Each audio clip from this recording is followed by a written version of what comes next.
This is Audible.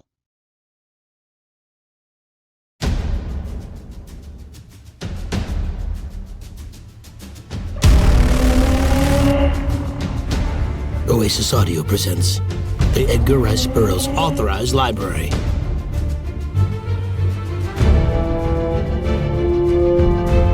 Tarzan and the Ant-Men by Edgar Rice Burroughs. Read for you by Ben Dooley.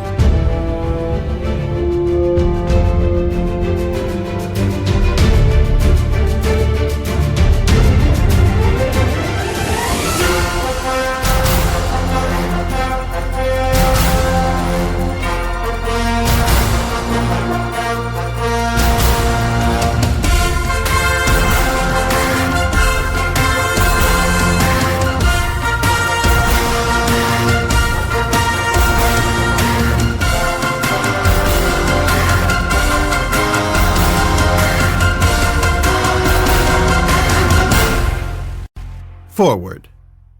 Heraclitus said it first. The Greek philosopher Heraclitus, born 544 BCE, said, "No man can step in the same river twice." Of course, he said it in Greek, but let that be. My wife had brought Heraclitus's words to my attention when we were first married. Heraclitus's meaning was that all things change, that by the time the man, or woman, steps in the river for the second time, he, or she, is different. And the river is different. Which brings us to Tarzan and the Ant-Men. I've read that book 3 times now. I remember the first time, as I sat on a splintery wooden bench beside a tennis court, listening to the puck-puck-pucking of a ball on racket. I'm not sure how old I was at the time, probably 10 or 12. I had invested a dime of my weekly allowance in a better little book, Tarzan and the Ant-Men by Edgar Rice Burroughs. To me, at that time, Tarzan was Johnny Weissmuller, overaged and overweight in a series of low-budget, hackneyed B-movies. Come to think of it, I'm not sure why I spent that dime as I did. But once I started reading the book, I realized that I'd made a good investment. No tired recycling of stock footage featuring roaring lions and stampeding zebras. No, this was an exciting adventure in imaginary lands. Here was the ape man, surrounded by tiny humans engaged in fierce warfare. And here, soon, they would encounter Tarzan. But it would take a little while before the ape-man would be reduced to Lilliputian size. Speaking of Lilliputian size, I was already familiar with Jonathan Swift's historic satire. I didn't connect the 2 books, Gulliver's Travels and Tarzan and the Ant-Men. I didn't even guess that Edgar Rice Burroughs had read and been influenced, dare I say, inspired, by Dean Swift's satire. Maybe he was, and maybe he wasn't. I'll leave it up to you to decide for yourself.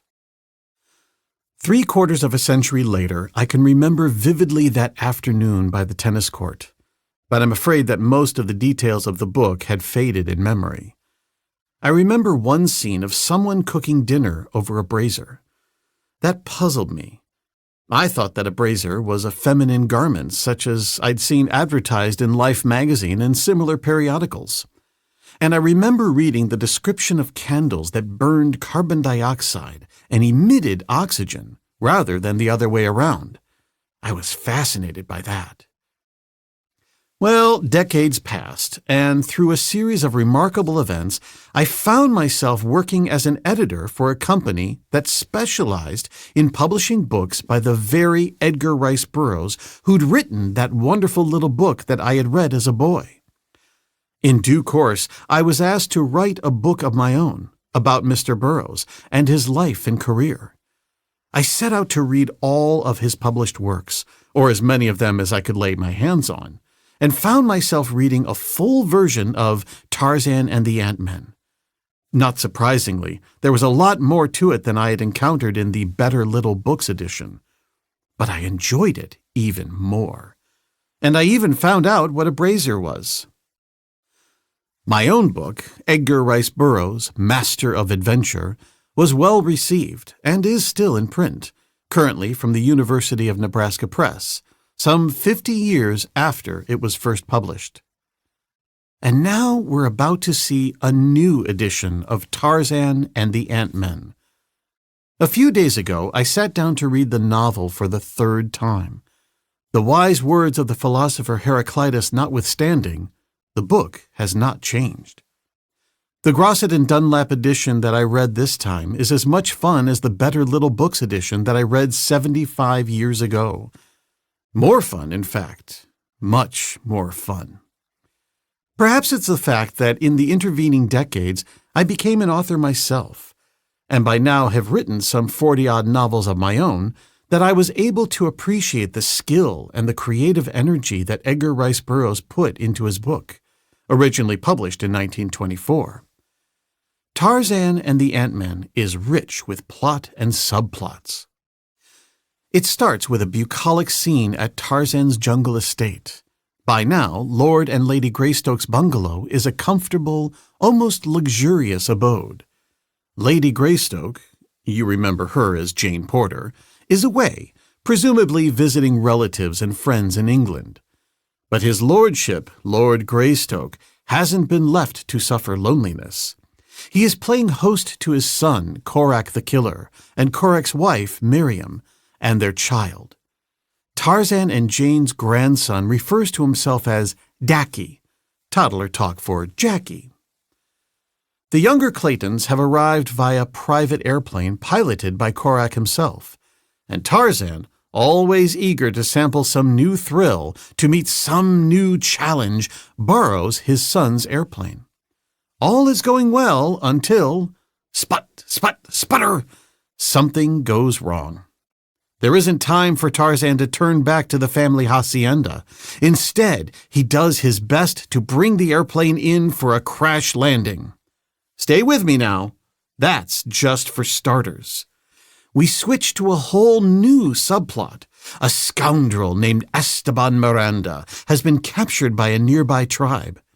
Esteban is confused, or maybe he is just trying to confuse his captors. Is he Senor Miranda? Or is he Tarzan? Or is he a river demon?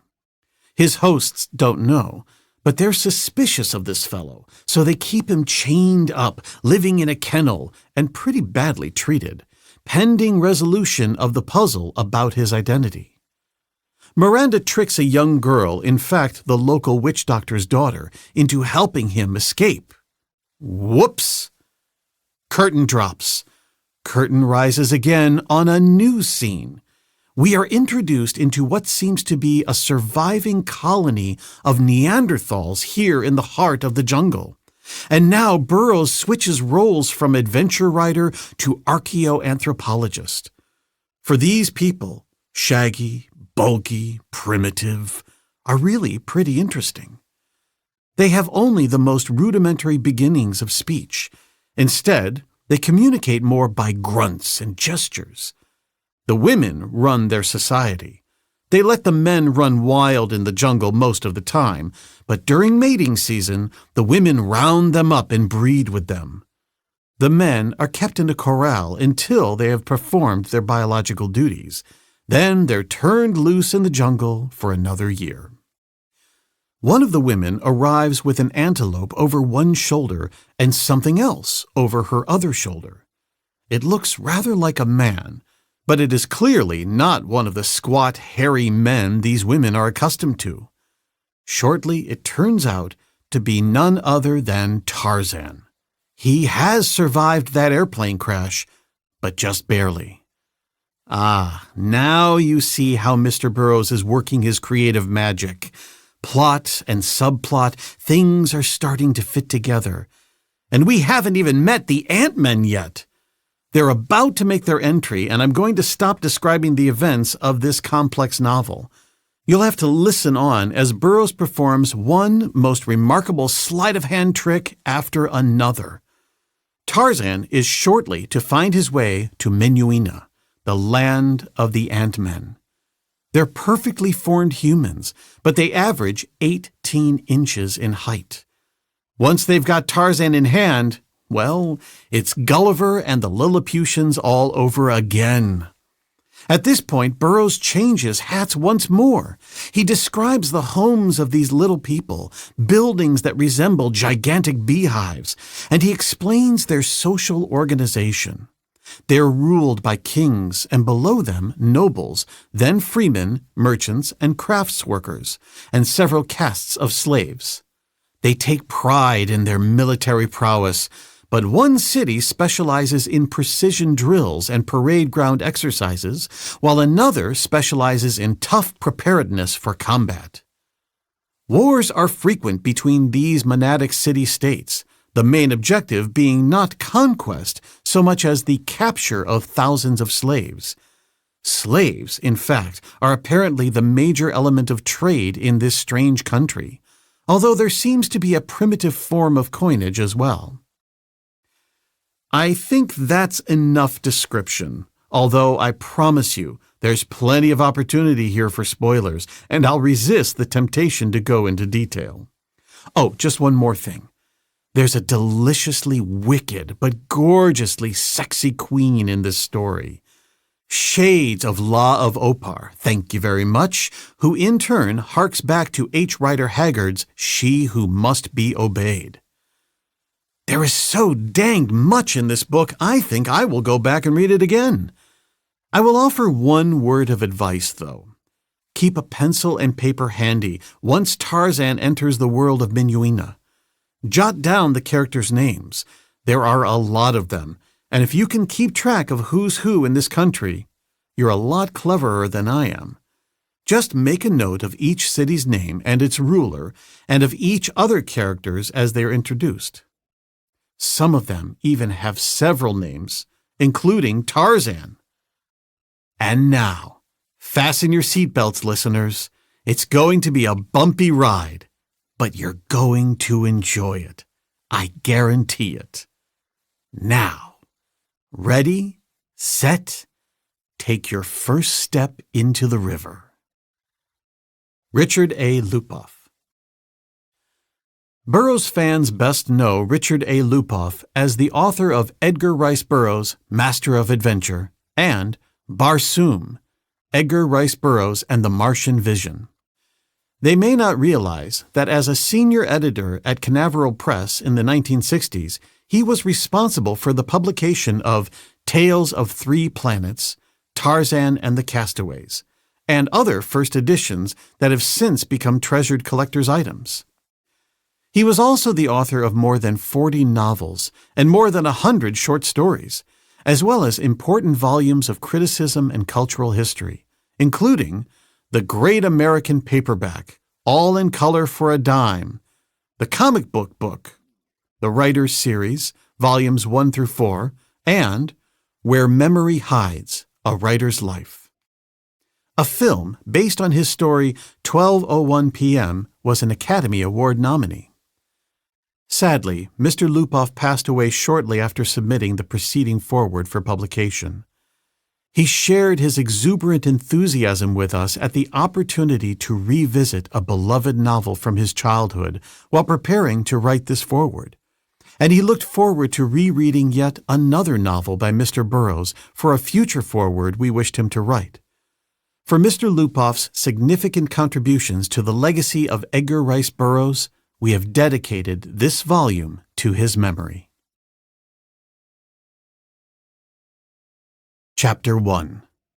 The River Devil. In the filth of a dark hut, in the village of Obebe the Cannibal, upon the banks of the Ogogo, Esteban Miranda squatted upon his haunches and gnawed upon the remnants of a half-cooked fish. About his neck was an iron slave collar from which a few feet of rusty chain ran to a stout post set deep in the ground near the low entranceway that led upon the village street, not far from the hut of Obebe himself. For a year, Esteban Miranda had been chained thus, like a dog, and like a dog he sometimes crawled through the low doorway of his kennel and basked in the sun outside. 2 diversions had he, and only 2. One was the persistent idea that he was Tarzan of the Apes, whom he had impersonated for so long and with such growing success that, like the good actor he was, he had come not only to act the part, but to live it, to be it. He was, as far as he was concerned, Tarzan of the Apes. There was no other. And he was Tarzan of the Apes to Obebe, too. But the village witch doctor still insisted that he was the river devil, and as such, one to propitiate rather than to anger. It had been this difference of opinion between the chief and the witch doctor that had kept Esteban Miranda from the flesh pots of the village, for Obebe had wanted to eat him, thinking him his old enemy, the ape man. But the witch doctor had aroused the superstitious fears of the villagers by half convincing them that their prisoner was the river devil masquerading as Tarzan, and, as such, dire disaster would descend upon the village were he harmed. The result of this difference between Obebe and the witch doctor had been to preserve the life of the Spaniard until the truth of one claim or the other was proved.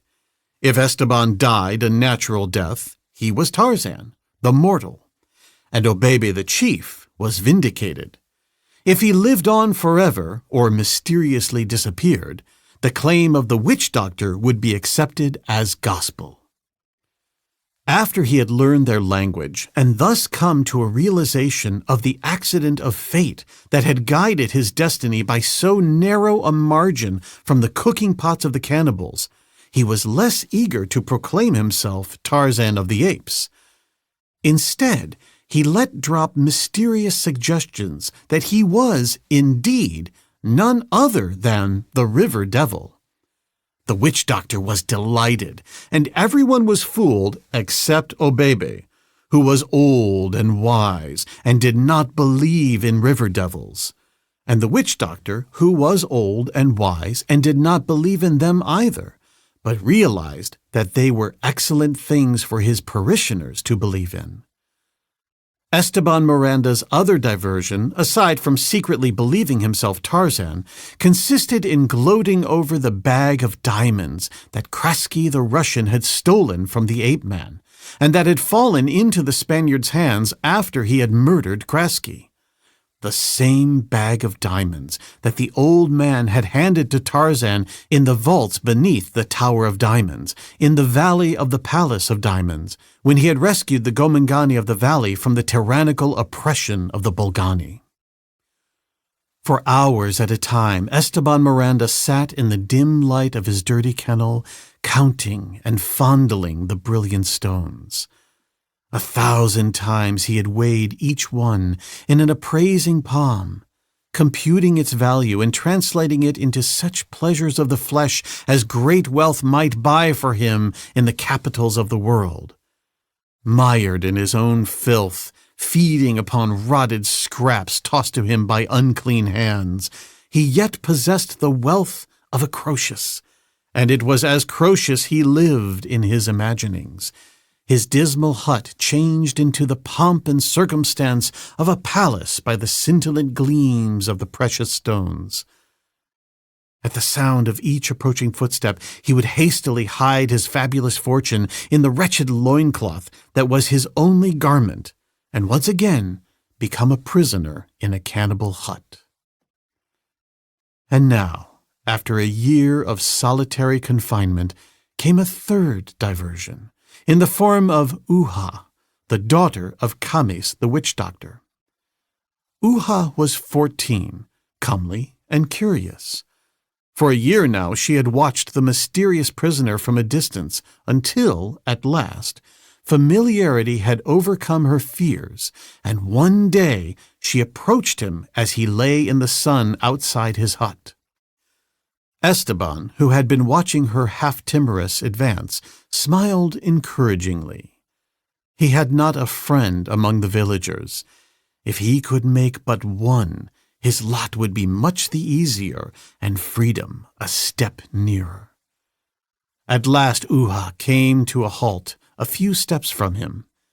She was a child, ignorant and a savage, but she was a woman-child, and Esteban Miranda knew women. "I have been in the village of the Chief Obebe for a year," he said haltingly, in the laboriously acquired language of his captors.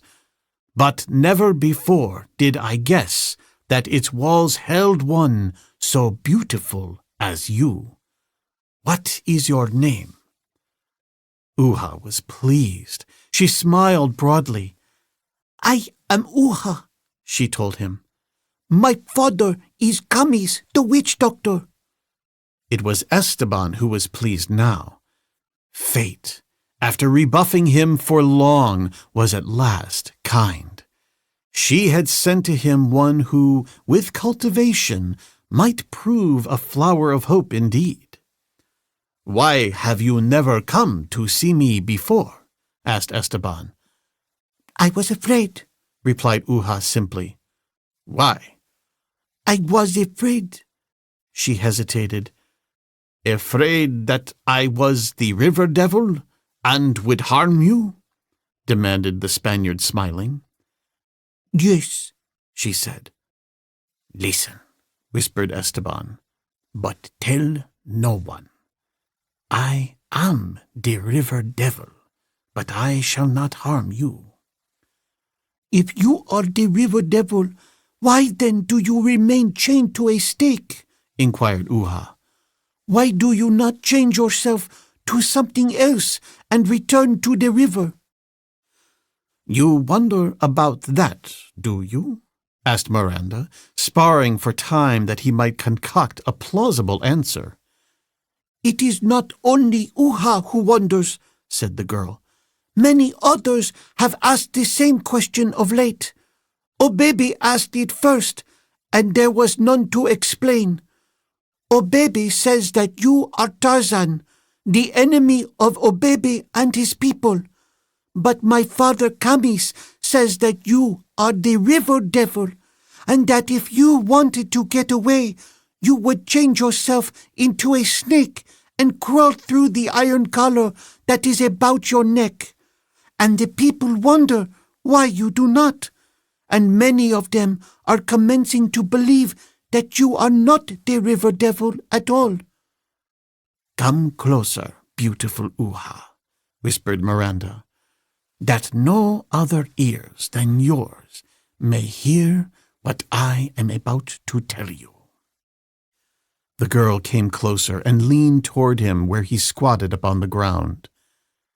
"I am indeed the river devil," said Esteban, "and I come and go as I wish. At night, when the village sleeps, I am wandering through the waters of the Ugogo, but always I come back again. I am waiting, Uha, to try the people of the village of Obebe, that I might know which are my friends and which are my enemies. Already have I learned that Obebe is no friend of mine, and I am not sure of Camis. Had Camis been a good friend, he would have brought me fine food and beer to drink. I could go when I pleased, but I wait to see if there be one in the village of Obebe who will set me free. Thus may I learn which is my best friend. Should there be such a one, Uha, fortune would smile upon him always. His every wish would be granted, and he would live to a great age, for he would have nothing to fear from the river devil, who would help him in all his undertakings. But listen, Uha, tell no one what I have told you. I shall wait a little longer, and then, if there be no such friend in the village of Obebe, I shall return to my mother and father, the Ugogo, and destroy the people of Obebe. not one shall remain alive." The girl drew away terrified. It was evident that she was much impressed. "Do not be afraid," he reassured her. "I shall not harm you." "But if you destroy all the people," she demanded. "Then, of course," he said, "I cannot help you. But let us hope that someone comes and sets me free, so that I shall know that I have at least one good friend here. Now run along, Uha, and remember that you must tell no one what I have told you." She moved off a short distance and then returned. "When will you destroy the village?" she asked. "In a few days," he said. Uha, trembling with terror, ran quickly away in the direction of the hut of her father, Camis, the witch doctor. Esteban Miranda smiled a satisfied smile and crawled back into his hole to play with his diamonds. Camis the witch doctor was not in his hut when Uha, his daughter, faint from fright, crawled into the dim interior. Nor were his wives. With their children, the latter were in the fields beyond the palisade, where Uha should have been. And so it was that the girl had time for thought before she saw any of them again, with the result that she recalled distinctly what she had almost forgotten in the first frenzy of fear, that the river devil had impressed upon her that she must reveal to no one the thing that he had told her. And she had been upon the point of telling her father all. What dire calamity would then have befallen her? She trembled at the very suggestion of a fate so awful that she could not even imagine it. How close a call she had had! But what was she to do? She lay huddled upon a mat of woven grasses, racking her poor, savage little brain for a solution of the immense problem that confronted her. The first problem that had ever entered her young life, other than the constantly recurring one of how most easily to evade her share of the drudgery of the fields. Presently, she sat suddenly erect, galvanized into statuesque rigidity by a thought engendered by the recollection of one of the river devil's remarks. Why had it not occurred to her before? Very plainly he had said, and he had repeated it, that if he were released, he would know that he had at least one friend in the village of Obebe, and that whoever released him would live to a great age and have everything he wished for. But after a few minutes of thought, Uha drooped again. How was she, a little girl, to compass the liberation of the river devil alone? "Oh, Baba," she asked her father, when he had returned to the hut later in the day, "does the river devil destroy those who harm him?"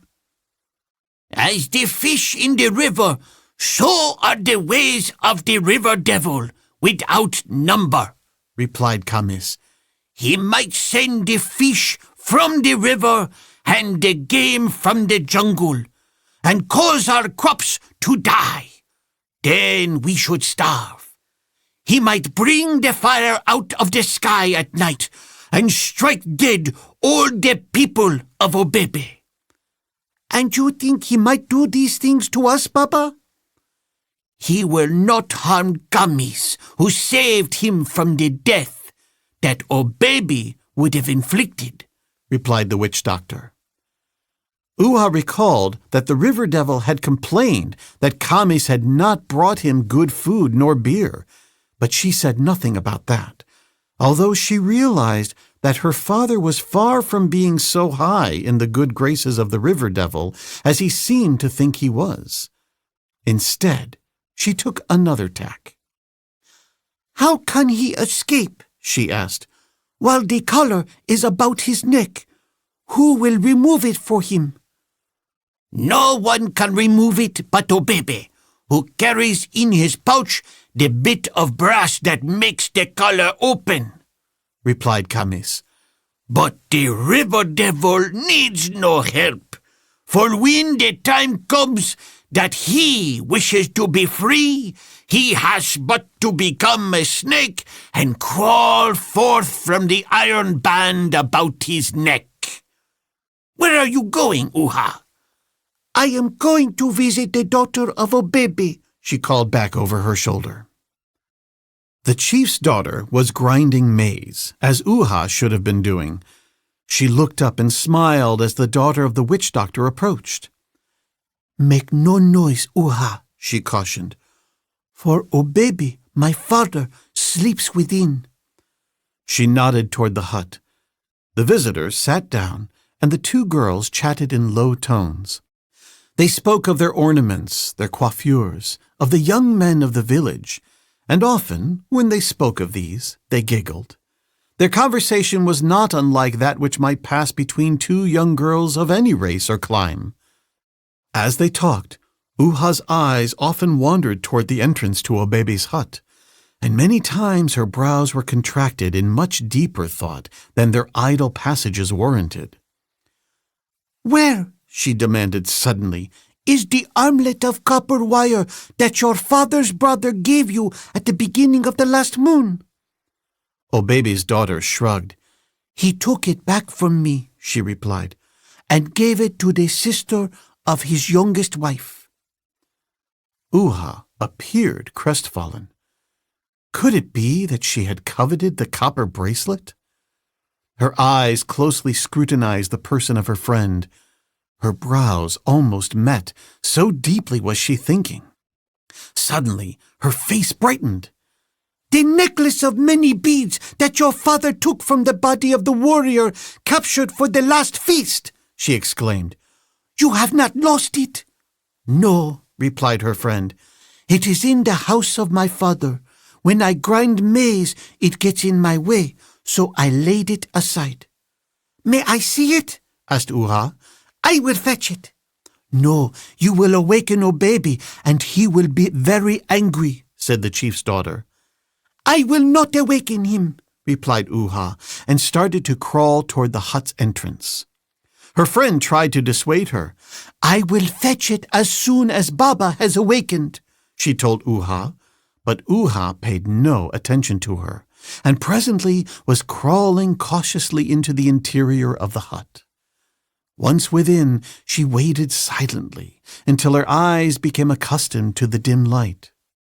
Against the opposite wall of the hut, Obebe lay sprawled upon a sleeping mat. He snored lustily. Uha crept toward him. Her stealth was the stealth of Sheeta the leopard. Her heart was beating like the tom-tom when the dance is at its height. She feared that its noise and her rapid breathing would awaken the old chief, of whom she was as terrified as the river devil. But Obebe snored on. Uha came close to him. Her eyes were accustomed now to the half-light of the hut's interior. At Obebe's side, and half beneath his body, she saw the chief's pouch.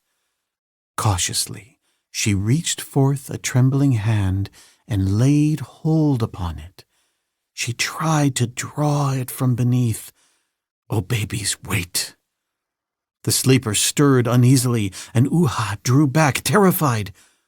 Obebe changed his position, and Uha thought that he had awakened. Had she not been frozen with horror, she would have rushed into headlong flight. But fortunately for her, she could not move, and presently she heard Obebe resume his interrupted snoring. But her nerve was gone, and she thought now only of escaping from the hut without being detected. She cast a last frightened glance at the chief to reassure herself that he still slept. Her eyes fell upon the pouch. Obebe had turned away from it, and it now lay within her reach, free from the weight of his body. She reached for it only to withdraw her hand suddenly. She turned away. Her heart was in her mouth. She swayed dizzily, and then she thought of the river devil, and of the possibilities for horrid death that lay within his power. Once more she reached for the pouch, and this time she picked it up. Hurriedly opening it, she examined the contents. The brass key was there. She recognized it because it was the only thing the purpose of which she was not familiar with. The collar, chain, and key had been taken from an Arab slave raider that Obebe had killed and eaten, and as some of the old men of Obebe's village had worn similar bonds in the past, there was no difficulty in adapting it to its intended purpose when occasion demanded. Uha hastily closed the pouch and replaced it at Obebe's side. Then, clutching the key in a clammy palm, she crawled hurriedly toward the doorway. That night, after the cooking fires had died to embers and had been covered with earth, and the people of Obebe had withdrawn into their huts, Esteban Miranda heard a stealthy movement at the entrance to his kennel. He listened intently. Someone was creeping into the interior. Someone, or something. "Who is it?" demanded the Spaniard in a voice that he tried hard to keep from trembling. "Hush," responded the intruder in soft tones. "It is I, Uha, the daughter of Kamis, the witch doctor. I have come to set you free, that you may know that you have a good friend in the village of Obebe, and will, therefore, not destroy us." Miranda smiled. His suggestion had borne fruit more quickly than he had dared to hope, and evidently the girl had obeyed his injunction to keep silent. In that matter he had reasoned wrongly, but of what moment that, since his sole aim in life, freedom, was to be accomplished? He had cautioned the girl to silence, believing this the surest way to disseminate the word he had wished spread through the village, where he was positive it would have come to the ears of someone of the superstitious savages with the means to free him now that the incentive was furnished. "And how are you going to free me?" demanded Miranda. "See," exclaimed Uha. "I have brought the key to the collar about your neck." "Good!" cried the Spaniard. "Where is it?" Uha crawled closer to the man and handed him the key. Then she would have fled. "Wait!" demanded the prisoner. "When I am free, you must lead me forth into the jungle. Whoever sets me free must do this if he would win the favor of the river god." Uha was afraid, but she did not dare refuse. Miranda fumbled with the ancient lock for several minutes before it at last gave to the worn key the girl had brought. Then he snapped the padlock again and, carrying the key with him, crawled toward the entrance. "Get me weapons," he whispered to the girl, and Uha departed through the shadows of the village street. Miranda knew that she was terrified, but was confident that this very terror would prove the means of bringing her back to him with the weapons. Nor was he wrong, for scarce 5 minutes had elapsed before Uha had returned with a quiver of arrows, a bow, and a stout knife. "Now lead me to the gate," commanded Esteban. Keeping out of the main street, and as much in the rear of the huts as possible, Uha led the fugitive toward the village gates. It surprised her a little that he, a river devil, should not know how to unlock and open them, for she had thought that river devils were all wise. But she did as bid, and showed him how the great bar could be withdrawn, and helped him push the gates open enough to permit him to pass through. Beyond was the clearing that led to the river. On either hand rose the giants of the jungle. It was very dark out there, and Esteban Miranda suddenly discovered that his newfound liberty had its drawbacks. To go forth alone at night into the dark, mysterious jungle filled him with a nameless dread. Uha drew back from the gates. She had done her part and saved the village from destruction. Now she wished to close the gates again and hasten back to the hut of her father, there to lie trembling in nervous excitement and terror against the morning that would reveal to the village the escape of the river devil. Esteban reached forth and took her by the arm. "Come," he said, "and receive your reward." Uha shrank away from him. "Let me go," she cried. "I am afraid." But Esteban was afraid too, and he had decided that the company of this little girl would be better than no company at all in the depths of the lonely jungle. Possibly, when daylight came, he would let her go back to her people. But tonight he shuddered at the thought of entering the jungle without human companionship. Uha tried to tear herself free from his grasp. She struggled like a little lion cub, and at last would have raised her voice in a wild scream for help had not Miranda suddenly clapped his palm across her mouth, lifted her bodily from the ground, and running swiftly across the clearing, disappeared into the jungle. Behind them, the warriors of Obebe the cannibal slept in peaceful ignorance of the sudden tragedy that had entered the life of little Uha, and before them, far out in the jungle, a lion roared thunderously. Chapter 2. The Alali. 3 persons stepped from the veranda of Lord Greystoke's African bungalow and walked slowly toward the gate along a rose-embowered path that swung in a graceful curve through the well-ordered, though unpretentious, grounds surrounding the ape-man's rambling one-story home. There were 2 men and a woman, all in khaki, the older man carrying a flyer's helmet and a pair of goggles in one hand. He was smiling quietly as he listened to the younger man. "You wouldn't be doing this now if Mother were here," said the latter. "She would never permit it." "I'm afraid you are right, my son," replied Tarzan, "but only this one flight alone, and then I'll promise not to go up again until she returns. You have said yourself that I am an apt pupil, and if you are any sort of an instructor, you should have perfect confidence in me after having said that I was perfectly competent to pilot a ship alone. Eh, Miriam? Isn't that true?" he demanded of the young woman. She shook her head. "Like my dear, I am always afraid for you, mon père," she replied.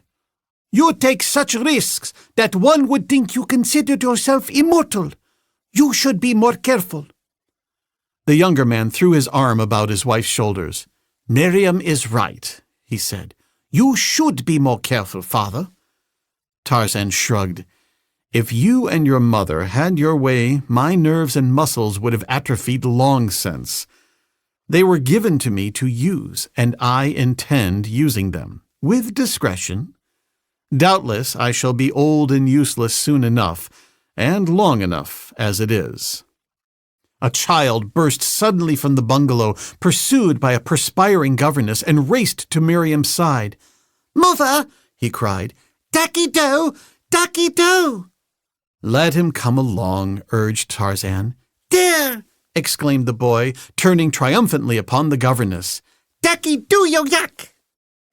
Out on the level plain that stretched away from the bungalow to the distant jungle, the verdant masses and deep shadows of which were vaguely discernible to the northwest, lay a biplane, in the shade of which lolled 2 Waziri warriors who had been trained by Korak, the son of Tarzan, in the duties of mechanicians, and later to pilot the ship themselves, a fact that had not been without weight in determining Tarzan of the Apes to perfect himself in the art of flying, since, as chief of the Waziri, it was not meet that the lesser warriors of his tribe should excel him in any particular.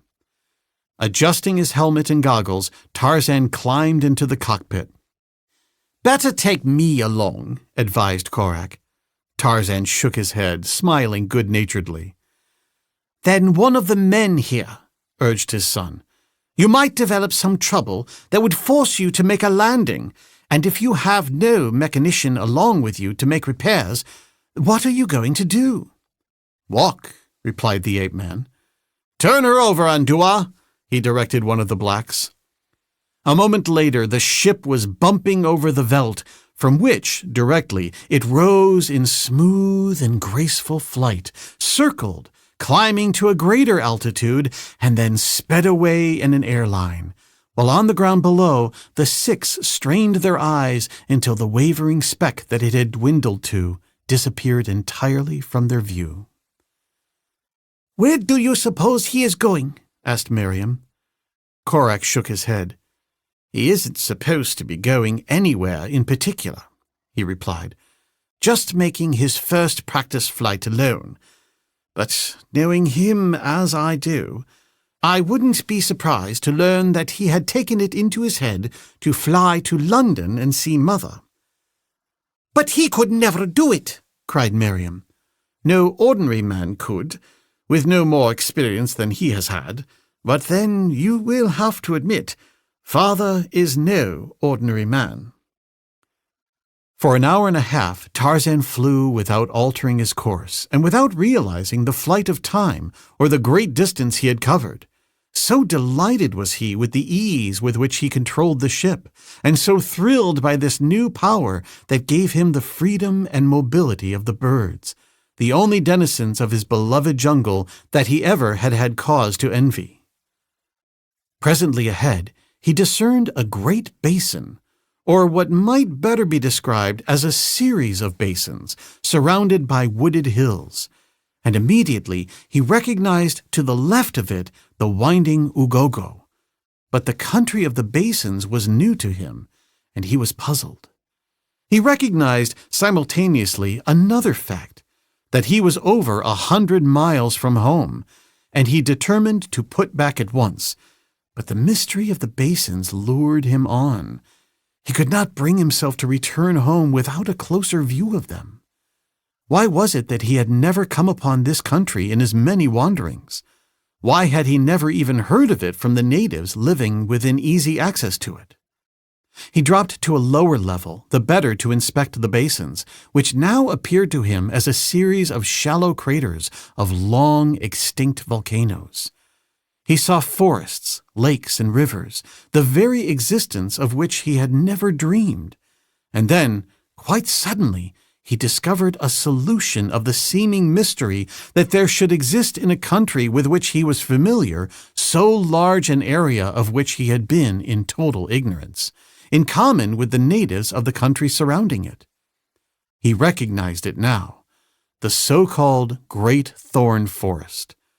For years he had been familiar with that impenetrable thicket that was supposed to cover a vast area of territory into which only the smallest of animals might venture. And now he saw it was but a relatively narrow fringe encircling a pleasant, habitable country, but a fringe so cruelly barbed as to have forever protected the secret that it held from the eyes of man. Tarzan determined to circle this long-hidden land of mystery before setting the nose of his ship toward home, and, to obtain a closer view, he accordingly dropped nearer the earth. Beneath him was a great forest, and beyond that an open veld that ended at the foot of precipitous rocky hills. He saw that, absorbed as he had been in the strange new country, he had permitted the plane to drop too low. Coincident with the realization, and before he could move the control within his hand, the ship touched the leafy crown of some old monarch of the jungle, veered, swung completely around, and crashed downward through the foliage amidst the snapping and rending of broken branches and the splintering of its own woodwork. Just for a second this, and then silence. Along a forest trail slouched a mighty creature, man-like in its physical attributes, yet vaguely inhuman. A great brute that walked erect upon 2 feet and carried a club in one horny, calloused hand. Its long hair fell, unkempt, about its shoulders, and there was hair upon its chest and a little upon its arms and legs, though no more than is found upon many males of civilized races. A strip of hide about its waist supported the ends of a narrow G-string, as well as numerous rawhide strands to the lower ends of which were fastened round stones from 1 to 2 inches in diameter. Close to each stone were attached several small feathers, for the most part of brilliant hues. The strands supporting the stones being fastened to the belt at intervals of 1 to 2 inches, and the strands themselves being about 18 inches long, the whole formed a skeleton skirt, fringed with round stones and feathers that fell almost to the creature's knees. Its large feet were bare, and its white skin tanned to a light brown by exposure to the elements. The illusion of great size was suggested more by the massiveness of the shoulders and the development of the muscles of the back and arms than by height, though the creature measured close to 6 feet. Its face was massive, with a broad nose and a wide, full-lipped mouth, the eyes, of normal size, being set beneath heavy, beetling brows, topped by a wide, low forehead. As it walked, it flapped its large, flat ears and occasionally moved rapidly portions of its skin on various parts of its head and body to dislodge flies, as you have seen a horse do with the muscles along its sides and flanks. It moved silently, its dark eyes constantly on the alert, while the flapping ears were often momentarily stilled as the woman listened for sounds of quarry or foe. She stopped now. Her ears bent forward, her nostrils expanded, sniffing the air. Some scent or sound that our dead sensatory organs could not have perceived had attracted her attention. Warily she crept forward along the trail until, at a turning, she saw before her a figure lying face downward in the path. It was Tarzan of the Apes. Unconscious he lay, while above him the splintered wreckage of his plane was wedged among the branches of the great tree that had caused its downfall. The woman gripped her club more firmly and approached. Her expression reflected the puzzlement the discovery of this strange creature had engendered in her elementary mind, but she evinced no fear. She walked directly to the side of the prostrate man, her club raised to strike, but something stayed her hand. She knelt beside him and fell to examining his clothing. She turned him over on his back and placed one of her ears above his heart. Then she fumbled with the front of his shirt for a moment, and suddenly, taking it in her 2 mighty hands, tore it apart. Again she listened, her ear this time against his naked flesh. She arose and looked about, sniffing and listening. Then she stooped, and lifting the body of the ape-man, she swung it lightly across one of her broad shoulders and continued along the trail in the direction she had been going. The trail, winding through the forest, broke presently from the leafy shade into an open, park-like strip of rolling land that stretched at the foot of rocky hills and, crossing this, disappeared within the entrance of a narrow gorge eroded by the elements, from the native sandstone, fancifully as the capricious architecture of a dream, among whose grotesque domes and miniature rocks the woman bore her burden. A half-mile from the entrance to the gorge, the trail entered a roughly circular amphitheater, the precipitous walls of which were pierced by numerous cave mouths, before several of which squatted creatures similar to that which bore Tarzan into this strange, savage environment.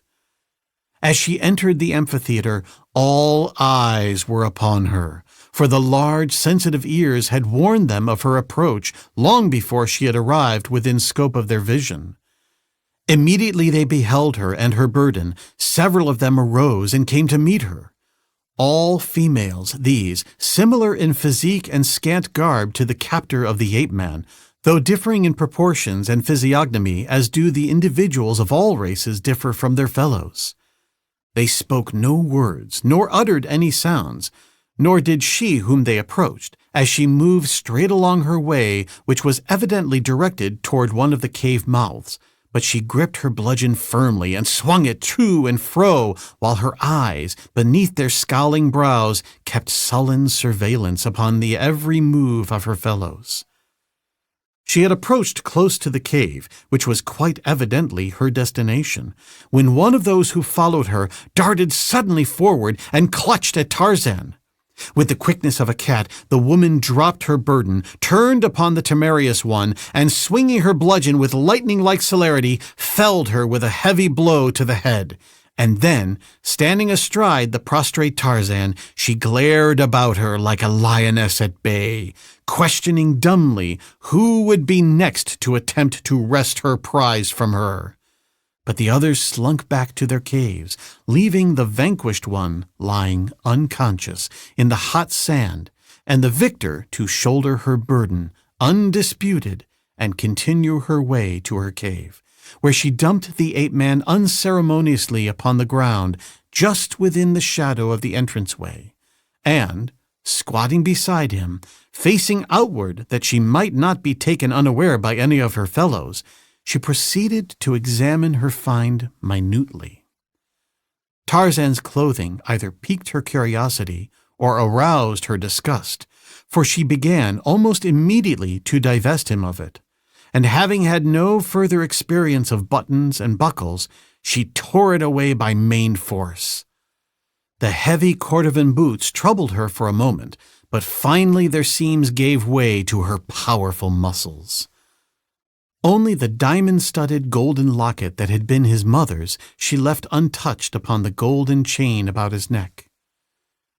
For a moment she sat contemplating him, and then she arose, and tossing him once more to her shoulder, she walked toward the center of the amphitheater, the greater portion of which was covered by low buildings constructed of enormous slabs of stone, some set on edge to form the walls, while others, lying across these, constituted the roofs. Joined end to end, with occasional wings at irregular intervals running out into the amphitheater, they enclosed a rough oval of open ground that formed a large courtyard. The several outer entrances to the building were closed with 2 slabs of stone, one of which, standing on edge, covered the aperture, while the other, leaning against the first upon the outside, held it securely in place against any efforts that might be made to dislodge it from the interior of the building. To one of these entrances the woman carried her unconscious captive, laid him on the ground, removed the slabs that closed the aperture, and dragged him into the dim and gloomy interior, where she deposited him upon the floor and clapped her palms together sharply 3 times, with the result that there presently slouched into the room 6 or 7 children of both sexes, who ranged in age from 1 year to 16 or 17. The very youngest of them walked easily and seemed as fit to care for itself as the young of most lower orders at a similar age. The girls, even the youngest, were armed with clubs, but the boys carried no weapons either of offense or defense. At sight of them, the woman pointed to Tarzan, struck her head with her clenched fist, and then gestured toward herself, touching her breast several times with a calloused thumb. She made several other motions with her hands, so eloquent of meaning that one entirely unfamiliar with her sign language could almost guess their purport. Then she turned and left the building, replaced the stones before the entrance, and slouched back to her cave, passing, apparently without notice, the woman she had recently struck down, and who was now rapidly regaining consciousness. As she took her seat before her cave mouth, her victim suddenly sat erect, rubbed her head for a moment, and then, after looking about dully, rose unsteadily to her feet. For just an instant she swayed and staggered, but presently she mastered herself, and with only a glance at the author of her hurt, moved off in the direction of her own cave. Before she had reached it, her attention, together with that of all the others of this strange community, or at least of all those who were in the open, was attracted by the sound of approaching footsteps. She halted in her tracks, her great ears uppricked, listening, her eyes directed toward the trail leading up from the valley. The others were similarly watching and listening, and a moment later their vigil was rewarded by the sight of another of their kind as she appeared in the entrance to the amphitheater. A huge creature this, even larger than she who captured the ape-man, broader and heavier, though little, if any, taller, carrying upon one shoulder the carcass of an antelope and upon the other the body of a creature that might have been half human and half beast, yet assuredly not entirely either one or the other. The antelope was dead, but not so the other creature. It wriggled weakly. Its futile movements could not have been termed struggles, as it hung, its middle across the bare brown shoulder of its captor, its arms and legs dangling limply before and behind, either in partial unconsciousness or in the paralysis of fear. The woman who had brought Tarzan to the amphitheater rose and stood before the entrance to her cave. We shall have to call her the first woman, for she had no name. In the muddy convolutions of her sluggish brain, she had never sensed even the need for a distinctive specific appellation, and among her fellows she was equally nameless, as were they, and so, that we may differentiate her from the others, we shall call her the first woman, and similarly, we shall know the creature that she felled with her bludgeon as the second woman, and she who now entered the amphitheater with a burden upon each shoulder as the third woman. So, the first woman rose, her eyes fixed upon the newcomer, her ears uppricked. And the second woman rose, and all the others that were in sight, and all stood glaring at the third woman who moved steadily along with her burden, her watchful eyes ever upon the menacing figures of her fellows. She was very large, this third woman, so for a while the others only stood and glared at her. But presently the first woman took a step forward and, turning, cast a long look at the second woman. And then she took another step forward and stopped and looked again at the second woman. And this time she pointed at herself, at the second woman, and then at the third woman, who now quickened her pace in the direction of her cave, for she understood the menace in the attitude of the first woman. The second woman understood too, and moved forward now with the first woman. No word was spoken, no sound issued from those savage lips, lips that never had parted to a smile, lips that never had known laughter, nor ever would. As the two approached her, the third woman dropped her spoils in a heap at her feet, gripped her cudgel more firmly, and prepared to defend her rights. The others, brandishing their own weapons, charged her. The remaining women were now but onlookers, their hands stayed, perhaps, by some ancient tribal custom that gauged the number of attackers by the quantity of spoil, awarding the right of contest to whoever initiated it. When the first woman had been attacked by the second woman, the others had all held aloof, for it had been the second woman that had advanced first to try conclusions for the possession of Tarzan. And now the third woman had come with two prizes, and since the first woman and the second woman had stepped out to meet her, the others held back. As the three women came together, it seemed inevitable that the third woman would go down beneath the bludgeons of the others, but she warded both blows with the skill and celerity of a trained fencer, and stepping quickly into the opening she had made, dealt the first woman a terrific blow upon the head that stretched her motionless upon the ground, where a little pool of blood and brains attested the terrible strength of the wielder of the bludgeon, the while it marked the savage, unmourned passing of the first woman. And now the third woman could devote her undivided attention to the second woman, But the second woman, seeing the fate of her companion, did not wait to discuss the matter further, and instead of remaining to continue the fight, she broke and ran for her cave, while the creature that the third woman had been carrying along with the carcass of the antelope, apparently believing that it saw a chance for escape while its captor was engaged with her assailants, was crawling stealthily away in the opposite direction. Its attempt might have proved successful had the fight lasted longer, but the skill and ferocity of the third woman had terminated the whole thing in a matter of seconds, and now, turning about, she espied a portion of her prey seeking to escape, and sprang quickly after it. As she did so, the second woman wheeled and darted back to seize the carcass of the antelope, while the crawling fugitive leaped to its feet and raced swiftly down the trail that led through the mouth of the amphitheater toward the valley. As the thing rose to its feet, it became apparent that it was a man, or at least a male, and evidently of the same species as the women of this peculiar race, though much shorter and of proportionately lighter build. It stood about 5 feet in height, had a few hairs on its upper lip and chin, a much lower forehead than the women, and its eyes were set closer together.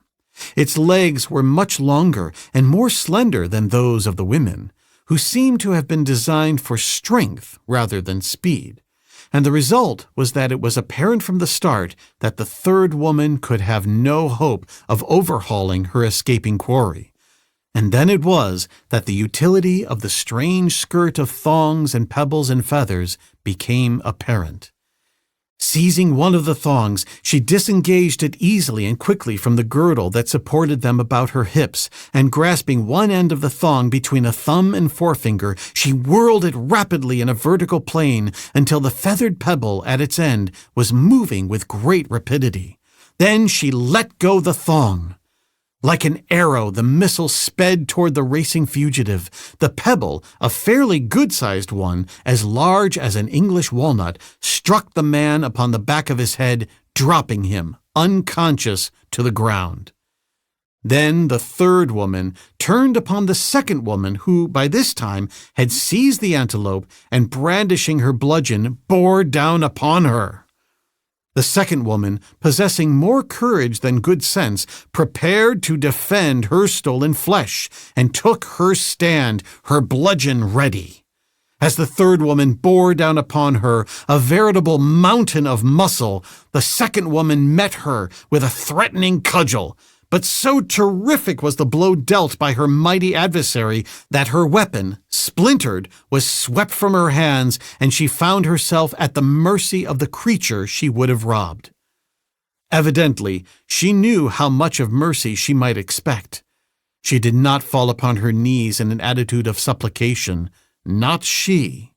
Instead, she tore a handful of the pebble missiles from her girdle in a vain attempt to defend herself.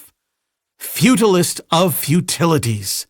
The huge, destroying bludgeon had not even paused, but swinging in a great circle, fell crushingly upon the skull of the second woman.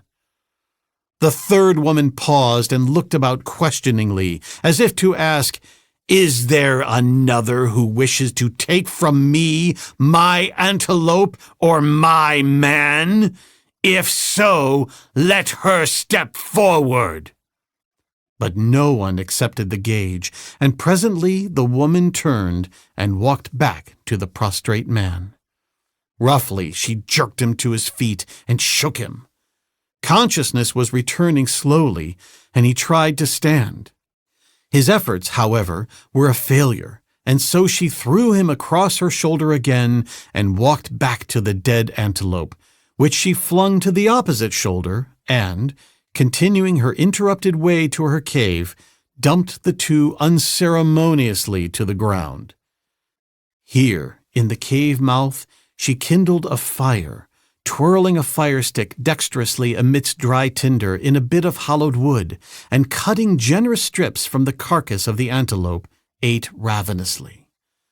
While she was thus occupied, the man regained consciousness, and sitting up, looked about, dazed.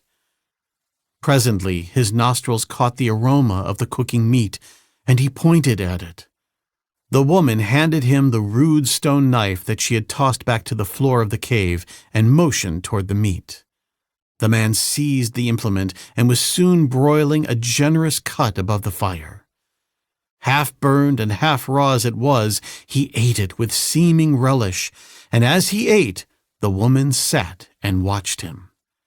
He was not much to look at, yet she may have thought him handsome. Unlike the women, who wore no ornaments, the man had bracelets and anklets, as well as a necklace of teeth and pebbles, while in his hair, which was wound into a small knot above his forehead, were thrust several wooden skewers 10 or 12 inches long, which protruded in various directions in a horizontal plane. When the man had eaten his fill, the woman rose and, seizing him by his hair, dragged him into the cave. He scratched and bit at her, trying to escape, but he was no match for his captor. Upon the floor of the amphitheater, before the entrances to the caves, lay the bodies of the first woman and the second woman, and black upon them swarmed the circling scavengers of the sky. Ska, the vulture, was first always to the feast. Chapter 3. The Lion. Within the dim interior of the strange rocky chamber where he had been so ruthlessly deposited, Tarzan immediately became the center of interest to the several Alali young that crowded about him. They examined him carefully, turning him over, pawed him, pinched him, and at last one of the young males, attracted by the golden locket, removed it from the ape-man's neck and placed it about his own. Lowest, perhaps, in the order of human evolution, nothing held their interest over long, with the result that they soon tired of Tarzan and trooped out into the sunlit courtyard, leaving the ape-man to regain consciousness as best he could, or not at all. It was immaterial to them which he did. Fortunately for the lord of the jungle, the fall through the roof of the forest had been broken by the fortuitous occurrence of supple branches directly in the path of his descent, with the happy result that he suffered only from a slight concussion of the brain. Already he was slowly regaining consciousness, and not long after the Alali young had left him, his eyes opened, rolled dully about the dim interior of his prison, and closed again. His breathing was normal, and when again he opened his eyes, it was as though he had emerged from a deep and natural slumber, the only reminder of his accident being a dull aching of the head. Sitting up, he looked about him, his eyes gradually accustoming themselves to the dim light of the chamber. He found himself in a rude shelter constructed of great slabs of rock. A single opening led into what appeared to be another similar chamber, the interior of which, however, was much lighter than that in which he lay. Slowly he rose to his feet and crossed to the opening. Across the second chamber he beheld another doorway leading into the fresh air and the sunshine. Except for filthy heaps of dead grasses on the floor, the rooms both were unfurnished and devoid of any suggestion that they were utilized as places of human habitation. From the second doorway to which he crossed, he looked out upon a narrow courtyard walled by great slabs of stone, the lower ends of which, embedded in the ground, caused them to remain erect. Here he saw the young Alali squatting about, some in the sun, others in the shadow. Tarzan looked at them in evident puzzlement. What were they? What was this place in which he was, all too evidently, incarcerated? Were these his keepers, or were they his fellow prisoners? How had he come hither? Running his fingers through his shock of black hair in a characteristic gesture of perplexity, he shook his head. He recalled the unfortunate termination of the flight. He even remembered falling through the foliage of the great tree. But beyond that, all was blank. He stood for a moment, examining the Alali, who were all unconscious of his near presence or his gaze upon them, and then he stepped boldly out into the courtyard before them, as a lion, fearless, ignores the presence of jackals. Immediately they saw him. They rose and clustered about him, the girls pushing the boys aside and coming boldly close, and Tarzan spoke to them, first in one native dialect, and then in another. But they seemed not to understand, for they made no reply. And then, as a last resort, he addressed them in the primitive language of the great apes, the language of Manu the monkey, the first language that Tarzan had learned when, as a babe, he suckled at the hairy breast of Kala, the she-ape, and listened to the gutturals of the savage members of the tribe of Kerchak. But again, his auditors made no response. At least no audible response, though they moved their hands and shoulders and bodies, and jerked their heads in what the ape-man soon recognized as a species of sign language. Nor did they utter any vocal sounds that might indicate that they were communicating with one another through the medium of a spoken language. Presently they again lost interest in the newcomer, and resumed their indolent lounging about the walls of the courtyard, while Tarzan paced to and fro its length, his keen eye searching for whatever avenue of escape chance might provide. And he saw it in the height of the walls, to the top of which a long running jump would take his outstretched fingers, he was sure. But not yet. He must wait for darkness to shield his attempt from those within the enclosure and those without. And as darkness approached, the actions of the other occupants of the courtyard became noticeably altered. They walked back and forth, constantly passing and repassing the entrance to the shelter at the end of the courtyard, and occasionally entering the first room and often passing to the second room, where they listened for a moment before the great slab that closed the outer aperture. Then back into the courtyard again, and back and forth in restless movement. Finally, one stamped a foot upon the ground, and this was taken up by the others, until, in regular cadence, the thud, thud, thud of their naked feet must have been audible for some distance beyond the confines of their narrow prison yard. Whatever this procedure might have been intended to accomplish, nothing apparently resulted, and presently one of the girls, her sullen face snarling in anger, seized her bludgeon more firmly in her two hands, and stepping close to one of the walls, began to pound violently upon one of its huge stone slabs. Instantly, the other girls followed her example, while the young males continued beating time with their heels. For a while, Tarzan was puzzled for an explanation of their behavior. But it was his own stomach that at last suggested an answer. The creatures were hungry, and were attempting to attract the attention of their jailers, and their method of doing so suggested something else as well, something of which his past brief experience with them had already partially convinced him. The creatures were without speech, even totally unvocal perhaps. The girl who had started the pounding upon the wall suddenly stopped and pointed at Tarzan. The others looked at him, and then back at her, whereupon she pointed at her bludgeon, and then at Tarzan again, after which she acted out a little pantomime, very quickly, very briefly, but nonetheless realistically. The pantomime depicted the bludgeon falling upon Tarzan's head, following which the pantomimist, assisted by her fellows, devoured the ape-man. The bludgeons ceased to fall upon the wall. The heels no longer smote the earth. The assemblage was interested in the new suggestion. They eyed Tarzan hungrily. The mother who should have brought them food, the first woman, was dead. They did not know this. All they knew was that they were hungry, and that the first woman had brought them no food since the day before. They were not cannibals.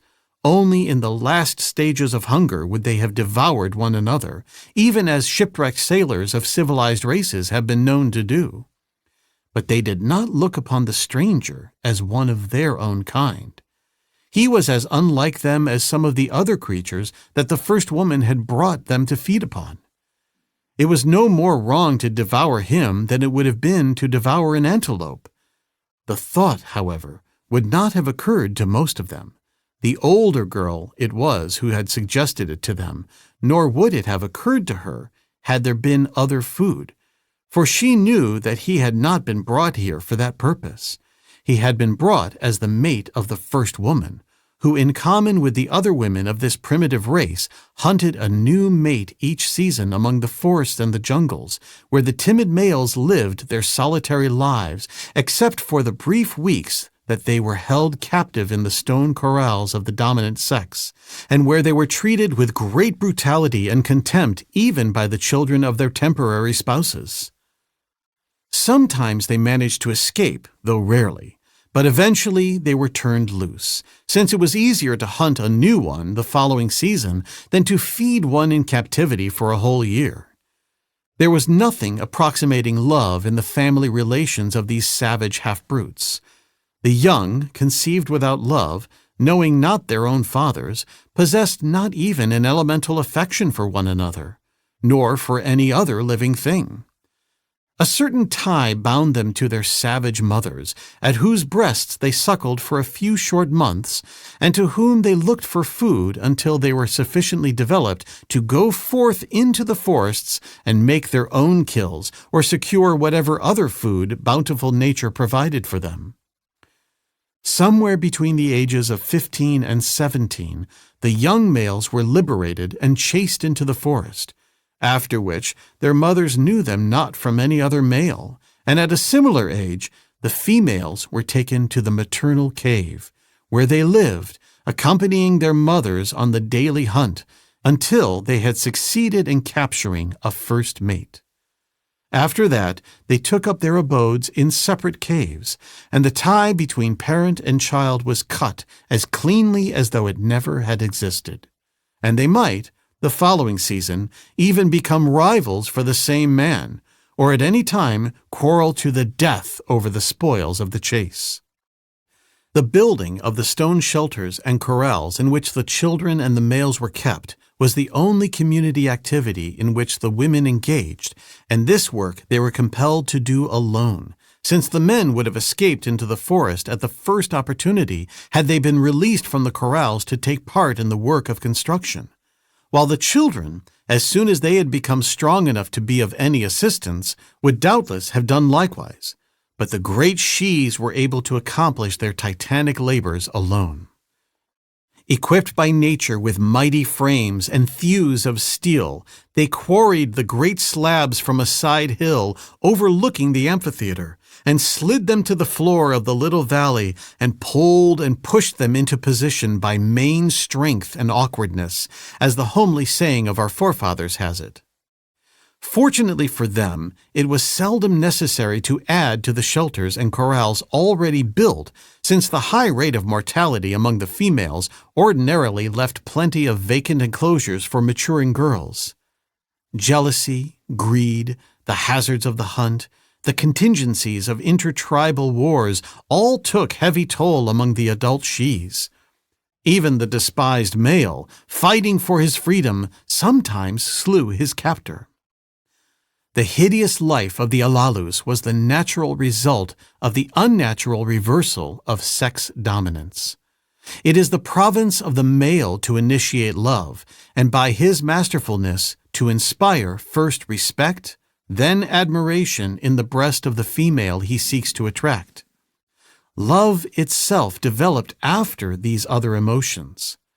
The gradually increasing ascendancy of the female Alalus over the male eventually prevented the emotions of respect and admiration for the male from being aroused, with the result that love never followed. Having no love for her mate, and having become a more powerful brute, the savage Alalus woman soon came to treat the members of the opposite sex with contempt and brutality, with the result that the power, or at least the desire, to initiate love ceased to exist in the heart of the male. He could not love a creature he feared and hated. He could not respect or admire the unsexed creatures that the Alali women had become, and so he fled into the forests and the jungles, and there the dominant females hunted him, lest their race perish from the earth. It was the offspring of such savage and perverted creatures that Tarzan faced, fully aware of their cannibalistic intentions. The males did not attack him at once, but busily engaged themselves in fetching dry grass and small pieces of wood from one of the covered chambers.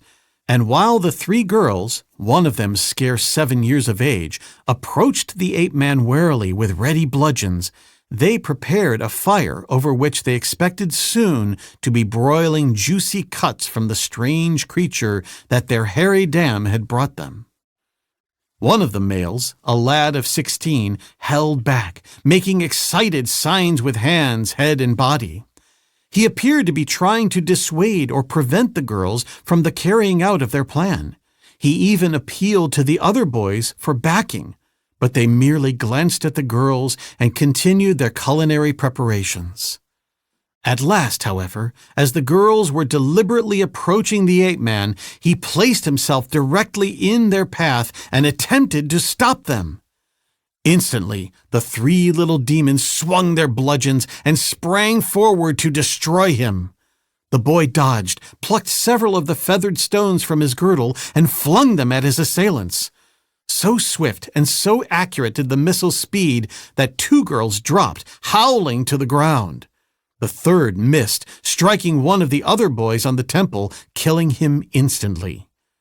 He was the youth who had stolen Tarzan's locket, which, being like all his fellow males a timid creature, he had kept continually covered by a palm since the ape-man's return to consciousness had brought him out into the courtyard among them.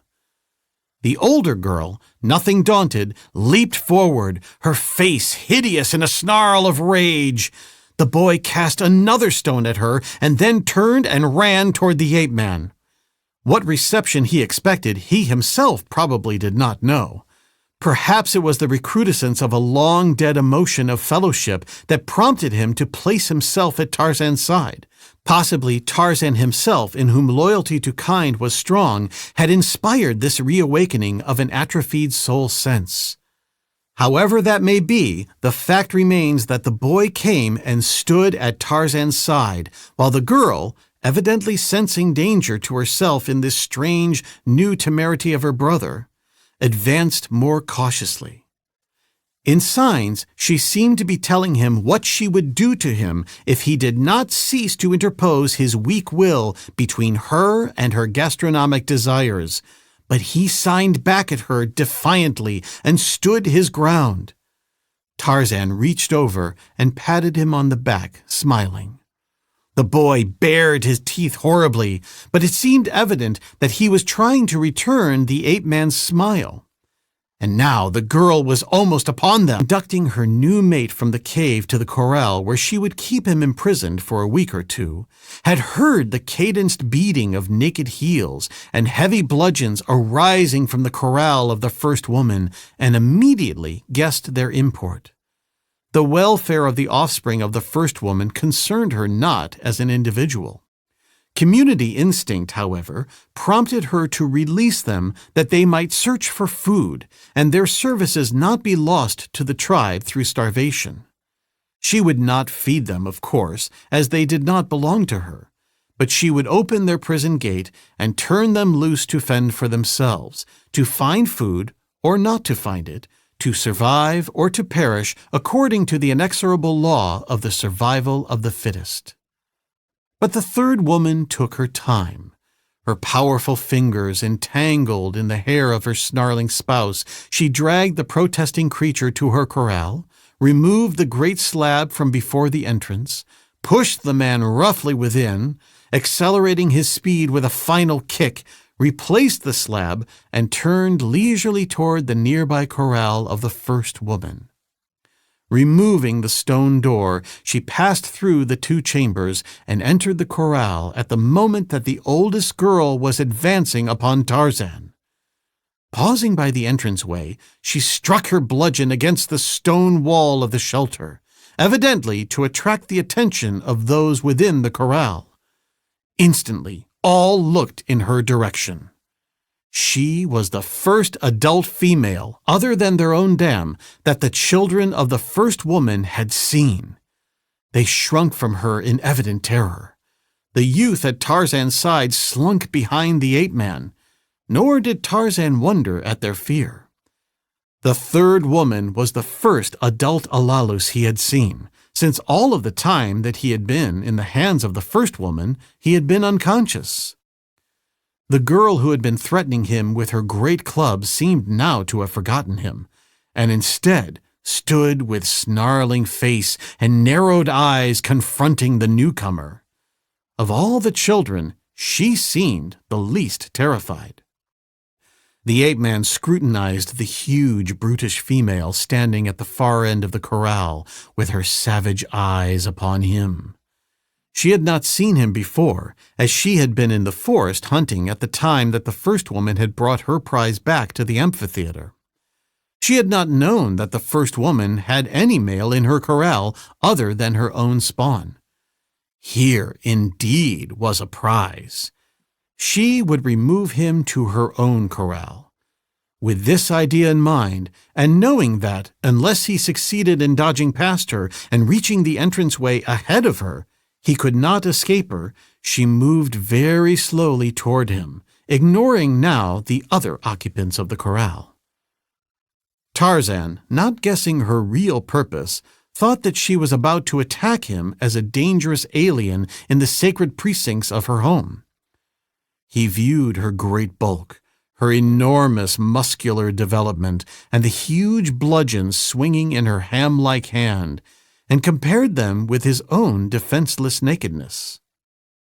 To the jungle-born, flight from useless and uneven combat carries with it no stigma of cowardice, and not only was Tarzan of the Apes jungle-born and jungle-raised, but the stripping of his clothes from him had now, as always before, stripped also away the thin and unnatural veneer of his civilization.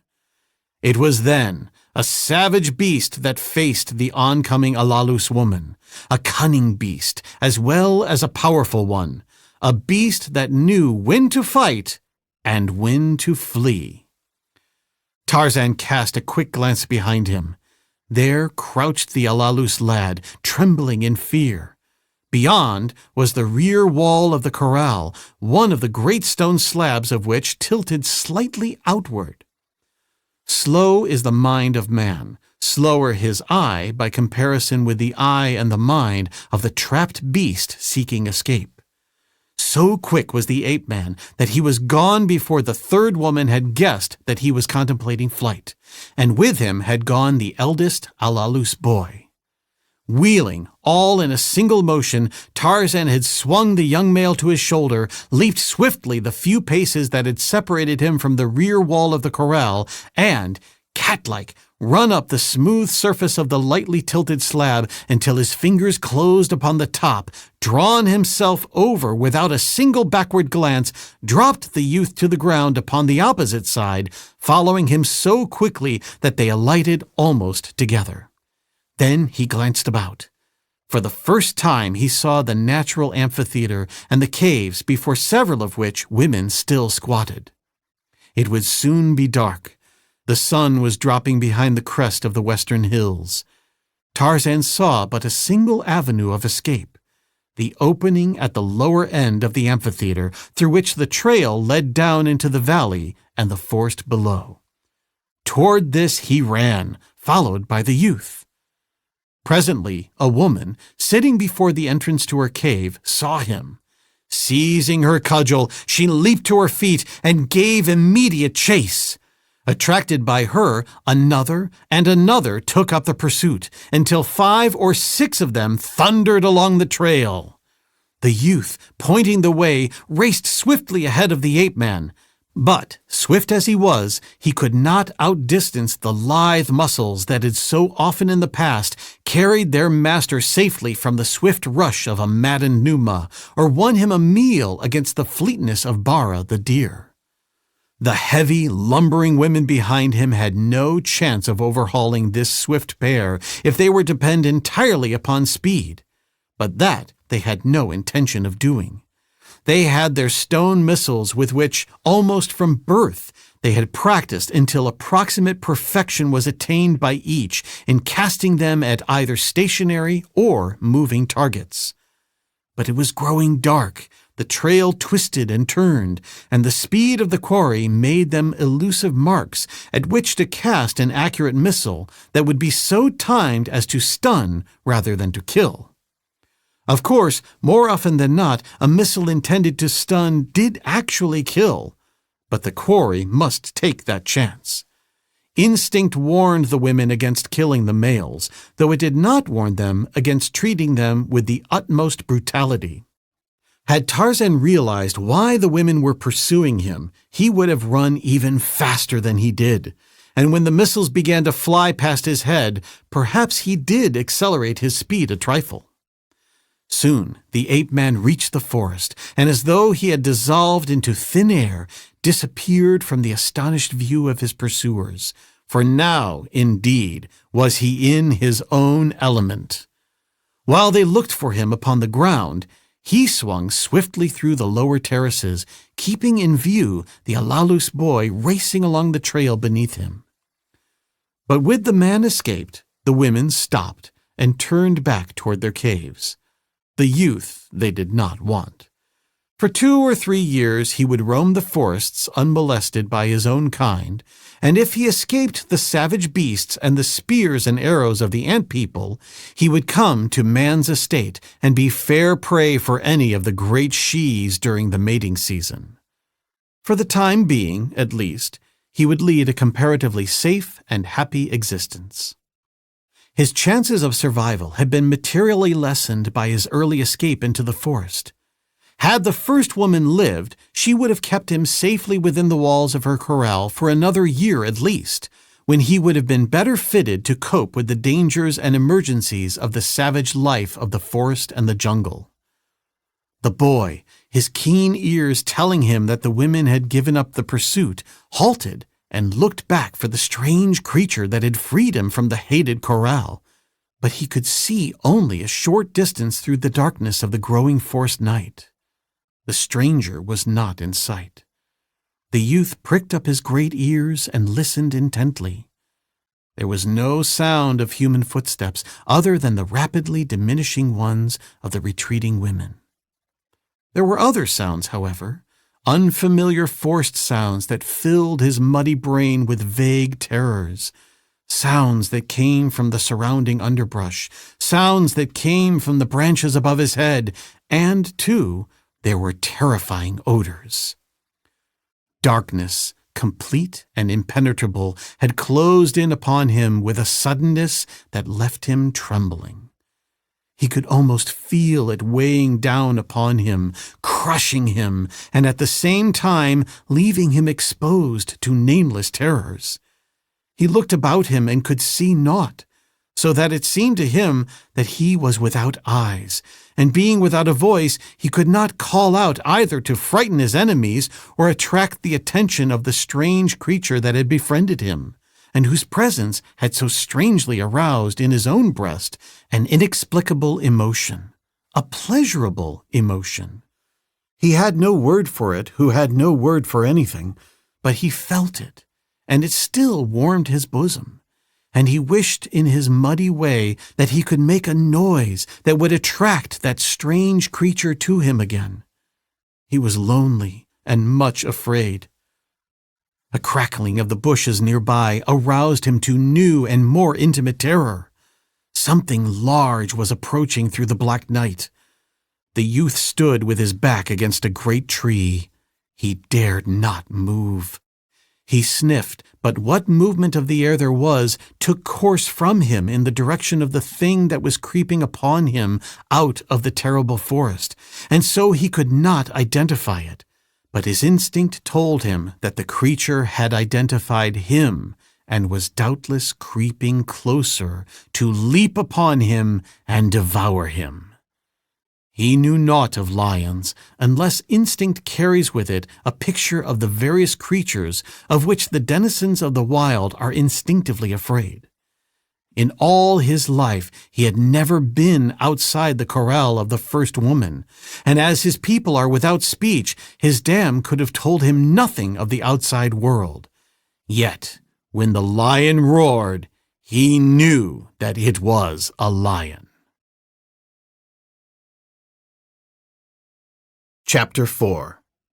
Naked Hunters. Esteban Miranda, clinging tightly to the wrist of little Uha, crouched in the darkness of another forest 20 miles away and trembled as the thunderous notes of another lion reverberated through the jungle. The girl felt the trembling of the body of the big man at her side and turned contemptuously upon him. "You are not the river devil," she cried. "You are afraid. You are not even Tarzan, for Camis, my father, has told me that Tarzan is afraid of nothing. Let me go, that I may climb a tree. Only a coward or a fool would stand here dead with terror waiting for the lion to come and devour him. Let me go, I say!" And she attempted to wrench her wrist free from his grasp. "Shut up," he hissed. "Do you want to attract the lion to us?" But her words and struggles had aroused him from his paralysis, and stooping, he seized her and lifted her until she could grasp the lower branches of the tree beneath which they stood. Then, as they clambered to safety, he swung himself easily to her side. Presently, higher up among the branches, he found a safer and more comfortable resting place, and there the two settled down to await the coming of the dawn, while below them Numa the lion prowled for a while, coughing and grunting, and occasionally voicing a deep roar that shook the jungle. When daylight came at last, the two, exhausted by a sleepless night, slipped to the ground. The girl would have delayed, hoping that the warriors of Obebe might overtake them, but the man harbored a fear rather than a hope of the same contingency, and was, therefore, for hastening on as rapidly as possible, that he might put the greatest possible distance between himself and the cannibal chief. He was completely lost, having not the remotest idea of where he should search for a reasonably good trail to the coast, nor, at present, did he care. His one wish being to escape recapture by Obebe, and so he elected to move northward, keeping always an eye open for any indication of a well-marked trail toward the west. Evidently, he hoped, he might discover a village of friendly natives who would aid him upon his journey toward the coast, and so the two moved as rapidly as they could in a northerly direction, their way skirting the great thorn forest along the eastern edge of which they traveled. The sun, beating down upon the hot corral of the first woman, found it deserted of life. Only the corpse of a youth lay sprawled where it had fallen the previous evening. A speck appeared in the distant blue. It grew larger as it approached, until it took upon itself the form of a bird gliding easily upon motionless wings. Nearer and nearer it came, now and again winging great, slow circles, until at last it swung above the corral of the first woman. Once again it circled, and then dropped to the earth within the enclosure. Ska, the vulture, had come. Within the hour, the body of the youth was hidden by a mantle of the great birds. It was a 2-day feast, and when they left, only the clean-picked bones remained, and entangled about the neck of one of the birds was a golden chain from which depended a diamond-encrusted locket. Ska fought the bauble that swung annoyingly beneath him when he flew and impeded his progress when he walked upon the ground, but it was looped twice about his neck, and he was unable to dislodge it. And so he winged away across the great thorn forest, the bright gems gleaming and scintillating in the sun. Tarzan of the Apes, after eluding the women that had chased him and the Alalus youth into the forest, halted in the tree beneath which the frightened son of the first woman had come to a terrified pause. He was there, close above him, when Numa charged, and reaching quickly down, had seized the youth by the hair and dragged him to safety as the lion's raking talons embraced thin air beneath the feet of the Alalus. The following day, the ape-man concerned himself seriously in the hunt for food, weapons, and apparel. Naked and unarmed as he was, it might have gone hard with him had he been other than Tarzan of the Apes, and it had gone hard too with the Alalus had it not been for the ape-man. Fruits and nuts Tarzan found, and birds' eggs, but he craved meat, and for meat he hunted assiduously, not alone because of the flesh of the kill, but for the skin and the gut and the tendons that he could use in the fabrication of the things he required for the safety and comfort of his primitive existence. As he searched for the spoor of his prey, he searched also for the proper woods for a spear and for a bow and arrows, nor were they difficult to find in this forest of familiar trees. But the day was almost done before the gentle wind, up which he had been hunting, carried to his sensitive nostrils the scent spoor of Bara the deer. Swinging into a tree, he motioned the Alalus to follow him. But so inept and awkward was the creature that Tarzan was compelled to drag him to a place among the branches, where, by signs, he attempted to impart to him the fact that he wished him to remain where he was, watching the materials that the ape-man had collected for his weapons, while the latter continued the hunt alone. That the youth understood him he was not at all sure, but at least he did not follow when Tarzan swung off silently through the branches of the forest along the elusive trail of the ruminant, the scent of which was always translated to the foster son of Kala the she-ape as Bara the deer, though in fact, as practically always, the animal was an antelope. But strong are the impressions of childhood, and since that long-gone day upon which he had pored over the colored alphabet primer in the far-off cabin of his dead father beside the landlocked harbor on the west coast, and learned that D stands for deer, and had admired the picture of the pretty animal, the thing that most closely resembled it, with which he was familiar in his daily life, the antelope, became for him then and always remained Bara the deer. To approach sufficiently close to Bara, to bring him down with spear or arrow, requires cunning and woodcraft far beyond the limited range of civilized man's ability. The native hunter loses more often than he wins in this game of wits and percipience.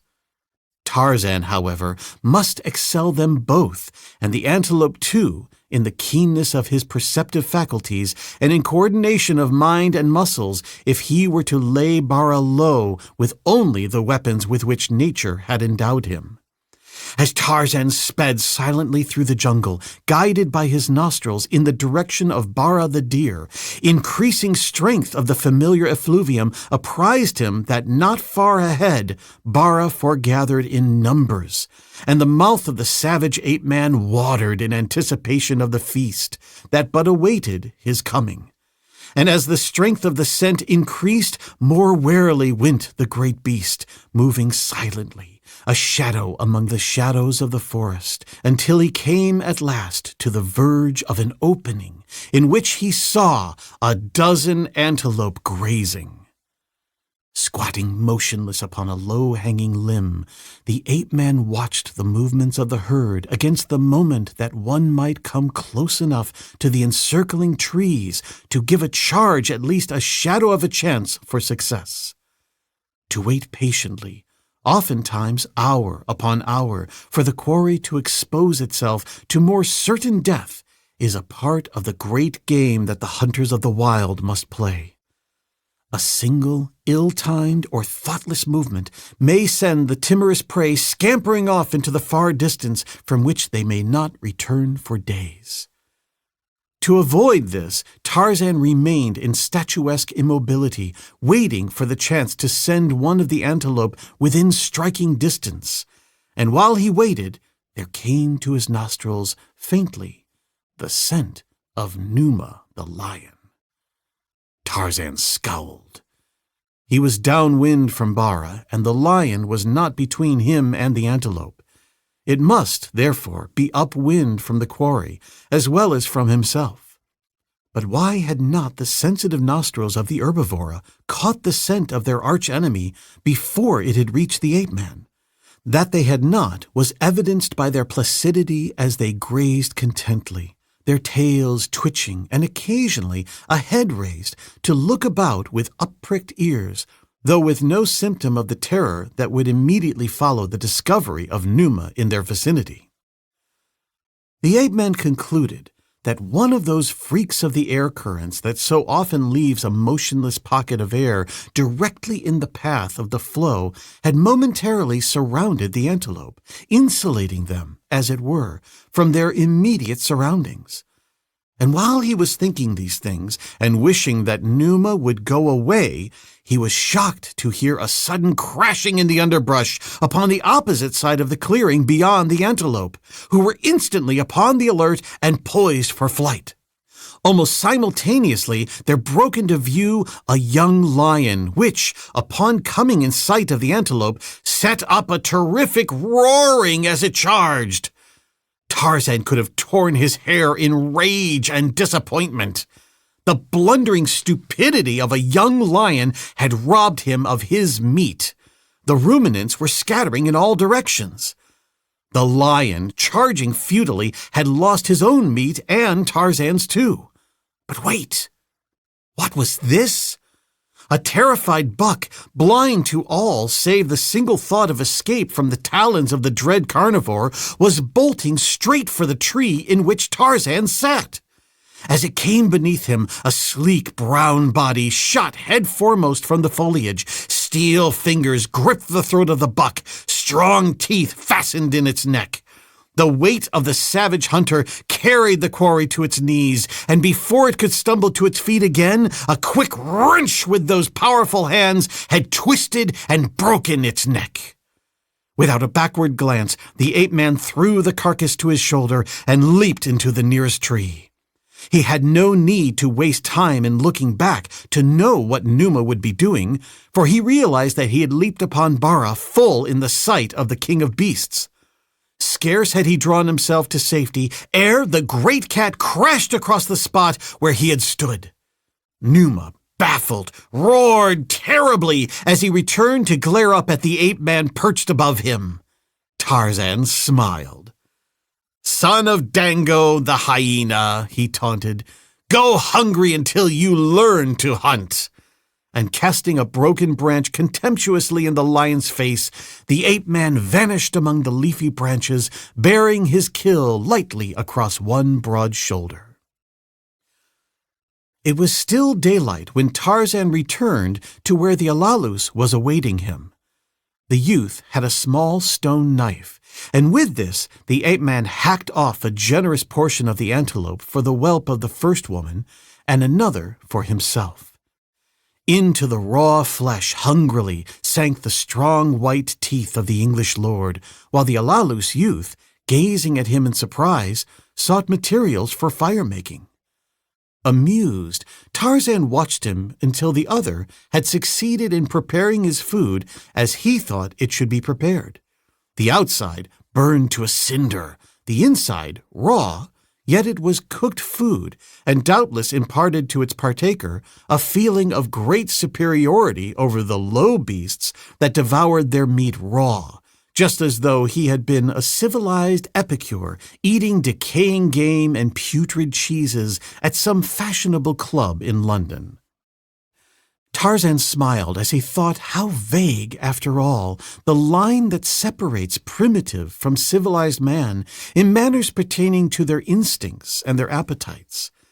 Some of his French friends, with whom he was dining upon a certain occasion, were horrified when they learned that, in common with many of the African tribes and the apes, he ate caterpillars, and they voiced their horror between mouthfuls of the snails they were eating with relish at the time. The provincial American scoffs at the French for eating frogs' legs, the while he munches upon the leg of a pig.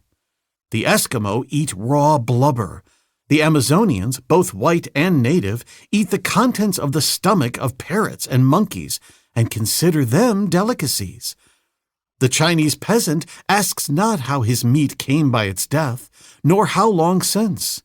And there is a man in New York, an estimable and otherwise harmless man, who eats Limburger cheese on Bartlett pears. The following day, with sufficient meat to last them several days, Tarzan set to work upon his weapons and his loincloth. Showing the Alalus how to scrape the antelope hide with his stone knife, the ape-man set to work. With nothing more in the way of tools than bits of stone picked from the bed of a stream, to fashion weapons with which to cope successfully with the Alali women, the great carnivores, and whatever enemies time might reveal to him. And as he worked, he watched the Alalus youth, and wondered of what use the poor creature could be to him in finding his way through the encircling thorn forest that he must pass to reach familiar country and the trail for home.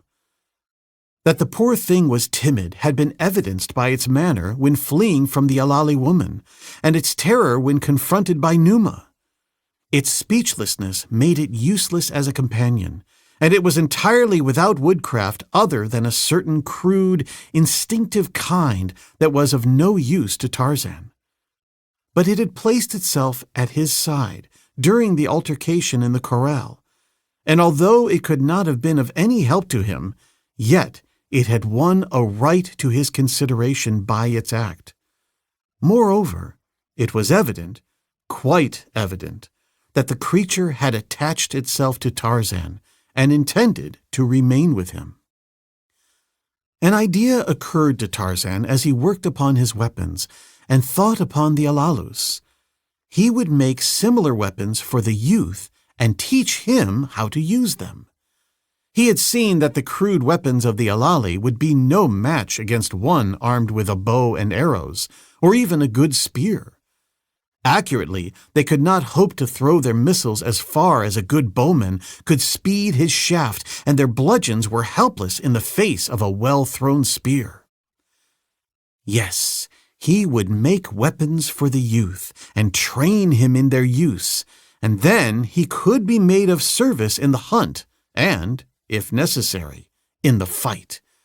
And as Tarzan of the Apes thought upon the matter, the Alalus suddenly paused in his work and bent an ear close to the ground. Then he lifted his head and turned his eyes upon Tarzan, pointing at him, at his ear, and then at the ground. The ape-man understood that this was to listen as the other had, and when he did so, he distinctly heard approaching footsteps resounding upon a hard-worn trail. Gathering up his belongings, he carried them high among the trees to a safe cache with the remnants of Bara the deer, and then, returning, helped the youth into the tree beside him. Slowly already, the Alalus was becoming more at ease in the trees and could help himself to a greater extent in climbing into them, but he was still practically helpless in Tarzan's estimation. The two had not long to wait before there swung down the trail one of the terrible women of the amphitheater, and behind her, at 10 or 15 paces, another, and behind the second, a third. It was not often that they traveled thus, for theirs was a solitary existence, the Alali being almost devoid of gregarious instincts. Yet they did occasionally start out upon their hunts together, especially when they were hunting some dangerous beast that had encroached upon their rights, or when, failing to collect sufficient men from the forest during the mating season, the unfortunate ones banded together to make a raid upon the corrals of a neighboring tribe. The three, slouching along the trail, passed directly beneath the tree from which Tarzan and the youth watched them. The great flat ears flapped lazily, the dark eyes wandered from side to side, and from time to time they moved rapidly the skin upon some portions of their bodies as they sought to dislodge annoying insects. The two in the tree remained motionless, while the three brute women passed along down the trail to be presently lost to their view at a turning of the forest highway. Then, after a short interval of listening, they descended to the ground and resumed their interrupted labors.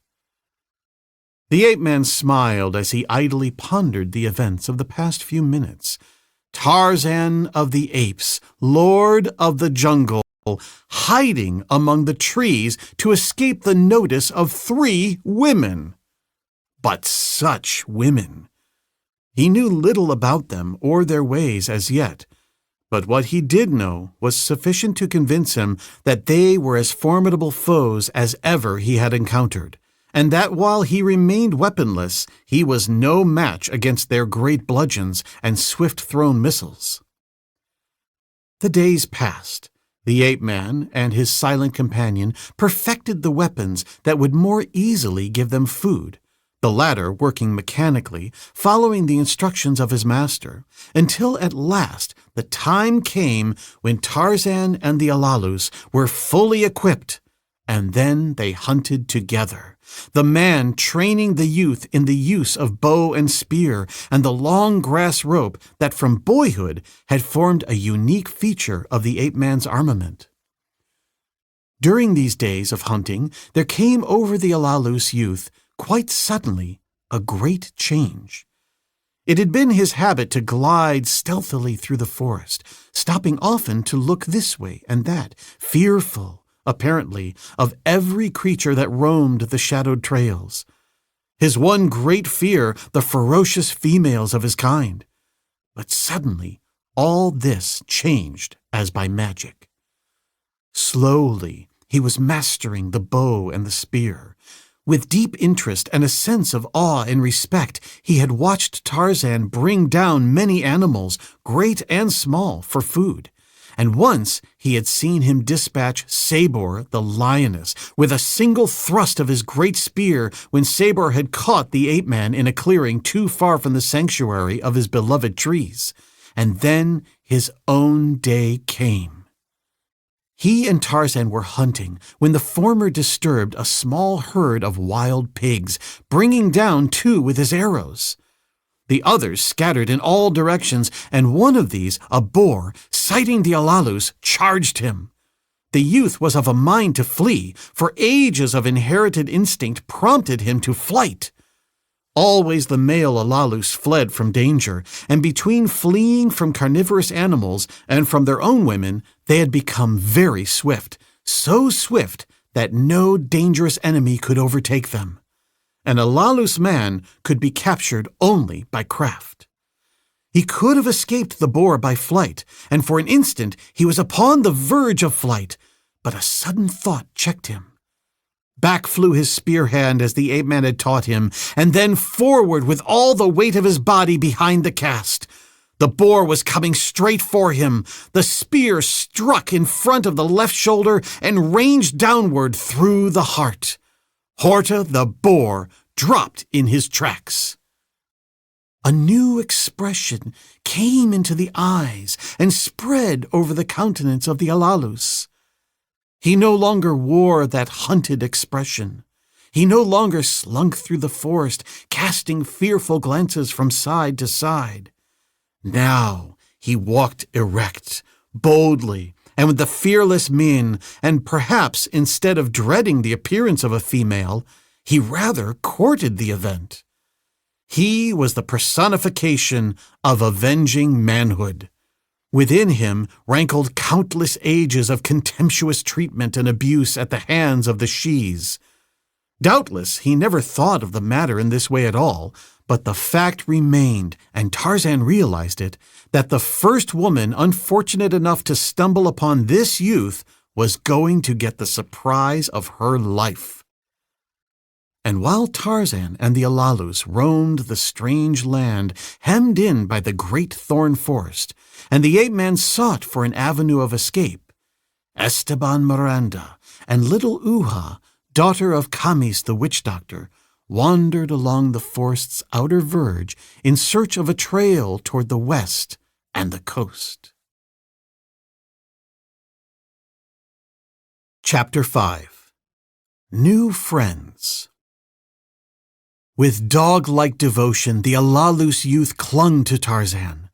The latter had mastered the meager sign language of his protégé, giving them a means of communication that was adequate for all their needs. The former, gaining confidence with a growing familiarity with his new weapons, became more independent, with the result that the two more often separated for the hunt, thus ensuring a more fully stocked larder. It was upon one of these occasions that Tarzan came suddenly upon a strange sight. He had been following the scent spoor of Bara the deer when it was suddenly crossed by that of one of the great female Alali. That probably meant that another would attempt to rob him of his prey. The savage instinct of the jungle beast predominated in the guidance of the breech-clouded ape-man. It was not the polished Lord Greystoke of London, whose snarling upper lip revealed two gleaming fighting fangs. It was a primordial hunting brute, about to be robbed of its quarry. Taking to the trees, he moved rapidly in the direction of the Alalus woman. But before he came within sight of her, a new scent impinged upon his nostrils. A strange, new scent that puzzled him. It was the scent of man, yet strange and unfamiliar to a degree. Never before had anything like it arrested his attention. It was very faint, and yet, somehow he knew that it was close. And then, ahead of him, he heard voices, low, musical voices that came faintly to his ears, and though they were low and musical, there was something in the quality and pitch of them that suggested excitement. Now Tarzan went more carefully, Bara the deer all but forgotten. As he drew nearer, he realized that there were many voices and much commotion, and then he came upon a large plain that stretched away to distant hills, and in the foreground, not 100 yards from him, he looked upon a sight that might well have caused him to doubt the veracity of his own eyes. The only familiar figure was a giant Alalus woman. Surrounding her was a horde of diminutive men, tiny white warriors, mounted upon what appeared to be a form of the royal antelope of the west coast. Armed with lances and swords, they repeatedly charged at the huge legs of the Alalus, who, backing slowly toward the forest, kicked viciously at her assailants and struck at them with her heavy bludgeon. It quickly became evident to Tarzan that they were attempting to hamstring her, and had they been successful, they might easily have slain her then. But though there must have been fully 100 of them, their chances of success appeared small, since, with a single kick of her mighty foot, the woman could lay low a dozen or more of her assailants at a time. Already half the force was hors de combat, their bodies, with those of many of their mounts, being scattered out onto the plain, marking the trail of the combat up to the time that Tarzan had come upon the scene. The courage of the survivors, however, filled Tarzan with admiration as he watched them hurl themselves upon almost certain death in their stubborn efforts to bring down the female. And then it was that the ape-man saw the reason, or the apparent reason, for the mad sacrifice of life. In her left hand, the Alalus clutched one of the tiny warriors. It was to rescue him, evidently, that the others were maintaining this forlorn hope. If the warriors filled Tarzan with admiration, to scarcely a lesser extent did their courageous and agile mounts. Always had he thought of the royal antelope, the smallest known member of its family, as the most timid of creatures, but not so these cousins of theirs. Slightly larger, standing perhaps 15 inches at the withers, they were, in all other outward respects, identical. Yet, at the guidance of their riders, they leaped fearlessly into close range of those enormous feet and the great slashing bludgeon. Perfectly reined were they too, so perfectly that their muscles seemed to have coordinated with the minds of their riders. In and out they bounded, scarcely touching the ground before they were out of harm's way again. 10 or a dozen feet they covered at a leap, so that Tarzan wondered not only at their agility, but at the almost marvelous riding ability of the warriors who could keep their seats so perfectly upon these leaping, bounding, turning, twisting mounts. It was a pretty sight, and an inspiring one, and however unreal it had first appeared to him, he was not long in realizing that he was looking upon a race of real pygmies, not members of the black tribe with which all African explorers are more or less familiar, but with that lost white race of diminutive men, reference to which is occasionally to be found in ancient manuscript of travel and exploration, of myth and legend. While the encounter interested him, and he viewed it at first as a disinterested neutral, he soon found his sympathies gravitating to the tiny warriors, and when it became evident that the Alalus woman was going to make good her escape into the forest with her captive, the ape-man decided to take a hand in the affair himself. As he stepped from the concealment of the forest, the little warriors were the first to see him. Evidently, they mistook him at first for another of their giant enemies, for a great cry of disappointment rose from them, and they fell back for the first time since Tarzan had been watching the unequal struggle. Wishing to make his intentions clear before the little men set upon him, he moved quickly in the direction of the woman, who, the instant that her eyes fell upon him, made imperative signs for him to join her in dispatching the balance of the pygmies. She was accustomed to being feared and obeyed by her mankind, when she had them in her power. Perhaps she wondered a little at the temerity of this he, for as a rule they all ran from her. But she needed him badly, and that was the idea that dominated her thoughts. As Tarzan advanced, he commanded her in the sign language he had learned from the youth that she was to release her captive and go away, molesting the little men no more. At this, she made an ugly grimace, and raising her bludgeon, came forward to meet him. The ape-man fitted an arrow to his bow. "Go back," he signed her. "Go back, or I will kill you. Go back and put down the little man." She snarled ferociously and increased her pace. Tarzan raised the arrow to the level of his eye and drew it back until the bow bent. The pygmies, realizing that for the moment at least this strange giant was their ally, sat their mounts and awaited the outcome of the duel. The ape-man hoped that the woman would obey his commands before he was compelled to take her life. But even a cursory glance at her face revealed anything but an intention to relinquish her purpose, which now seemed to be to annihilate this presumptuous meddler as well. On she came. Already she was too close to make further delay safe, and the ape-man released his shaft. Straight into her savage heart it drove, and as she stumbled forward, Tarzan leaped to meet her, seizing the warrior from her grasp before she might fall upon the tiny body and crush it. And as he did so, the other warriors, evidently mistaking his intentions, spurred forward with loud shouts and brandishing weapons. But before they had reached him, he had set the rescued man upon the ground and released him. Instantly, the attitude of the charging pygmies changed again, and from war cries, their tones turned to cheers. Riding forward, they drew rein before the warrior that Tarzan had rescued, and several of their number leaped from their mounts and, kneeling, raised his hand to their lips.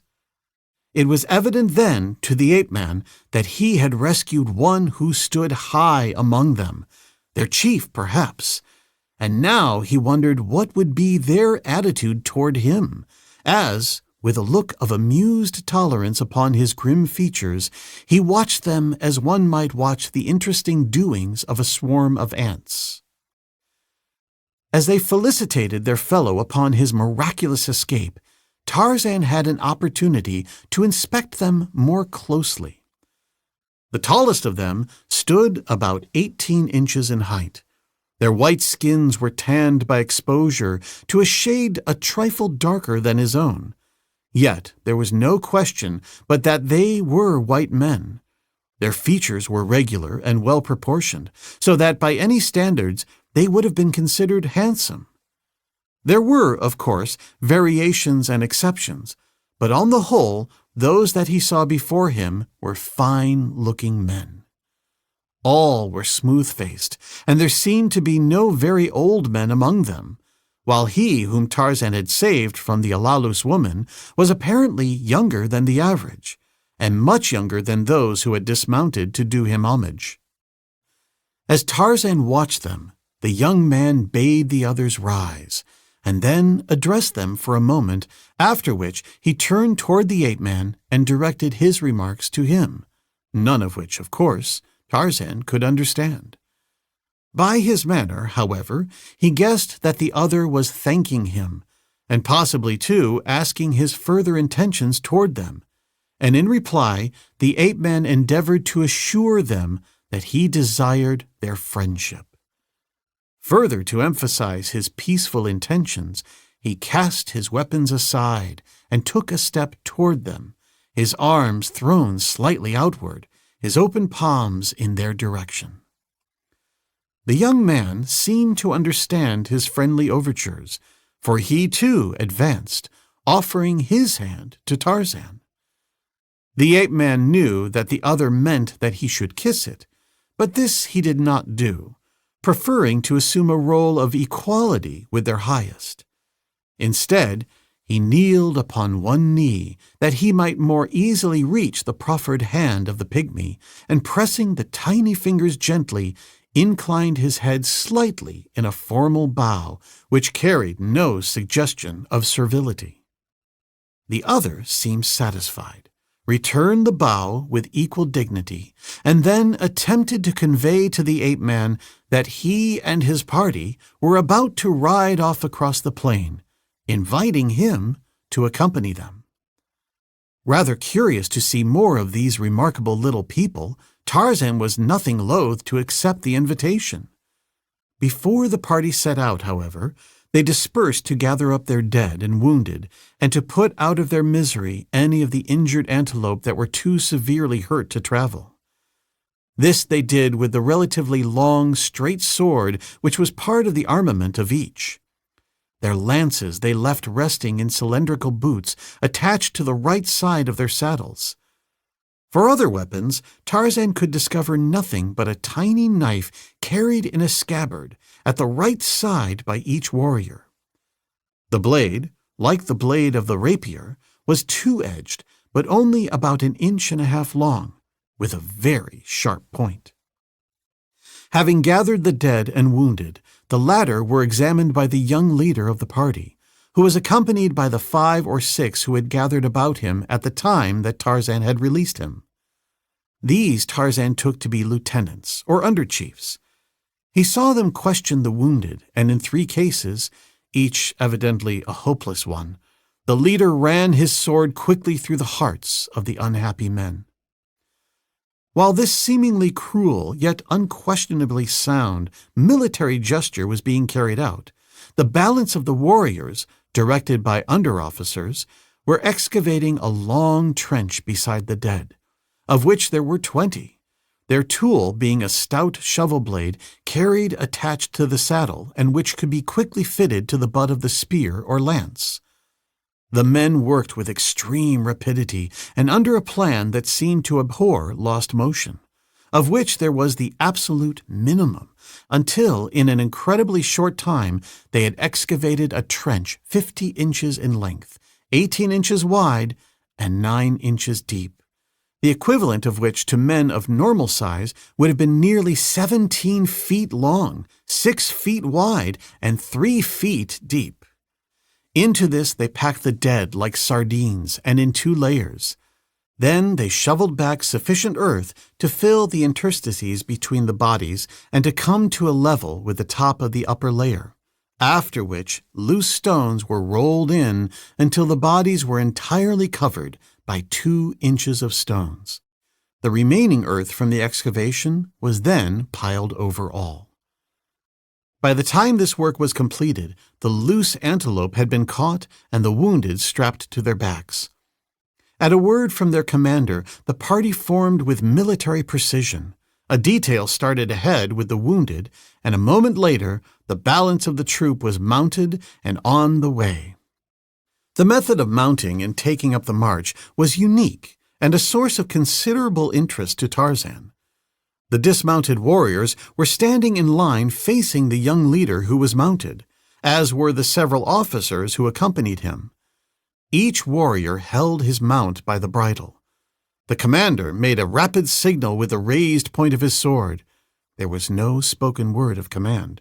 Immediately after which he dropped the point quickly at his side, simultaneously wheeling his mount, which leaped quickly off in the direction that the troop was facing, the mounts of his officers wheeling with him as though actuated by a single brain.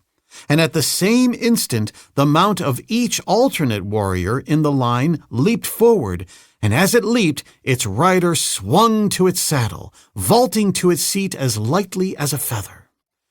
The instant the first line had cleared them, the antelopes of the second line leaped in pursuit. Their riders mounted as had the others before them, and with a second and longer leap, the intervals were closed and the whole troop raced forward in a compact line. It was a most clever and practical evolution, and one that made it possible to put mounted troops in motion as rapidly as foot troops. There was no long delay caused by taking distance, mounting, and closing ranks. As the troop galloped away, 10 warriors wheeled from the left flank and, following one of the officers who had detached himself from the party of the commander of the troop, returned to Tarzan. By signs, the officer conveyed to the ape-man the intelligence that he was to follow this party which would guide him to their destination. Already the main body was far away across the open plain, their lithe mounts clearing as many as 5 or 6 feet in a single bound. Even the swift Tarzan could not have kept pace with them. As the ape-man started away under the guidance of the detachment, his thoughts reverted for an instant to the Alalus youth who was hunting alone in the forest behind him.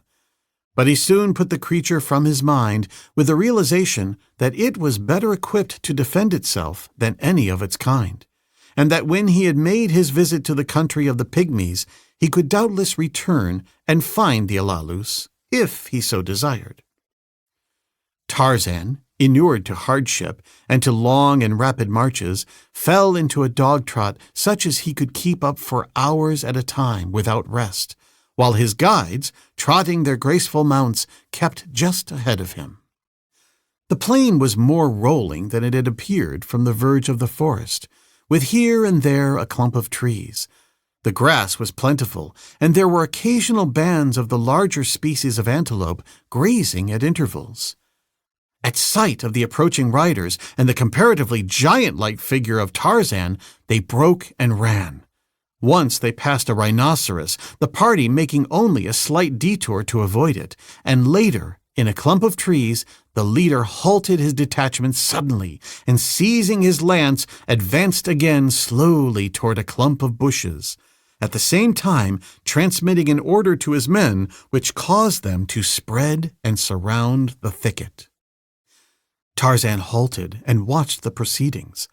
The wind was blowing from him in the direction of the thicket, so that he could not determine what manner of creature, if any, had attracted the attention of the officer.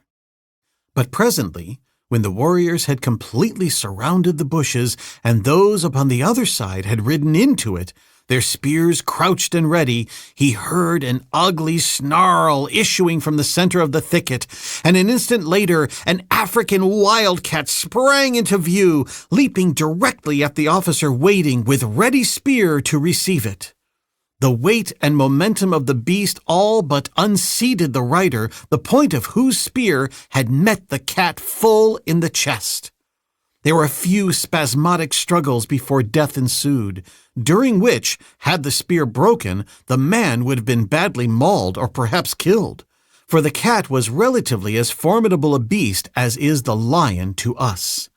The instant that it died, 4 warriors leaped forward and with their sharp knives removed the head and skin in an incredibly short time. Tarzan could not but note that everything these people did was accomplished with maximum efficiency. Never did there seem to be any lost motion. Never was one at a loss as to what to do. Never did one worker get in the way of another. Scarcely 10 minutes had elapsed from the moment that they had encountered the cat before the detachment was again moving, the head of the beast fastened to the saddle of one of the warriors, the skin to that of another. The officer who commanded the detachment was a young fellow, not much, if any, older than the commander of the troop.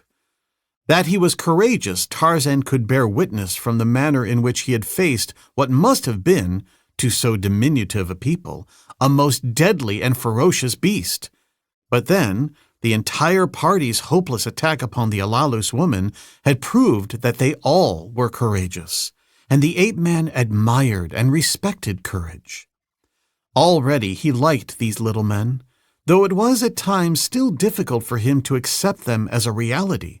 So prone are we to disbelieve in the possibility of the existence of any form of life with which we are not familiar by association or credible repute.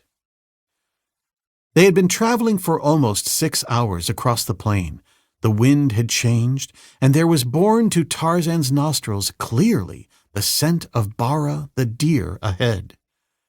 The ape-man, who had tasted no food that day, was ravenous, with the result that the odor of the meat aroused all the savage instincts fostered by his strange upbringing. Springing forward abreast the leader of the detachment that was escorting him, he signed them to halt, and then, as clearly as he could through the comparatively laborious and never quite satisfactory medium of further signs, he explained that he was hungry, that there was meat ahead, and that they should remain in the rear until he had stalked his prey and made his kill.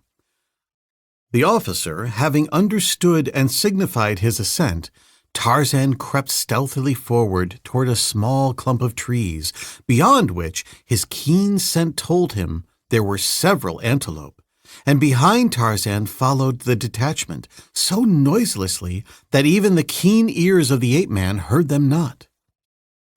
Sheltered by the trees, Tarzan saw a dozen or more antelope grazing a short distance beyond, the nearest being scarce 100 feet from the small grove. Unslinging his bow and taking a handful of arrows from his quiver, the ape-man moved noiselessly to the tree nearest to the antelope. The detachment was not far behind him, though it had stopped the moment the officer saw the game that Tarzan was stalking, lest it be frightened away. The pygmies knew naught of bows and arrows, and so they watched with deep interest every move of the ape-man. They saw him fit an arrow to his bow, draw it far back, and release it almost all in a single movement. So quick with this weapon was he, and they saw the antelope leap to the impact of the missile, which was followed in rapid succession by a second and a third, and as he shot his bolts, Tarzan leaped forward in pursuit of his prey. But there was no danger that he would lose it. With the second arrow, the buck was upon his knees, and when Tarzan reached him, he was already dead. The warriors who had followed close behind Tarzan the instant that there was no further need for caution were already surrounding the antelope, where they were talking with much more excitement than Tarzan had seen them display upon any previous occasion. Their interest seemingly centered about the death-dealing projectiles that had so easily laid the great animal low. For to them, this antelope was as large as would be the largest elephant to us, and as they caught the ape-man's eye, they smiled and rubbed their palms together very rapidly with a circular motion, an act which Tarzan assumed to be in the nature of applause. Having withdrawn his arrows and returned them to his quiver, Tarzan signed to the leader of the detachment that he would borrow his rapier. For an instant, the man seemed to hesitate, and all his fellows watched him intently, but he drew his sword and passed it hilt foremost to the ape-man. If you are going to eat flesh raw while it is still warm, you do not bleed the carcass, nor did Tarzan in this instance. Instead, he merely cut off a hind quarter, sliced off what he wanted, and fell to devouring it hungrily. The little men viewed his act with surprise, not unmixed with horror, and when he offered them some of the flesh, they refused it and drew away. What prompted their reaction he could not know, but he guessed that they held a strong aversion to the eating of raw meat. Later, he was to learn that their revulsion was due to the fact that within the entire range of their experience, heretofore, the only creatures that devoured raw meat devoured the pygmies as well. When, therefore, they saw this mighty giant eating the flesh of his kill raw, they could not but draw the conclusion that should he become sufficiently hungry, he would eat them. Wrapping some of the meat of the antelope in its own skin, Tarzan secured it to his back and the party resumed its journey. The warriors now seemed troubled, and as they conversed in low tones, they cast many backward glances in the direction of the ape-man. They were not afraid for themselves, for these warriors scarcely knew the meaning of fear. The question that caused them apprehension related to the wisdom of leading among their people such a huge devourer of raw flesh, who, at a single hurried meal, had eaten the equivalent of a grown man.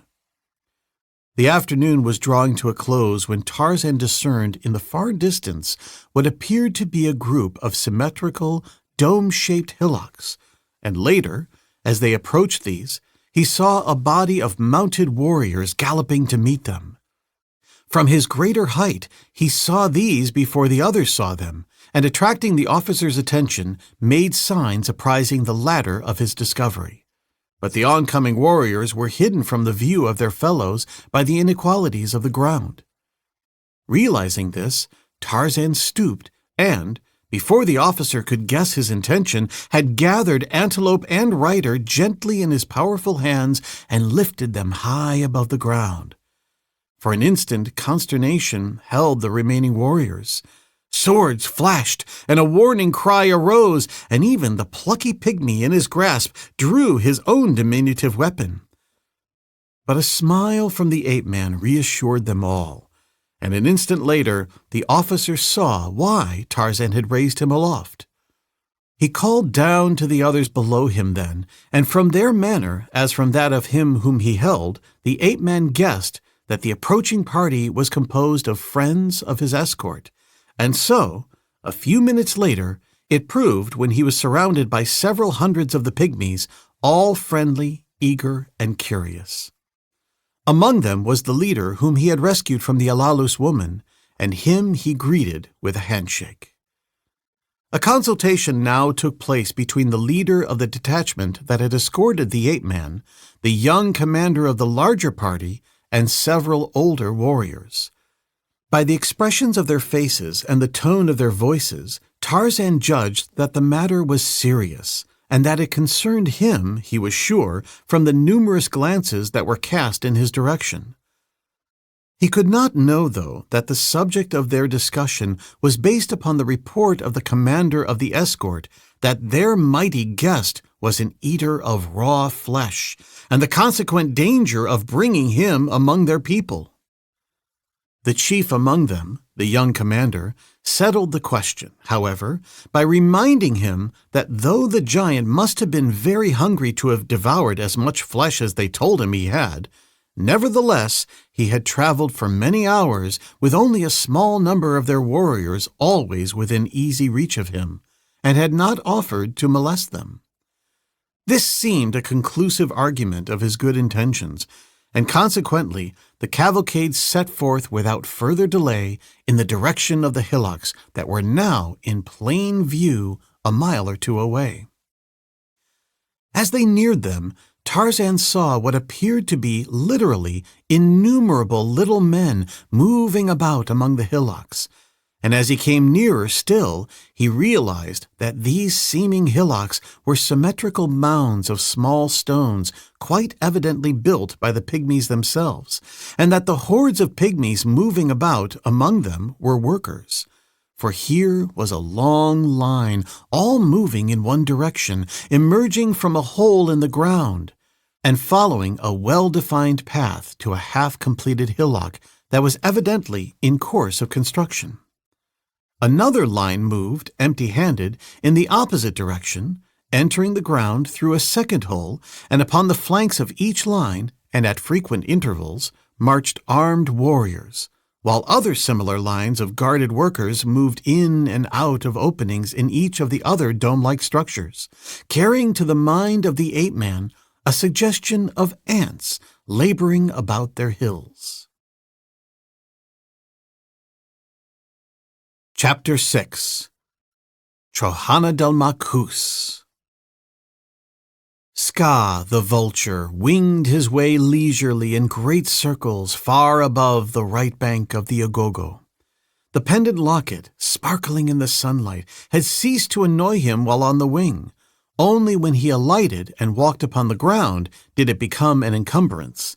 Then he stepped upon it and tripped. But long since had he ceased to fight it, accepting it now as an inescapable evil.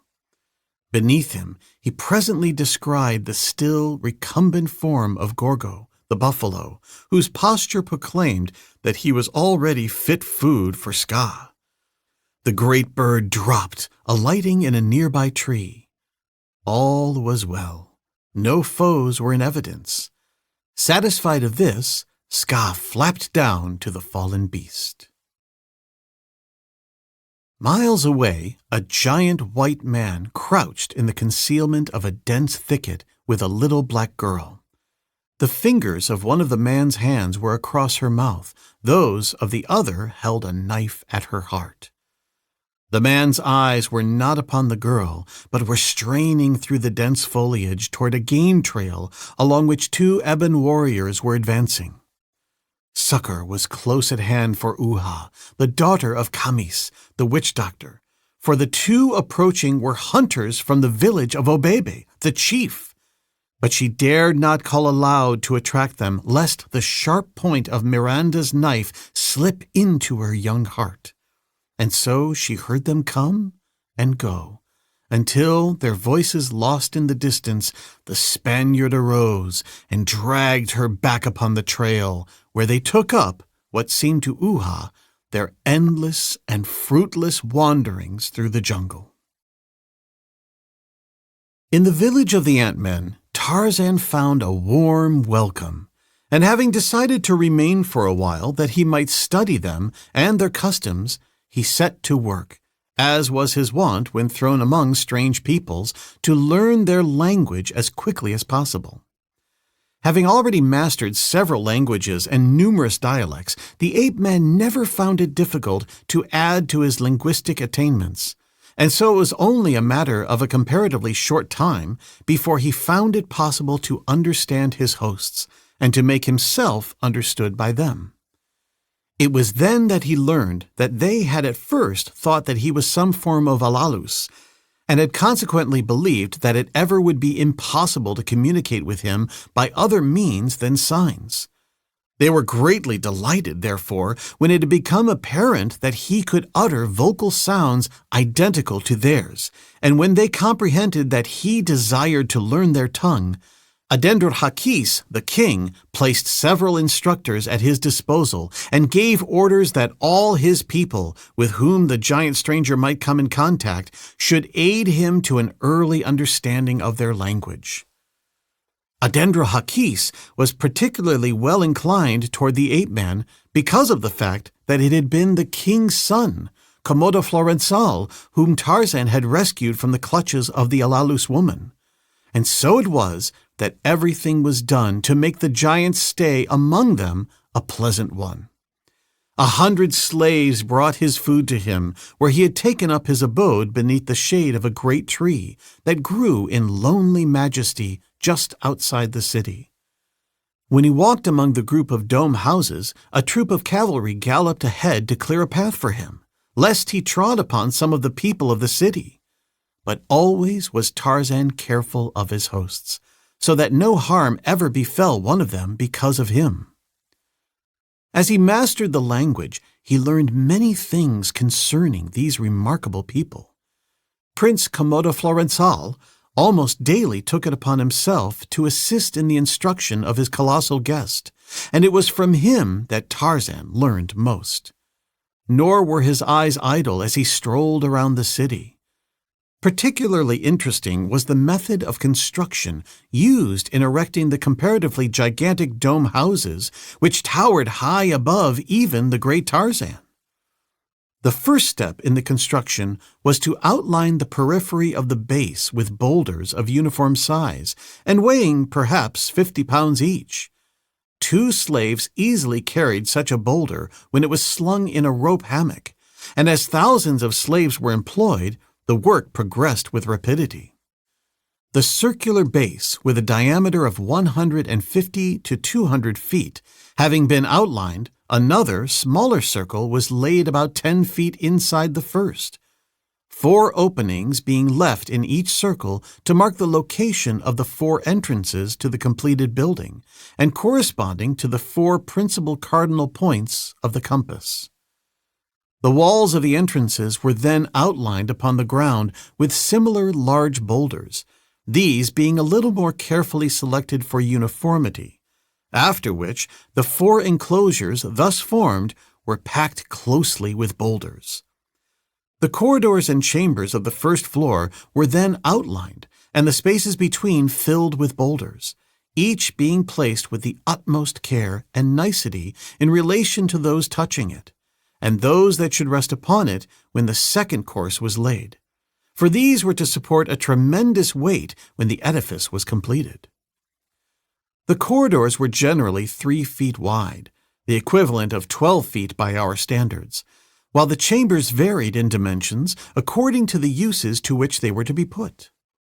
In the exact center of the building, a circular opening was left that measured 10 feet in diameter, and this was carried upward as the building progressed, until the whole formed an open shaft from ground floor to roof in the completed edifice. The lower course having been built up in this manner to a height of 6 inches, wooden arches were placed at intervals the length of the corridors, which were now sealed over by the simple expedient of fastening thin wooden strips lengthwise of the corridors from arch to arch until the corridors were entirely roofed. The strips, or boards, which overlapped one another, were fastened in place by wooden dowels, driven through them into the peripheries of the arches. As this work was progressing, the walls of the various chambers and the outer wall of the building were raised to a height of 24 inches, bringing them to the level of the ceilings of the arched corridors, and the spaces between chambers and corridors were packed with boulders, the interstices between which were filled with smaller stones and gravel. The ceiling beams were then placed across the other chambers, timbers 6 inches square hewn from a hard, tough wood being used, and in the larger chambers these were further supported at intervals by columns of the same dimensions and material. The ceiling beams being in place, they were covered over with tight-fitting boards doweled to place. The ceilings of the chambers now projected 6 inches above the surrounding course of the structure, and at this juncture hundreds of cauldrons were brought, in which a crude asphaltum was heated until it became liquid, and the interstices of the next 6-inch course were filled with it, bringing the entire completed course to the same level at a height of 30 inches, over all of which a second 6-inch course of rock and asphaltum was laid, and the second story laid out and completed in a similar manner. The palace of Adendrahakis, constructed in this way, was 220 feet in diameter and 110 feet high, with 36 floors capable of housing 80,000 people, a veritable anthill of humanity. The city consisted of 10 similar domes, though each slightly smaller than the king's, housing a total of 500,000 people, 2/3 of whom were slaves. These being for the most part the artisans and body servants of the ruling class. Another 500,000 slaves, the unskilled laborers of the city, dwelt in the subterranean chambers of the quarries from which the building material was obtained. The passageways and chambers of these mines were carefully shored and timbered as the work progressed, resulting in fairly commodious and comfortable quarters for the slaves upon the upper levels at least, and as the city was built upon the surface of an ancient ground moraine on account of the accessibility of building material, the drainage was perfect, the slaves suffering no inconvenience because of their underground quarters. The domes themselves were well ventilated through the large central air shaft and the numerous windows that pierced the outer walls at frequent intervals at each level above the ground floor, in which, as previously explained, there are but 4 openings. The windows, which were 6 1/4 inches wide by 18.5 inches high, admitted a certain amount of light as well as air. But the interior of the dome, especially the gloomy chambers midway between the windows and the central light and air shaft, was illuminated by immense, slow-burning, smokeless candles.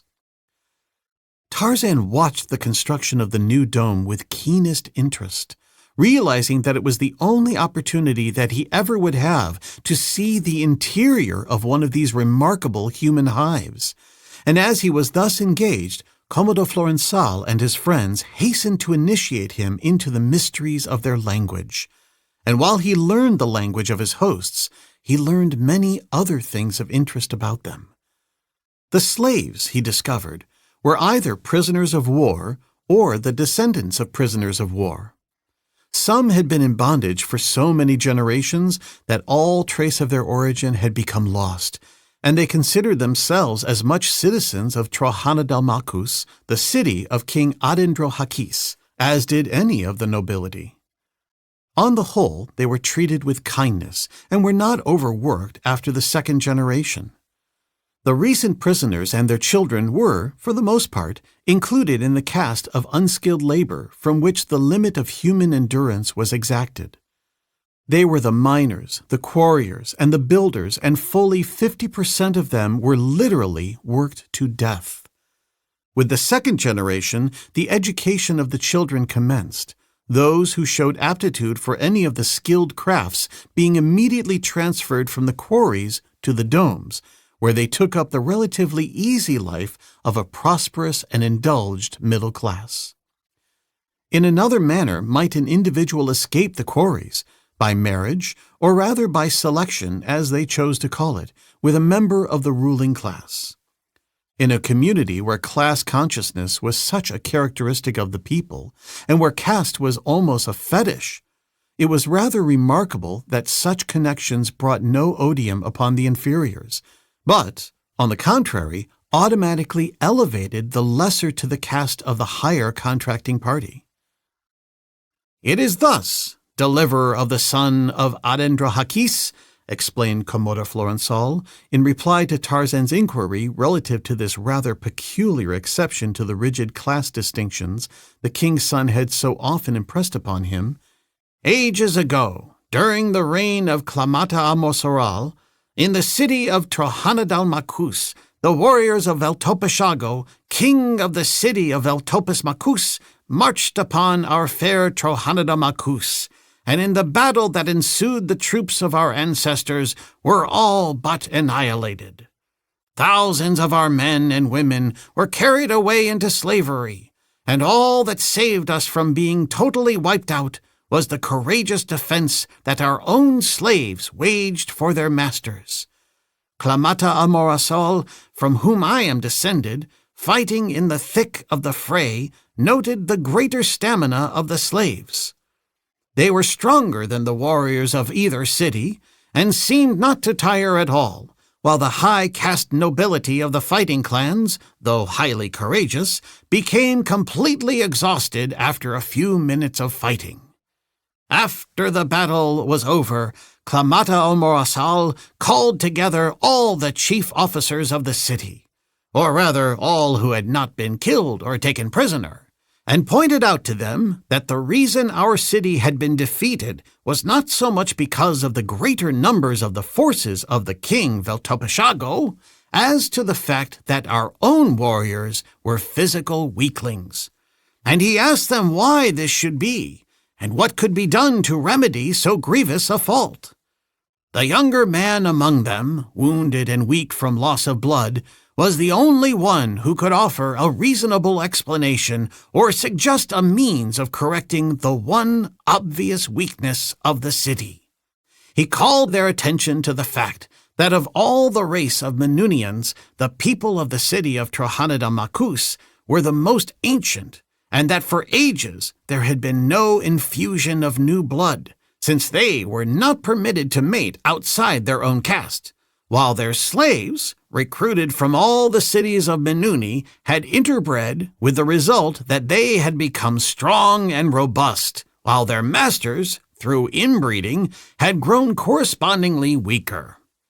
He exhorted Clamata Morasal to issue a decree elevating to the warrior class any slave that was chosen as mate by either a man or woman of that class, and further, to obligate each and every warrior to select at least one mate from among their slaves. At first, of course, the objections to so iconoclastic a suggestion was loud and bitter. But Clamata Omarasal was quick to sense the wisdom of the idea, and not only did he issue the decree, but he was the first to espouse a slave woman. And what the king did, all were anxious to do also. The very next generation showed the wisdom of the change, and each succeeding generation has more than fulfilled the expectations of Clamata Amorasal, until now you see in the people of Trohana Dalmakus the most powerful and warlike of the Menunians. Our ancient enemy, Veltopes Makus, was the next city to adopt the new order, having learned of it through slaves taken in raids upon our own community. But they were several generations behind us. Now all the cities of Menuni wed their warriors with their slave women. And why not? Our slaves are all descended from the warrior class of other cities, from which their ancestors were captured. We are all of the same race. We all have the same language, and in all important respects, the same customs. Time has made some slight changes in the manner of the selection of these new mates, and now it is often customary to make war upon another city for the sole purpose of capturing their noblest born and most beautiful women. For us of the royal family, it has been nothing less than salvation from extinction. Our ancestors were transmitting disease and insanity to their progeny. The new, pure, virile blood of the slaves has washed the taint from our veins, and so altered has our point of view become that whereas, in the past, the child of a slave woman and a warrior was without caste, the lowest of the low, now they rank highest of the high, since it is considered immoral for one of the royal family to wed other than a slave. And your wife? Asked Tarzan. You took her in a battle with some other city? I have no wife, replied Commodore Florensal. We are preparing now to make war upon Veltopes Makus, the daughter of whose king, we are told by slaves from that city, is the most beautiful creature in the world. Her name is Janzara, and as she is not related to me, except possibly very remotely, she is a fit mate for the son of Adendrohakis. How do you know she is not related to you? Asked the ape-man. We keep as accurate a record of the royal families of Veltopes Makus and several others of the nearer cities of Menuni as we do of our own, replied Kodama Florensal, obtaining our information from captives, usually from those who are chosen in marriage by our own people.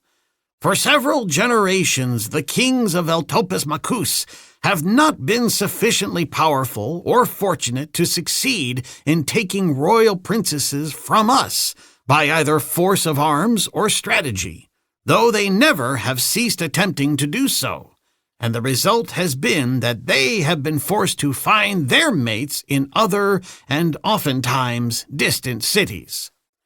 The present king of Veltopus Macus, Elkomelahago, the father of the Princess Janzara, took his mate, the mother of the princess, from a far distant city that has never, within historic times, taken slaves from Trohanadal Macus, nor have our warriors visited that city within the memory of any living man.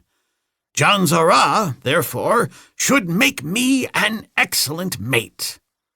But what about love? Suppose you should not care for one another, asked Tarzan. Komodo Florensal shrugged his shoulders. She will bear me a son, who will someday be king of Trohanadal Macus, he replied, and that is all that can be asked.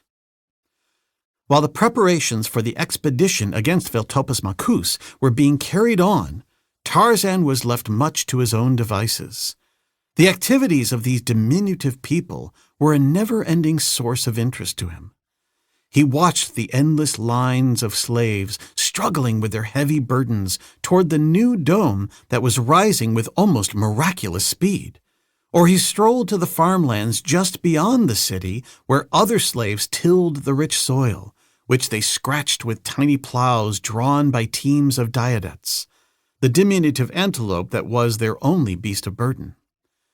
Always were the slaves accompanied by armed warriors, if they were slaves of the first or second generation, lest they should attempt escape or revolution, as well as a protection against beasts of prey and human enemies, since the slaves were not permitted to bear arms, and, consequently, could not protect themselves. These slaves of the first and second generations were always easily recognizable by the vivid green tunic reaching almost to the knees, which was the single garment of their caste, and which carried upon both its front and back an emblem or character in black that denoted the city of the slave's birth and the individual to whom he now belonged. The slaves employed upon public works all belonged to the king, Adendro Hakis, but in the fields many families were represented by their chattels. Moving about the city upon their various duties were thousands of white-tunicked slaves. They exercised the mounts of their masters. They oversaw much of the more menial and laborious work of the lower caste slaves. They plied their trades and sold their wares in perfect freedom. But like the other slaves, they wore but a single garment, together with rough sandals which were common to both classes. On their breasts and backs in red were the emblems of their masters. The second-generation slaves of the green tunics had a similar emblem, these having been born in the city and being consequently considered a part of it. There were other, though minor, distinguishing marks upon the tunics of the higher caste slaves, small insignia upon one shoulder or upon both, or upon a sleeve, denoting the occupation of the wearer. Groom, body servant, majordomo, cook, hairdresser, worker in gold and silver, potter, one could tell at a glance the vocation of each, and each belonged, body and soul, to his master, who was compelled to feed and clothe these dependents, the fruits of whose labors belonged exclusively to him. The wealth of one warrior family might lie in the beauty and perfection of the gold and silver ornaments it sold to its wealthy fellows, and in such an instance all its skilled slaves, other than those required for personal and household duties, would be employed in the designing and fabrication of these articles. Another family might devote its attention to agriculture, another to the raising of diadetes, but all the work was done by the slaves, with the single exception of the breaking of the diadetes that were bred for riding, an occupation that was not considered beneath the dignity of the warrior class, but rather, on the contrary, looked upon as a fitting occupation for nobles. Even the king's son broke his own diadetes. As an interested spectator, Tarzan whiled the lazy days away. To his repeated queries as to the possibility of a way out of this bizarre, thorn-infested world, his hosts replied that it was not to penetrate the forest of thorn trees, but that as it continued indefinitely to the uttermost extremities of matter, it were quite useless to attempt to penetrate it at all, their conception of the world being confined to what they actually had seen, a land of hills, valleys, and forest surrounded by thorn trees. To creatures of their size, the thorn forest was far from impenetrable, but Tarzan was not their size. Still, he never ceased to plan on a means of escape, though he was in no great haste to attempt it, since he found the Menunians interesting, and it suited his present primitive mood to loll in lazy ease in the city of Trohanadalmakus. But of a sudden a change came, early of a morning, just as the first faint promise of dawn was tinging the eastern sky. Chapter 7. War. The Alalus youth, son of the first woman, ranged the forest in search of the ape-man, the only creature that had ever stirred within his savage, primitive breast any emotion even slightly akin to affection. But he did not find him. Instead, he fell in with 2 older males of his own species, and these 3 hunted together, as was occasionally the custom of these inoffensive creatures. His new acquaintances showed little interest in his strange armament. They were quite content with a stick and a stone knife. To the former, an occasional rodent fell, and the latter discovered many a luscious grub and insect beneath the mold that floored the forest or hidden under the bark of a tree. For the most part, however, they fed upon fruits, nuts, and tubers. Not so the son of the first woman, however. He brought in many birds and an occasional antelope, for he was becoming daily more proficient with the bow and the spear, and as he often brought in more than he could eat, and left the remainder to his 2 fellows, they were permanently attached to him, or at least until such time as some fearsome woman should appear upon the scene to shatter their idyllic existence and drag one of them away to her corral. They wondered a little at him in their slow and stupid minds, for he seemed to differ in some vague, intangible way from them and all others of their sex that they had known. He held his chin higher, for one thing, and his gaze was far less shifty and apologetic. He strode with a firmer step and with less caution. But perhaps they smiled inwardly as they cogitated muddily upon that inevitable moment that would discover one of their coarse, brutal, hairy shes felling him with her bludgeon and dragging him off toward the caves by the hair of his head. And then, one day, the thing happened, or at least a part of it happened. They met a huge she suddenly in an open place in the forest. The 2 who accompanied the son of the first woman turned in flight, but when they had reached the vantage ground of close-growing timber, they paused and looked back to see if the woman was pursuing them and what had become of their companion. To their relief, they saw that the woman was not following them, and to their consternation that their fellow had not fled, but was facing her defiantly and motioning her to go away or be killed. Such crass stupidity! He must have been whelped without brains. It never occurred to them to attribute his act to courage. Courage was for the shes. The male spent his life in fleeing danger and the female of his species. But they were grateful to him, for his rash act would save them, since the she would take but one of them, and that one would be he who thus foolishly remained behind to defy her. The woman, unaccustomed to having her rights challenged by mere man, was filled with surprise and righteous anger. Her surprise brought her to a sudden halt 20 paces from the man, and her anger caused her to reach for one of the stone missiles hanging at her girdle. That was her undoing.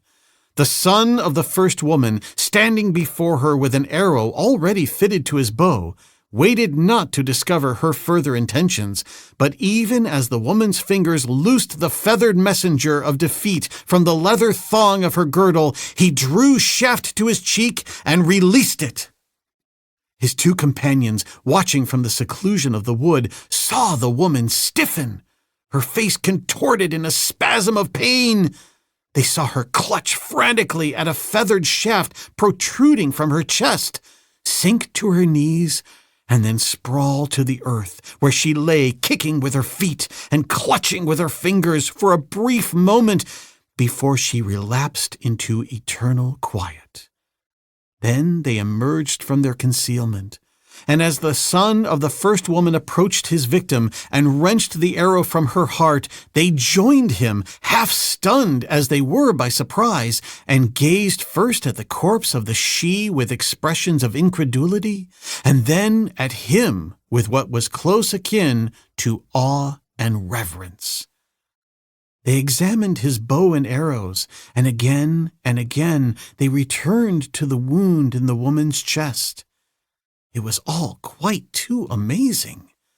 And the son of the first woman? He held his head high and his chest out and strutted proudly. Never before had he or any other man been cast in the role of hero, and he enjoyed it. But he would impress them further. Seizing the corpse of the woman, he dragged it to a nearby tree where he propped it in a sitting posture against the bole.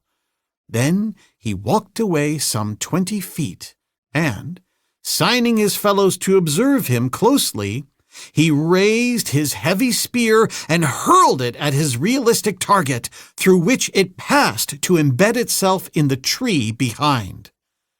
The others were greatly excited. One of them wanted to attempt this wondrous feat, and when he had thrown and missed, his fellow insisted upon having a turn. Later, they craved practice with the bow and arrow. For hours the three remained before their grisly target, nor did they desist until hunger prompted them to move on, and the son of the first woman had promised to show them how to fashion weapons similar to his own. A momentous occurrence in the history of the Alali, though these three sensed it as little as did the hundreds of Alali women repairing to their caves that night in blissful ignorance of the blow that had been struck at their supremacy by the militant suffragists of Minuni. And as suddenly, with more immediate results, the even tenor of Tarzan's existence in the city of Trojana del Macus was altered, and a series of events initiated that were to lead to the maddest and most unbelievable denouement. The ape-man lay upon a bed of grasses beneath a great tree that grew beside the city of King Adendrahakis. Dawn was flushing the sky above the forest to the east of Trojana del Macus, when Tarzan, his ear close to the ground, was suddenly awakened by a strange reverberation that seemed to come faintly from the bowels of the earth.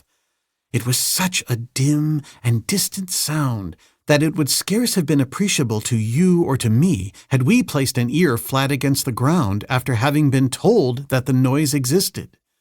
But to Tarzan, it was an interruption of the ordinary noises of the night, and, therefore, however slight, of sufficient import to impinge upon his consciousness even in sleep. Awakened, he still lay listening intently. He knew that the sound did not come from the bowels of the earth, but from the surface, and he guessed that it originated at no great distance, and also he knew that it was coming closer rapidly. For just a moment it puzzled him, and then a great light dawned upon him, and he sprang to his feet. The dome of the king Adendrahakis lay 100 yards away, and toward it he bent his steps. Just before the south entrance, he was challenged by a tiny sentinel. "Take word to your king," the ape-man directed him, "that Tarzan hears many diadettes galloping toward Trahanadalmakus, and that unless he is much mistaken, each carries a hostile warrior upon its back." The sentinel turned and hallooed down the corridor leading from the entrance, and a moment later an officer and several other warriors appeared. At sight of Tarzan, they halted. "What is wrong?" demanded the officer. "The king's guest said that he heard many diadettes approaching," replied the sentinel. "From what direction?" demanded the officer, addressing Tarzan. "From that direction the sounds appeared to come," replied the ape-man, pointing toward the west. "The Veltopa-Makusians!" exclaimed the officer, and then, turning to those who had accompanied him from the interior of the king's dome, "Quick! Arouse Trahanadalmakus! I will warn the king's dome, and the king!" And he wheeled and ran quickly within, while the others sped away to awaken the city. In an incredibly short space of time, Tarzan saw thousands of warriors streaming from each of the 10 domes. From the north and the south doors of each dome rode mounted men, and from the east and west marched the foot soldiers. There was no confusion. Everything moved with military precision and evidently in accordance with a plan of defense in which each unit had been thoroughly drilled. Small detachments of cavalry galloped quickly to the 4 points of the compass. These were scouts, each detail of which spread fan-wise just beyond the limits of the domes until the city was encircled by a thin line of mounted men that would halt when it had reached a predetermined distance from the city and fall back with information before an advancing enemy. Following these, stronger detachments of mounted men moved out to north and south and east and west to take positions just inside the line of scouts. These detachments were strong enough to engage the enemy and impede his progress as they fell back upon the main body of the cavalry, which might by this plan be summoned in time to the point at which the enemy was making his boldest effort to reach the city. And then the main body of the cavalry moved out, and in this instance toward the west, from which point they were already assured the foe was approaching, while the infantry, which had not paused since it emerged from the domes, marched likewise toward the 4 points of the compass in 4 compact bodies, of which by far the largest moved toward the west. The advance foot troops took their stations but a short distance outside the city, while within the area of the domes, the last troops to emerge from them, both cavalry and infantry, remained evidently as a reserve force, as it was with these troops that Adendrahakis took his post that he might be centrally located for the purpose of directing the defense of his city to better advantage. Komodo Florensal, the prince, had gone out in command of the main body of cavalry that was to make the first determined stand against the oncoming foe. This body consisted of 7,500 men, and its position lay 2 miles outside the city, half a mile behind the cavalry patrol of 500 men, of which there were 4, 1 at each point of the compass, and totaling 2,000 men. The balance of the 10,000 advanced troops consisted of the 500 mounted scouts, or vedettes, who, in turn, were half a mile in advance of the picket patrols, at 200-foot intervals, entirely surrounding the city at a distance of 3 miles. Inside the city, 15,000 mounted men were held in reserve. In the increasing light of dawn, Tarzan watched these methodical preparations for defense with growing admiration for the tiny Menunians. There was no shouting and no singing, but on the face of every warrior who passed close enough for the ape-man to discern his features was an expression of exalted rapture. No need here for war cries or battle hymns to bolster the questionable courage of the weak. There were no weak. The pounding of the hoofs of the advancing Veltopas-Makusian horde had ceased. It was evident that their scouts had discovered that the intended surprise had failed. Were they altering the plan or point of attack? or had they merely halted the main body temporarily to await the result of a reconnaissance? Tarzan asked a nearby officer if, perchance, the enemy had abandoned his intention of attacking at all.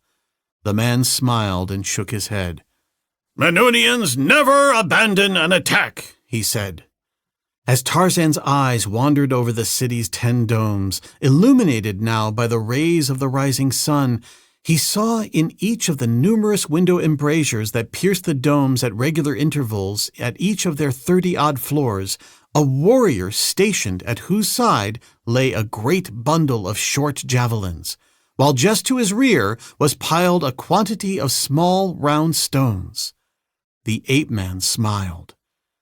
They overlook no possible contingency, he thought. But the quarry slaves, what of them? Would they not turn against their masters at the first opportunity for escape that an impending battle such as this would be almost certain to present to them? He turned again to the officer and put the question to him. The latter turned and pointed toward the entrance to the nearest quarry, where Tarzan saw hundreds of white-tunicked slaves piling rocks upon it, while a detachment of infantry leaned idly upon their spears as their officers directed the labor of the slaves. "There is another detachment of warriors bottled up inside the quarry entrance," explained the officer to Tarzan. "If the enemy gains the city, and this outer guard is driven into the domes, or killed, or captured, the inner guard can hold off an entire army, as only one man can attack them at a time. Our slaves are safe, therefore, unless the city falls, and that has not happened to any Menunian city within the memory of man. The best that the Valtopas Macusians can hope for now is to pick up a few prisoners, but they will doubtless leave behind as many as they take. Had their surprise been successful, they might have forced their way into one of the domes and made way with many women and much loot. Now, though, our forces are too well disposed to make it possible for any but a greatly superior force to seriously threaten the city itself. I even doubt if our infantry is engaged at all." "How is the infantry disposed?" asked Tarzan. 5,000 men are stationed within the windows of the domes," replied the officer. 5,000 more comprise the reserve which you see about you, and from which detachments have been detailed to guard the quarries. A mile from the city are 4 other bodies of infantry, those to the east, north, and south having a strength of 1,000 men each, while the one to the west, facing the probable point of attack, consists of 7,000 warriors. "Then you think the fighting will not reach the city?" asked Tarzan. "No. The lucky men today are in the advance cavalry. They will get whatever fighting there is. I doubt if an infantryman draws a sword or casts a spear, but that is usually the case. It is the cavalry that fights always." "I take it that you feel unfortunate in not being attached to a cavalry unit. Could you not be transferred?" "Oh, we must all take our turns of duty in each branch," explained the officer. "We are all mounted except for defense of the city, and for that purpose we are assigned to the foot troops for 4 moons, followed by 5 moons in the cavalry." The word he used was diaditax. 5,000 men being transferred from one to the other the night of each new moon. Tarzan turned and looked out across the plain toward the west. He could see the nearer troops standing at ease, awaiting the enemy. Even the main body of cavalry 2 miles away he could discern, because there were so many of them. But the distant pickets and vedettes were invisible. As he stood leaning upon his spear watching this scene, a scene such as no other man of his race ever had witnessed, and realized the seriousness of these little men in the business of war that confronted them, He could not but think of the people of his own world lining up their soldiers for purposes usually far less momentous to them than the call to arms that had brought the tough little warriors of Adendrahakis swarming from their pallets in the defense of home and city. No chicanery of politics here, no thinly veiled ambition of some potential tyrant, no mad conception of harebrained dreamers seized by the avaricious criminal for self-aggrandizement and riches. None of these, but patriotism of purest strain, energized by the powerful urge of self-preservation. The perfect fighters, the perfect warriors, the perfect heroes these. No need for blaring trumpets, of no use to them the artificial aids to courage conceived by captains of the outer world who send unwilling men to battle for they know not what, deceived by lying propaganda, enraged by false tales of the barbarity of the foe, whose anger has been aroused against them by similar means. During the lull that followed the departure from the city of the last of the advanced troops, Tarzan approached Adendrahakis, where he sat astride his diadem, surrounded by a number of his high officers. The king was resplendent in golden jerkin, a leathern garment upon which small discs of gold were sewn, overlapping one another.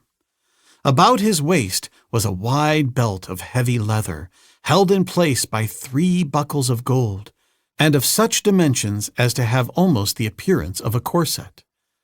This belt supported his rapier and knife, the scabbards of which were heavily inlaid with gold and baser metals in intricate and beautiful designs.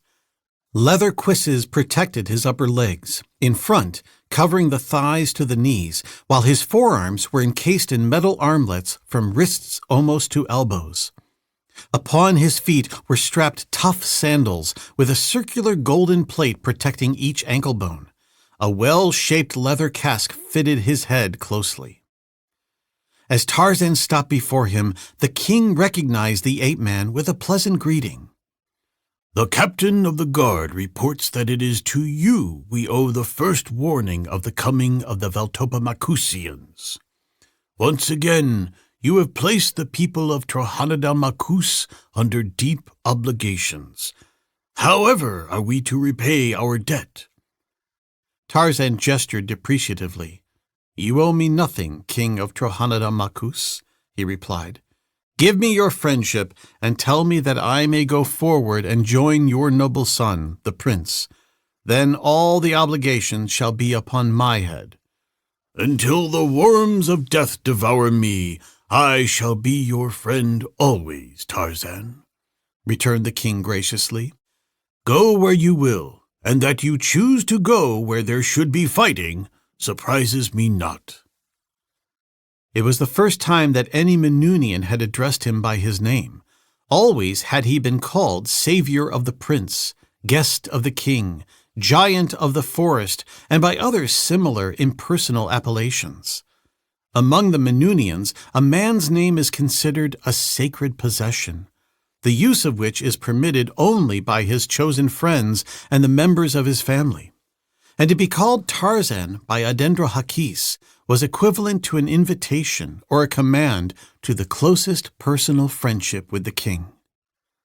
The ape-man acknowledged the curtsy with a bow. "The friendship of Adendrahakis is a sacred honor, ennobling those who wear it. I shall guard it always with my life, as my most treasured possession," he said in a low voice, nor was the lord of the jungle moved by any maudlin sentimentality as he addressed the king.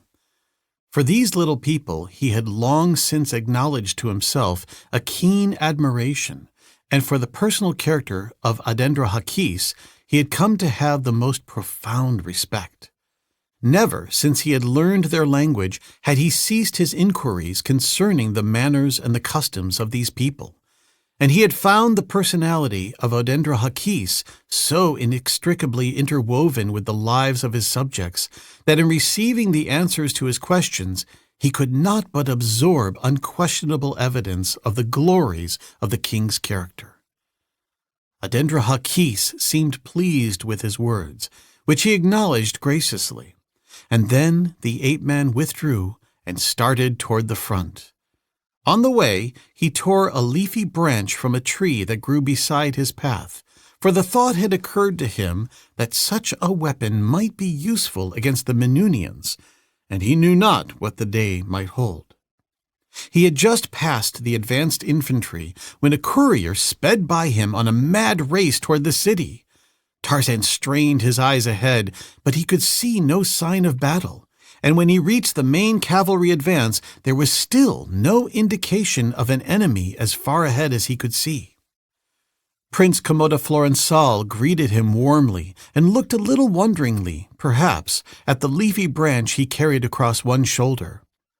"What news?" asked Tarzan. "I have just sent a messenger to the king," replied the prince, "reporting that our scouts have come in touch with those of the enemy, who are, as we thought, the Veltopimacusians. A strong patrol from the outpost in our front pushed through the enemy's scout line, and one courageous warrior even managed to penetrate as far as the summit of the hill of Gartolas, from which he saw the entire main body of the enemy forming for attack. He says there are between 20 and 30,000 of them." As Commodoflorençal ceased speaking, a wave of sound came rolling toward them from the west. "They are coming!" announced the prince. Chapter 8. Uha's Revenge. Ska, perched upon the horn of dead Gorgo, became suddenly aware of a movement in a nearby thicket. He turned his head in the direction of the sound and saw Sabor, the lioness, emerge from the foliage and walk slowly toward him. Ska was not terrified. He would leave, but he would leave with dignity. He crouched to spring upward and extended his great wings to aid him in taking off. But Ska, the vulture, never rose. As he essayed to do so, something pulled suddenly upon his neck and held him down. He scrambled to his feet and, violently this time, strove to fly away. Again he was dragged back. Now Ska was terrified. The hateful thing that had been dangling about his neck for so long was holding him to earth. The swinging loop of the golden chain had caught around the horn of Gorgo, the buffalo. Ska was trapped. He struggled, beating his wings. Sabor stopped to regard him and his wild antics. Ska was flopping around in a most surprising manner. Sabor had never seen Ska behave thus before, and lions are sensitive, temperamental animals. So Sabor was not surprised only, she was inclined to be frightened. For another moment she watched the unaccountable antics of Ska, and then she turned tail and slunk back into the undergrowth, turning an occasional growling countenance back upon the vulture, as much as to say, "Pursue me at your peril." But Ska had no thought of pursuing Sabor. Never again would Ska, the vulture, pursue aught.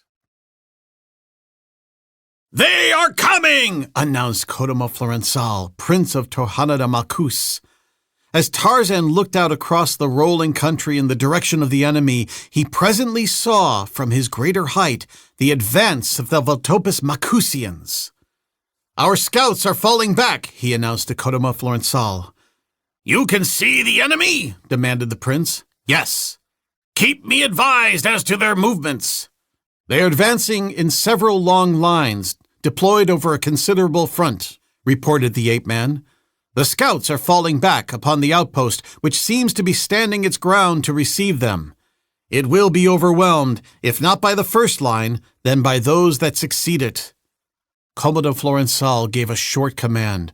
1,000 mounted men leaped forward, urging their diadettes in bounding leaps that cleared 5, 6, and even 7 feet at a time. Straight for the outpost ahead of them they raced, deploying as they went. Another 1,000 moved quickly toward the right, and a third toward the left of the advance cavalry's position following Tarzan's announcements that the enemy had divided into 2 bodies just before it engaged the outpost, and that one of these was moving as though with the intention of turning the right flank of the main cavalry of Trohanada Makus, while the other circled in the direction of the left flank. "They are striking boldly and quickly for prisoners," said the prince to Tarzan. "Their second and third lines are ploying upon the center and moving straight for us," said Tarzan. "They have reached the outpost, which is racing forward with them, giving battle vigorously with rapiers." Commodore Florençal was dispatching messengers toward the rear. "It is thus that we fight," he said, evidently in explanation of the action of the outpost. "It is time that you return to the rear, for in another few moments you will be surrounded by the enemy if you remain. When they reach us, we too will turn and fight them hand to hand back toward the city. If it still is their intention to enter the city, the battle will resemble more a race than aught else, for the speed will be too great for effective fighting. But if they have abandoned that idea and intend contenting themselves with prisoners, there will be plenty of fighting before we reach the infantry, past which I doubt if they will advance. With their greatly superior numbers, they will take some prisoners, and we shall take some. But quick, you must get back to the city, if already it is not too late." "I think I shall remain here," replied the ape-man. "But they will take you prisoner or kill you." Tarzan of the Apes smiled and shook his leafy branch. "I do not fear them," he said simply. "That is because you do not know them," replied the prince. "Your great size makes you overconfident, but remember that you are only 4 times the size of a Menunian, and there may be 30,000 seeking to overthrow you." The Voltopus Macusians were driving swiftly forward. The prince could give no more time to what he saw was but a futile attempt to persuade Tarzan to retreat. And while he admired the strange giant's courage, he likewise deplored his ignorance.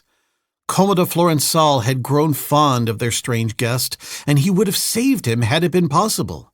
But now he must turn to the command of his troops, since the enemy was almost upon them. Tarzan watched the coming of the little men on their agile, wiry mounts. Line after line poured across the rolling country toward him, carrying to his mind a suggestion of their similarity to the incoming rollers of the ocean's surf, each drop of which was soft and harmless, but in their countless numbers combined into a relentless and terrifying force of destruction.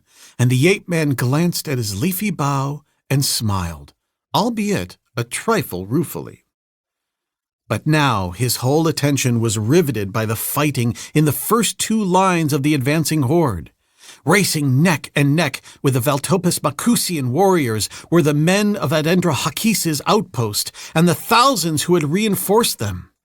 Each had selected an enemy rider whom he sought to strike from his saddle, and at top speed each duel was carried on with keen rapiers, though here and there was a man wielding his spear, and sometimes to good effect.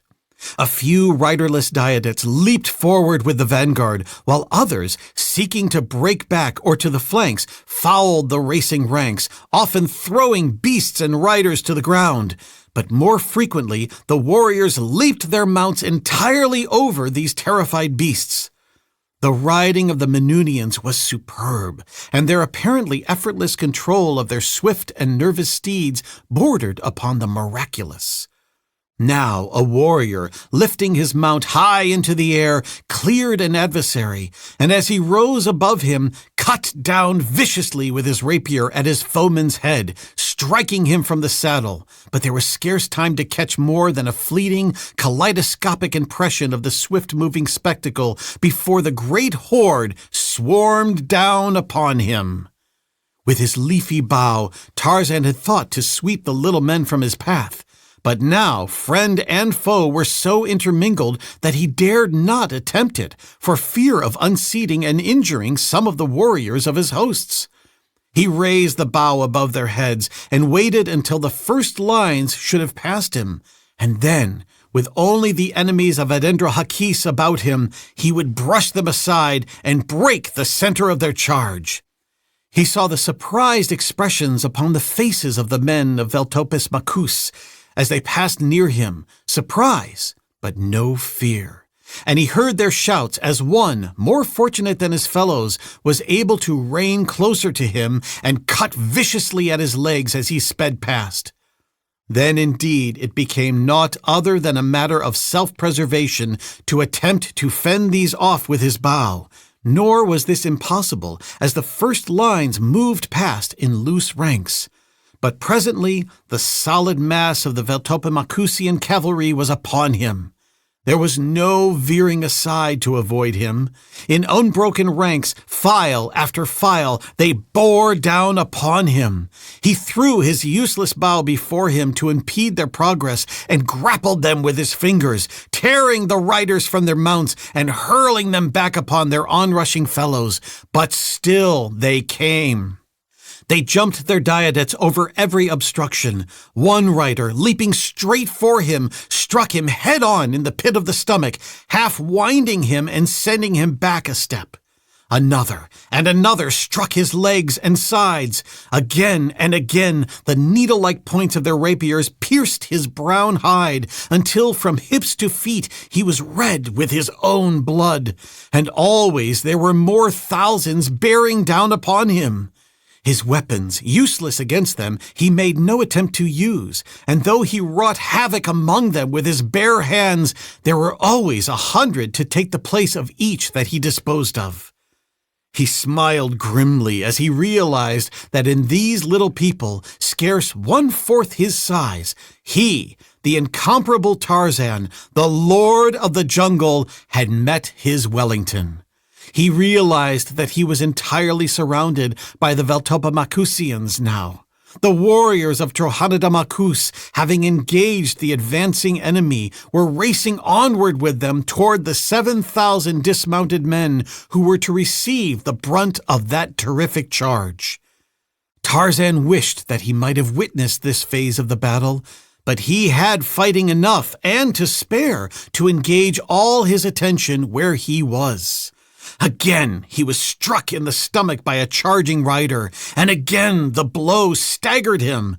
Before he could recover himself, another struck him in the same place, and this time he went down. And instantly he was covered, buried by warriors and diadets, swarming over him like ants in countless numbers. He tried to rise, and that was the last he remembered before he sank into unconsciousness. Uha, daughter of Kamis, the witch doctor of the tribe of Obebe the cannibal, lay huddled upon a little pile of grasses in a rude thorn shelter in an open jungle. It was night, but she was not asleep. Through narrowed lids, she watched a giant white man who squatted just outside the shelter before a tiny fire. The girl's lids were narrowed in hate as her smoldering eyes rested upon the man. There was no fear of the supernatural in her expression, just hate, undying hate. Long since had Uha ceased to think of Esteban Miranda as the river devil. His obvious fear of the greater beasts of the jungle and of the black men-beasts had at first puzzled and later assured her that her companion was an impostor. River devils do not fear anything. She was even commencing to doubt that the fellow was Tarzan, of whom she had heard so many fabulous stories during her childhood that she had come to look upon him as almost a devil himself. Her people had no gods, only devils, which answer just as good a purpose among the ignorant and superstitious as do gods among the educated and superstitious.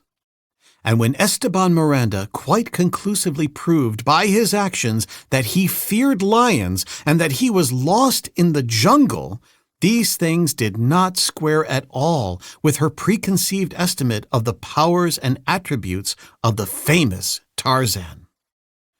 With the loss of her respect for him, she lost also nearly all her fear. He was stronger than she, and brutal. He could and would hurt her if she angered him, but he could not harm her in any other way than physically, and not at all if she could keep out of his clutches. Many times had she rehearsed plans for escape, but always she had hesitated because of the terrible fear she had of being alone in the jungle. Recently, however, she had been coming to realize more and more clearly that the white man was little or no protection to her. In fact, she might be better off without him, for at the first hint of danger, it had been Miranda's habit to bolt for the nearest tree. And where trees were not numerous, this habit of his had always placed Uha under a handicap in the race for self-preservation, since Esteban, being stronger, could push her aside if she impeded his progress toward safety. Yes, she would be as well off alone in the jungle as in the company of this man whom she thoroughly despised and hated. But before she left him, she must revenge herself upon him for having tricked her into aiding him in his escape from the village of Obebe the chief, as well as for having forced her to accompany him. Uha was sure that she could find her way to the village, albeit they had traveled long and far, and she was sure, too, that she could find the means for subsistence along the way and elude the fiercer beasts of prey that might beset the way. Only man she feared, but in this she was not unlike all other created things. Man alone of all the creations of God is universally hated and feared, and not only by the lower orders, but by his own kind. For of them all, man alone joys in the death of others. A great coward who, of all creation, fears death the most. And so the little girl lay watching the Spaniard, and her eyes glittered. For in his occupation she saw a means to her revenge. Squatting before his fire, leaning far forward, Esteban Miranda gloated over the contents of a small buckskin bag, which he had partially emptied into the palm of one of his hands. Little Uha knew how highly the white man prized these glittering stones, though she was entirely ignorant of their intrinsic worth. She did not even know them for diamonds. All she knew was that the white man loved them, that he valued them more highly than his other possessions, and that he had repeatedly told her that he would die sooner than he would part with them. For a long time Miranda played with the diamonds, and for a long time Uha watched him. But at last he returned them to their bag, which he fastened securely inside his loincloth. Then he crawled beneath the thorn shelter, dragged a pile of thorns into the entrance to close it against the inroads of prowling beasts, and lay down upon the grasses beside Uha. How was this little girl going to accomplish the theft of the diamonds from the huge Tarzanian Spaniard? She could not filch them by stealth, for the bag that contained them was so fastened inside his loincloth that it would be impossible to remove it without awakening him. And certainly this frail child could never wrest the jewels from Esteban by physical prowess. No. The whole scheme must die where it was born, inside Uha's thick little skull. Outside the shelter, the fire flickered, lighting the jungle grasses about it and casting weird, fantastic shadows that leaped and danced in the jungle night. Something moved stealthily among the lush vegetation, a score of paces from the tiny camp. It was something large, for the taller grasses spread to its advance. They parted, and a lion's head appeared. The yellow-green eyes gazed uneasily at the fire. From beyond came the odor of man, and Numa was hungry. Too, upon occasion, he had eaten of man and found him good. Also, of all his prey, the slowest and the least able to protect himself. But Numa did not like the looks of things here, and so he turned and disappeared from whence he had come. He was not afraid of the fire. Had he been, he would have been afraid of the sun by day, for the sun he could not even look at without discomfort, and to Numa the fire and the sun might have been one, for he had no way of knowing which was 60 feet away and which was 93 million miles. It was the dancing shadows that caused his nervous apprehension. Huge, grotesque creatures, of which he had had no experience, seemed to be leaping all about him, threatening him from every side. But Uha paid no attention to the dancing shadows, and she had not seen Numa the lion. She lay very still now, listening. The fire flared less high as the slow minutes dragged their leaden feet along. It was not so very long that she lay thus, but it seemed long to Uha, for she had her plan all matured and ready for execution. A civilized girl of 12 might have conceived it, but it is doubtful that she would have carried it to its conclusion. Uha, however, was not civilized, and being what she was not hampered by any qualms of conscience.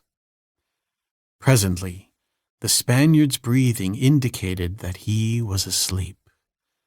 Uha waited a little longer to make assurance doubly sure. Then she reached beneath the grasses just beside her, and when she withdrew her hand again, she brought forth a short, stout cudgel. Slowly and cautiously she rose until she kneeled beside the recumbent form of the sleeping Spaniard. Then she raised her weapon above her head and brought it down once heavily upon Esteban's skull. She did not continue to beat him. The one blow was enough. She hoped that she had not killed him, for he must live if her scheme of revenge was to be realized. He must live and know that Uha had stolen the bag of pebbles that he so worshipped.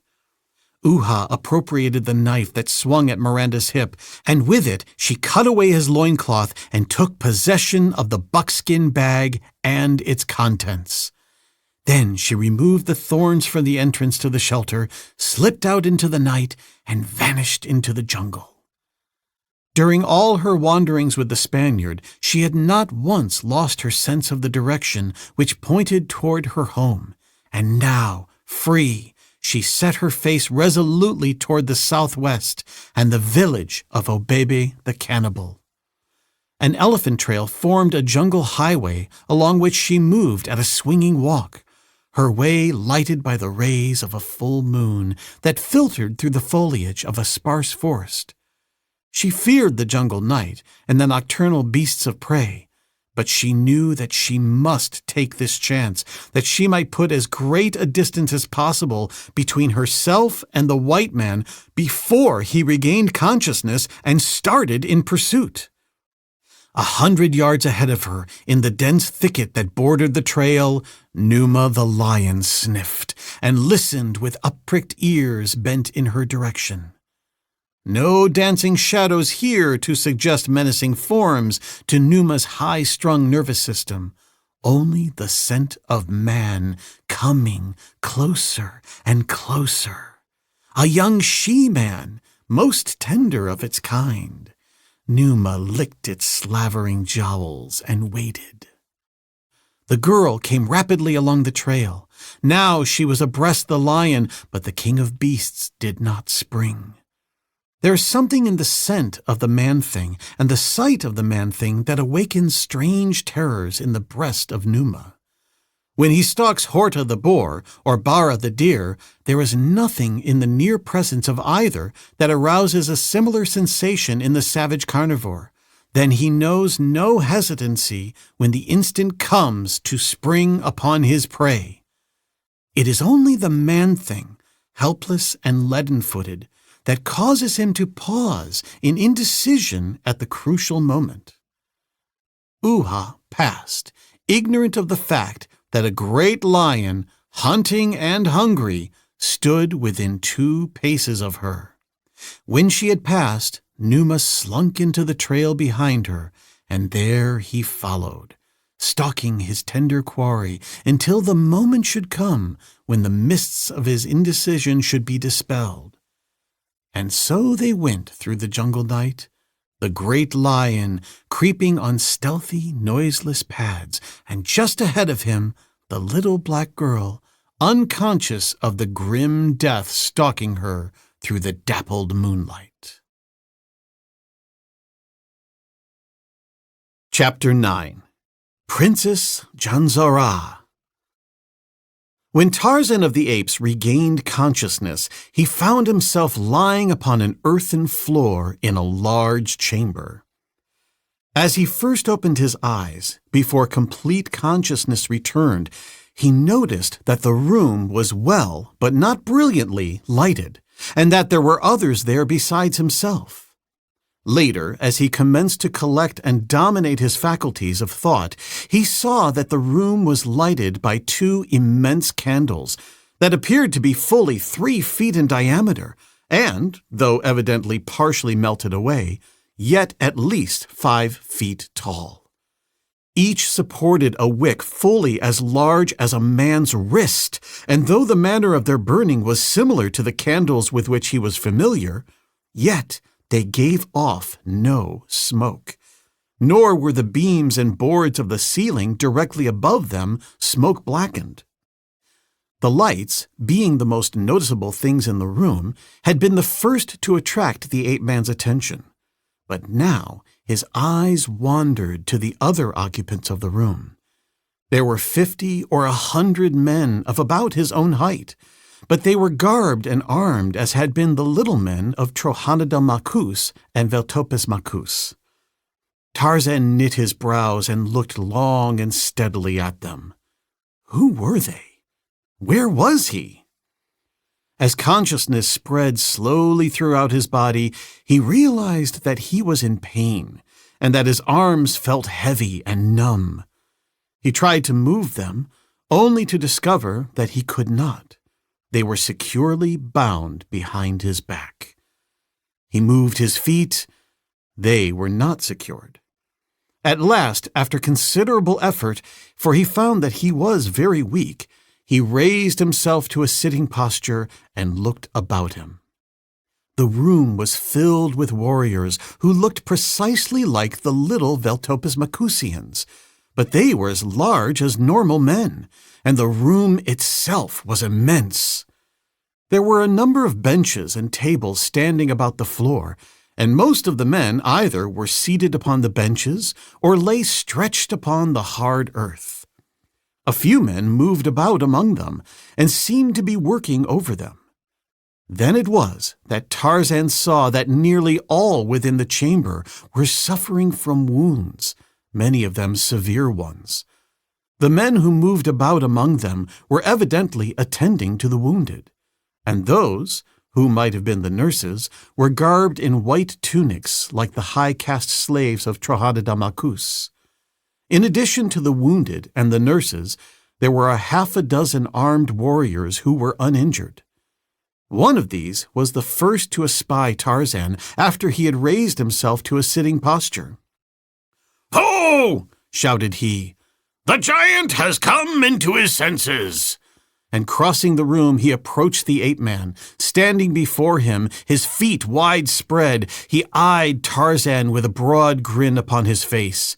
"Your great bulk availed you little," he taunted.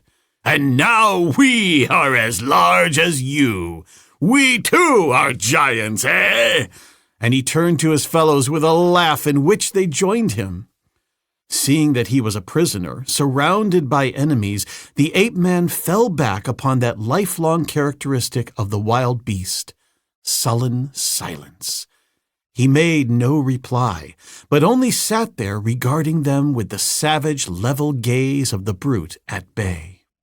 "He is dumb, like the great beast women of the caves," said the warrior to his fellows.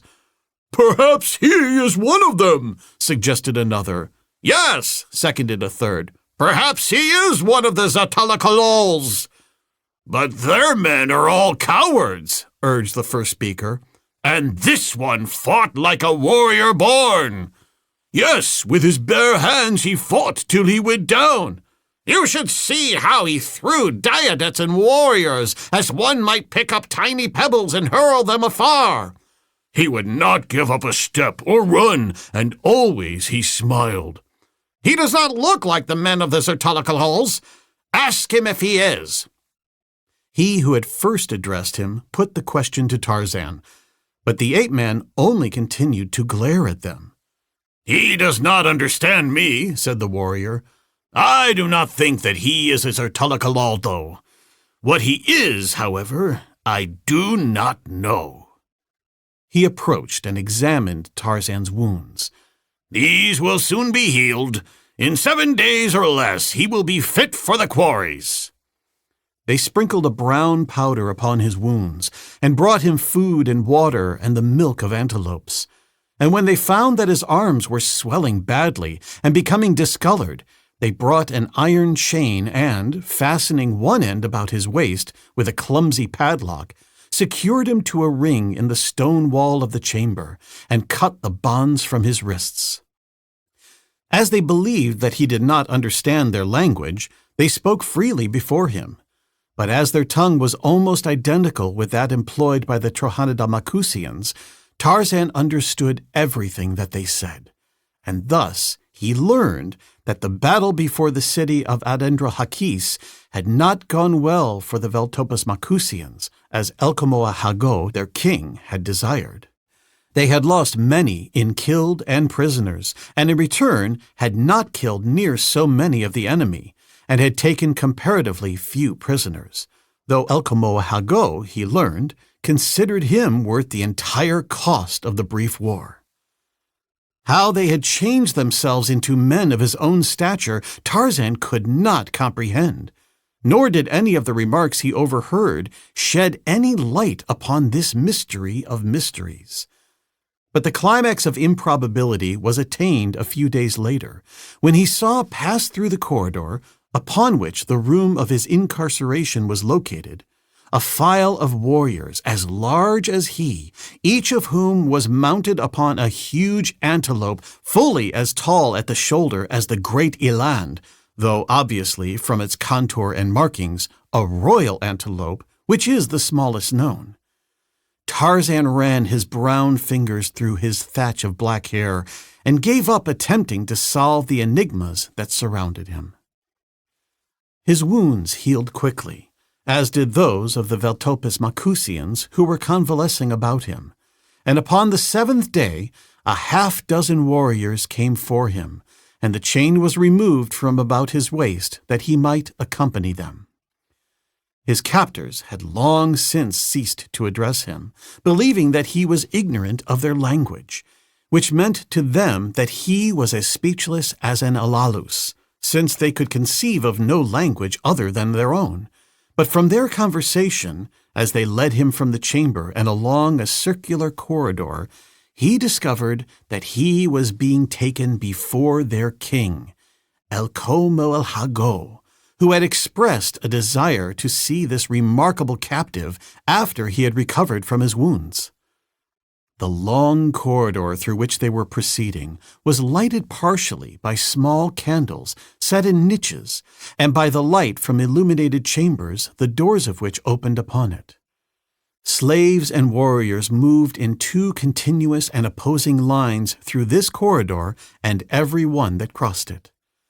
There were high-caste slaves in white tunics with the red emblems of their owners, and their own occupation insignia upon them. There were green-tunicked slaves of the 2nd generation, with their master's insignia upon breast and back in black, and green-tunicked slaves of the 1st generation with a black emblem upon their breasts, denoting the city of their nativity and their master's emblem upon their backs. There were warriors of every rank and position. There were the plain leather trappings of the young and poor, and the jewel-studded harness of the rich, and passing all these in both directions, and often at high speed, were other warriors mounted upon the mighty antelopes that were still the greatest wonder that had confronted Tarzan since his incarceration in the city of Veltopus Macus. At intervals along the corridor, Tarzan saw ladders extending to a floor above. But as he never saw one descending to a lower level, he assumed that they were then upon the lowest floor of the structure. From the construction that he noted, he was convinced that the building was similar to the dome he had seen in the course of construction in the city of Adendrahakis. But when he permitted his mind to dwell upon the tremendous proportions of such a dome capable of housing men of his own size, he was staggered. Had Adendrahakis's dome been duplicated in these greater dimensions, though in the same proportions, it would have been 880 feet in diameter and 440 feet high. It seemed preposterous to think that any race existed capable of accomplishing such an architectural feat with only the primitive means that these people might be able to command. Yet here were the corridors with the arched roofs, the walls of neatly laid boulders, and the great chambers with their heavy ceiling beams and stout columns, all exactly as he had seen the dome in Trojana-del-Macus, but on a vastly larger scale. As his eyes and mind dwelt upon these enigmas which confronted them, his escort led them from the circular corridor into one that ran at right angles to it, where presently they stopped at the entrance to a chamber filled with row upon row of shelving packed full with all manner of manufactured articles. There were large candles and small candles, candles of every conceivable size and shape. There were helmets, belts, sandals, tunics, bowls, jars, vases, and the 1,000 other articles of the daily life of the Menunians with which Tarzan had become more or less familiar during his sojourn among the Trojana-del-Macusians. As they halted before the entrance to this room, a white-tunicked slave came forward in response to the summons of one of the warriors of the escort. "A green tunic for this fellow from Trojana-del-Macus," he ordered. "Whose insignia upon his back?" inquired the slave. "He belongs to Xoanthrahago," replied the warrior. The slave ran quickly from one of the shelves to which he selected a green tunic. From another, he took 2 large wooden blocks, upon the face of each of which was carved a different device. These he covered evenly with some sort of paint or ink, slipped a smooth board inside the tunic, placed one of the dies face downward upon the cloth, tapped it smartly with a wooden mallet several times, and then repeated the operation with the other die upon the reverse side of the tunic. When he handed the garment to Tarzan with the instructions to don it, the ape-man saw that it bore a device in black upon the breast and another upon the back, but he could not read them. His education had not progressed thus far. The slave then gave him a pair of sandals, and when he had strapped these to his feet, the warriors motioned him on down the corridor, which, as they proceeded, he was aware changed rapidly in appearance. The rough boulder walls were plastered now and decorated with colored paintings portraying, most often, battle scenes and happenings of the hunt, usually framed in panels bordered in intricate, formal designs. Vivid colorings predominated. Many-hued candles burned in frequent niches. Gorgeously trapped warriors were numerous. The green-tunicked slave almost disappeared, while the white tunics of the higher caste bondsmen were of richer material, and the slaves themselves often resplendently trapped with jewels and fine leather. The splendor of the scene, the brilliancy of the lighting, increased until the corridor came to an abrupt end before 2 massive doors of hammered gold, in front of which stood gorgeously trapped warriors who halted them and questioned the commander of the escort as to their business. "By the king's command, we bring the slave to Xoanthrahago," replied the commander, "the giant who was taken prisoner at Trojana-del-Macus." The warrior who had challenged them turned to one of his fellows. "Go with this message and deliver it to the king," he said. After the messenger had departed, the warriors fell to examining Tarzan and asking many questions concerning him, too few of which could his guard give more than speculative answers. And then, presently, the messenger returned with word that the party was immediately to be admitted to the king's presence. The heavy doors were swung wide, and Tarzan found himself upon the threshold of an enormous chamber, the walls of which converged toward the opposite end, where a throne stood upon a dais. Massive wooden columns supported the ceiling, which was plastered between its beams. The beams, as well as the columns, were ornamented with carving, while the plastered portions of the ceiling carried gorgeous arabesques in brilliant colors. The walls were paneled to half their height, and above the paneling of wood were painted panels which Tarzan assumed depicted historical events from the history of Veltopamachus and her kings. The room was vacant except for 2 warriors who stood before doors that flanked the throne dais, and as the party moved down the broad center aisle toward the throne, one of these warriors signaled the leader and motioned to the door which he was guarding, and which he now threw open before them, revealing a small antechamber in which were half a dozen handsomely trapped warriors seated on small carved benches, while a 7th lolled in a high-backed chair, his fingers tapping upon its broad arms as he listened to the conversation of the others, into which he threw an occasional word that always was received with deepest attention. If he scowled when he spoke, the others scowled still more deeply. If he smiled, they broke into laughter, and scarcely for an instant did their eyes leave his face, lest they miss some fleeting index of his changing moods. Just inside the doorway, the warriors who were conducting Tarzan halted, where they remained in silence until the man in the high-backed armchair deigned to notice them. Then the leader knelt upon one knee, raised his arms, palms forward, high above his head, leaned as far back as he could, and in a monotonous, dead level intoned his salutation.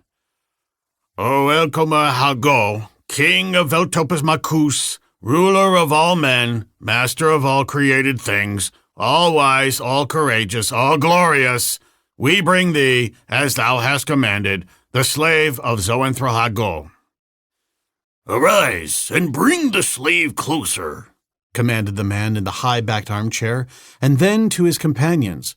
This is the giant that Zoanthrohago brought back from Trohanadamachus. We have heard of him, all glorious, they replied. And of Zoanthrohago's wager? Questioned the king. And of Zoanthrohago's wager, all wise, replied one. What think you of it? Demanded Elkomoel Hago. Even as you think, ruler of all men, quickly spoke another. And how is that? Asked the king. The 6 looked quickly and uneasily, one at the others. How does he think? Whispered he who was farthest from Elkomoa Hago to his neighbor, who shrugged his shoulders hopelessly and looked to another. What was that, Gofoloso? Demanded the king. What was that you said? I was about to remark that unless Zoanthrohago first consulted our august and all-wise ruler, and is now acting upon his judgment, he must, almost of necessity, lose the wager, replied Gofoloso glibly. Of course, said the king. There is something in what you say, Gofoloso. Zoanthrohago did consult me. It was I who discovered the vibratory principle which made the thing possible. It was I who decided just how the first experiments were to be carried out. Heretofore, it has not been enduring, but we believe that the new formula will have a persistency of 39 moons at least. It is upon this that Zoanthrohago has made his wager. If he is wrong, he loses 1,000 slaves to Dalfamastolo. "Wonderful!" exclaimed Gofoloso. "Blessed indeed are we above all other peoples, with a king so learned and so wise as El Como El Hago."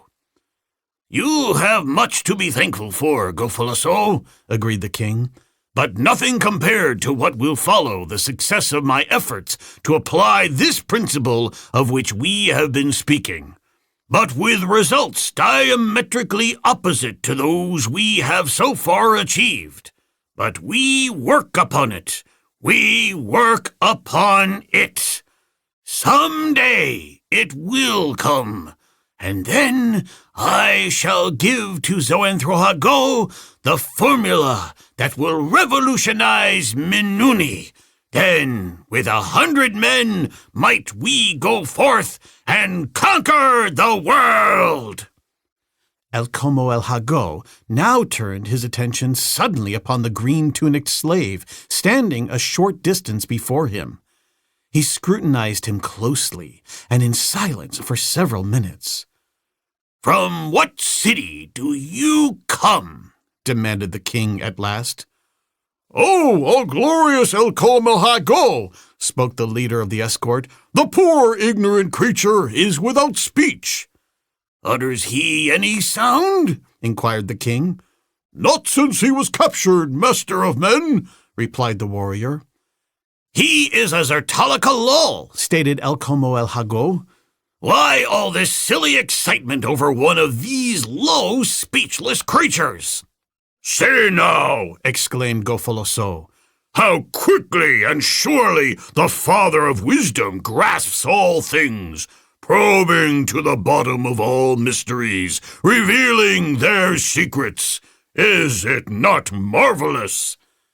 Now that the Son of Science has shone upon him, even the dullest may see that the creature is indeed a Zertalakalal," cried another of the king's companions. "How simple! How stupid of us all! Ah, what would become of us were it not for the glorious intelligence of the All-Wise?" El Como El Hago was examining Tarzan closely. He seemed not to have heard the eulogies of his courtiers. Presently, he spoke again. "He has not the features of the Zotalakalals," he pondered musingly. "See his ears.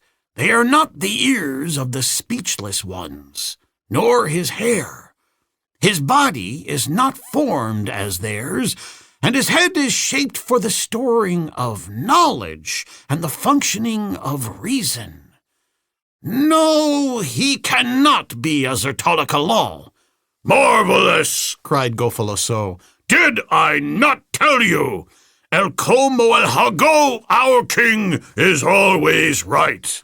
The most stupid of us may easily see that he is not a Zertalakalal, now that the king's divine intelligence has made it so plain," exclaimed the second courtier.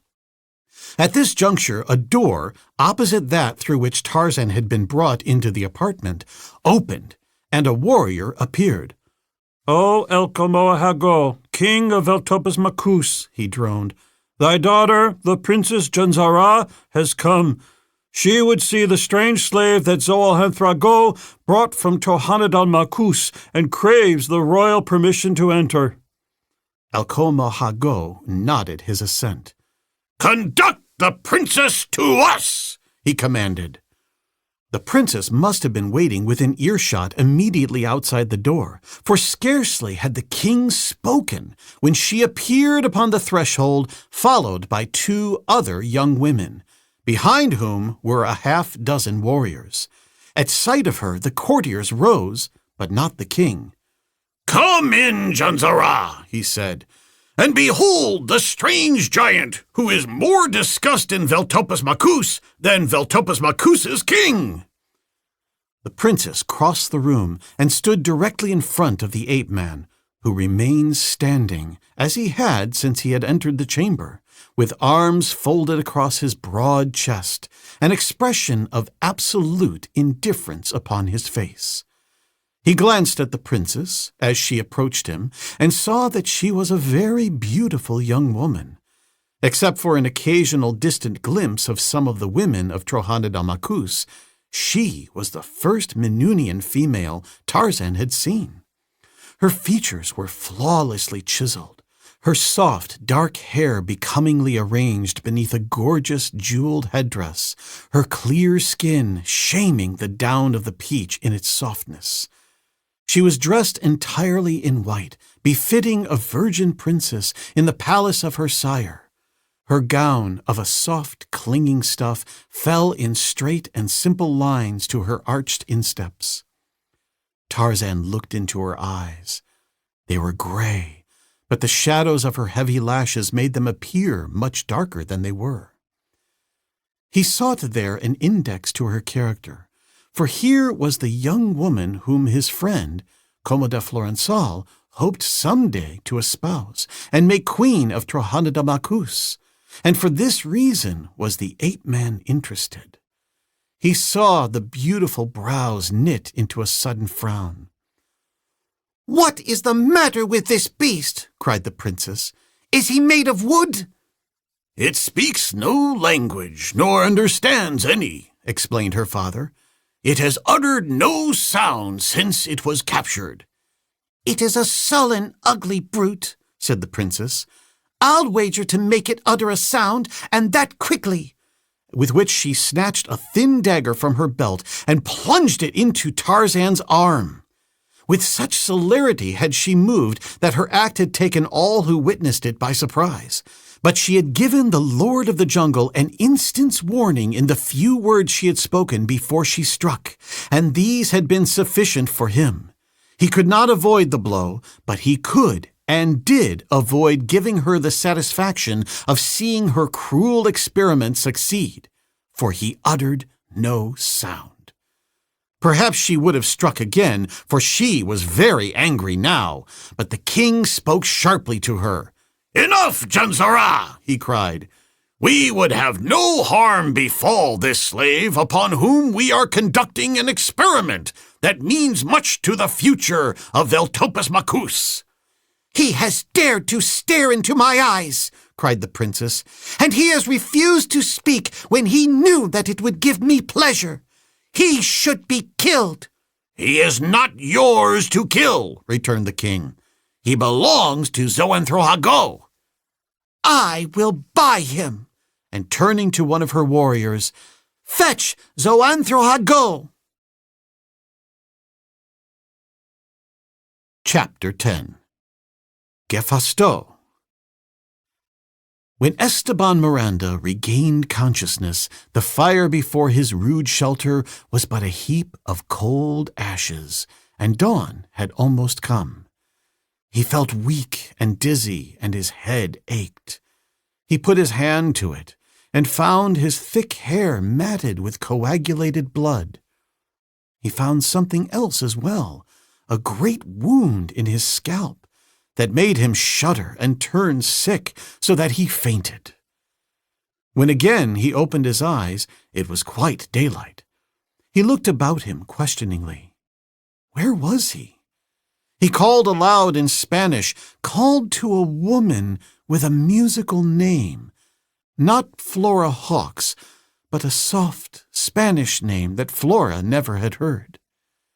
He was sitting up now, and presently he regarded his nakedness in evident surprise. He picked up the loincloth that had been cut from his body. Then he looked all about him on the ground, his eyes dull, stupid, wondering. He found his weapons, and picking them up, examined them. For a long time he sat fingering them and looking at them, his brows puckered in thought. Countenance deepening, he gazed in mute astonishment upon the weapon he held so familiarly in his hand. He arose, gathered up his spear and knife and the balance of his arrows, and started off into the jungle. 100 yards from his shelter he came upon a lion feeding upon the carcass of its kill that it had dragged into the bushes beside the wide elephant trail along which the man made his way. The lion growled ominously. The man halted, listening intently. He was still bewildered, but only for an instant did he remain motionless on the trail. With the spring of a panther, he gained the low-swinging limb of the nearest tree. There he squatted for a few minutes. He could see Numa the lion feeding upon the carcass of some animal. What the animal had been he could not determine. After a while, the man dropped silently from the tree and went off into the jungle in the opposite direction from that he had first chanced upon. He was naked, but he did not know it. His diamonds were gone, but he would not have known a diamond had he seen one. Uha had left him, but he did not miss her, for he knew not that she ever had existed. Blindly, and yet well, his muscles reacted to every demand made upon them in the name of the first law of nature. He had not known why he leaped to a tree at the sound of Numa's growl, nor could he have told why he walked in the opposite direction when he saw where Numa lay up with his kill. He did not know that his hand leaped to a weapon at each new sound or movement in the jungle about him. Uha had defeated her own ends. Esteban Miranda was not being punished for his sins for the very excellent reason that he was conscious of no sins nor of any existence. Uha had killed his objective mind. His brain was but a storehouse of memories that would never again be raised above the threshold of consciousness.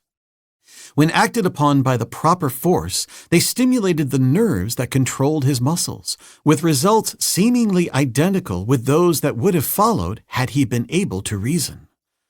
An emergency beyond his experience would, consequently, have found him helpless, though ignorant of his helplessness.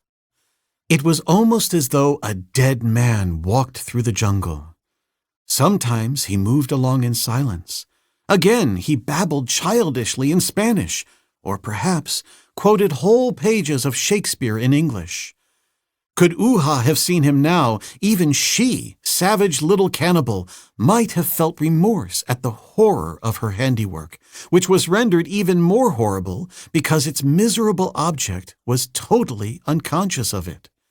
But Uha was not there to see, nor any other mortal, and the poor clay that once had been a man moved on aimlessly through the jungle, killing and eating when the right nerves were excited, sleeping, talking, walking as though he lived as other men live.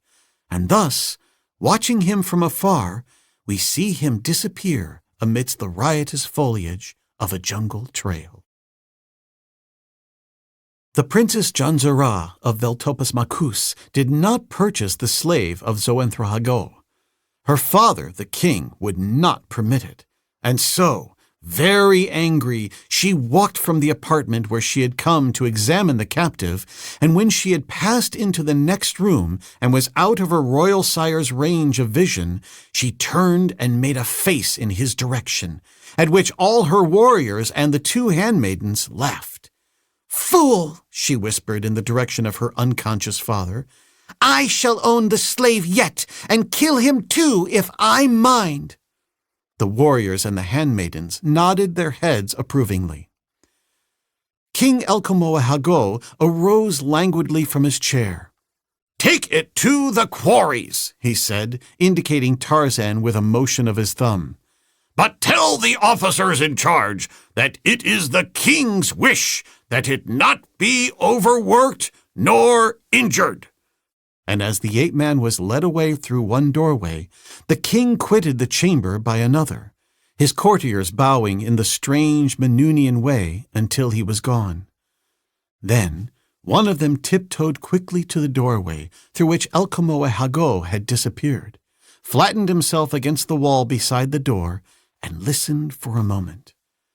Apparently satisfied, he cautiously insinuated his head beyond the doorframe until he could view the chamber adjoining with one eye, and then he turned back toward his fellows. "The old half-wit has gone," he announced, though in a whisper that would have been inaudible beyond the chamber in which it was breathed, for even in Manuni they have learned that the walls have ears, though they express it differently, saying instead, "Trust not too far the loyalty of even the stones of your chamber." "Saw you ever a creature endowed with such inordinate vanity?" exclaimed one. "He believes that he is wiser than, not any man, but all men combined," said another. "Sometimes I feel that I can abide his arrogance no longer." "But you will, Gefasto," said Gofoloso. "To be chief of warriors of Veltopus Macus is too rich a birth to be lightly thrown aside." "When one might simultaneously throw away one's life at the same time," added Torndali, chief of quarries. "But the colossal effrontery of the man!" ejaculated another, Makahago, chief of buildings. "He has no more to do with Zoanthrahago's success than have I, and yet he claims the successes all for himself and blames the failures upon Zoanthrahago." "The glory of Veltopus Macus is threatened by his egotism," cried Throaldo, chief of agriculture. "He has chosen us as his advisers, 6 princes whose knowledge of their several departments should be greater than that of any other individuals, and whose combined knowledge of the needs of Veltopus Macus and the affairs of state should form a bulwark against the egregious errors that he is constantly committing. But never will he heed our advice. To offer it, he considers a usurpation of his royal prerogatives. To urge it, little short of treason. To question his judgment spells ruin. Of what good are we to Veltopus Macus? What must the people of the state think of us?" "It is well known what they think of us," snapped Gofoloso. "They say that we were chosen, not for what we know, but for what we do not know. Nor can you blame them.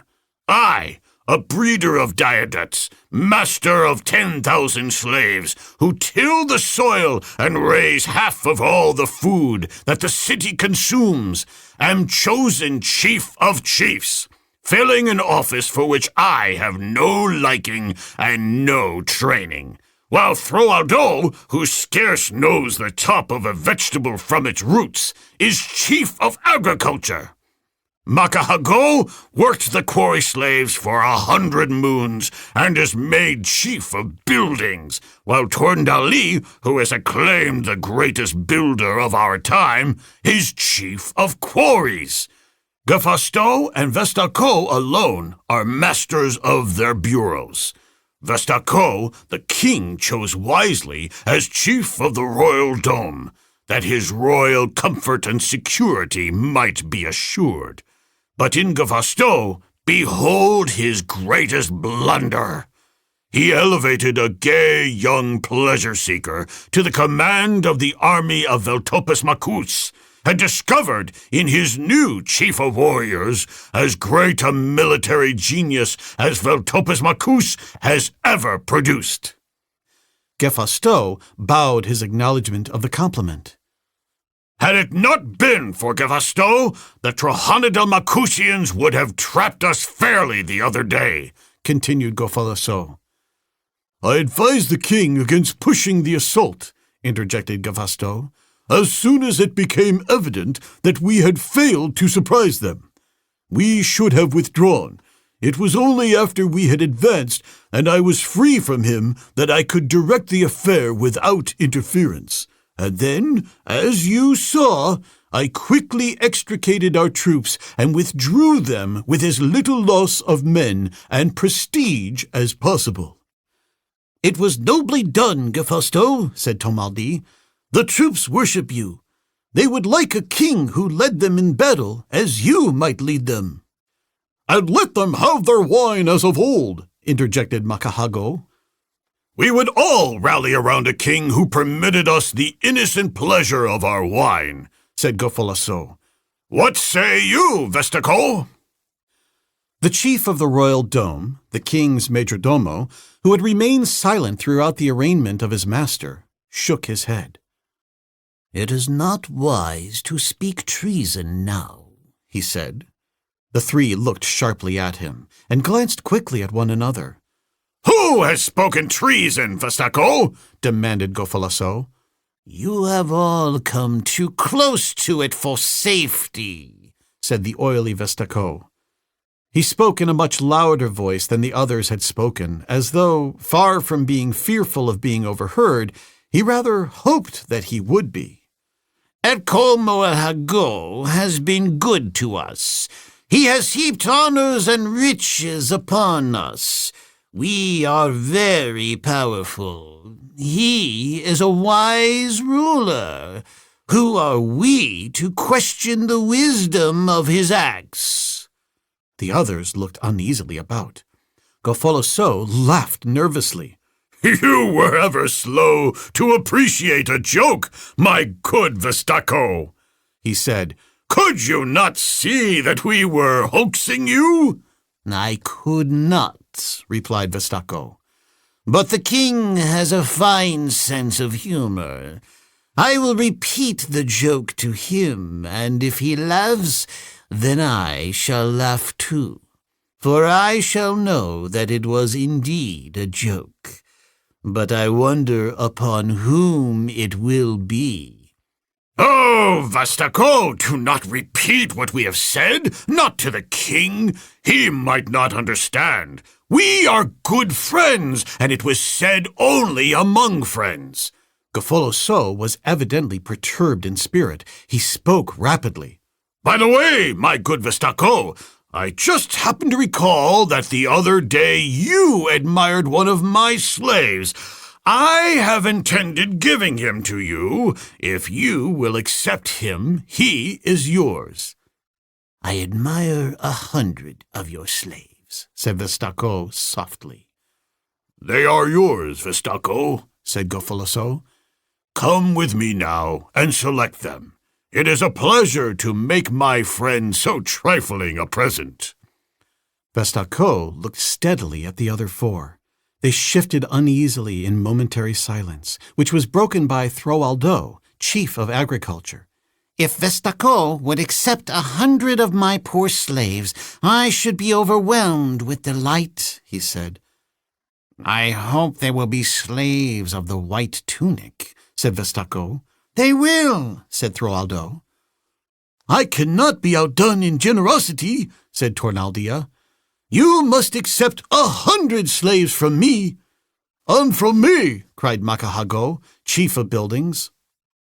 If you will send them to my head slave at my quarters before the sun enters the warrior's corridor, I shall be overwhelmed with gratitude, said Vestako, rubbing his palms and smiling unctuously.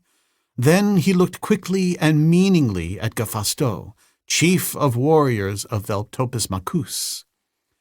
Best can I show my friendship for the noble Vestako, said Gafasto, unsmiling, by assuring him that I shall, if possible, prevent my warriors from slipping a dagger between his ribs. Should aught of harm befall me, however, I fear that I cannot be responsible for the acts of these men, who, I am told, love me. For a moment longer he stood looking straight into the eyes of Vestako. Then he turned upon his heel and strode from the room. Of the 6 men who composed the royal council, Gafasto and Gofalasso were the most fearless, though even they flattered the vain and arrogant Elkomoahago, whose despotic powers rendered him a most dangerous enemy. Custom and inherent loyalty to the royal family, in addition to that most potent of human instrumentalities, self-interest, held them to the service of their king. But so long had they been plotting against him, and so rife was discontent throughout the city, that each now felt that he might become bolder with impunity. Torndali, Makahago, and Throaldo, having been chosen by the king for their supposed pliability, and having, unlike Gafasto and Gofalasso, justified his expectations, counted for little one way or another. Like the majority of the Veltopis Macusian nobles under the reign of Elkomoahago, they had become corrupt, and self-interest guided their every act and thought. Gavasto did not trust them, for he knew that they could be bought even while professing their virtue, and Gavasto had taken to the study of men since his success with the warriors of his city, a success that was fully as much a surprise to him as to others, and his knowledge of the mounting restlessness of the people had implanted in the fertile soil of a virile brain the idea that Veltopus Macus was ripe for a new dynasty. Vestaco he knew for a self-acknowledged and shameless bribe-taker. He did not believe that there was an honest hair in the man's head, but he had been surprised at the veiled threat of exposure he had used to mulct his fellows. "Low indeed have fallen the fortunes of Veltopus Macus," he said to Gofoloso, as the two walked along the warriors' corridor after quitting the council chamber of the king. "As exemplified by?" queried the chief of chiefs. "By Vestaco's infamy. He cares neither for king nor for people. For slaves or gold, he would betray either, and Vestaco is typical of the majority of us. No longer is friendship sacred, for even from Thraldo he exacted the toll of his silence, and Thraldo has ever been accounted his best friend." "What has brought us to such a pass, Gavasto?" asked Gofoloso thoughtfully. "Some attribute it to one cause, and some to another. And though there should be no man in Veltopus Macus better able than myself to answer my own question, I confess that I am at a loss. There are many theories, but I doubt me the right one has yet been expounded." "If one should ask me, Gofoloso, and you have asked me, I should say to him, as I am about to say to you, that the trouble with Veltopus Macus is too much peace. Prosperity follows peace, prosperity and plenty of idle time. Time must be occupied. Who would occupy it in labor, even the labor of preparing oneself to defend one's peace and prosperity, when it may so easily be occupied in the pursuit of pleasure? The material prosperity that has followed peace has given us the means to gratify our every whim. We have become satiated with the things we looked upon in the days of yesterday as luxuries to be sparingly enjoyed upon rare occasion. Consequently, we have been forced to invent new whims to be gratified, and you may rest assured that these have become more and more extravagant and exaggerated in form and idea, until even our wondrous prosperity has been taxed to meet the demands of our appetites. Extravagance reigns supreme. It rests like a malign incubus upon the king and his government. To mend its inroads upon the treasury, the burden of the incubus is shifted from the back of the government to the back of the people in the form of outrageous taxes, which no man can meet honestly and have sufficient remaining wherewith to indulge his appetites. And so, by one means or another, he passes the burden on to those less fortunate or less shrewd. "But the heaviest taxation falls upon the rich," Gofoloso reminded him. "In theory, but not in fact," replied Gavasto. "It is true that the rich pay the bulk of the taxes into the treasury of the king, but first they collect it from the poor in higher prices and other forms of extortion, in the proportion of 2 jetaks for every 1 that they pay to the tax collector. The cost of collecting this tax, added to the loss in revenue to the government by the abolition of wine, and the cost of preventing the unscrupulous from making and selling wine illicitly, would, if turned back into the coffers of the government, reduce our taxes so materially that they would fall as a burden upon none." "And that, you think, would solve our problems and restore happiness to Veltopus Macus?" asked Gofoloso. "No," replied his fellow prince. "We must have war. as we have found that there is no enduring happiness in peace or virtue, let us have a little war and a little sin. A pudding that is all of one ingredient is nauseating. It must be seasoned. It must be spiced. And before we can enjoy the eating of it to the fullest, we must be forced to strive for it. War and work, the two most distasteful things in the world, are, nevertheless, the most essential to the happiness and the existence of a people. Peace reduces the necessity for labor and induces slothfulness. War compels labor, that her ravages may be effaced.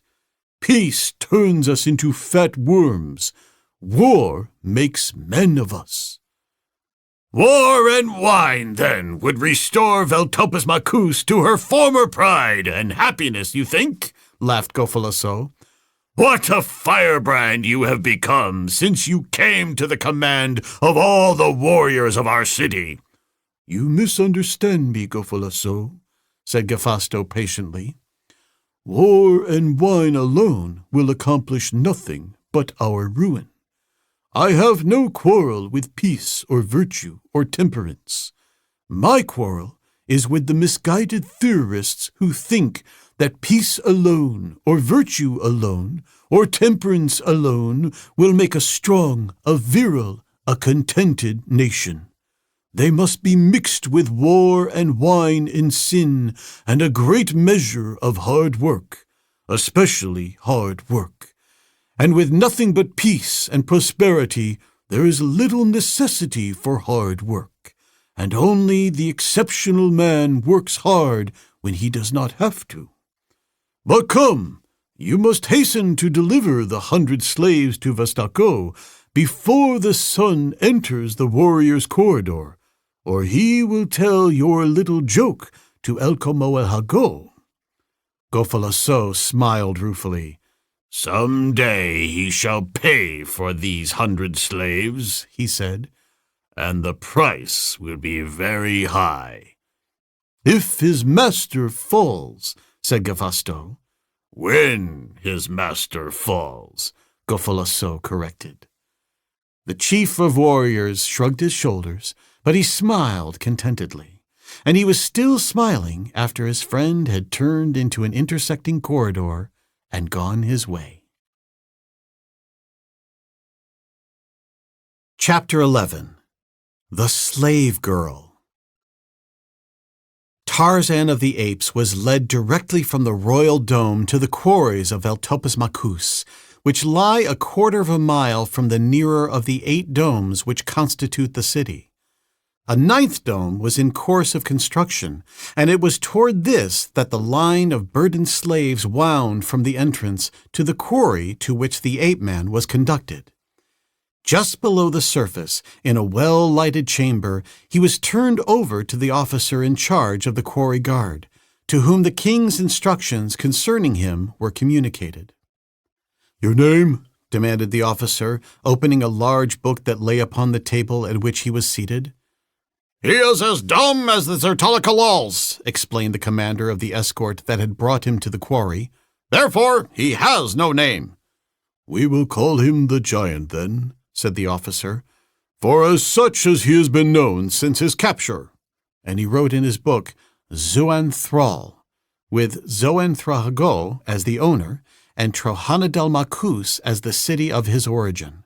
And then he turned to one of the warriors lolling upon a nearby bench. Take him to the timbering crew in the extension of Tunnel 13 at the 36th level, and tell the Vental in charge to give him light work and see that no harm befalls him, for such are the commands of the Thagasto. Go! But wait! Here is his number. Fasten it upon his shoulder. The warrior took the circular piece of fabric with black hieroglyphics stamped upon it and affixed it with a metal clasp to the left shoulder of Tarzan's green tunic, and then, motioning the ape-man to precede him, quit the chamber. Tarzan now found himself in a short, dark corridor, which presently opened into a wider and lighter one, along which innumerable unladen slaves were moving in the same direction that his guard now escorted him. He noticed that the floor of the corridor had a constant downward gradient, and that it turned ever to the right, forming a great spiral leading downward into the earth. The walls and ceiling were timbered, and the floor paved with flat stones, worn smooth by the millions of sandaled feet that had passed over them. At sufficiently frequent intervals, candles were set in niches in the left-hand wall, and also, at regular intervals, other corridors opened out of it. Over each of these openings were more of the strange hieroglyphics of Menuni. As Tarzan was to learn later, these designated the levels at which the tunnels lay, and led to circular corridors which surrounded the main spiral runway. From these circular corridors ran the numerous horizontal tunnels leading to the workings at each level. Shafts for ventilation and emergency exit pierced these tunnels at varying distances, running from the surface to the lowest levels of the quarry. At almost every level, a few slaves turned off into these lateral tunnels, which were well lighted, though not quite as brilliantly as the spiral. Shortly after they commenced the descent, Tarzan, accustomed from infancy to keen observation, had taken note of the numbers of tunnel entrances they passed. But he could only conjecture at the difference in the depths of the levels in which they opened.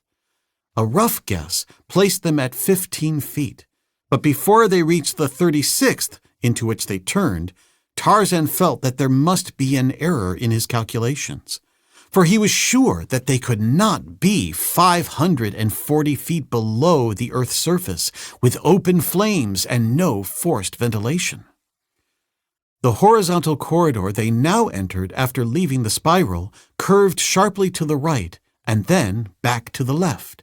Shortly afterward, it crossed a wide circular corridor in which were both laden and unladen slaves, beyond which were two lines, those laden with rock moving back in the direction from which Tarzan had come, while others, bearing lumber, moved in the same direction that he did. With both lines, there were unladen slaves. After traversing the horizontal tunnel for a considerable distance, they came at last upon the working party, and here Tarzan was turned over to the Vental, a warrior who, in the military organizations of the Menunians, commands 10 men. "So, this is the giant," exclaimed the Vental. "and we are not to work him too hard." His tone was sneering and disagreeable. "Such a giant!" he cried. "Why, he is no larger than I, and they are afraid to let him do any work into the bargain. Mark you, he will work here or get the lash. Kafastoban permits no sluggards."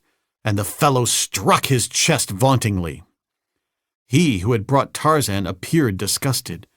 "You will do well, Kafastoban," he said, as he turned away to retrace his steps to the guardroom, "to heed the king's commands. I should hate to be wearing your harness if aught befell this speechless slave that has set every tongue in Veltopus Makus going, and made Elkamoahago so jealous of Zoanthrohago that he would slip steel between his ribs were it not that he could then no longer steal the great wizard's applause." "Kafastoban fears no king," blustered the Vental. "least of all the sorry specimen that befouls the throne of Veltopus-Shago. He fools no one but himself. We all know that Zoanthrohago is his brain, and Gofasto his sword."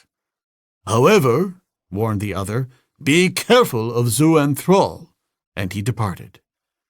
Kafastoban Vental set the new slave to work upon the timbering of the tunnel, as it was excavated from the great moraine that formed the quarry. The line of slaves coming from the surface empty-handed passed down one side of the tunnel to the end, loosened each a rock, or if heavy, a rock to 2 men, then turned back up the tunnel's opposite side, carrying their burdens back to the spiral runway used by those leaving the workings, and so up and out to the new dome. The earth, a light clay that filled the interstices between the rocks in the moraine, was tamped into the opening behind the wall timbers, the tunnel being purposely made sufficiently large to permit of this. Certain slaves were detailed for this work. Others carried timbers cut to the right dimensions down to the timbering crew, of which Tarzan was one. It was only necessary for this crew of 3 to scoop a narrow, shallow trench in which to place the foot of each wall board, set them in place, and slip the ceiling board on top of them. At each end of the ceiling boards was a cleat, previously attached at the surface, which kept the wall boards from falling in after being set in place. The dirt tamped behind them fastened them solidly in their places, the whole making a quickly erected and substantial shoring. The work was light for the ape-man, though he still was weak from the effects of his wounds, and he had opportunities constantly to observe all that went on around him, and to gather new information relative to the people in whose power he found himself.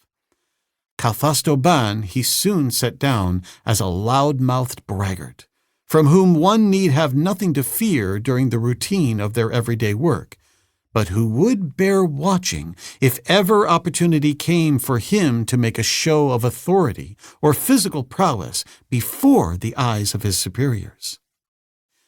The slaves about him worked steadily, but seemed not to be overtaxed, while the guards, which accompanied them constantly, in the ratio of about 1 warrior to every 50 slaves, gave no indications of brutality in the treatment they accorded their charges, insofar as Tarzan was able to observe.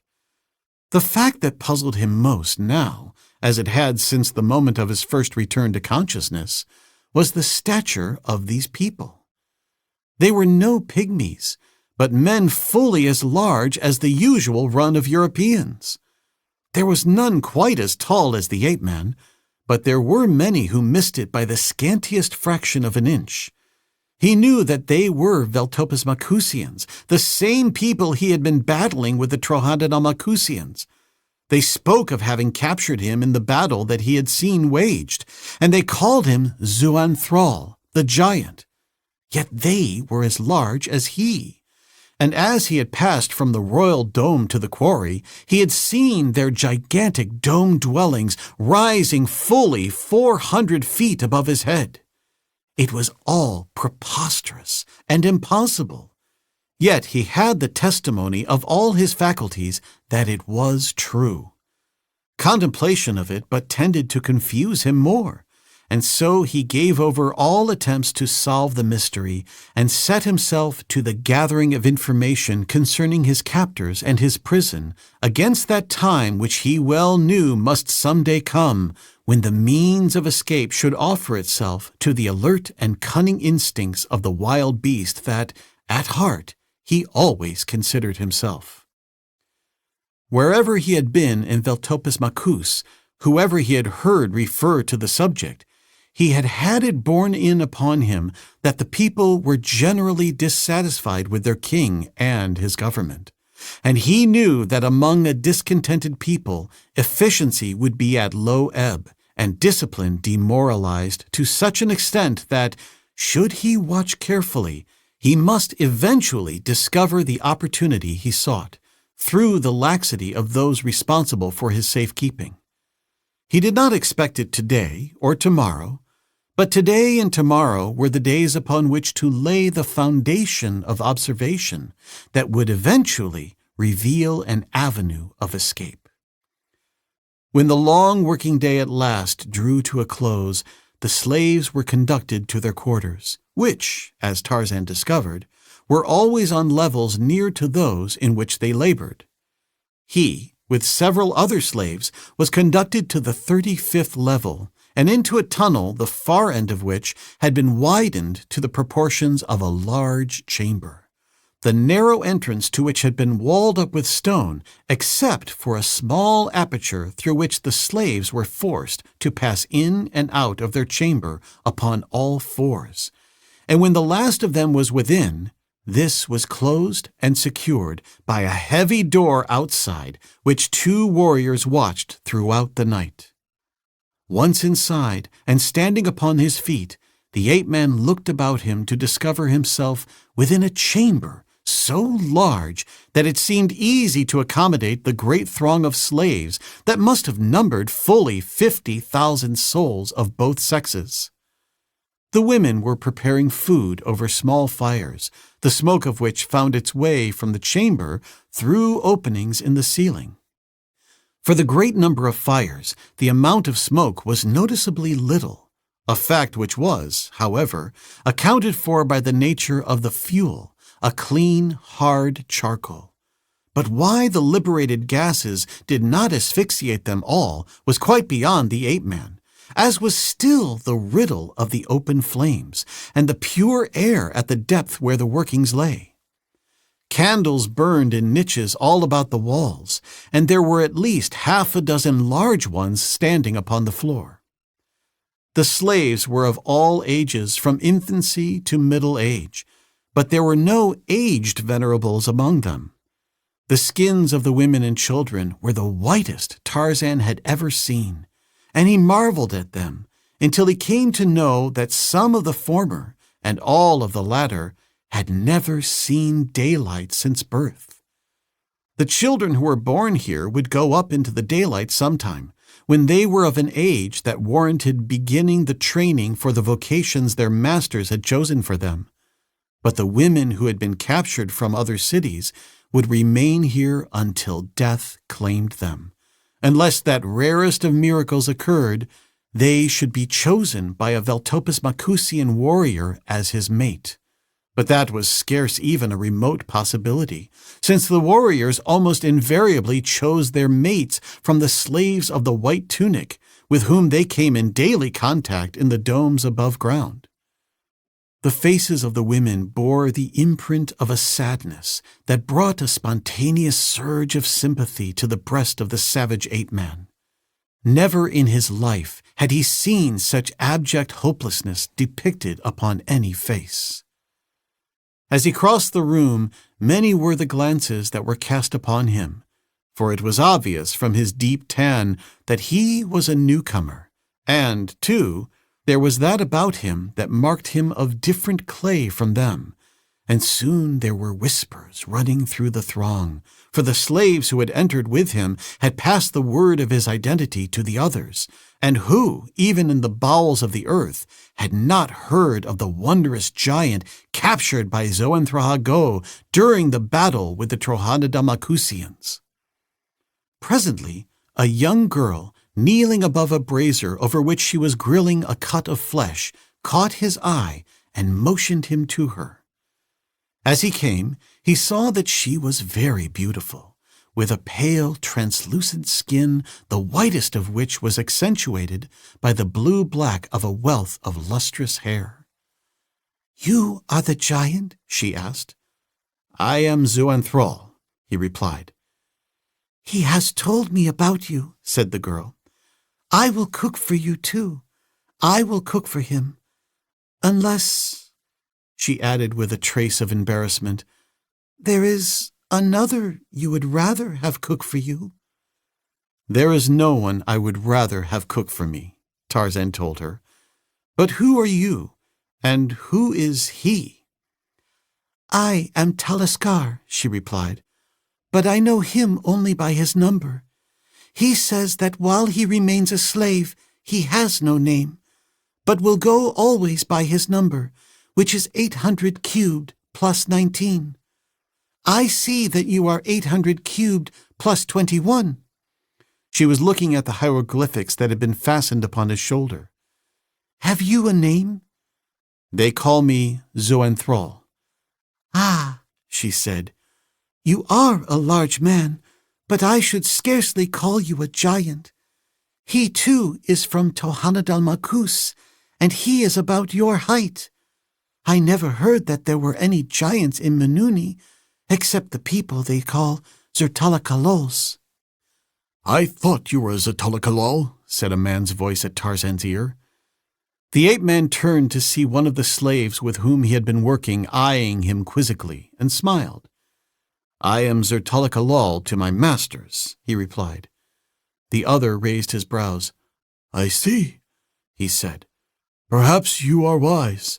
I shall not be the one to betray you," and passed on about his business. "What did he mean?" asked the girl.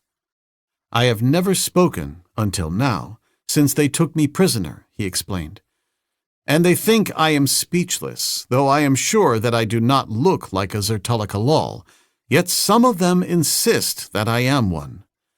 "I have never seen one," said the girl. "You are fortunate," Tarzan told her. "They are neither pleasant to see nor to meet." "But I should like to see them," she insisted. "I should like to see anything that was different from these slaves whom I see all day and every day." "Do not lose hope," he encouraged her, "for who knows but that it may be very soon that you will return to the surface." "Return," she repeated. "I have never been there."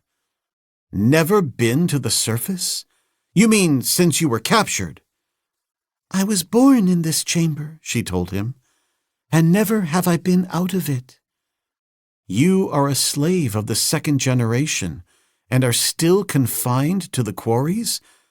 I do not understand it. In all Menunian cities, I have been told, slaves of the second generation are given the white tunic and comparative freedom above ground."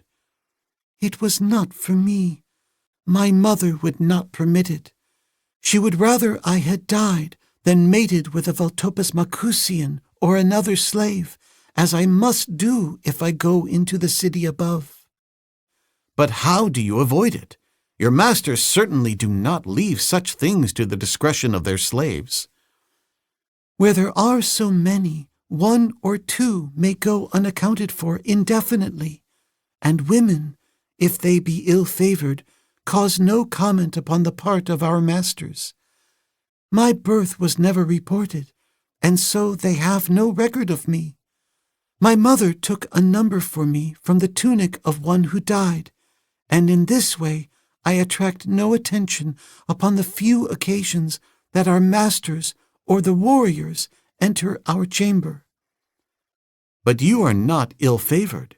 Your face would surely attract attention elsewhere," Tarzan reminded her. For just an instant she turned her back upon him, putting her hands to her face and to her hair. And then she faced him again, and the ape-man saw before him a hideous and wrinkled hag whose crooked features no man would look a second time. "God!" ejaculated Tarzan. Slowly the girl's face relaxed, assuming its normal lines of beauty, and with quick, deft touches she arranged her disheveled hair. An expression that was almost a smile haunted her lips. "My mother taught me this," she said, "so that when they came and looked upon me, they would not want me." "But would it not be better to be mated with one of them and live a life of comfort above ground than to eke out a terrible existence below ground?" he demanded. "The warriors of Valtopus Macus are, doubtless, but little different from those of your own country." She shook her head. "It cannot be for me," she said. "My father is of far Mandala Macus.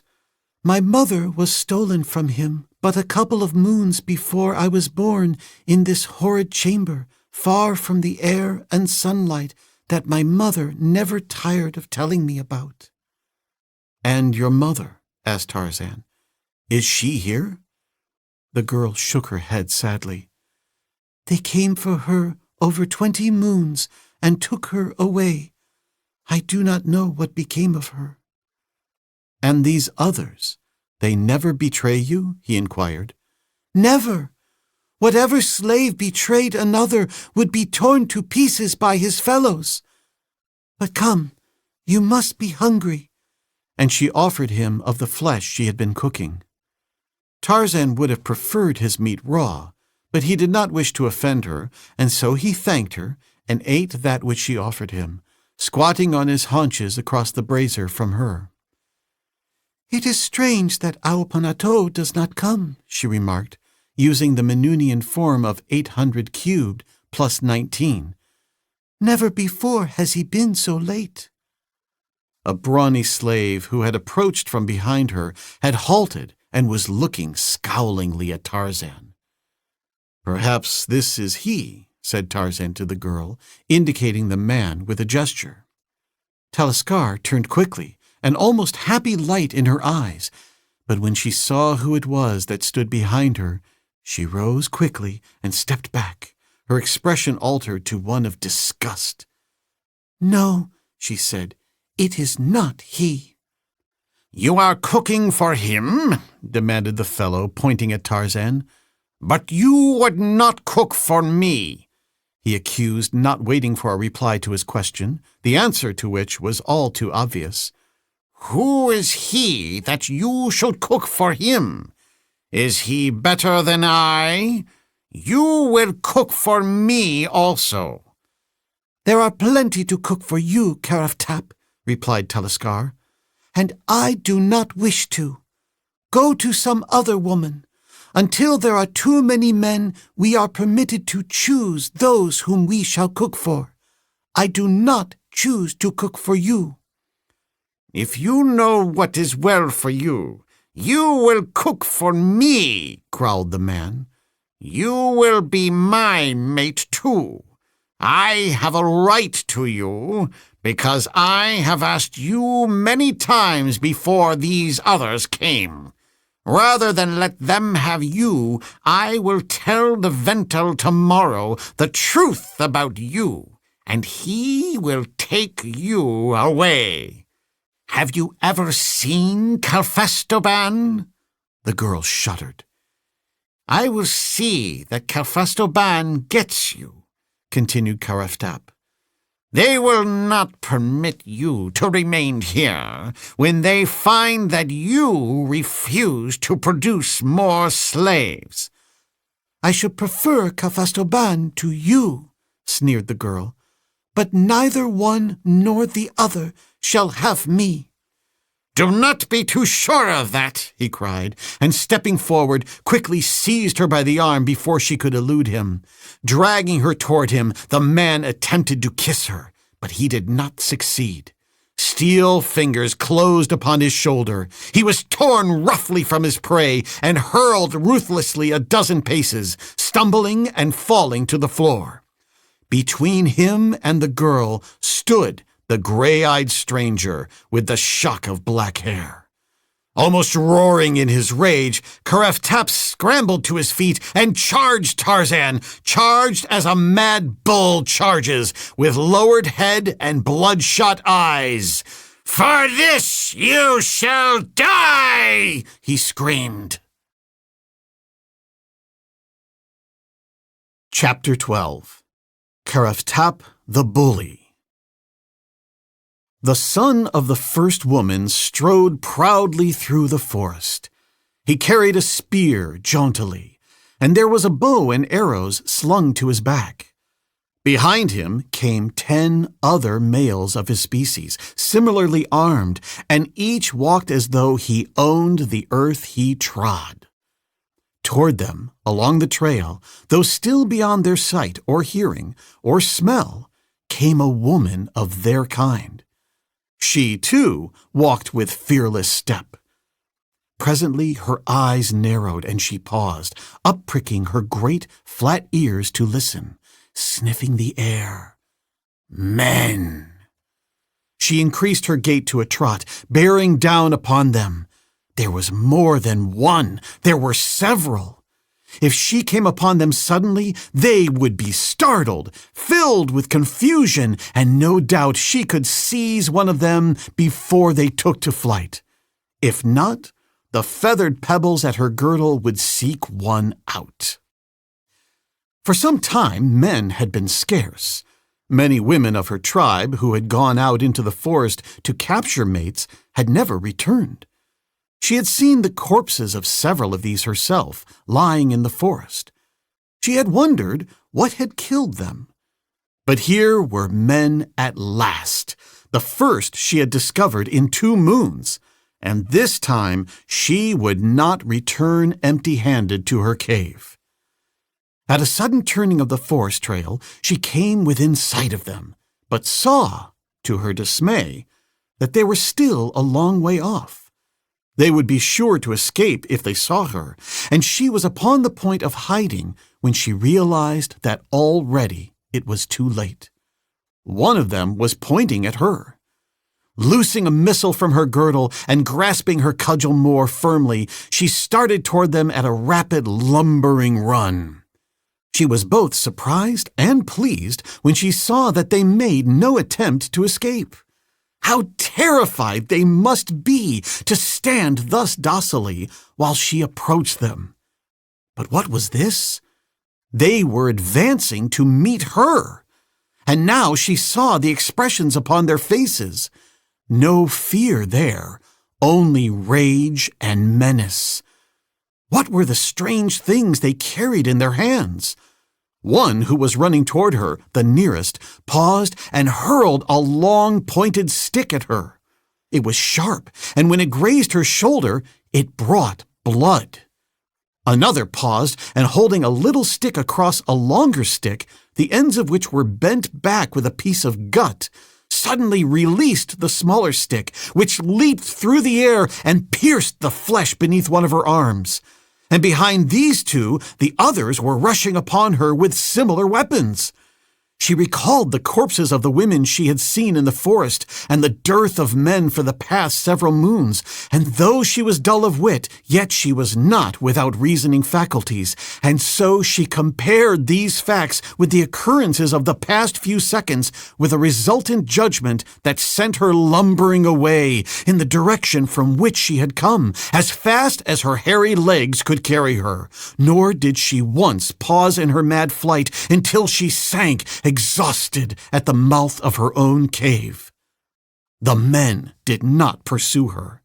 As yet, they had not reached that stage of their emancipation that was to give them sufficient courage and confidence in themselves to entirely overcome their hereditary fear of women. To chase one away was sufficient. To pursue her would have been tempting Providence. When the other women of the tribe saw their fellow stagger to her cave and sensed that her condition was the result of terror and the physical strain of long flight, they seized their cudgels and ran forth, prepared to meet and vanquish her pursuer, which they immediately assumed to be a lion. But no lion appeared, and then some of them wandered to the side of the woman who lay panting on her threshold. "From what did you run?" they asked her in their simple language. "Men," she replied. Disgust showed plainly upon every face, and one of them kicked her, and another spat upon her. "There were many," she told them, "and they would have killed me with flying sticks. Look!" And she showed them the spear wound and the arrow still embedded in the flesh beneath her arm. "They did not run from me, but came forward to attack me. Thus have all the women been killed whose corpses we have seen in the forest during the past few moons." This troubled them. They ceased to annoy the prostrate woman. Their leader, the fiercest of them, paced to and fro, making hideous faces. Suddenly she halted. "Come," she signaled. "We shall go forth together and find these men and bring them back and punish them." She shook her cudgel above her head and grimaced horribly. The others danced about her, imitating her expression and her actions, and when she started off toward the forest, they trooped behind her, a savage, bloodthirsty company, all but the woman who still lay panting where she had fallen. She had had enough of man. She was through with him forever.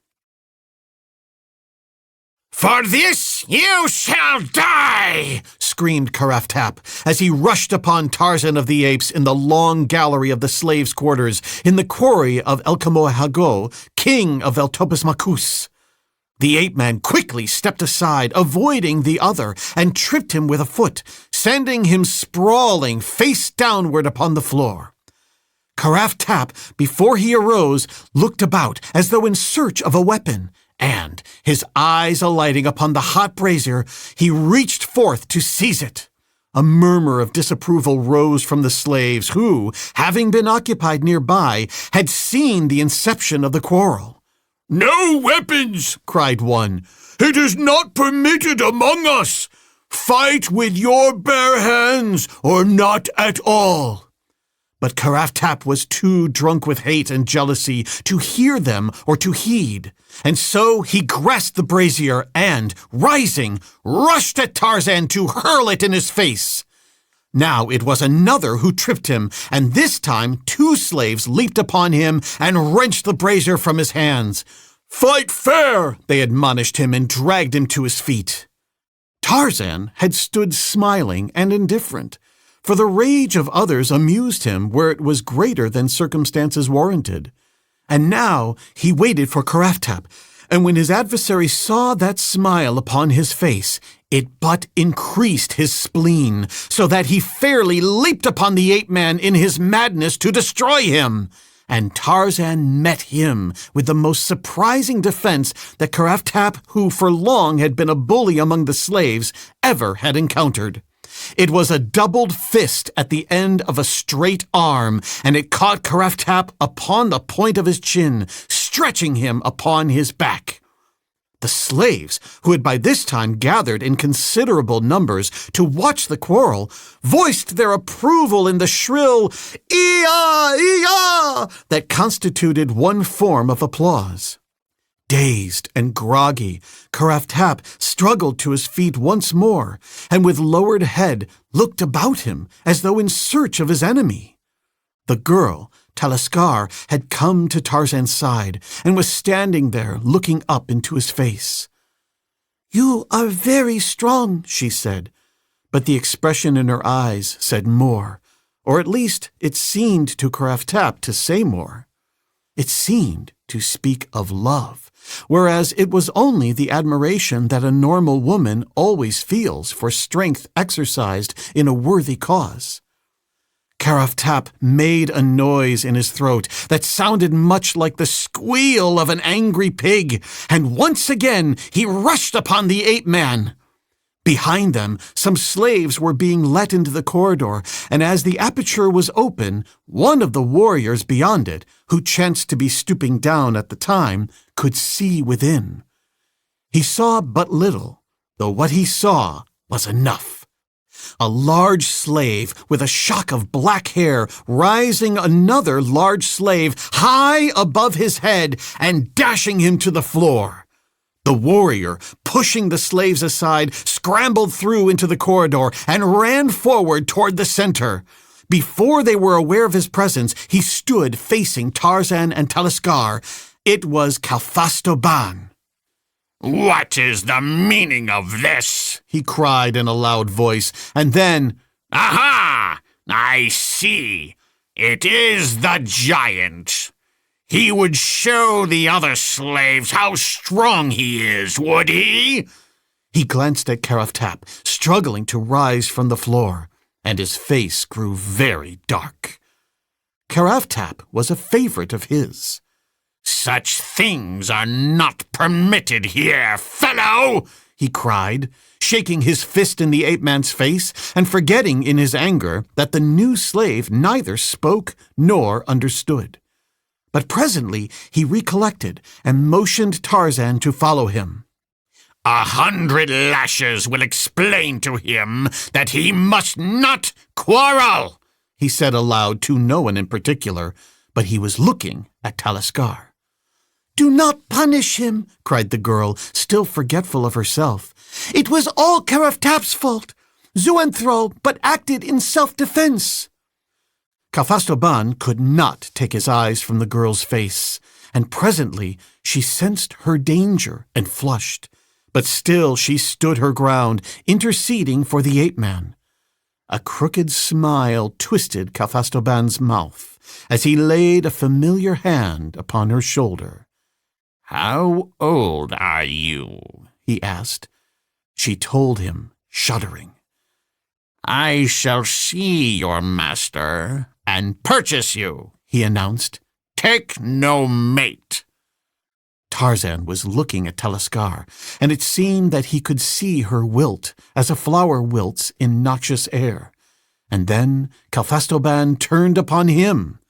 "You cannot understand me, you stupid beast," he said. "But I can tell you, and those around you may listen and, perhaps, guide you from danger. This time I shall let you off. But let it happen again, and you shall have 100 lashes, or worse, maybe. And if I hear that you have had aught to do with this girl, whom I intend to purchase and take to the surface, it will go still harder with you." With which he strode to the entrance and passed through into the corridor beyond. After the Vental had disappeared, and the door of the chamber had been closed, a hand was laid upon Tarzan's shoulder from behind, and a man's voice called him by name. "Tarzan!" It sounded strange in his ears, far down in this buried chamber beneath the ground, in an alien city and among an alien people, not one of whom ever had heard his name. But as he turned to face the man who had greeted him, a look of recognition and a smile of pleasure overspread his features. "Come!" he started to ejaculate, but the other placed a finger to his lips. "Not here," he said. "Here I am Aponato." "But your stature, you are as large as I. It is beyond me. What has happened to swell the race of Menunians to such relatively gigantic proportions?" Commodore Florensal smiled. "Human egotism would not permit you to attribute this change to an opposite cause from that to which you have ascribed it," he said. Tarzan knit his brows and gazed long and thoughtfully at his royal friend. An expression that was of mingled incredulity and amazement crept gradually over his countenance. "You mean," he asked slowly, "that I have been reduced in size to the stature of a Menunian?" Commodore Florensal nodded. "Is it not easier to believe that than to think that an entire race of people and all their belongings, even their dwellings and the stones that they were built of, and all their weapons and their diadems had been increased in size to your own stature?" "But I tell you it is impossible," cried the ape-man. "I should have said the same thing a few moons ago," replied the prince. "Even when I heard the rumor there that they had reduced you, I did not believe it, not for a long time, and I was still a bit skeptical until I entered this chamber and saw you with my own eyes." "How is this accomplished?" demanded Tarzan. "The greatest mind in Veltopus Macus, and perhaps in all Menuni, is Zoanthrohago," explained Kodomo Florensal. "We have recognized this for many moons, for during the occasional intervals that we are at peace with Veltopus Macus, there is some exchange of ideas as well as goods between the two cities, and thus we heard of the many marvels attributed to this greatest of Walmacs." "I have never heard a wizard spoken of in Menuni until now," said Tarzan, for he thought that that was the meaning of the word Walmac, and perhaps it is, as nearly as it can be translated into English. A scientist who works miracles would be, perhaps, a truer definition. "It was Zoanthrohago who captured you," continued Eopenato, "encompassing your fall by means at once scientific and miraculous. After you had fallen, he caused you to lose consciousness, and while you were in that condition, you were dragged hither by a score of diadems hitched to a hastily improvised litter built of small trees tied securely one to the other after their branches had been removed. It was after they had you safely within Veltopus Macus that Zoanthrohago set to work upon you to reduce your stature, using apparatus that he has built himself. I have heard them discussing it, and they say that it did not take him long. I hope that Zoanthrohago has the power to undo that which he has done, said the ape-man. They say that it is doubtful. He has never been able to make a creature larger than it formerly was, though in his numerous experiments he has reduced the size of many of the lower animals. The fact of the matter is, continued Oapanato, that he has been searching for a means to enlarge the Veltopus Macusians so that they may overcome all the other peoples of Minuni. But he has only succeeded in developing a method that gives precisely opposite results from that which they seek. So, if he cannot make others larger, I doubt if he can make you any larger than you now are. I would be rather helpless among the enemies of my own world, said Tarzan ruefully. You need not worry about that, my friend, said the prince gently. Why? asked the ape-man. Because you have very little chance of reaching your own world again, said Komodo Florensal, a trifle sadly. I have no hope of ever seeing Trohanida Macus again. Only by the utter overthrow of Veltopus Macus by my father's warriors could I hope for rescue, since nothing less could overcome the guard in the quarry mouth.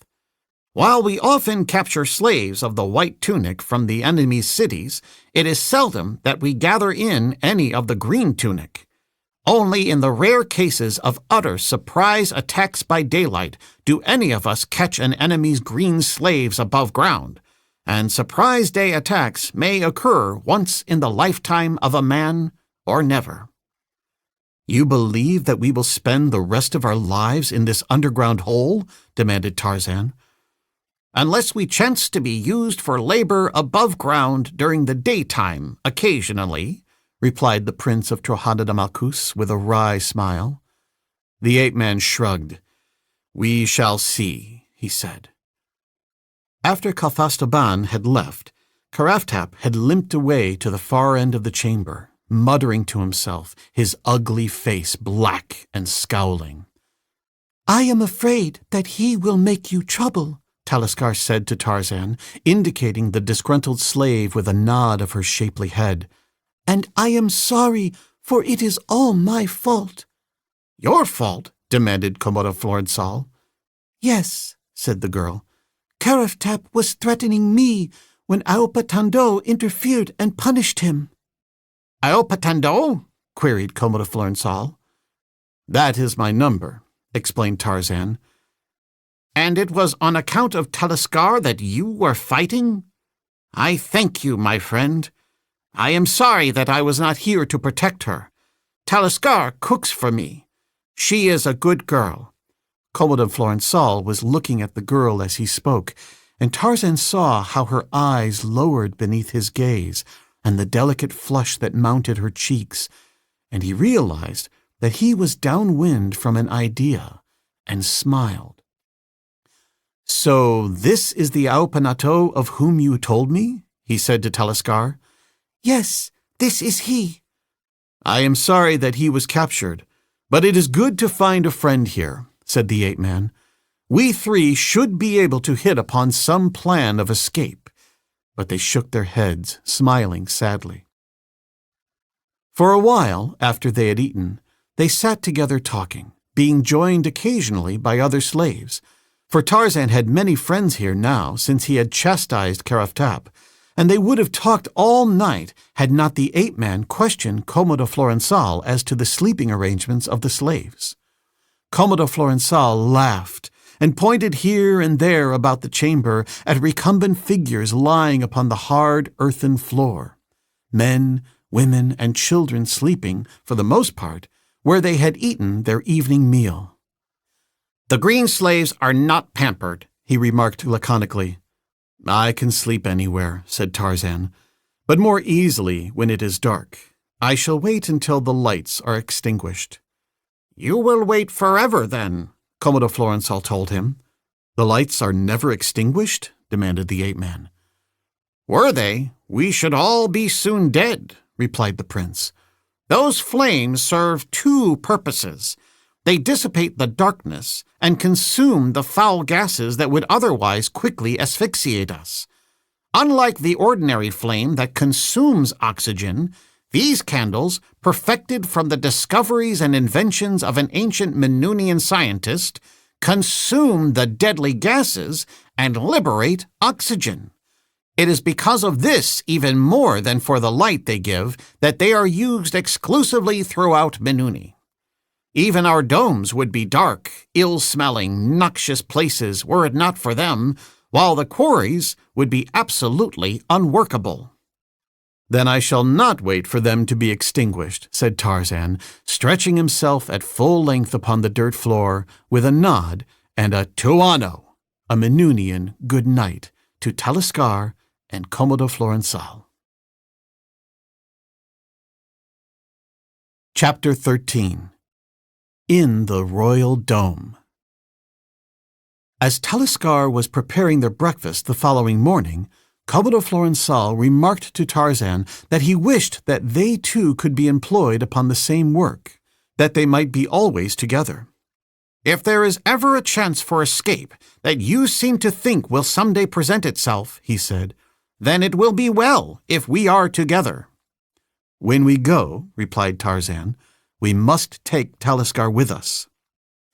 Comodo Florensal shot a swift glance at the ape-man, but made no comment upon his suggestion. You would take me with you? Exclaimed Talisker. Ah, if such a dream could be but realized! I would go with you to Trohanada Makus and be your slave, for I know that you would not harm me. But alas, it can be nothing more than a pleasant daydream, enduring for a brief time, for Calfastoban has spoken for me, and doubtless my master will be glad to sell me to him, for I have heard it said among the slaves that he sells many of his each year to raise the money to pay his taxes. We will do what we can, Talisker, said Tarzan, and if Aopanato and I find a means of escape, we will take you with us, but first he and I must find a way to be together more. I have a plan, said Comodo Florensal, that might prove successful. They believe that you neither speak nor understand our language. To work a slave with whom they cannot communicate is, to say the least, annoying. I shall tell them that I can communicate with you, when it is quite probable that they will assign us to the same crew. But how will you communicate with me without using the Menunian language? Demanded the ape-man. Leave that to me, replied Comodo Florensal. Until they discover in some other way that you speak Menunian, I can continue to deceive them. It was not long before the fruits of Comodo Florensal's plan ripened. The guards had come for the slaves, and the various parties had gone forth from the sleeping chamber, joining in the corridors without the thousands of others wending their way to the scene of their daily labor. The ape-man joined the timbering crew at the extension of the 13th tunnel at the 36th level, where he once more attacked the monotonous work of shoring the sides and roof to the shaft with an enthusiasm that elicited commendation from even the surly Calfastoban, though Karaftap, who was removing rocks just ahead of Tarzan, often shot venomous looks at the ape-man.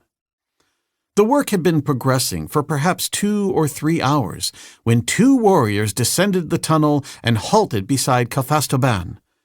They were escorting a green-tunicked slave, to whom Tarzan paid no more attention than he did to the warriors until a scrap of the conversation between the warriors and Calfastoban reached his ears. Then he shot a quick glance in the direction of the 4 and saw that the slave was Comodo Florensal, Prince of Trohanada Makus, known in the quarries of Veltopus Makus as Slave Aopanato, or 800 to the 3rd power, plus 19, which is written in Menunian hieroglyphics. Tarzan's number, Aopanatando, 800 to the 3rd power, plus 21, appeared thus upon his shoulder of his green tunic. Although the Menunian form occupies less space than would our English equivalent of Tarzan's number, which is 512,021,000, it would be more difficult to read if expressed in English words, for it then would be 10 times 10 times 8 cubed plus 7 times 3. But the Menunians translate it in no such way. To them, it is a whole number. Eopantando, which represents at first glance a single quantity as surely as do the digits 37 represent to our minds an invariable amount, a certain definite measure of quantity which we never think of as 3 times 10 plus 7, which in reality it is. The Menunian system of numerals, while unthinkably cumbersome and awkward from the European point of view, is, however, not without its merits. As Tarzan looked up, Commodore Florensal caught his eye and winked, and then Kalfastoban beckoned to the ape-man, who crossed the corridor and stood in silence before the Ventile. "Let us hear you talk to him," cried Kalfastoban to Commodore Florensal.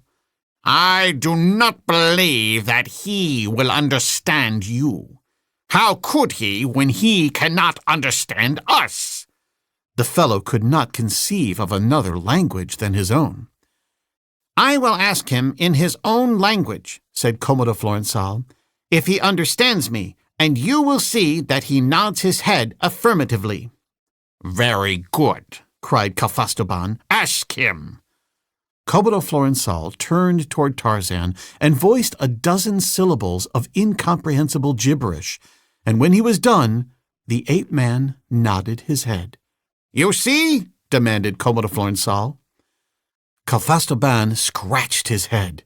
"It is even as he says," he admitted ruefully. "The Zertolical has a language." Tarzan did not smile, though he should have liked to, at the clever manner in which Commodore Florensal had deceived the Veltopus Macusians into believing that he had communicated with Tarzan in a strange language. As long as he could contrive to put all his communications into questions that could be answered by yes or no, the deception would be easily maintained. But under circumstances that made this impossible, some embarrassments might be expected to arise, and he wondered how the resourceful Trohanida Macusian would handle these. "Tell him," said one of the warriors to Commodore Florensal, "that his master Zoanthrago has sent for him, and ask him if he fully understands that he is a slave, and that upon his good behavior depends his comfort, yes, even his life, for Zoanthrago has the power of life and death over him, as much so as have the royal family. If he comes docilely to his master and is obedient, he will not fare ill, but if he be lazy, impudent, or threatening, he may expect to taste the point of a freeman's sword."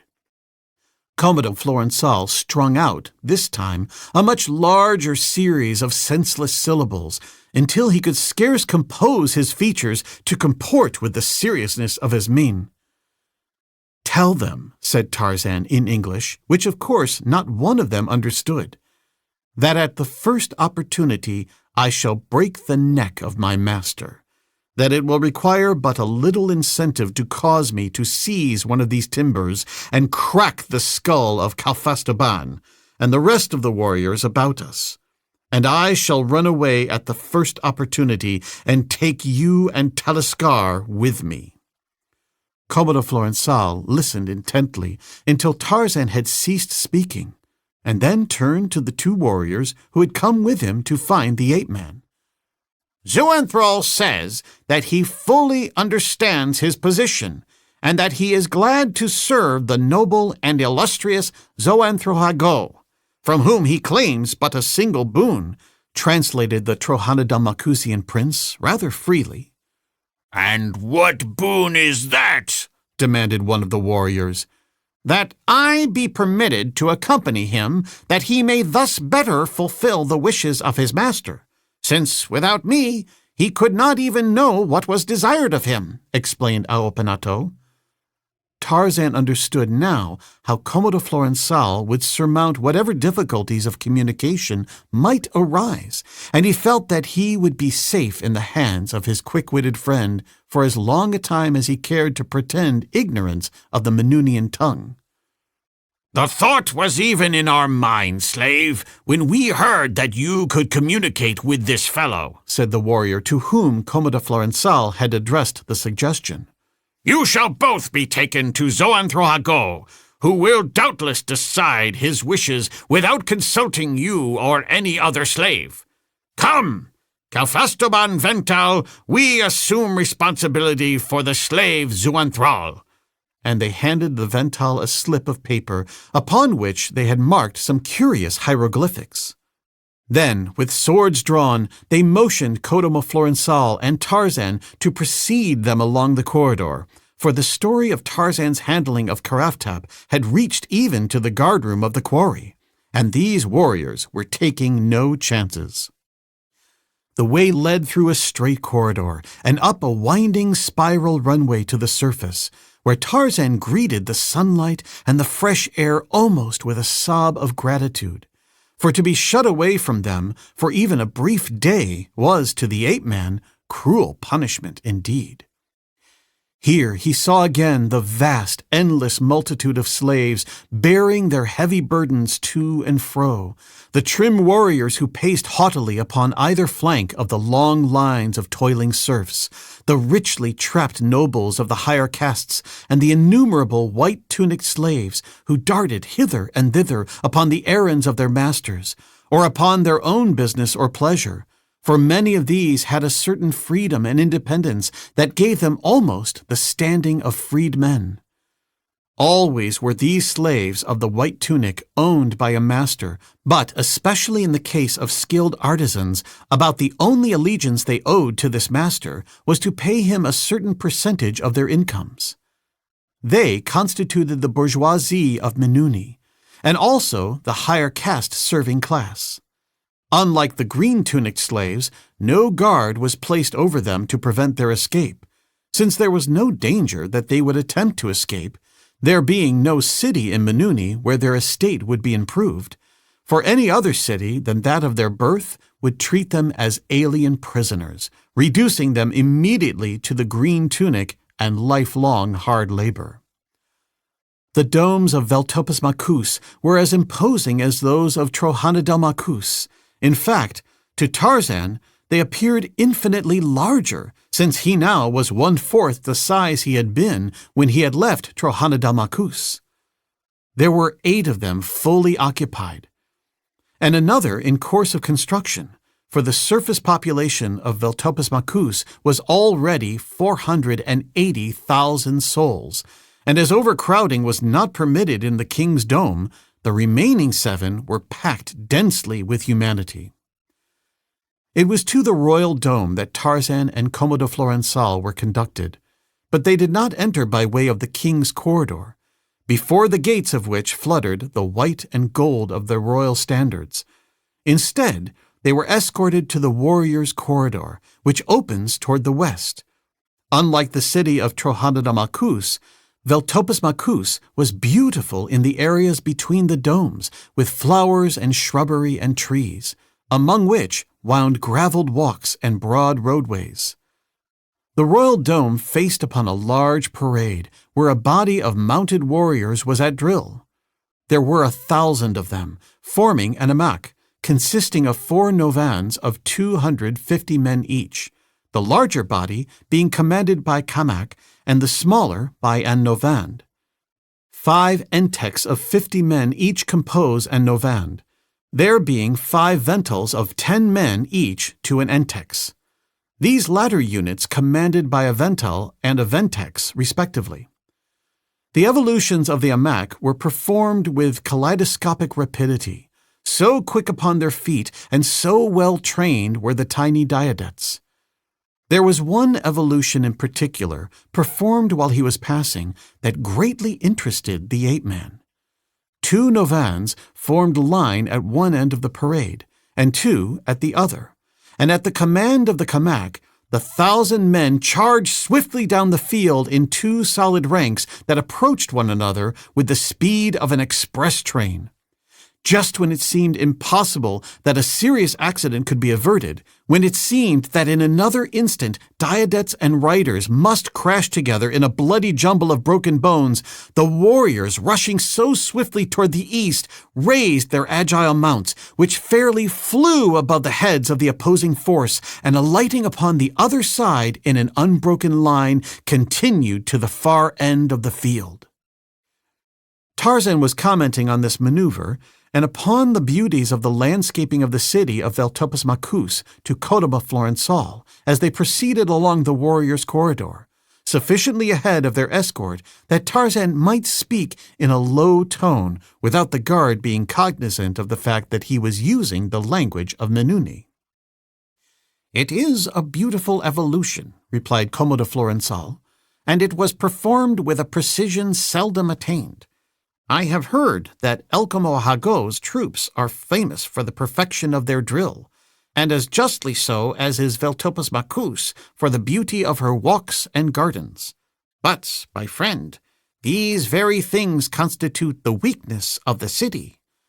While Elcamo el Hago's warriors are practicing to perfect their appearance upon parade, the warriors of my father, Adendra Hakis, are far afield, out of sight of admiring women and spying slaves, practicing the art of war under the rough conditions of the field and camp.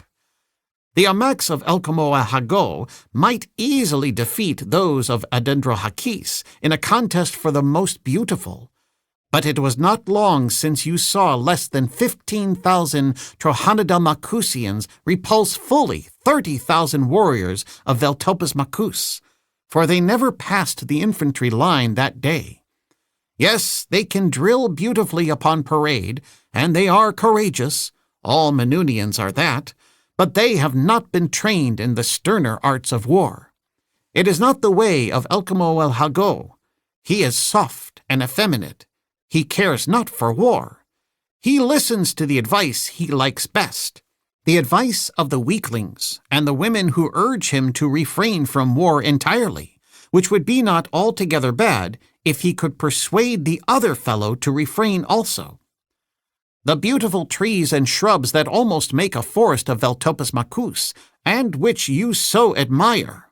I, too, admire them, especially do I admire them in the city of an enemy.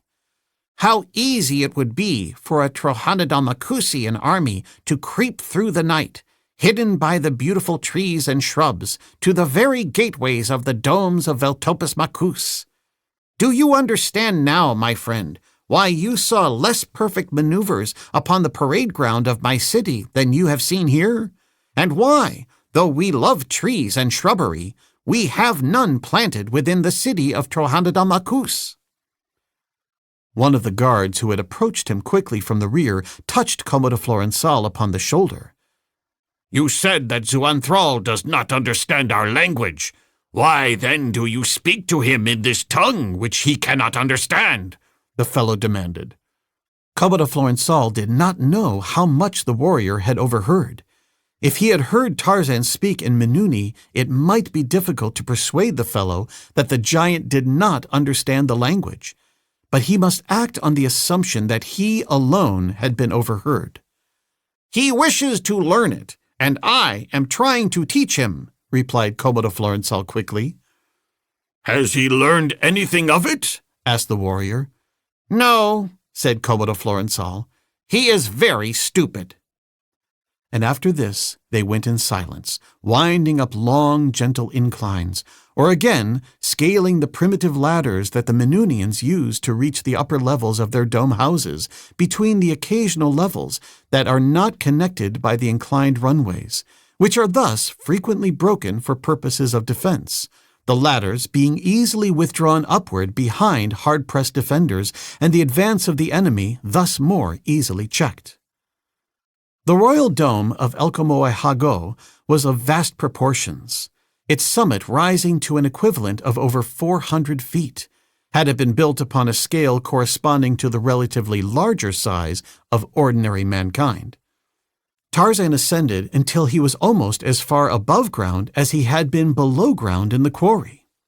Where the corridors on lower levels had been crowded with humanity, those which they now traversed were almost devoid of life. Occasionally, they passed a tenanted chamber, but far more generally, the rooms were utilized for storage purposes, especially for food, great quantities of which, cured, dried, and neatly wrapped, was packed ceiling high in many large chambers. The decorations of the walls were less ornate, and the corridors narrower, on the whole, than those at lower levels. However, they passed through many large chambers or halls which were gorgeously decorated, and in several of which were many people of both sexes and all ages variously occupied, either with domestic activities or with the handiwork of one art or another. Here was a man working in silver, perhaps fashioning a bracelet of delicate filigree, or another carving beautiful arabesques upon leather.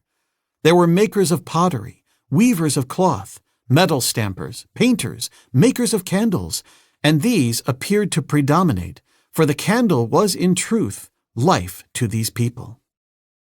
And then, at last, they reached the highest level, far above the ground, where the rooms were much closer to daylight because of the diminished thickness of the walls near the summit of the dome. But even here were the ever-present candles. Suddenly, the walls of the corridor became gorgeously decorated. The number of candles increased, and Tarzan sensed that they were approaching the quarters of a rich or powerful noble. They halted now before a doorway where stood a sentinel, with whom one of the warriors conducting them communicated. "Tell Zoanthrohago Zertal that we have brought Zuanthral and another slave who can communicate with him in a strange tongue." The sentinel struck a heavy gong with his lance, and presently, from the interior of the chamber, a man appeared to whom the sentinel repeated the warrior's message. "Let him enter," said the newcomer, who was a white-tunicked slave. "My glorious master, Zoanthrohago Zertal, expects his slave Zuanthral. Follow me." They followed him through several chambers until at last he led them into the presence of a gorgeously garbed warrior who was seated behind a large table or desk upon which were numerous strange instruments, large cumbersome-looking volumes, pads of heavy Manunian writing paper, and the necessary implements for writing. The man looked up as they entered the room. "It is your slave, Zuanthral Zertal," announced the fellow who had led them hither. "But the other?" Prince Zoanthrohago pointed at Commodore Florensal. "He speaks the strange language that Zoanthral speaks, and he was brought along that you might communicate with Zoanthral if you so wished." Zoanthrohago nodded. He turned to Commodore Florensal. "Ask him," he ordered, "if he feels any differently since I reduced his size." When the question was put to Tarzan by Commodore Florensal in the imaginary language with which they were supposed to communicate, the ape-man shook his head, at the same time speaking a few words in English. "He says no, illustrious prince," translated Commodore Florensal out of his imagination, "and he asks when you will restore him to his normal size and permit him to return to his own country, which is far from Minuni." "As a Minunian he should know," replied the Zertal, "that he will never be permitted to return to his own country. Trohanada Makus never will see him again." "But he is not of Trohanada Makus, nor is he a Manunian," explained Commodore Florensal. "He came to us, and we did not make a slave of him, but treated him as a friend, because he is from a far country with which we have never made war." "What country is that?" demanded Zoanthrohago. "That we do not know. But he says that there is a great country beyond the thorns where dwell many millions as large as was he. He says that his people would not be unfriendly to ours, and for this reason we should not enslave him, but treat him as a guest." Zoanthrohago smiled. "If you believe this, you must be a simple fellow, Trohanada Makusian, he said. "We all know that there is naught beyond Menuni but impenetrable forests of thorn to the very utmost wall of the blue dome within which we all dwell. I can well believe that the fellow is no Trahanadarmacusian, but he most certainly is a Menunian, since all creatures of whatever kind dwell in Menuni. Doubtless he is a strange form of Zertalakalol, a member of a tribe inhabiting some remote mountain fastness, which we have never previously discovered.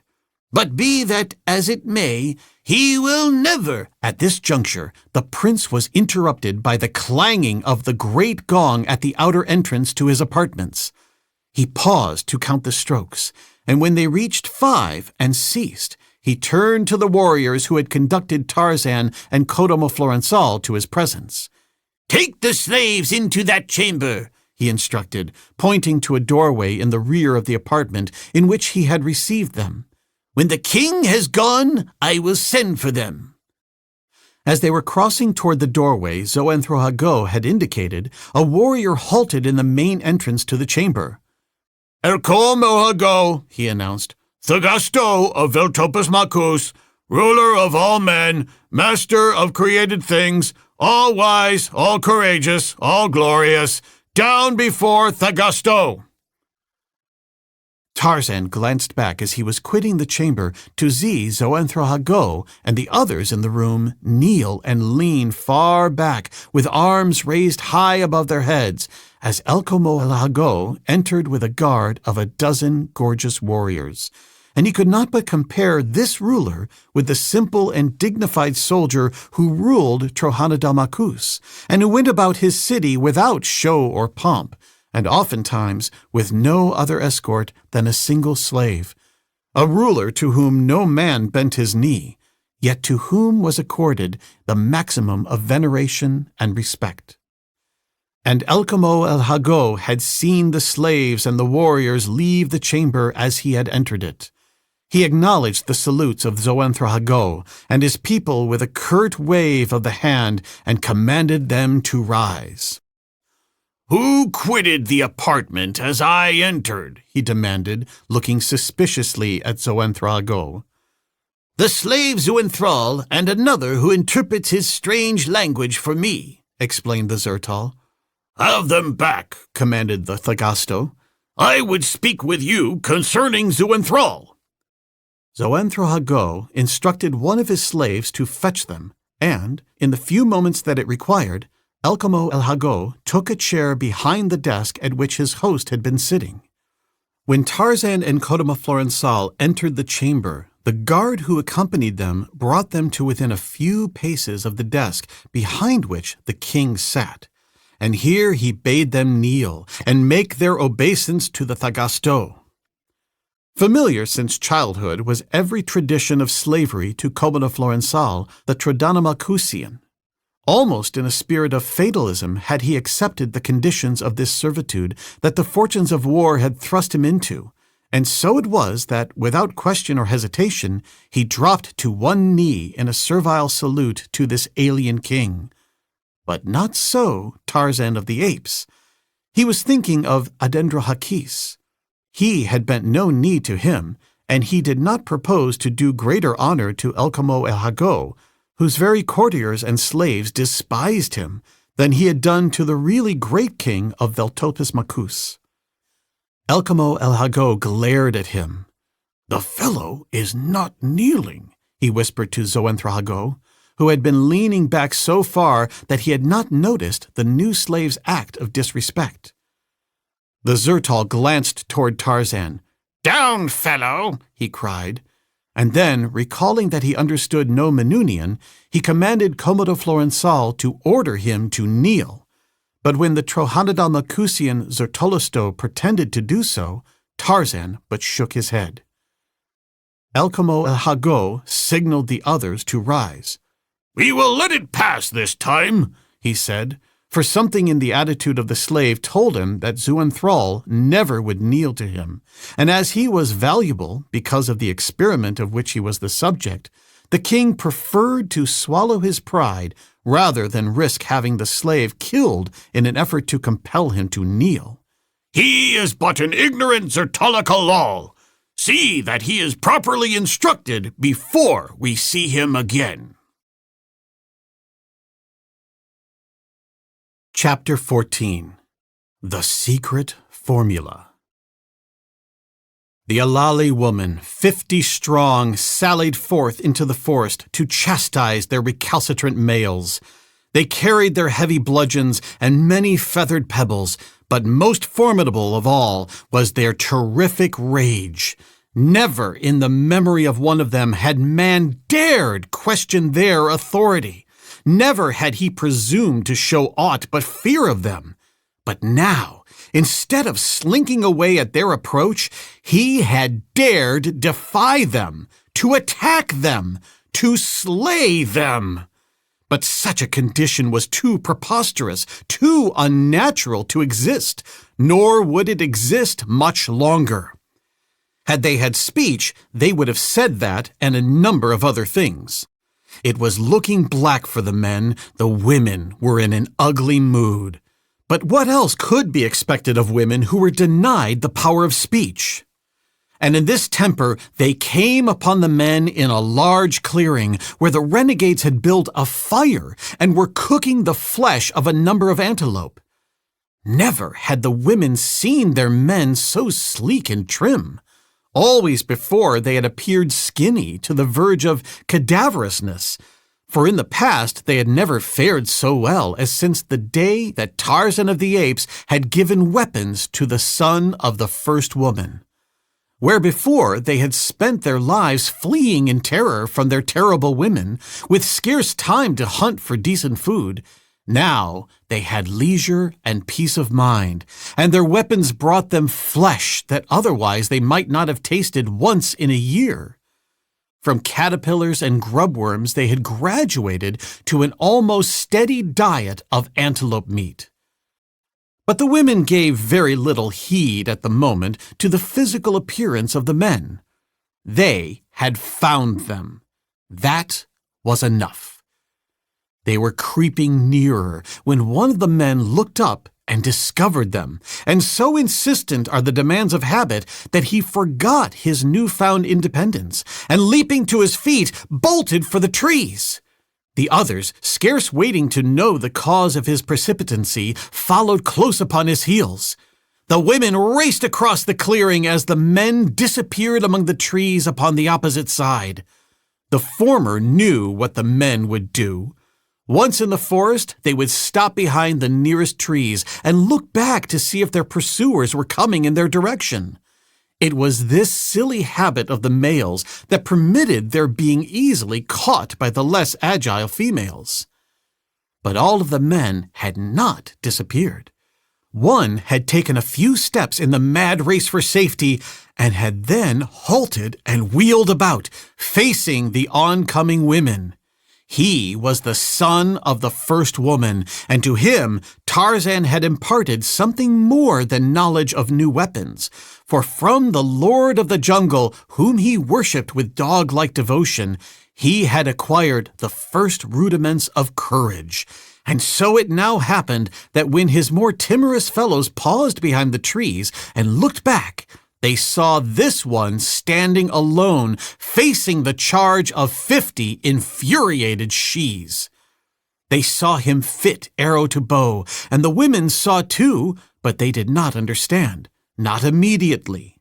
And then the bowstring twanged, and the foremost woman collapsed with an arrow in her heart. But the others did not pause, because the thing had been done so quickly that the full purport of it had not as yet penetrated their thick skulls. The son of the first woman fitted a second arrow and sped it.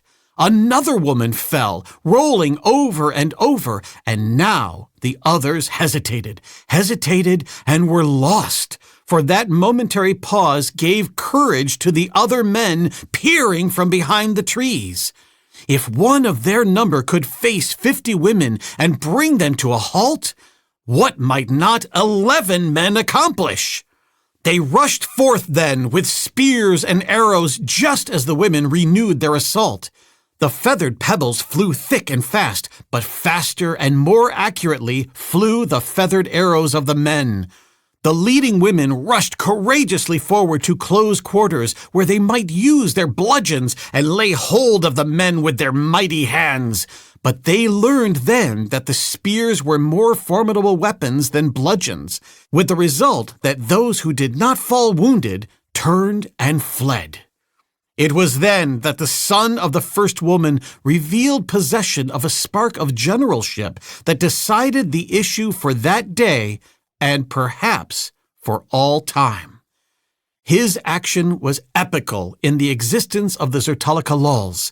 Instead of being satisfied with repulsing the women, instead of resting upon laurels gloriously won, he turned the tables upon the hereditary foe and charged the women, signaling his fellows to accompany him. And when they saw the women running from them, so enthused were they by this reversal of a custom ages old, they leapt swiftly in pursuit.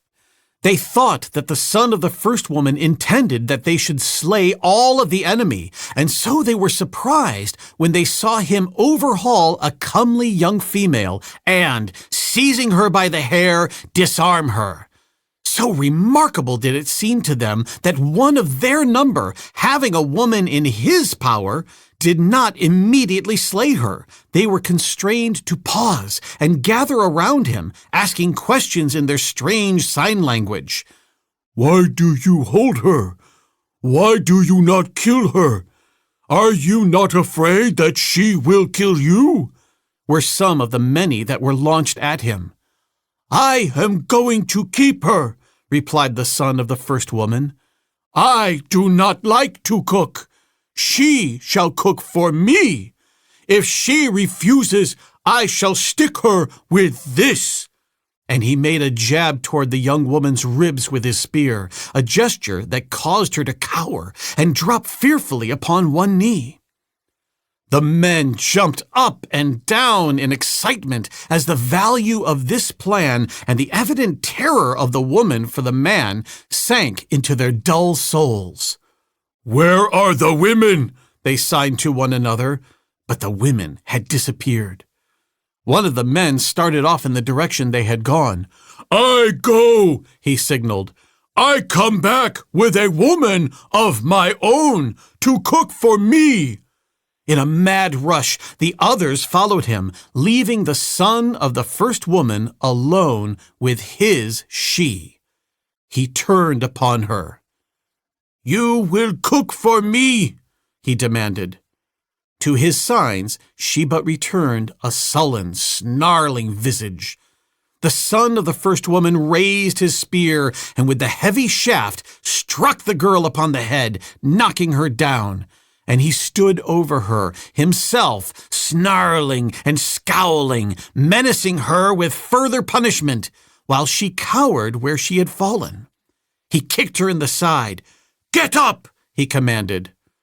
Slowly, she crawled to her knees and, embracing his legs, gazed up into his face with an expression of dog-like adulation and devotion.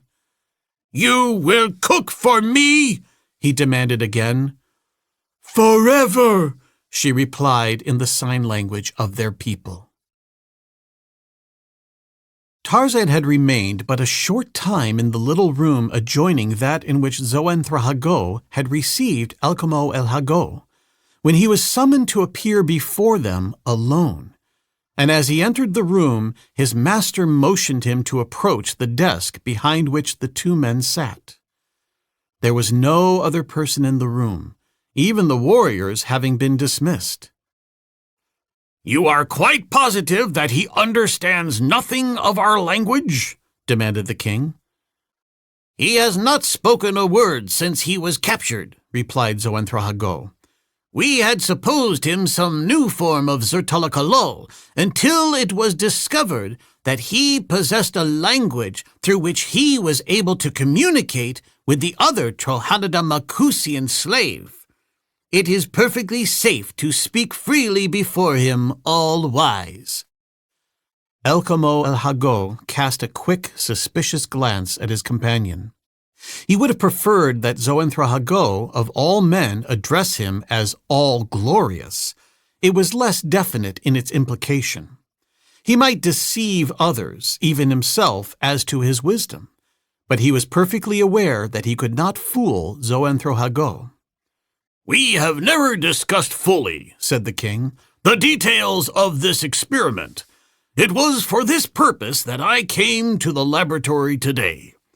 Now that we have the subject here, let us go into the matter fully and determine what next step we should take." "Yes, all-wise," replied Zoanthrahago. "Call me Thagasoto," snapped Elkamo el Hago. "Yes, Thagasoto," said the prince, using the Manunian word for chief royal, or king, as Elkamo el Hago had commanded. "Let us discuss the matter by all means. It presents possibilities of great importance to your throne." He knew what Elkamo el Hago meant by discussing the matter consisted only in receiving from Zoanthrahago a detailed explanation of how he had reduced the stature of the slave Zoanthral to 1/4 its original proportions. But he proposed, if possible, to obtain value received for the information, which he knew the king would use for his own aggrandizement, giving Zoanthrahago no credit whatever for his discoveries, or all the long moons he had devoted to accomplishing this marvelous scientific miracle. "Before we enter into this discussion, O Thagasoto," he said, "I beg that you will grant me one boon, which I have long desired and have hitherto hesitated to request, knowing that I did not deserve the recognition I crave for my poor talents and my mean service to thy illustrious and justly renowned rule." "What boon do you wish?" demanded Elkamo el Hago crustily. At heart, he feared this wisest of men, and, like the coward that he was, with him to fear was to hate. If he could have destroyed Zoanthrahago, he would have gladly done so. But he could not afford to do this, since from this greatest of Walmacs came whatever show of scientific ability the king could make, as well as all the many notable inventions for the safeguarding of the royal person. "I will sit at the royal council," said Zoanthrahago simply. The king fidgeted. Of all the nobles of Veltopus Macus, here was the very last he would wish to see numbered among the royal counselors, whom he had chosen with a special reference to the obtuseness of their minds. "There are no vacancies," he said at last. "The ruler of all men might easily make a vacancy," suggested Zoanthrahago, "or create a new post.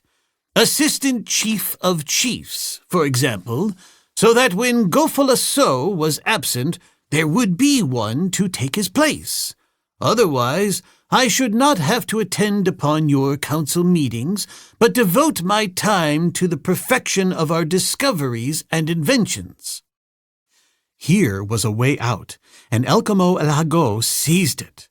He had no objection to Zoanthrahago being a royal counselor, and thus escaping the burdensome income tax, which the makers of the tax had been careful to see proved no burden to themselves, and he knew that probably that was the only reason that Zoanthrahago wished to be a counselor.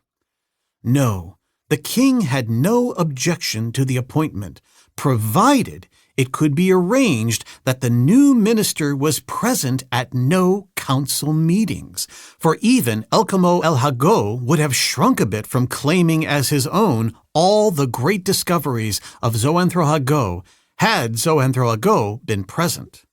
"Very well," said the king.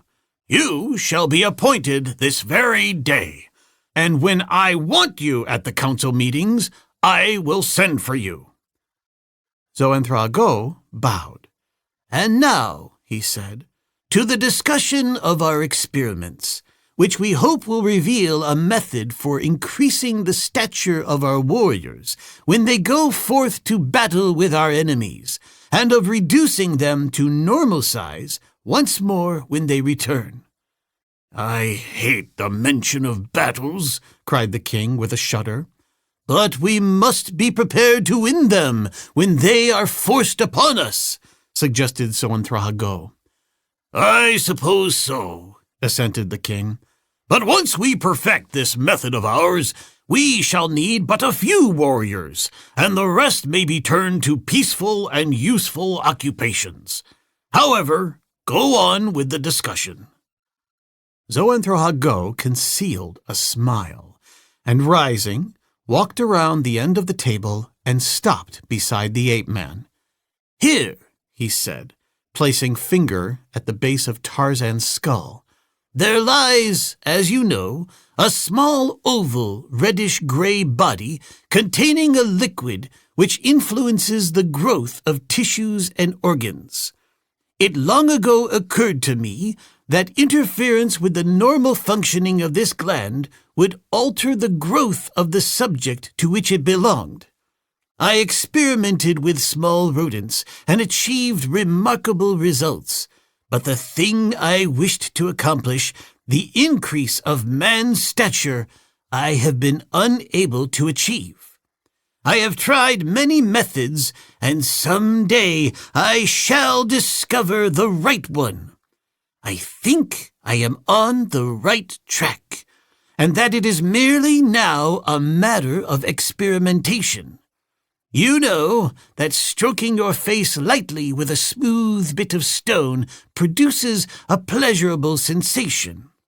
Apply the same stone to the same face in the same manner, but with greatly increased force, and you produce a diametrically opposite sensation.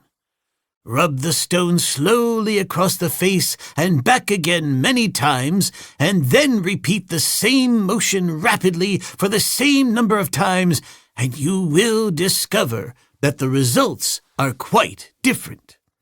I am that close to a solution. I have the correct method, but not quite as yet the correct application.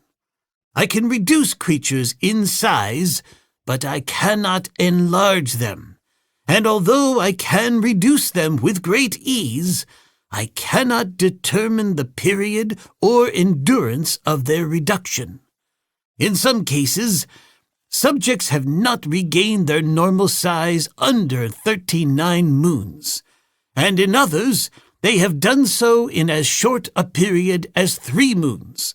There have been cases where normal stature was regained gradually during a period of 7 suns, and others where the subject passed suddenly from a reduced size to normal size in less than 100 heartbeats. This later phenomenon being always accompanied by fainting and unconsciousness when it occurred during waking hours. "Of course," commented Elcamo El Hago. "Now let us see. I believe the thing is simpler than you imagine. You say that to reduce the size of this subject, you struck him with a rock upon the base of the skull. Therefore, to enlarge his size, the most natural and scientific thing to do would be to strike him a similar blow upon the forehead. Fetch the rock, and we will prove the correctness of my theory." For a moment, Zoanthrahago was at a loss as to how best to circumvent the stupid intention of the king without humiliating his pride and arousing his resentment. But the courtiers of Elcamo El Hago were accustomed to think quickly in similar emergencies, and Zoanthrahago speedily found an avenue of escape from his dilemma.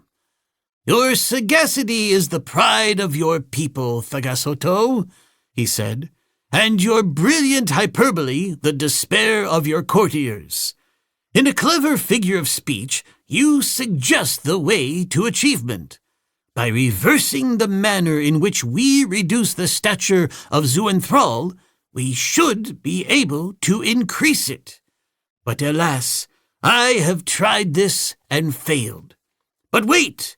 let us repeat the experiment precisely as it was originally carried out, and then, by reversing it, we shall perhaps be enabled to determine why I have failed in the past."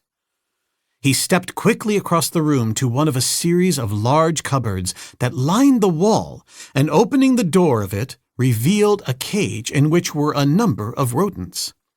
Selecting one of these, he returned to the table where, with wooden pegs and bits of cord, he fastened the rodent securely to a smooth board. Its legs spread out and its body flattened, the underside of the lower jaw resting firmly upon a small metal plate set flush with the surface of the board. He then brought forth a small wooden box and a large metal disc, the latter mounted vertically between supports that permitted it to be revolved rapidly by means of a hand crank. Mounted rigidly upon the same axis as the revolving disc was another which remained stationary.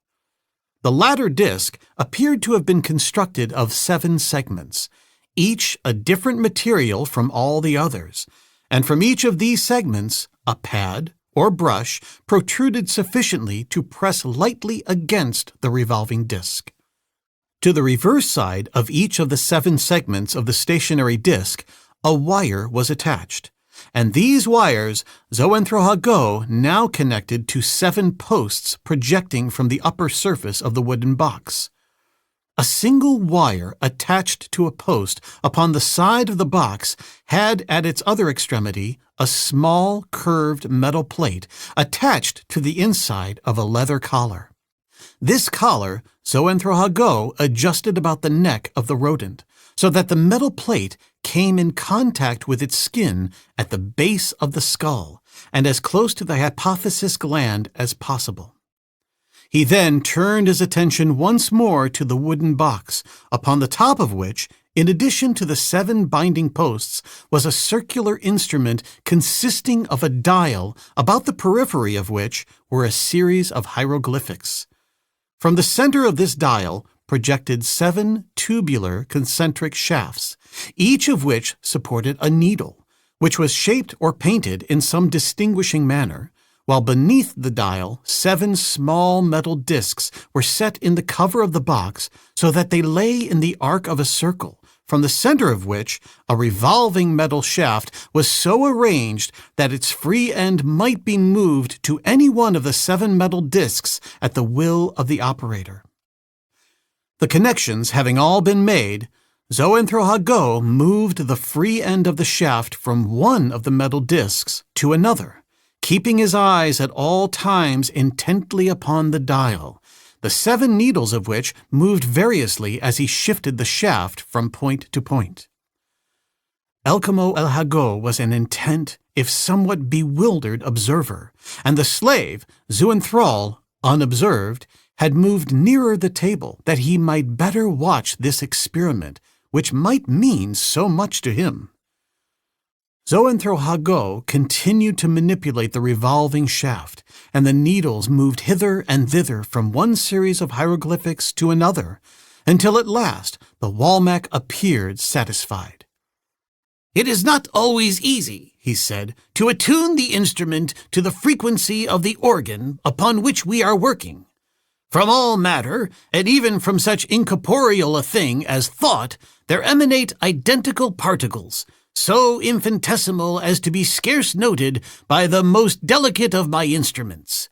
These particles constitute the basic structure of all things, whether animate or inanimate, corporeal or incorporeal. The frequency, quantity, and rhythm of the emanations determine the nature of the substance. Having located upon this dial the coefficient of the gland under discussion, it now becomes necessary, in order to so interfere with its proper functioning that the growth of the creature involved will be not only stopped, but actually reversed, that we decrease the frequency, increase the quantity, and compound the rhythm of these emanations. This I shall now proceed to do." And he forthwith manipulated several small buttons upon one side of the box, and grasping the crank handle of the free disc, revolved it rapidly. The result was instantaneous and startling. Before their eyes, Alcamo el Hago, the king, and Zuenthral, the slave, saw the rodent shrink rapidly in size while retaining its proportions unchanged. Tarzan, who had followed every move and every word of the Walmack, leaned far over that he might impress indelibly upon his memory the position of the 7 needles.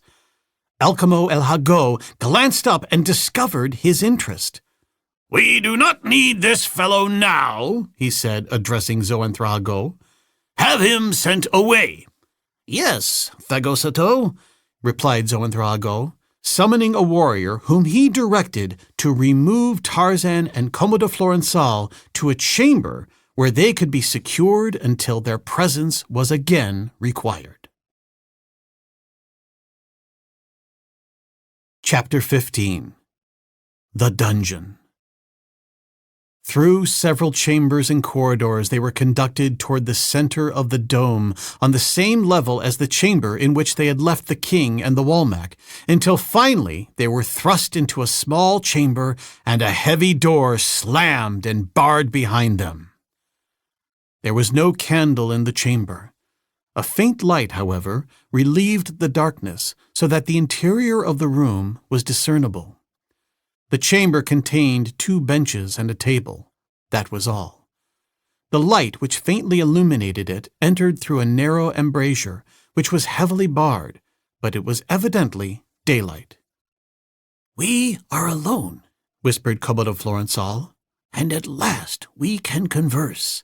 But we must be cautious," he added. "Trust not too far the loyalty of even the stones of your chamber," he quoted. "Where are we?" asked Tarzan. "You are more familiar with Manunian dwellings than I." "We are upon the highest level of the royal dome of Alcamo el Hago," replied the prince. "With no such informality does a king visit the other domes of his city. You may rest assured that this is Alcamo el Hago's.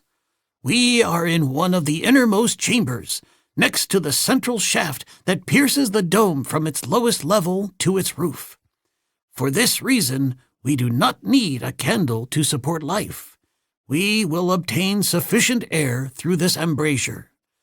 And now, tell me what happened within the room with Alcamo el Hago and Zoanthrago." "I discovered how they reduced my stature," replied Tarzan, "and furthermore, that at almost any time I may regain my full size, an occurrence that may eventuate from 3 to 39 moons after the date of my reduction. Even Zoanthrago cannot determine when this thing will happen." "Let us hope that it does not occur while you are in this small chamber," exclaimed Comodo Florensal. "I would have a devil of a time getting out," agreed Tarzan. "You would never get out," his friend assured him. "While you might, before your reduction, have crawled through some of the larger corridors upon the first level, or even upon many of the lower levels, you could not squeeze into the smaller corridors of the upper levels, which are reduced in size as the necessity for direct supports for the roof increase as we approach the apex of the dome." "Then it behooves me to get out of here as quickly as possible," said Tarzan. Comodo Florensal shook his head. "Hope is a beautiful thing, my friend," he said. "But if you were a Manunian, you would know that under such circumstances as we find ourselves, it is a waste of mental energy. Look at these bars." And he walked to the window and shook the heavy irons that spanned the embrasure. "Think you that you could negotiate these?" "I haven't examined them," replied the ape-man. "But I shall never give up hope of escaping. That your people do is doubtless the principal reason that they remain forever in bondage. You are too much a fatalist, Comodo Florensal." As he spoke, Tarzan crossed the room, and standing at the prince's side, took hold of the bars at the window. "They do not seem over-heavy," he remarked, and at the same time exerted pressure upon them. They bent. Tarzan was interested now, and Comodo Florensal as well. The ape-man threw all his strength and weight into the succeeding effort, with the result that 2 bars, bent almost double, were torn from their setting. Commodore Florençal gazed at him in astonishment. "Zoanthroago reduced your size, but left you with your former physical prowess," he cried. "In no other way can it be accounted for," replied Tarzan, who now, one by one, was removing the remaining bars from the window embrasure. He straightened one of the shorter ones and handed it to Commodore Florençal. "This will make a good weapon," he said, "if we are forced to fight for our liberty," and then he straightened another for himself. The Trohanidam Mokusian gazed at him in wonder. "And you intend," he demanded, "to defy a city of 480,000 people, armed only with a bit of iron rod?" "And my wits," added Tarzan. "You will need them," said the prince. "And I shall use them," Tarzan assured him. "When shall you start?" asked Commodore Florençal chaffingly. "Tonight, tomorrow, next moon. Who knows?" replied the ape-man. "Conditions must be ripe. All the time I shall be watching and planning. In that sense, I started to escape the instant I regained consciousness and knew that I was a prisoner." Commodore Florençal shook his head. "You have no faith in me?" demanded Tarzan. "That is precisely what I have. Faith," replied Commodore Florençal. "My judgment tells me that you cannot succeed, and yet I shall cast my lot with you, hoping for success. Yes, believing in success. If that is not faith, I do not know what it might be called." The ape-man smiled. He seldom, if ever, laughed aloud. "Let us commence," he said. "First, we will arrange these rods so that they will have the appearance from the doorway of not having been disturbed. For I take it we shall have an occasional visitor. Someone will bring us food at least, and whoever comes must suspect nothing." Together they arranged the rods so they might be quickly removed and as quickly replaced. By that time it was getting quite dark within the chamber. Shortly after they had finished with the rods, their door opened, and 2 warriors, lighting their way with candles, appeared escorting a slave who bore food in bucket-like receptacles and water in bottles made of glazed pottery. As they were going away again, after depositing the food and drink just inside the doorway, taking their candles with them, Commodore Florençal addressed them. "We are without candles, warrior," he said to the nearer. "Will you not leave us one of yours?" "You need no candle in this chamber," replied the man. "One night in darkness will do you good, and tomorrow you return to the quarry. Zoanthroago is done with you. In the quarry you will have plenty of candles." And he passed out of the chamber, closing the door behind him. The 2 slaves heard the heavy bolt shot into place upon the opposite side of the door. It was very dark now. With difficulty, they found the receptacles containing the food and water. "Well," inquired Commodore Florençal, dipping into one of the food jars, "do you think it is going to be so easy now, when tomorrow you will be back into the quarry, perhaps 500 huals below ground?"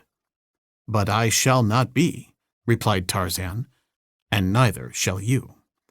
"Why not?" asked the prince.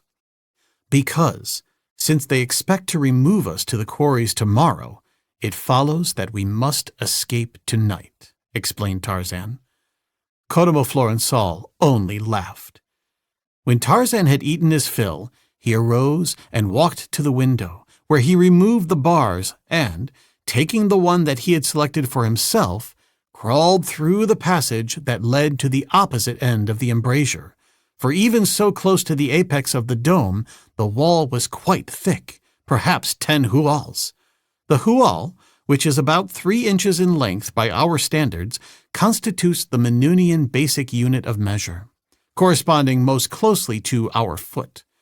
At this high level, the embrasure was much smaller than those opening at lower levels, practically all of which were of sufficient size to permit a warrior to walk erect within them. But here, Tarzan was forced to crawl upon all fours.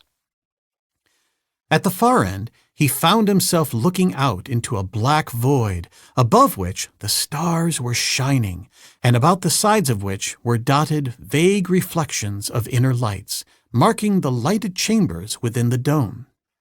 Above him, it was but a short distance to the apex of the dome. Below was a sheer drop of 400 huals.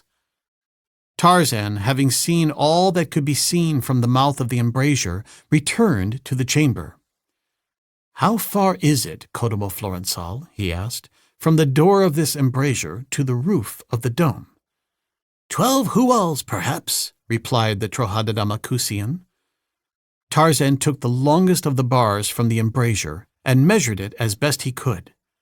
"Too far," he said. "What is too far?" demanded Kodomo Florençal. "The roof," explained Tarzan. "What difference does it make where the roof is? You did not expect to escape by way of the roof of the dome, did you?" "Most certainly, had it been accessible," replied the ape-man. "But now we shall have to go by way of the shaft, which will mean crossing entirely through the dome from the interior shaft to the outer periphery. The other route would have entailed less danger of detection." Komodo Florençal laughed aloud. "You seem to think that to escape a Minunian city, it is only necessary to walk out and away. It cannot be done. What of the sentries?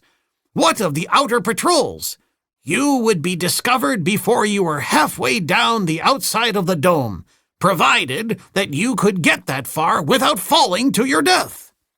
"Then perhaps the shaft would be safer," said Tarzan. "There would be less likelihood of discovery before we reach the bottom. For from what I could see, it is as dark as pitch in the shaft." "Clamber down inside of the shaft!" exclaimed Kodomo Florençal. "You are mad! You could not clamber from this level to the next without falling, and it must be a full 400 huals to the bottom." "Wait," Tarzan admonished him. Komodo Florençal could hear his companion moving around in the dark chamber. He heard the scraping of metal on stone, and presently he heard a pounding, not loud, yet heavy. "What are you doing?" he asked. "Wait," said Tarzan. And Kodomo Florençal waited, wondering. It was Tarzan who spoke next. "Could you find the chamber in which Talisker is confined in the quarry?" he asked. "Why?" demanded the prince. "We are going after her," explained Tarzan. "We promised that we would not leave without her." "I can find it," said Kodomo Florençal, rather sullenly, Tarzan thought. For some time the ape-man worked on in silence, except for the muffled pounding and the scraping of iron on stone, or of iron on iron. "Do you know everyone in Trojadamakus?" Tarzan asked suddenly. "Why, no," replied Kodomo Florençal. "There are 1,000,000 souls, including all the slaves. I could not know them all." "Did you know by sight all those that dwelt in the royal dome?" continued the ape-man. "No, not even those who lived in the royal dome," replied the Trojadamacusian.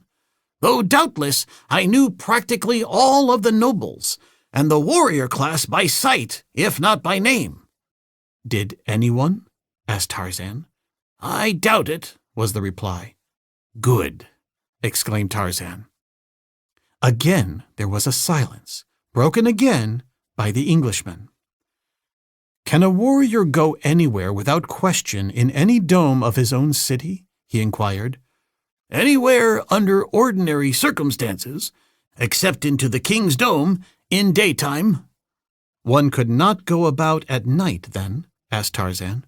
"No," replied his companion. "By day, might a warrior go and come in the quarries as he pleased?" "If he appeared to be employed, he would not be questioned ordinarily." Tarzan worked a little longer in silence. "Come," he said presently. "We are ready to go." "I shall go with you," said Kodomo Florençal, "because I like you, and because I think it would be better to be dead than a slave. At least we shall have some pleasure out of what remains to us of life, even though it be not a long life." "I think we shall have some pleasure, my friend," replied Zoenthral. "We may not escape, but, like you, I should rather die now than remain a slave for life. I have chosen tonight for our first step toward freedom, because I realize that once returned to the quarry, our chances for a successful break for liberty will be reduced to almost nothing, and tonight is our only night above ground." "How do you propose that we escape from this chamber?" "By way of the central shaft," replied Tarzan. "But first tell me, may a white-tunicked slave enter the quarries freely by day?" Commodore Florençal wondered what bearing all these seemingly immaterial questions had upon the problem of their escape, but he answered patiently, "No, white tunics are never seen in the quarries." "Have you the iron bar I straightened for you?" "Yes." "Then follow me through the embrasure. Bring the other rods that I shall leave in the opening. I will carry the bulk of them. Come." Commodore Florençal heard Tarzan crawling into the embrasure, the iron rods that he carried breaking the silence of the little chamber. Then he followed. In the mouth of the embrasure, he found the rods that Tarzan had left him to carry. There were 4 rods, the ends of each bent into hooks. It had been upon this work that Tarzan had been engaged in the darkness. Commodore Florençal wondered to what purpose. Presently, his further advance was halted by Tarzan's body. "Just a moment," said the ape-man. "I am making a hole in the window ledge. When that is done, we shall be ready." A moment later, he turned his head back toward his companion. "Pass along the rods," he said. After Commodore Florençal had handed the hooked rods to Tarzan, he heard the latter working with them very quietly for several minutes, and then he heard him moving his body about in the narrow confines of the embrasure, and presently, when the ape-man spoke again, the Trohanadalmacusian realized that he had turned around and that his head was close to that of his companion. "I shall go first, Commodore Florençal," he said. "Come to the edge of the embrasure, and when you hear me whistle once, follow me." "Where?" asked the prince. "Down the shaft to the first embrasure that will give us foothold, and let us pray that there is one directly below this within the next 18 huals. I have hooked the rods together, the upper end hooked into the hole I made in the ledge, the lower end dangling down a distance of 18 huals. "Goodbye, my friend," said Commodore Florençal. Tarzan smiled and slipped over the edge of the embrasure. In one hand, he carried the rod that he had retained as a weapon. With the other, he clung to the window ledge. Below him for 18 huals dangled the slender ladder of iron hooks, and below this, 400 huals of pitchy darkness hid the stone flagging of the inner courtyard. Perhaps it roofed the great central throne room of the king, as was true in the royal dome of Adendrahakis. Perhaps it was but an open court. The truth was immaterial if the frail support slipped from the shallow hole in the ledge above, or if one of the hooks straightened under the weight of the ape-man. Now he grasped the upper section of his ladder with the hand that held his improvised weapon, removed the hand from the ledge, and grasped the rod again, still lower down. In this way, he lowered his body a few inches at a time. He moved very slowly for 2 reasons, the more important of which was that he feared that any sudden strains upon his series of hooks might straighten one of them and precipitate him into the abyss below. The other was the necessity for silence. It was very dark even this close to the summit of the dome, but that was rather an advantage than otherwise, for it hid his presence from any chance observer who might glance through one of the embrasures in the opposite wall of the shaft. As he descended, he felt in both directions for an embrasure, but he was almost at the end of his ladder before he felt himself swing slightly into one. When he had lowered himself still farther and could look into the opening, he saw that it was dark, an indication that it did not lead into an inhabited chamber, a fact for which he was thankful. He hoped, too, that the inner end of the embrasure was not barred, nor the door beyond bolted upon the outside. He whistled once, very low, for Codimo Florensal, and an instant later he felt the movement of the iron ladder that told him his companion had commenced the descent. The embrasure in which he stood was higher than the one they had just quitted, permitting him to stand erect. There he waited for the Trohanida Malchusian, who was soon standing upon the ledge beside him. "Phew!" exclaimed the prince in a whisper. "I should hate to have to do that in the daytime, when I could have seen all the way to the bottom. What next? We have come farther already than ever I dreamed would be possible. Now I am commencing to believe that escape may lie within the realm of possibilities." "We haven't started yet," Tarzan assured him, "but we are going to now. Come." Grasping their rude weapons, the two walked stealthily the length of the embrasure. There were no bars to impede their progress, and they stepped to the floor of the chamber beyond. Very carefully, feeling each step before he planted a foot, and with his weapon extended before him, Tarzan groped his way about the chamber, which he found was fairly well filled with casks and bottles, the latter in wooden and wicker cases. Codimo Florensal was directly behind him. "We are in one of the rooms where the nobles charged with enforcing the laws against wine have hidden confiscated liquor," whispered the Trohanida Malchusian. "I have heard much talk concerning the matter since I was made prisoner.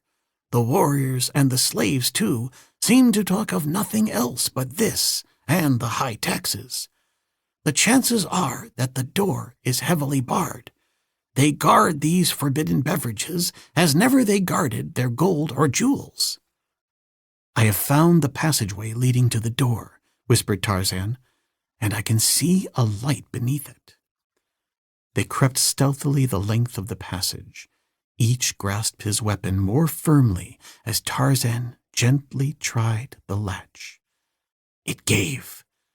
Slowly, the ape-man pushed the door ajar. Through the tiny aperture thus opened, he could see a portion of the room.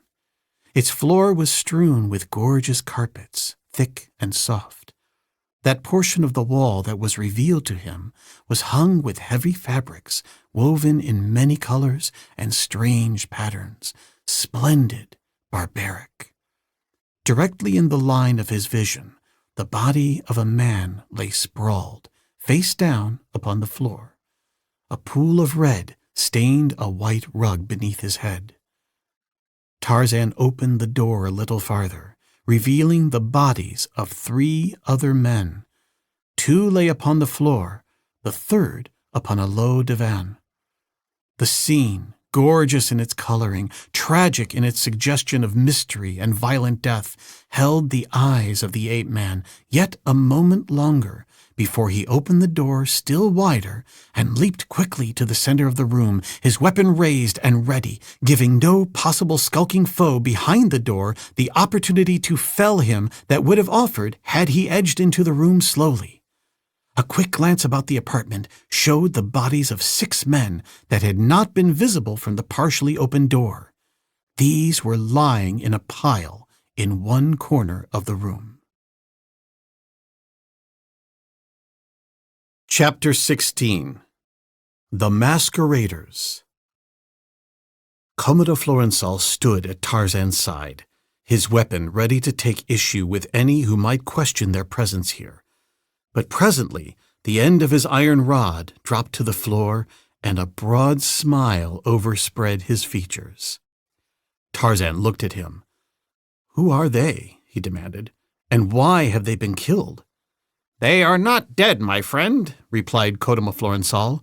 "They are the nobles whose duty it is to prevent the use of wine. They are not dead. They are drunk." "But the blood beneath the head of this one at my feet," demanded the ape-man. "It is red wine, not blood," his companion assured him. Then Tarzan smiled. They could not have chosen a better night for their orgy, he said. Had they remained sober, the door through which we entered from the storeroom would have been securely fastened, I imagine. "Assuredly, and we would have had a sober guard of warriors to deal with in this chamber, instead of 10 drunken nobles. We are very fortunate, Zuenthrall."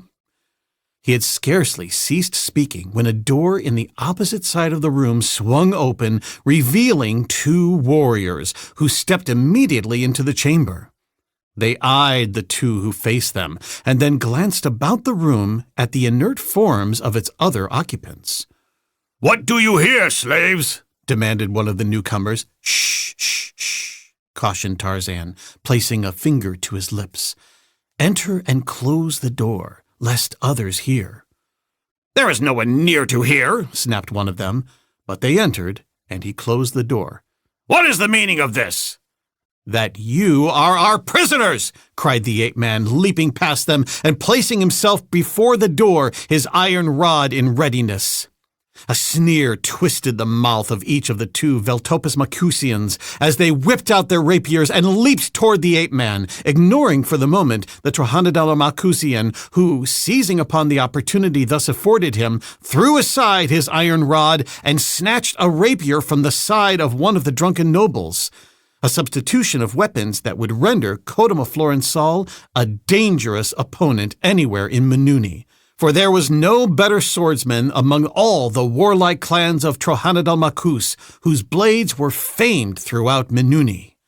Facing with only an iron rod, 2 skilled swordsmen placed Tarzan of the Apes at a disadvantage that might have proved his undoing had it not been for the presence of Kodama Florençal, who, no sooner than he had appropriated a weapon, leaped forward and engaged one of the warriors. The other pressed Tarzan fiercely. "Your prisoner, eh, slave?" he sneered as he lunged for his opponent. But though less skilled, perhaps, in swordplay than his antagonist, the Lord of the Jungle had not faced Bolgani and Numa for nothing.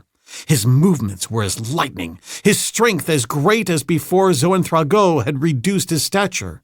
At the first onslaught of the warriors, he had leaped to one side to avoid the thrust of a blade, and as much to his own astonishment as to theirs, what he had intended but for a nimble sidestep had carried him the length of the room, and then the man had been at him again, while the other was having his time well occupied with the Zertolosto of Trohanada Macus. Twice Tarzan parried cuts with his cumbersome bar, and then a thrust, but missed him by a hair's breadth, his sidestep coming but in the nick of time. It was a close call, for the man had lunged at his abdomen, a close call for Tarzan, and death for his opponent. For as the point slipped harmlessly by him, the ape-man swung his rod upon the unguarded head of the Veltopus Macusian, and with a grunt the fellow slumped to the floor, his skull crushed to the bridge of his nose. Then Tarzan turned to aid Kodama Florençal, but the son of Adendra Hakis needed no aid. He had his man against the wall and was running him through the heart as Tarzan turned in their direction. As he fell, Kodama Florençal swung toward the center of the room, and as his eye fell upon the ape-man, a smile crossed his face. "With an iron bar you bested a swordsman of Menuni," he cried. "I would not have believed it possible, and so I hastened to dispatch my man that I might come to your rescue before it was too late." Tarzan laughed. "I had the same thought in mind concerning you," he said. "And you could have well held it had I not been able to secure this rapier," Kodama Florençal assured him. "But what now? We have again come much farther than it seems possible we can have. Naught will surprise me hereafter." "We are going to trade apparel with these 2 unfortunate gentlemen," said Tarzan, divesting himself of the green tunic as he spoke. Kodama Florençal chuckled as he followed the example of his companion. "There are other peoples as great as the Menunians," he declared, "though until I met you, my friend, I should never have believed it." A few moments later, the two stood garbed in the habiliments of Veltopus-Macusian warriors, and Tarzan was slipping his green tunic upon the corpse of him whom he had slain. "But why are you doing that?" asked the prince. "Do likewise with yours, and you will see presently," Tarzan replied. Commodore Florençal did as the other bid him, and when the change had been completed, the ape-man threw one of the corpses across his shoulder and carried it into the storeroom, followed closely by Commodore Florençal with the other. Walking through the window embrasure to the edge of the shaft, Tarzan hurled his burden out into space, and reaching back, took Commodore Florençal's from him and pitched it after the first. "If they do not examine them too closely," he said, "the ruse may serve to convince them that we died attempting to escape." As he spoke, he detached two of the hooks from the ladder down which they had clambered from the window of their dungeon and dropped them after the corpses. "These will lend color to the suggestion," he added in explanation. Together, they returned to the room where the drunken nobles lay, where Commodore Florençal began to rifle the fat money pouches of the unconscious men. "We shall need all of this that we can get if we are to pose as Veltopus-Macusian warriors for any length of time," he said. "I know these people by reputation, and that gold will buy many of the things that we may require. The blindness of guards and the complacence of officials, if they do not guess too close to the truth concerning us." "That part of it you must attend to, Commodore Florençal," said Tarzan, "for I am unfamiliar with the ways of your people. But we may not remain here. These gentlemen have served us well, and themselves too, for their faithlessness and debauchery saved their lives, while the two who followed in sobriety the path of duty were destroyed." "Matters are strangely ordered," commented Commodore Florençal. "In Manuni, as elsewhere," agreed Tarzan, leading the way to the door of the chamber which they found opened into a corridor instead of into another chamber, as they had rather expected would be the fact, at a point thus close to the central shaft. In silence they proceeded along the passageway, which, at this hour of the morning, was deserted. They passed lighted chambers, where men and women were sleeping peacefully in the glare of many candles. They saw a sentry asleep before the door of a noble's quarters.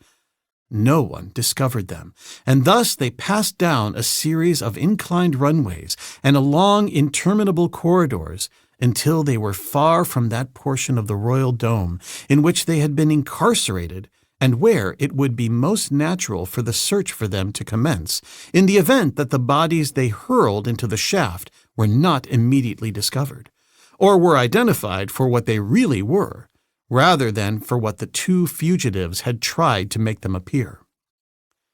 And now a white-tunicked slave was approaching them along the corridor. He passed without paying them any heed, and presently another and another appeared until the two realized that morning was approaching, and the corridors would soon be filled with the inhabitants of the dome. "It will be best," said Commodore Florençal, "to find a hiding place until there are more people abroad. We shall be safer in a crowd than among just a few where we shall be the more noticeable." Nearly all the chambers they passed now were occupied by families, while those that were unattended were without candles and therefore unsafe as hiding places for any length of time. But presently Commodore Florençal touched Tarzan's arm and pointed to a hieroglyphic beside a door they were approaching. "Just the place," he said. "What is it?" asked Tarzan, as they came opposite the open door. "Why, it is filled with men! When they awake, we shall be discovered." "But not recognized," returned the Trojanomacusian. "Or at least the chances are slight that we shall be. This is a common chamber where any man may purchase lodgings overnight. Doubtless there are visitors from other domes, and strangers will not be particularly remarked on this account." He entered the room, followed by Tarzan. A white-tunicked slave approached them. "Candles for two. demanded Comodo Florensal, handing the slave one of the smaller golden coins he had filched from the sleeping nobles. The fellow led them to a far corner of the room, where there was plenty of space upon the floor, lit 2 candles, and left them. A moment later, they were stretched at full length, their faces toward the wall as a further protection against recognition, and were soon asleep. When Tarzan awoke, he saw that he and Comodo Florensal were the only remaining occupants of the chamber, other than the slave who had admitted him, and he awoke his companion, believing that they should do nothing that might even, in a slight degree, call more than ordinary attention to them. A bucket of water was brought them, and they performed their ablutions at a gutter which encircled the chamber, passing along the foot of each wall, as was the custom throughout Menuni, the wastewater being carried away in pipes to the fields beyond the cities, where it was used for irrigating the crops. As all the water had to be carried into the domes and to the different levels in buckets, the amount used for ablutions was reduced to the minimum, the warrior and noble class getting the bulk of it, while the white-tunic slaves depended principally upon the rivers, near which domes are always erected for their baths.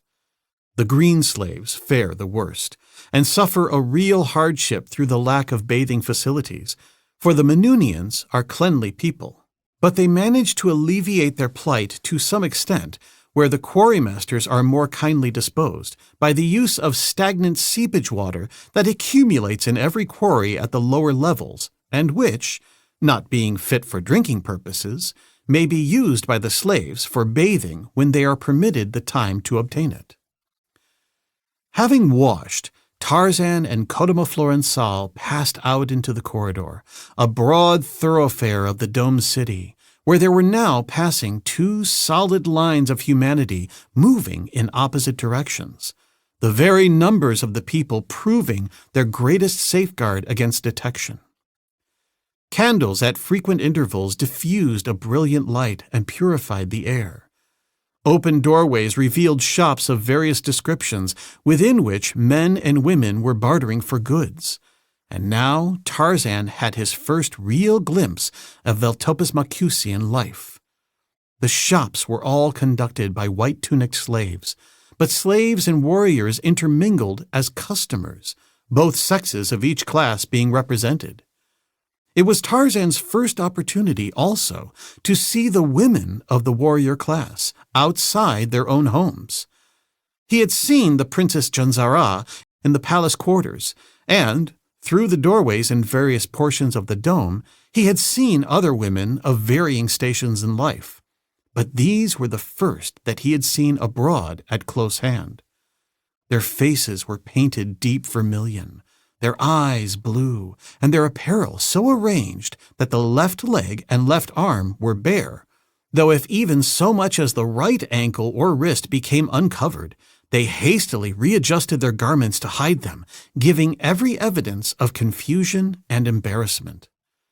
As the ape-man watched them, he was reminded of fat dowagers he had seen at home, whose evening gowns left them naked to their kidneys, yet who would rather have died than to have exposed a knee. The front of the shops were covered with brilliant paintings, usually depicting the goods that were on sale, together with hieroglyphics describing the wares and advertising the name of the proprietor. One of these finally held the attention of the Trohanodon-Macusian, and he touched Tarzan's arm and pointed toward it. "A place where food is served," he said. "Let us eat." "Nothing would suit me better. I am famished," Tarzan assured him, and so the two entered the little shop where several customers were already sitting upon the floor with small benches pulled close to them, upon which food was being served in wooden dishes. Comodo Florensal found a space near the rear of the shop, not far from a doorway leading into another chamber, which was also a shop of a different character. Not all the places of business being fortunately located upon a corridor, but having their entrances, like this one, through another place of business. Having seated themselves and dragged a bench before them, they looked about while waiting to be served. It was evidently a poor shop, Florençal told Tarzan, catering to the slave caste and the poorer warriors, of which there were several sitting at benches in different parts of the room. By their harness and apparel, which was worn and shabby, one might easily guess at their poverty. In the adjoining shop were several more of the same class of unfortunate warriors, mending their own clothes with materials purchased from the poor shopkeeper. The meal was served by a slave in a white tunic of very cheap material, who was very much surprised when payment for the meal and the service was offered in gold. "It is seldom," he said, "that warriors rich enough to possess gold come to our poor shop. Pieces of iron and bits of lead with much wooden money pass into my coffers, but rarely do I see gold. Once I did, and many of my customers were formerly of the richest in the city. Yonder see that tall man with the heavily wrinkled face? Once he was rich, the richest warrior in his dome.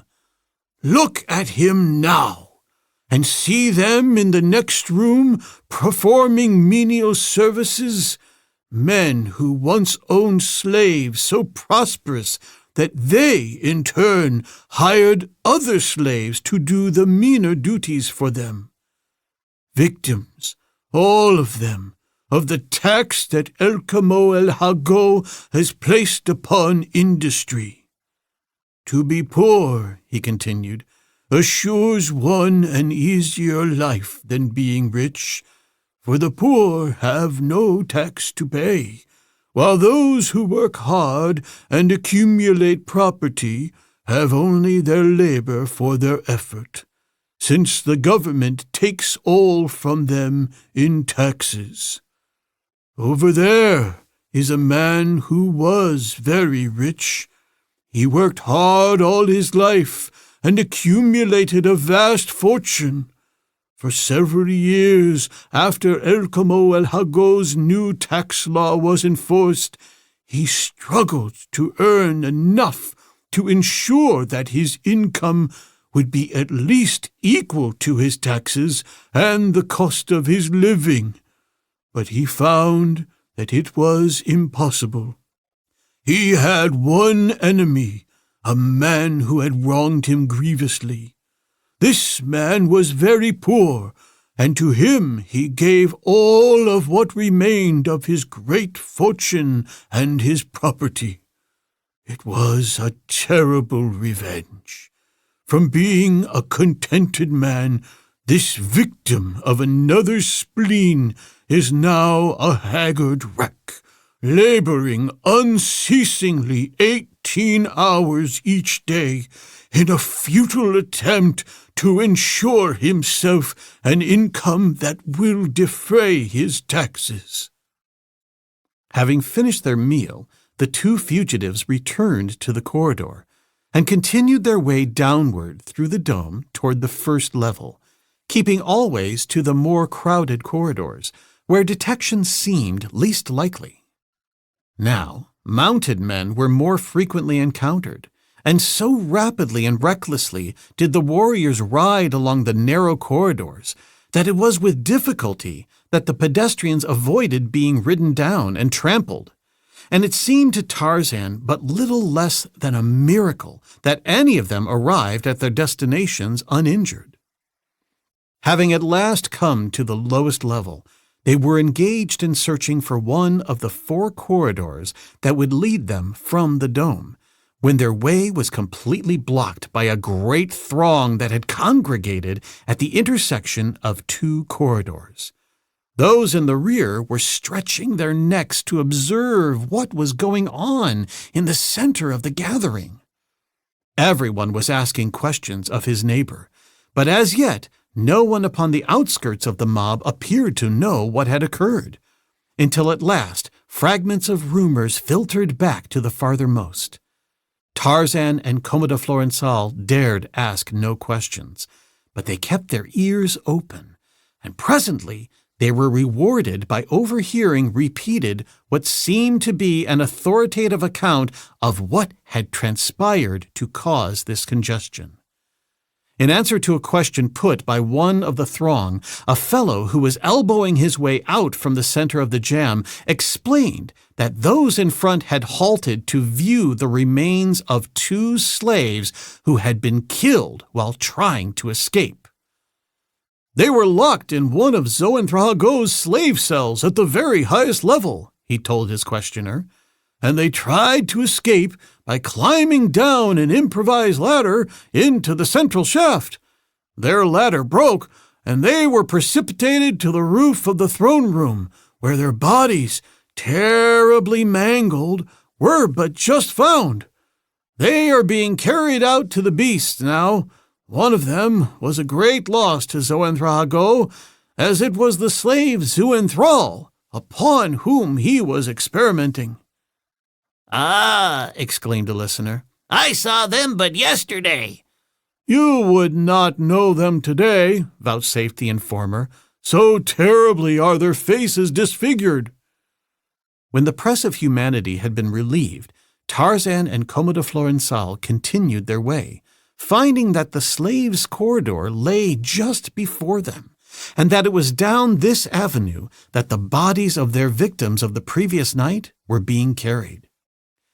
"What," asked the ape-man, "did he mean by saying that they were being carried to the beasts?" "It is the way in which we dispose of the bodies of slaves," replied the Trohanadalmacusian. "They are carried to the edge of the jungle, where they are devoured by wild beasts. There are old and toothless lions near Trohanadalmacus that subsist entirely upon slave meat. They are our scavengers, and so accustomed are they to being fed that they often come to meet the parties who bring out the corpses, pacing beside them, roaring and growling, until the spot is reached where the bodies are to be deposited." "You dispose of all your dead in this manner?" "Only the slave dead. The bodies of warriors and nobles are burned." "In short time, then," continued Tarzan, "there will be no danger of there ever being a correct identification of those 2. He jerked his thumb along the corridor ahead, where the bodies of the 2 dead warriors were being bounced and jolted upon the backs of the Diadettes. Chapter 17. Betrayed. "Where now?" demanded Commodore Florensal, as the 2 emerged from the mouth of the slaves' corridor and stood for a moment in the brilliant sunlight without. "Lead the way to the quarry where we were confined, and to the chamber in which we slept." "You must be weary of your brief liberty," remarked the Trohanadalmacusian. "We are returning for Taliskar, as I promised," Tarzan reminded him. "I know," said the Zertolosto, "and I commend your loyalty and valor while deprecating your judgment. It will be impossible to rescue Taliskar. Were it otherwise, I should be the first to her assistance. But I know, and she knows, that for her, escape is beyond hope. We will but succeed in throwing ourselves again into the hands of our masters." "Let us hope not," said Tarzan. "But if you feel, as you say, that our effort is foredoomed to failure, and that we shall but be recaptured, do not accompany me. My only real need of you is to guide me to the apartment where Taliskar is confined. If you can direct me to it, that is all I ask." "Think you I was attempting to evade the danger?" demanded Commodore Florensal. "No! Where you go, I will go. If you are captured, I shall be captured. We shall fail, but let us not separate. I am ready to go wherever you go." "Good," commented Tarzan. "Now lead the way to the quarry, and use your knowledge of things Menunian and your best wits to gain us entrance without too much talking." They passed, unchallenged, along the shaded walks between the domes of Veltopes Macus, and past the great parade where gorgeously caparisoned warriors were executing intricate evolutions with the nicest precision, and out beyond the domes along well-worn trails filled with toiling slaves and their haughty guards. Here they fell in beside the long column moving in the direction of the quarry in which they had been imprisoned, taking their places in the column of flanking guards, and thus they came to the entrance to the quarry. Perfunctorily, the numbers of the slaves were taken as they passed in and entered in a great book.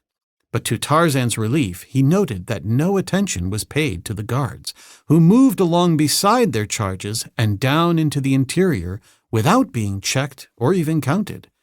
And with them went Codomoflorensal, Prince Royal of Trohanadamakus, and Tarzan of the Apes. Once inside the quarry and past the guardroom, the two fell gradually to the rear of the column, so that when it turned into a level above that which they wished to reach, they were enabled to detach themselves from it without being noticed. To leave one column was but to join another, for there was no break in them, and often there were several moving abreast. But when they reached the 35th level and entered the tunnel leading to the chamber in which Talisker was confined, they found themselves alone, since there is little or no activity in these corridors leading to slave quarters, except early in the morning when the men are led forth to their labors, and again at night when they are brought back. Before the door of the chamber, they found a single warrior on guard. He was squatting on the floor of the tunnel, leaning against the wall. But at their approach, he rose and challenged them. Codomoflorensal, who was in the lead, approached him and halted. "We have come for the slave girl, Talisker," he said. Tarzan, who was just behind Codomoflorensal, saw a sudden light leap to the eyes of the warrior. Was it recognition? Who sent you? Demanded the warrior. Her master, Zoanthro Hago, replied the Trohanadamakusian. The expression upon the face of the warrior changed to one of cunning. Go in and fetch her, he said, and unbolted the door, swinging it open. Codomoflorensal dropped upon his hands and knees and crawled through the low aperture, but Tarzan stood where he was. Go in, said the guard to him. I will remain where I am, replied the ape-man. It will not require two of us to find a single slave girl and fetch her to the corridor. For an instant, the warrior hesitated. Then he closed the door hurriedly and shot the heavy bolts. When he turned toward Tarzan again, who was now alone with him in the corridor, he turned with a naked sword in his hands, but he found Zoanthral facing him with drawn rapier. Surrender! Cried the warrior. I recognized you both instantly. I thought as much, said Zoanthral. You are clever, with the exception of your eyes. They are fools, for they betray you. But my sword is no fool, snapped the fellow, as he thrust viciously at the ape-man's breast. Lieutenant Paul Darnaud of the French Navy had been recognized as one of the cleverest swordsmen in the service, and to his friend Greystoke he had imparted a great measure of his skill during the many hours that the two had whiled away with the foils. And today, Tarzan of the Apes breathed a prayer of gratitude to the far-distant friend whose careful training was, after many long years, to serve the ape-man in such good stead. For he soon realized that, though his antagonist was a master at the art of fence, he was not wholly outclassed, and to his skill was added his great strength and his agility. They had fought for but a minute or two when the Veltopus Makusian realized that he was facing no mean antagonist, and that he was laboring at a disadvantage in being unable to fall back when Tarzan rushed him, while his foeman had at his back the whole length of the tunnel. He tried then to force Tarzan back, but in this he failed, receiving a thrust in the shoulder for his pains. And then he commenced to call for help, and the ape-man realized that he must silence him, and that quickly. Awaiting the opportunity that was presently afforded by a feint that evoked a wild lunge, Tarzan stepped quickly in and passed his sword through the heart of the Veltopus Macusian, and as he withdrew his blade from the body of his antagonist, he released the bolts that held the door and swung it open. Beyond it, white of face, crouched Commodore Florençal, but as his eyes fell upon Tarzan and the body of the guard behind him, a smile curved his lips, and an instant later he was in the corridor beside his friend. "How did it happen?" he demanded. "He recognized us. But what of Talisker? Is she not coming?" "She is not here. Calfastoban took her away. He has purchased her from Zoanthrahago." Tarzan wheeled. "Rebolt the door and let us get out of here," he said. Commodore Florençal closed and fastened the door. "Where now?" he asked. "To find Calfastoban's quarters," replied the ape-man. Commodore Florençal shrugged his shoulders and followed on behind his friend. They retraced their steps toward the surface without incident until they were opposite the 16th level, when a face was suddenly turned toward them from a column of slaves crossing the runway from one lateral to another. Just for an instant did the eyes of the slave meet those of Tarzan, and then the fellow had passed into the mouth of the lateral and disappeared. "We must hurry," whispered Tarzan to his companion. "Why now more than before?" demanded Commodore Florençal. "Did you not see the fellow who just passed us, and turned to look a second time at me?" "No. Who was it?" "Karaftap," replied Tarzan. "Did he recognize you?"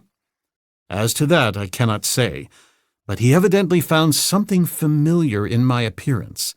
Let us hope that he did not place me, though I fear that he did." "Then we must lose no time in getting out of here, and out of Veltopus Macus as well."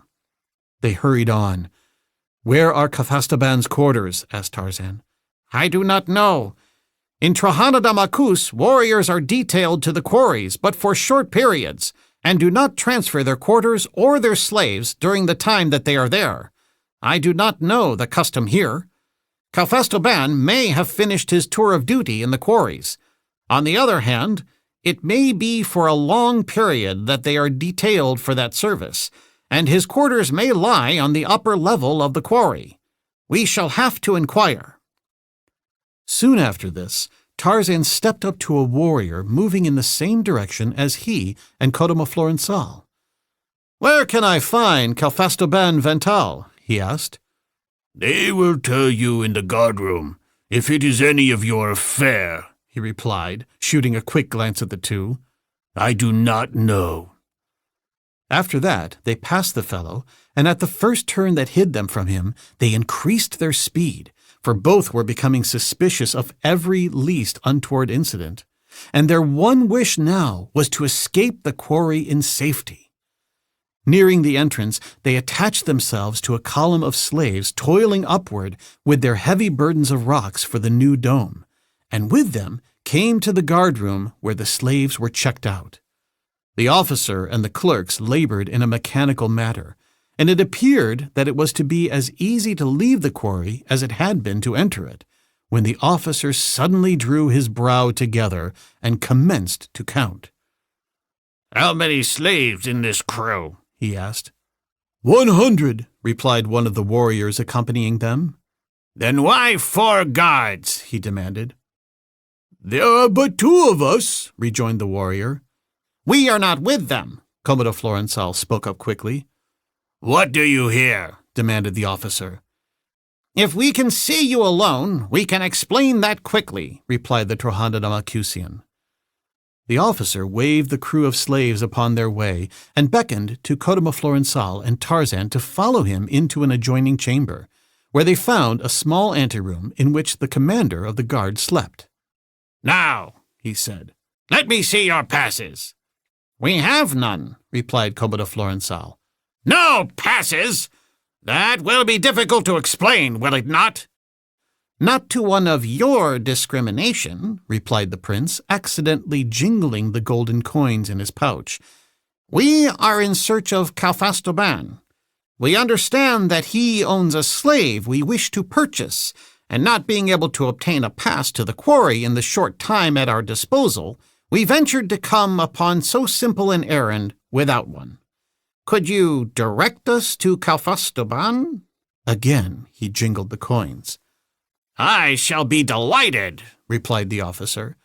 "His quarters are upon the 5th level of the royal dome upon the central corridor, and about midway between the king's corridor and the warrior's corridor. As he was relieved from duty in the quarry this very morning, I have no doubt but that you will find him there." "We thank you," said Commodore Florensal, leaning far back in the Menunian bow. "And now," he added, as though it was an afterthought, "if you will accept it, we shall be filled with gratitude if you will permit us to leave this slight token of our appreciation." And he drew a large gold coin from the pouch and proffered it to the officer. "Rather than seem ungrateful," replied the officer, "I must accept your gracious gift, with which I may alleviate the sufferings of the poor. May the shadow of disaster never fall upon you." The three then bowed, and Tarzan and Cottema Florensal quitted the guardroom, and a moment later were in the free, fresh air of the surface. "Even in Manuni," breathed Tarzan. "What was that?" asked his friend. "I was just thinking of my simple, honest jungle and God's creatures that men call beasts." "What should they call them?" demanded Commodore Florensal. "If judged by the standards that men themselves make and fail to observe, they should be called demigods," replied the ape-man. "I believe I get your point," laughed the other. "But think! Had a lion guarded the entrance to this quarry, no gold piece would have let us pass.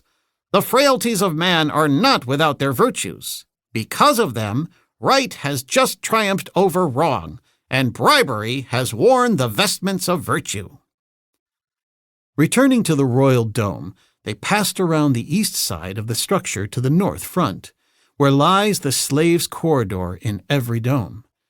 In quitting the dome, they had come from the warriors' corridor on the west, and they felt that it would be but increasing the chances of detection were they to pass too often along the same route, where someone, half recognizing them in one instance, might do so fully after a second or third inspection.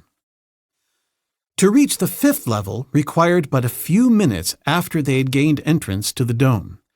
With every appearance of boldness, they made their way toward the point in the central corridor, at which the officer of the guard had told them they would find Calfastoban's quarters, and perhaps Calfastoban himself. But they were constantly on the alert, for both recognized that the greatest danger of detection lay through the chance that Calfastoban might recall their features, as he, of all Veltopus-Macusians, would be most apt to do so, since he had seen the most of them, or at least the most of Tarzan since he had donned the slave's green. They had reached a point about midway between the slave's corridor and the warrior's corridor when Commodore Florensal halted a young female slave and asked her where the quarters of Calfastoban were located. "It is necessary to pass through the quarters of Hamadoban to reach those of Calfastoban," replied the girl. "Go to the 3rd entrance," and she pointed along the corridor in the direction they had been going.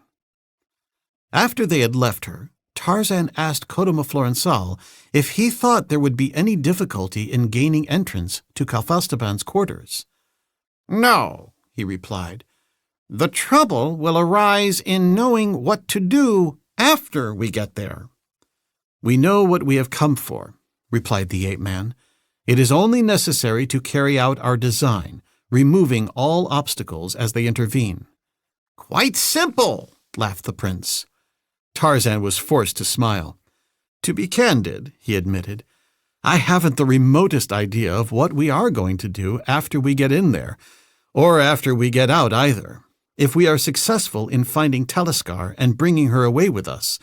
But that is not strange, since I know nothing, or practically nothing, of what conditions I may expect to confront me from moment to moment in this strange city of a strange world. All that we can do is do our best. We have come thus far much more easily than I expected. Perhaps we will go the whole distance with no greater friction, or we may stop within the next dozen steps forever." Pausing before the third entrance, they glanced in, discovering several women squatting upon the floor. 2 of them were of the warrior class, the others slaves of the white tunic. Codima Florençal entered boldly. "These are the quarters of Hammadaban?" he asked. "They are," replied one of the women. "And Kalfastobans are beyond?" "Yes."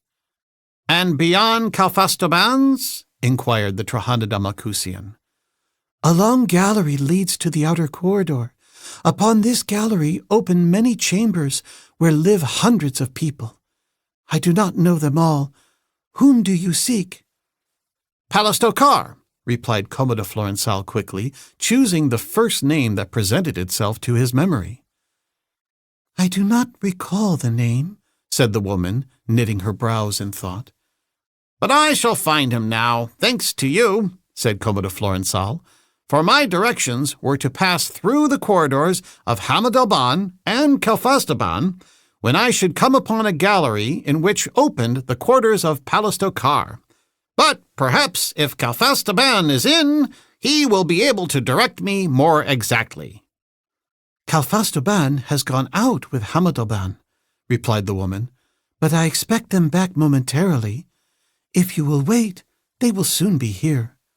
"Thank you," said Commodore Florençal hastily, "but I am sure that we shall have no trouble finding the quarters of Palastokar. May your candles burn long and brilliantly." And without waiting on further ceremony, he crossed the room and entered the quarters of Kalfastoban, into which Tarzan of the Apes followed at his heels. "I think, my friend," said the prince, "that we shall have to work rapidly." Tarzan glanced quickly around the first chamber that they entered. It was vacant.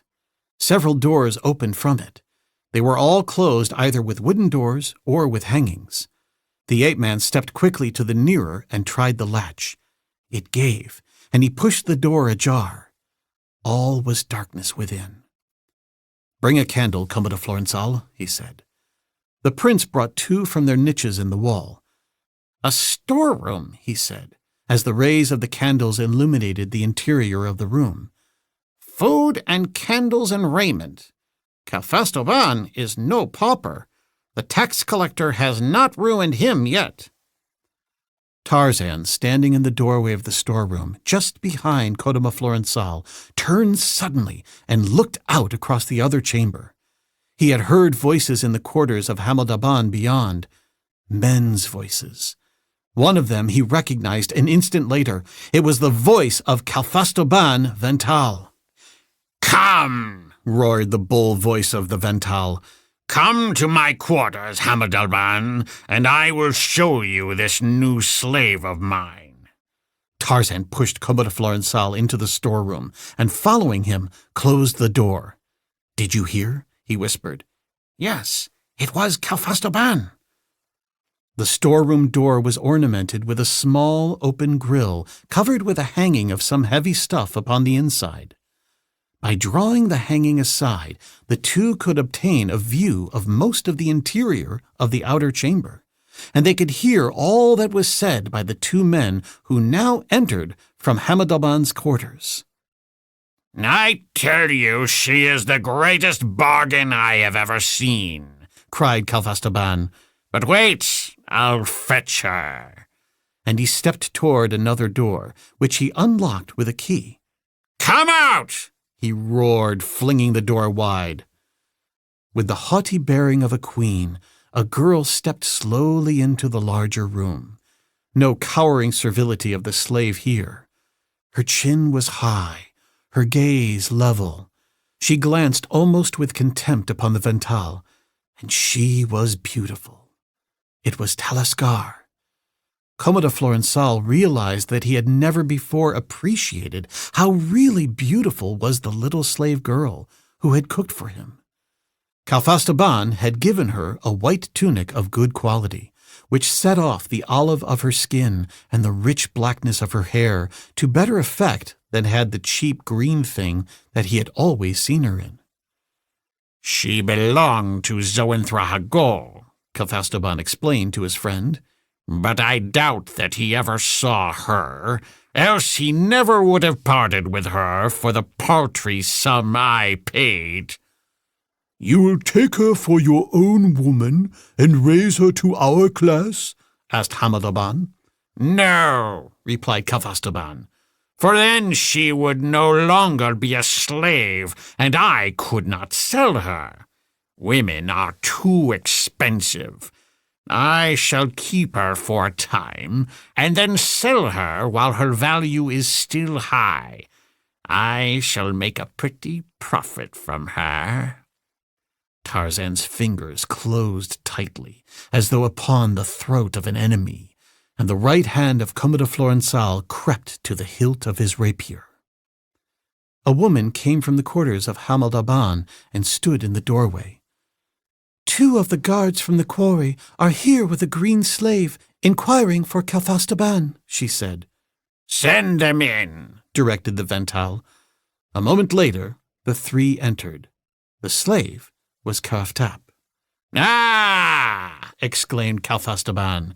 "My good slave Karaftap, the best in the quarry. Why is he brought here?" "He says that he has information of great value," replied one of the guard, "but he will divulge it to none but you. He has staked his life against the worth of his information, and the Novand of the guard ordered him brought hither." "What information have you?" demanded Cophastoban. "It is of great moment," cried Karaftap. "Noble Zoenthra-Hagol, and even the king, will be grateful for it. But were I to give it, and have to return to the quarries, the other slaves would kill me. You were always good to me, Cophastoban Vental. And so I asked to be brought to you, for I know that if you promise that I shall be rewarded with the white tunic, if my service is considered worthy of it, I shall be safe." "You know that I cannot do that," replied Cophastoban. "But the king can, and if you intercede with him, he will not refuse." "I can promise to intercede with the king in your behalf if the information you bring is of value. But that is all I can do."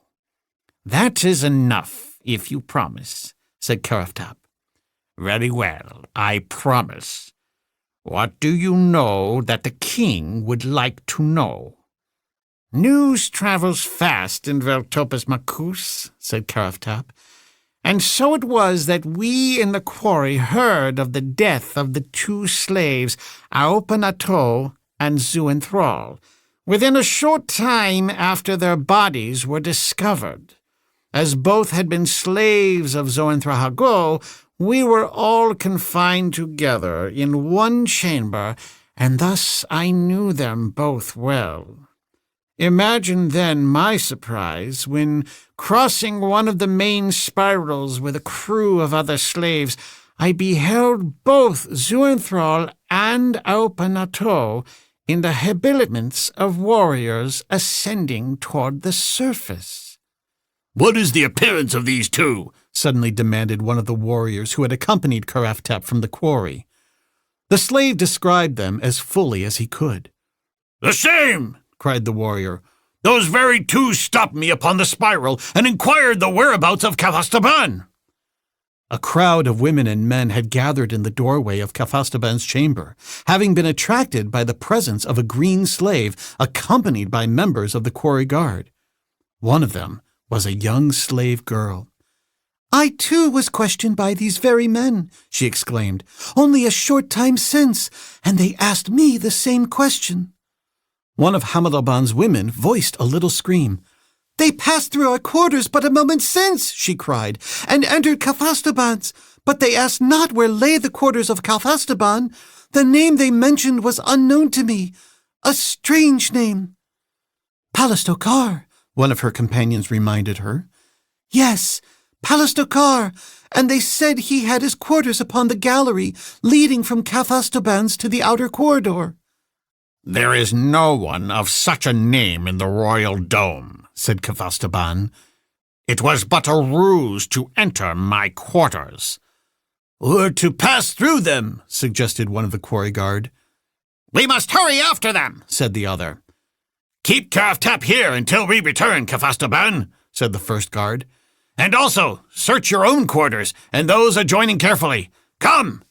And motioning to the other guard, he crossed the chamber and departed along the gallery that led to the outer corridor, followed not alone by his fellow, but by Hameldaban and all the other men who had congregated in the chamber, leaving Kafastoban and Karaftap with the women in the Vental's quarters.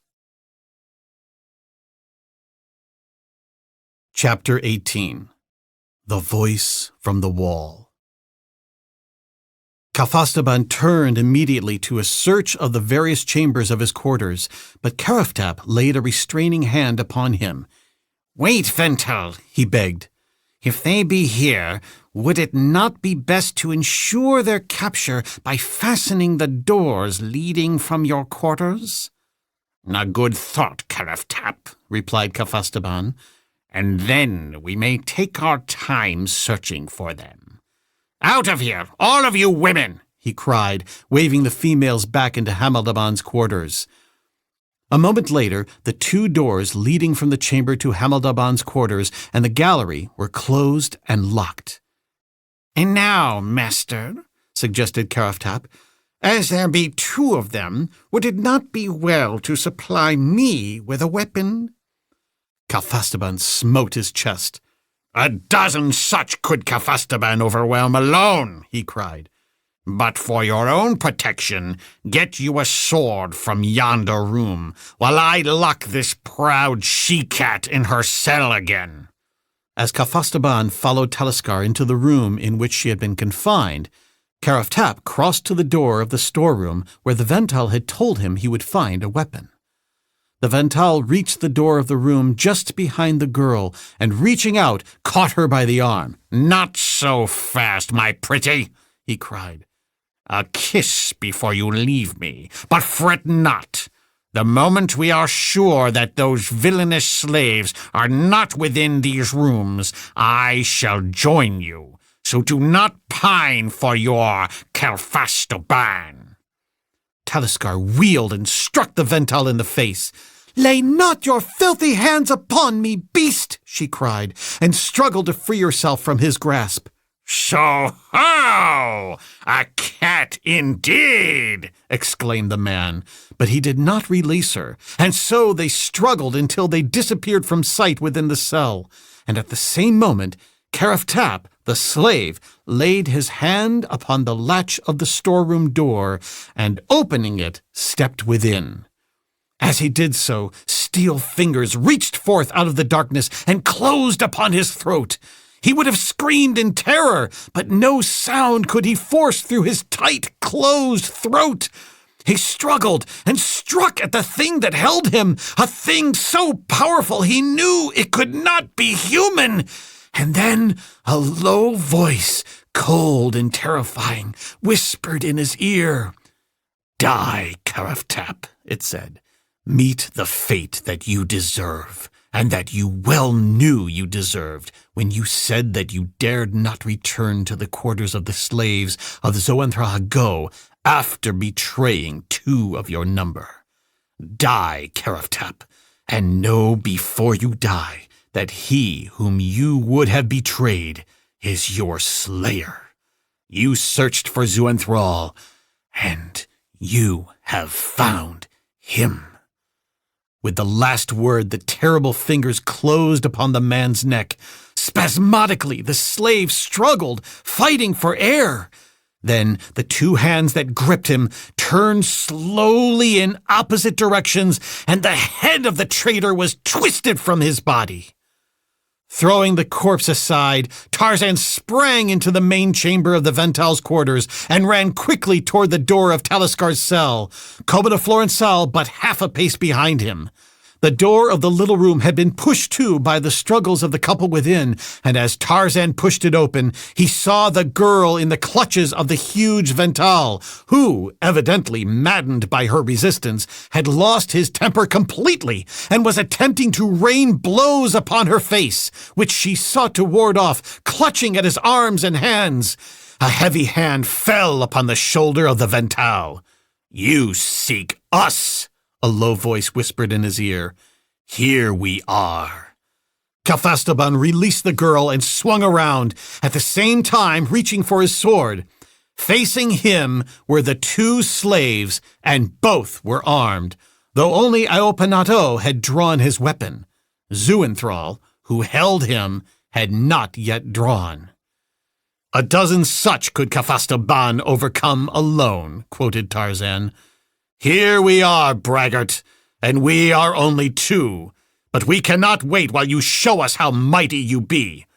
We are sorry. Had you not molested this girl, I should merely have locked you in your quarters, from which you would soon have been released. But your brutality deserves but one punishment: death." "Karaftap!" screamed Kalfastaban. No longer was he a blusterer, deep-toned and swaggering. His voice was shrill with terror, and he shook in the hands of the ape-man. "Karaftap! Help!" he cried. "Karaftap is dead," said Tarzan. "He died because he betrayed his fellows.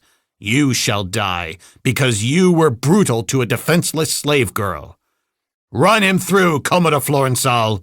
We have no time to waste here." As the Trohanida Macusian withdrew his sword from the heart of Kalfastaban Vental and the corpse slid to the floor of the cell, Taliskar ran forward and fell at the feet of the ape-man. "Zuenthral and Iopenato!" she cried. "Never did I think to see you again. What has happened? Why are you here? You have saved me, but now you will be lost. Fly! I know not where to you may fly, but go from here! Do not let them find you here! I cannot understand why you are here anyway!" "We are trying to escape," explained Commodore Florensal, "and Zuenthral would not go without you. He searched the quarry for you, and now the royal dome. He has performed the impossible, but he has found you." "Why did you do this for me?" asked Taliskar, looking wonderingly at Tarzan. "Because you were kind to me when I was brought to the chamber of Zoanthrahago's slaves," replied the ape-man, "and because I promised that when the time for escape came, we three should go together." He had lifted her to her feet and led her into the main chamber. Commodore Florensal stood a little aside, his eyes upon the floor. Tarzan glanced at him, and an expression of puzzlement came into the eyes of the ape-man. But whatever thought had caused it, he must have put quickly aside for the consideration of more pressing matters. "Commodore Florensal, you know best what avenues of escape should be the least beset by the dangers of discovery. Whether to go by way of Hamaldaban's quarters or through the gallery they mentioned. These are questions I cannot answer to my own satisfaction. And look," his eyes had been roving about the chamber, "there is an opening in the ceiling. Where might that lead?" "It might lead almost anywhere, or nowhere at all," replied the Trohanida Macusian. "Many chambers have such openings. Sometimes they lead into small lofts that are not connected with any other chamber. Again, they lead into secret chambers, or even into corridors upon another level." There came a pounding upon the door leading into Hamaldaban's quarters, and a woman's voice called aloud. "Kalfastaban, open!" she cried. "There has come an intel from the quarry guard in search of Karaftap. The sentry at the entrance to the quarters of the slaves of Zoanthrahago has been found slain, and they wish to question Karaftap, believing that there is a conspiracy among the slaves." "We must go by the gallery," whispered Commodore Florensal, stepping quickly to the door leading thereto. As he reached it, someone laid a hand upon the latch from the opposite side and attempted to open the door, which was locked. "Kalfastaban!" cried a voice from the galley beyond. "Let us in! The slaves were not this way! Come, open quickly!" Tarzan of the Apes glanced quickly about. Upon his face was a half-snarl, for once again he was the cornered beast. He measured the distance from the floor to the trap in the ceiling, and then, with a little run, he sprang lightly upward. He had forgotten to what extent the reduction of his weight had affected his agility. He had hoped to reach a handhold upon the upper ledge of the opening, but instead he shot entirely through it, alighting upon his feet in a dark chamber. Turning, he looked down at his friends below. Consternation was writ large upon the countenance of each, but at that he could not wonder. He was almost as much surprised himself. "Is it too far for you to jump?" he asked. "Too far," they replied. He swung then, hand downward through the opening, catching the edge of the trap in the hollow of his knees. At the gallery door, the knocking was becoming more insistent, and now, at that leading into the quarters of Hameldaban, a man's voice had supplanted that of the woman. The fellow was demanding entrance, angrily. "Open!" he shouted. "In the name of the king, open!" "Open yourself!" shouted the fellow who had been hammering at the opposite door, thinking that the demand to open came from the interior of the chamber to which he sought admission. "How can I open?" screamed back the other. "The door is locked upon your side." "It is not locked upon my side. It is locked upon yours," cried the other angrily. "You lie!" shouted he who sought entrance from Hameldaban's quarters. "And you will pay well when this is reported to the king." Tarzan swung, head downward, into the chamber, his hands extended toward his companions. "Lift Talisker to me," he directed Commodore Florençal, and as the other did so, he grasped the girl's wrists and raised her as far as he could until she could seize upon a part of his leather harness and support herself alone without falling. Then he took another hold upon her, lower down, and lifted her still higher. And in this way she managed to clamber into the chamber above. The angry warriors at the two doors were now evidently engaged in an attempt to batter their way into the chamber. Heavy blows were falling upon the substantial panels that threatened to splinter them at any moment. "Fill your pouch with candles, Commodore Florençal," said Tarzan, "and then jump for my hands." "I took all the candles I could carry while we were in the storeroom," replied the other. "Brace yourself! I am going to jump!"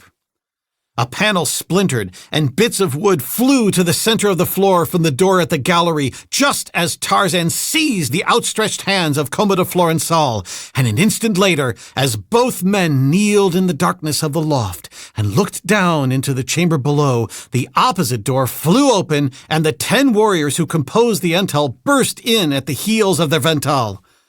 For an instant, they looked about in blank surprise, and then their attention was attracted by the pounding upon the other door. A smile crossed the face of the Vental as he stepped quickly to the gallery door and unlocked it. Angry warriors rushed in upon him, but when he had explained the misapprehension under which both parties had been striving for entrance to the chamber, they all joined in the laughter, albeit a trifle shamefacedly. "But who was in here?" demanded the Vental who had brought the soldiers from the quarry. "Calfastoban and the green slave Karaftap," proffered a woman belonging to Hameldaban. "They must be hiding," said a warrior. "Search the quarters," commanded the Vental. "It will not take long to find one," said another warrior, pointing at the floor just inside the storeroom doorway. The others looked, and there they saw a human hand resting upon the floor. The fingers seemed frozen into the semblance of clutching claws. Mutely, they proclaimed death. One of the warriors stepped quickly to the storeroom, opened the door, and dragged forth the body of Karaftap, to which the head was clinging by a shred of flesh. Even the warriors stepped back aghast. They looked quickly around the chamber. "Both doors were barred upon the inside," said the Vental. "Whoever did this must still be here." "It could have been nothing human," whispered a woman who had followed them from the adjoining quarters. "Search carefully," said the Vental, and as he was a brave man, he went first into one chamber and then another. In the last one, they found Calfastoban run through the heart. "It is time we got out of here, if there is any way out," whispered Tarzan to Commodore Florensal. "One of them will espy this hole directly." Very cautiously, the two men felt their way in opposite direction around the walls of the dark, stuffy loft. Deep dust, the dust of ages, rose about them, chokingly, evidencing the fact that the room had not been used for years, perhaps for ages.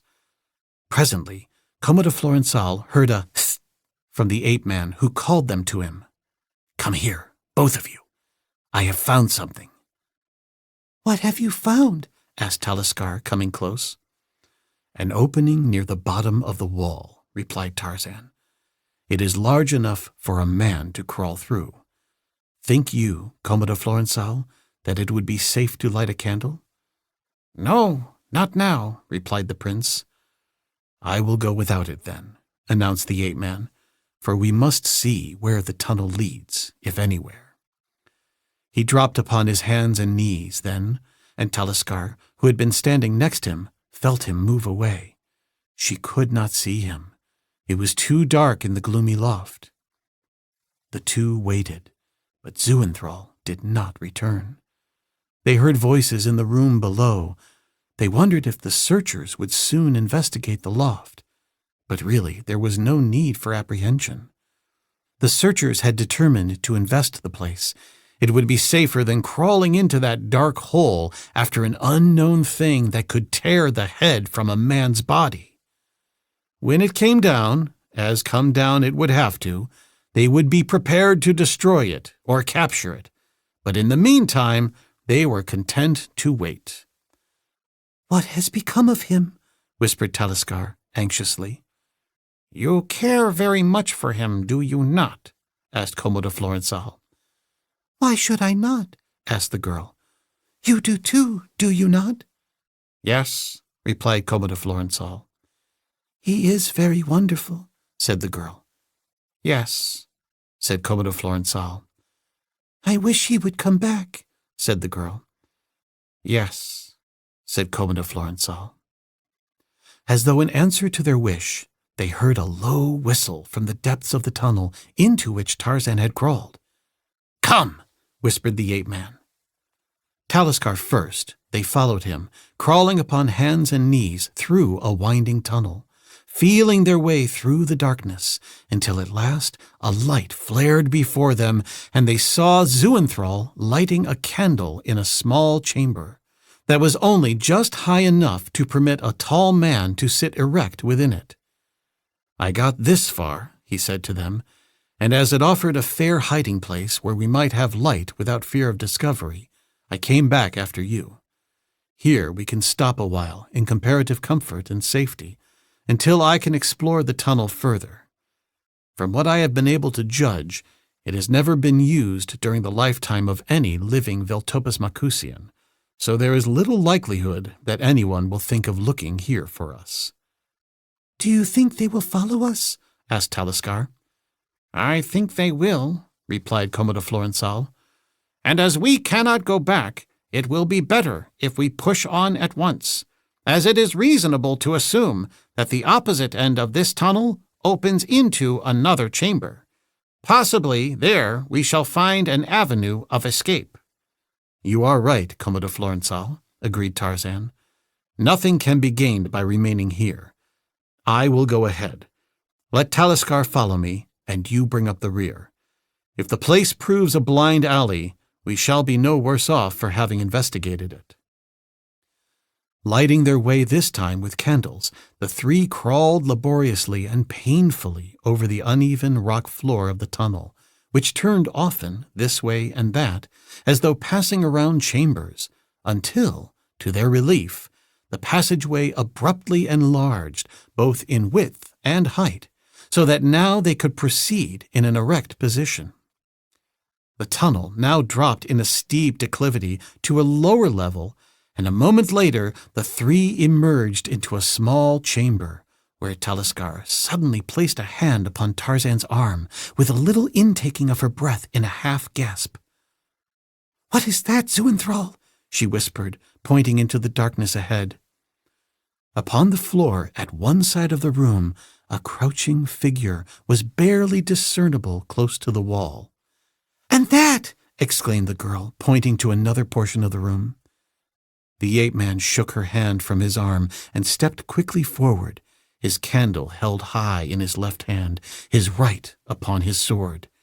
He came close to the crouching figure and bent to examine it. He laid his hand upon it, and it fell into a heap of dust. "What is it?" demanded the girl.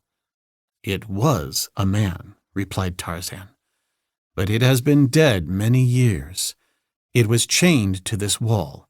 Even the chain has rusted away." "And the other two?" asked Talisker. "There are several of them," said Commodore Florensal. "See?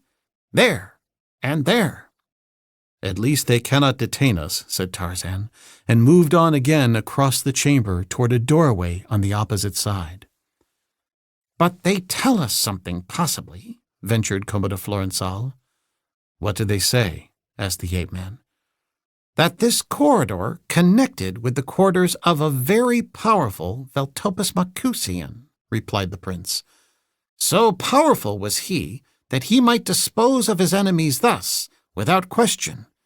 And it also tells us that all this happened long years ago." "The condition of the bodies told us that," said Tarzan. "Not entirely," replied Commodore Florensal. "The ants would have reduced them to that state in a short time. In past ages, the dead were left within the domes, and the ants, who were then our scavengers, soon disposed of them. But the ants sometimes attacked the living. They grew from a nuisance to a menace, and then every precaution had to be taken to keep from attracting them. Also, we fought them. There were great battles waged in Trohanadamakus between the Menunians and the ants, and thousands of our warriors were devoured alive. And though we slew billions of ants, their queens could propagate faster than we could kill the sexless workers who attacked us with their soldiers. But at last we turned our attention to their nests. Here the carnage was terrific. But we succeeded in slaying their queens, and since then no ants have come into our domes. They live about us, but they fear us. However, we do not risk attracting them again by leaving our dead within the domes." "Then you believe that this corridor leads to the quarters of some great noble?" inquired Tarzan. "I believe that it once did. The ages bring change. Its end may now be walled up. The chamber to which it leads may have housed a king's son when these bones were quick. Today, it may be a barrack room for soldiers, or a stable for diadets. About all that we know definitely about it," concluded Commodore Florensal, "is that it has not been used by man for a long time, and probably, therefore, is unknown to present-day Veltopus Macusians." Beyond the chamber of death, the tunnel dropped rapidly to lower levels, entering, at last, a third chamber larger than either of the others. Upon the floor lay the bodies of many men. "These were not chained to the walls," remarked Tarzan. "No, they died fighting, as one may see by their naked swords and the position of their bones." As the three paused a moment to look about the chamber, there fell upon their ears the sound of a human voice. Chapter 19. Janzara's Chamber.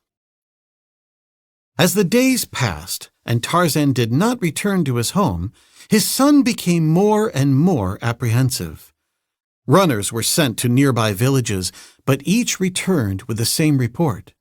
No one had seen the Big Bwana.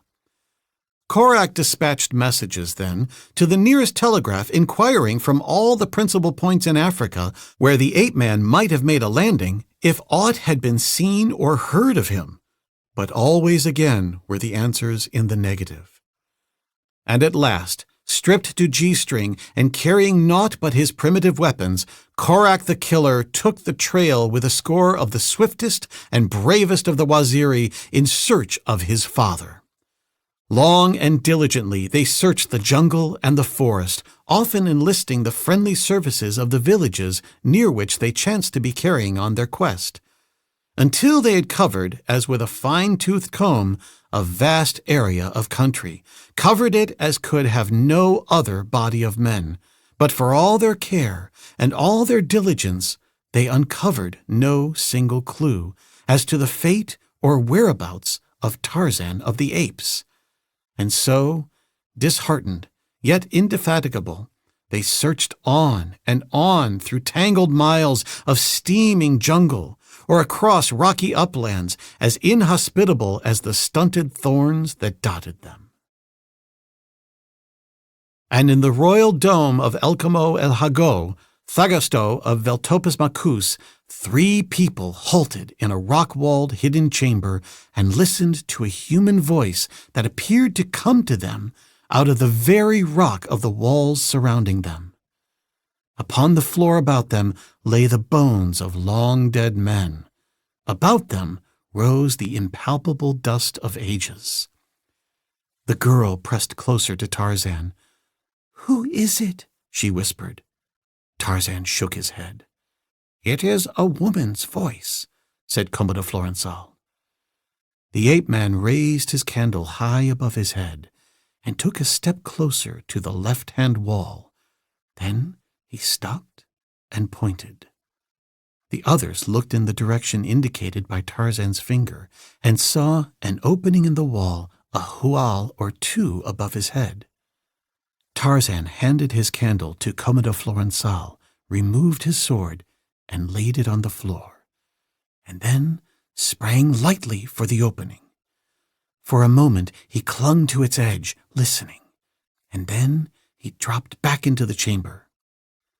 "It is pitch black beyond," he said.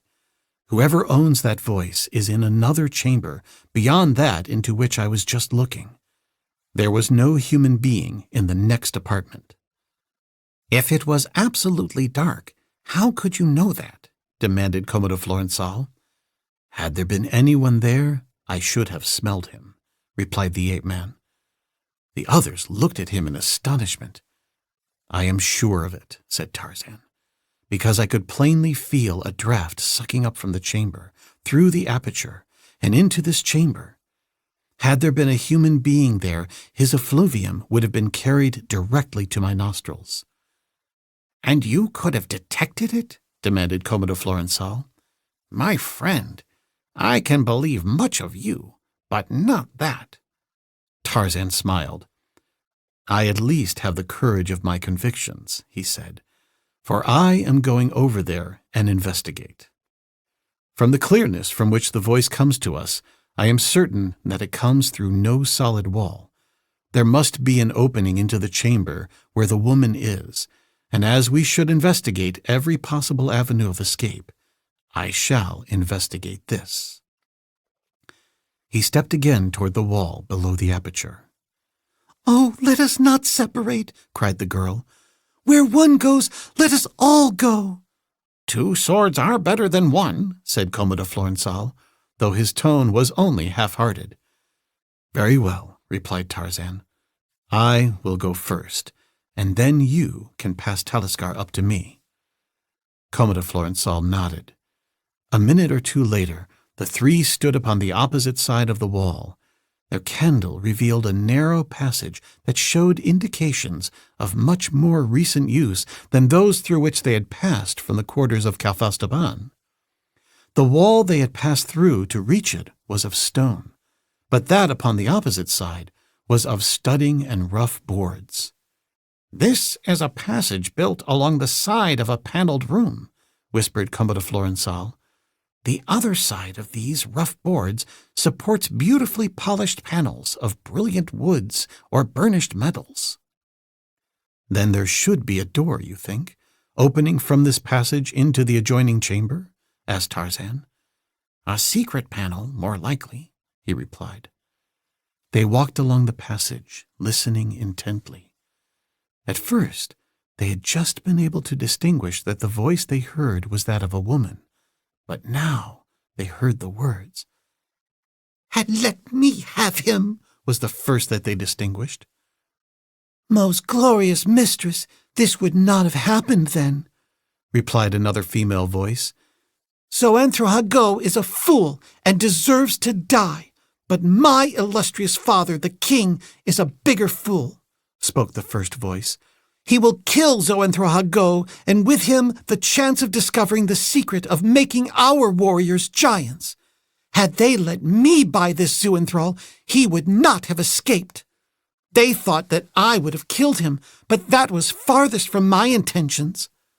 What would you have done with him, wondrous princess? That is not for a slave to ask or know, snapped the mistress. For a time there was silence. That is Princess Janzara speaking, whispered Tarzan to Kodama Florençal. It is the daughter of Elkamo el Hago, whom you would have captured and made your princess, but you would have had a handful. Is she as beautiful as they say? Asked Kodama Florençal. She is very beautiful, but she is a devil. It would have been my duty to take her, said Kodama Florençal. Tarzan was silent. A plan was unfolding itself within his mind. The voice from beyond the partition spoke again. He was very wonderful, it said. Much more wonderful than our warriors. And then, after a silence, You may go, slave, and see to it that I am not disturbed before the sun stands midway between the women's corridor and the king's corridor. May your candles burn as deathlessly as your beauty, princess, said the slave, and she backed across the apartment. An instant later, the three behind the paneling heard a door close. Tarzan crept stealthily along the passage, seeking the secret panel that connected with the apartment where the Princess Janzara lay composed for the night. But it was Taliskar who found it. Here, she whispered, and together the three examined the fastening. It was simple and could evidently be opened from the opposite side by pressure upon a certain spot in the panel. Wait here, said Tarzan to his companions. I am going to fetch the Princess Janzara. If we cannot escape with her, we should be able to buy our liberty with such a hostage. Without waiting to discuss the advisability of his action with the others, Tarzan gently slid back the catch that held the panel and pushed it slightly ajar. Before him was the apartment of Janzara, a creation of glorious barbarity in the center of which, upon a marble slab, the princess lay upon her back, a gigantic candle burning at her head and another at her feet. Regardless of the luxuriousness of their surroundings, of their wealth, or of their positions in life, the Manunians never sleep upon a substance softer than a single thickness of fabric, which they throw upon the ground or upon wooden, stone, or marble sleeping slabs, depending upon their caste and their wealth. Leaving the panel open, the ape-man stepped quietly into the apartment and moved directly toward the princess, who lay with closed eyes, either already asleep or assiduously wooing Morpheus.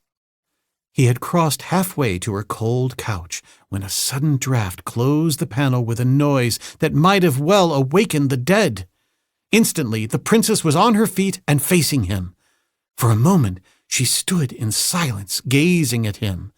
And then she moved slowly toward him, the sinuous undulations of her graceful carriage suggesting to the lord of the jungle a similarity to the savage majesty of Sabor, the lioness. It is you, Zoanthral, breathed the princess. You have come for me. I have come for you, princess, replied the ape-man. Make no outcry, and no harm will befall you.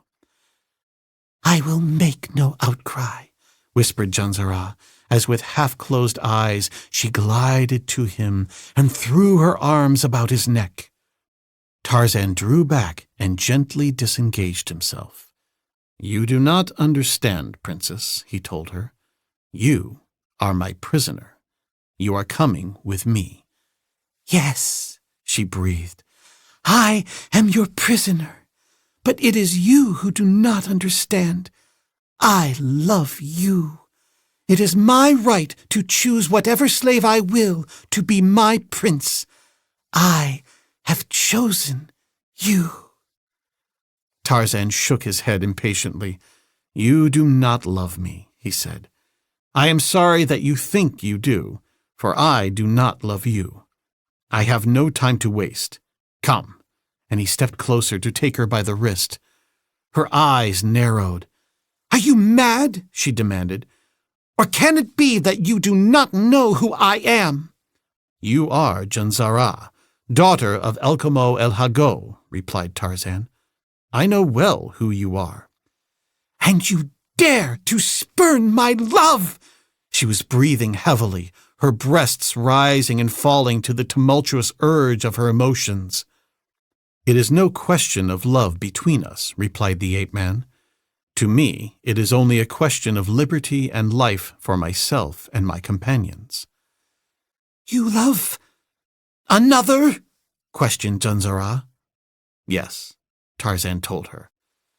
"Who is she?" demanded the princess. "Will you come quietly, or shall I be compelled to carry you away by force?" asked the ape-man, ignoring her question.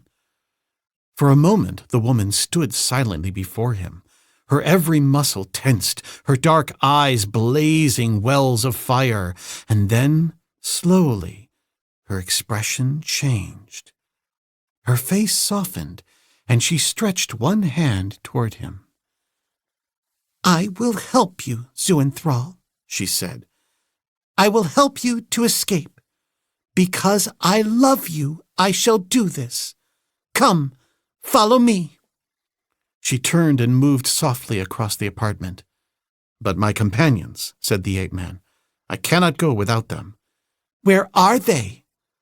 He did not tell her, for as yet he was none too sure of her motives. "Show me the way," he said, "and I can return for them." "Yes," she replied. "I will show you, and then perhaps you will love me better than you love the other." In the passage behind the paneling, Talisker and Kodama Florensal awaited the outcome of Tarzan's venture. Distinctly to their ears came every word of the conversation between the ape-man and the princess. "He loves you," said Commodore Florensal. "You see, he loves you." "I see nothing of the kind," returned Talisker. "Because he does not love the Princess Janzara is no proof that he loves me." "But he does love you, and you love him. I have seen it since first he came. Would that he were not my friend, for then I might run him through." "Why would you run him through because he loves me, if he does?" demanded the girl. "Am I so low that you would rather see your friend dead than mated with me?" He hesitated. "I cannot tell you what I mean." The girl laughed and then suddenly sobered. "She is leading him from her apartment. We had better follow." As Talisker laid her fingers upon the spring that actuated the lock holding the panel in place, Janzara led Tarzan across her chamber toward a doorway in one of the side walls, not the doorway through which her slave had departed. "Follow me," whispered the princess, "and you will see what the love of Janzara means." Tarzan, not entirely assured of her intentions, followed her warily. "You are afraid," she said. "You do not trust me. Well, come here then and look yourself into this chamber before you enter." Commodore Florensal and Talisker had but just stepped into the apartment when Tarzan approached the door to one side of which Janzara stood. They saw the floor give suddenly beneath his feet, and an instant later Zuenthrall had disappeared. As he shot down a polished chute, he heard a wild laugh from Janzara, following him into the darkness of the unknown. Commodore Florensal and Talisker leaped quickly across the chamber, but too late. The floor that had given beneath Tarzan's feet had slipped quietly back into place. Janzara stood above the spot, trembling with anger, and staring down at the place where the ape-man had disappeared. She shook as an aspen shakes in the breeze, shook in the mad tempest of her own passions. "If you will not come to me, you shall never go to another," she screamed. And then she turned and saw Codimo Florensal and Taliescar running toward her. What followed occurred so quickly that it would be impossible to record the facts in the brief time that they actually consumed. It was over almost before Tarzan reached the bottom of the chute and picked himself from the earthen floor upon which he had been deposited. The room in which he found himself was lighted by several candles burning in iron-barred niches.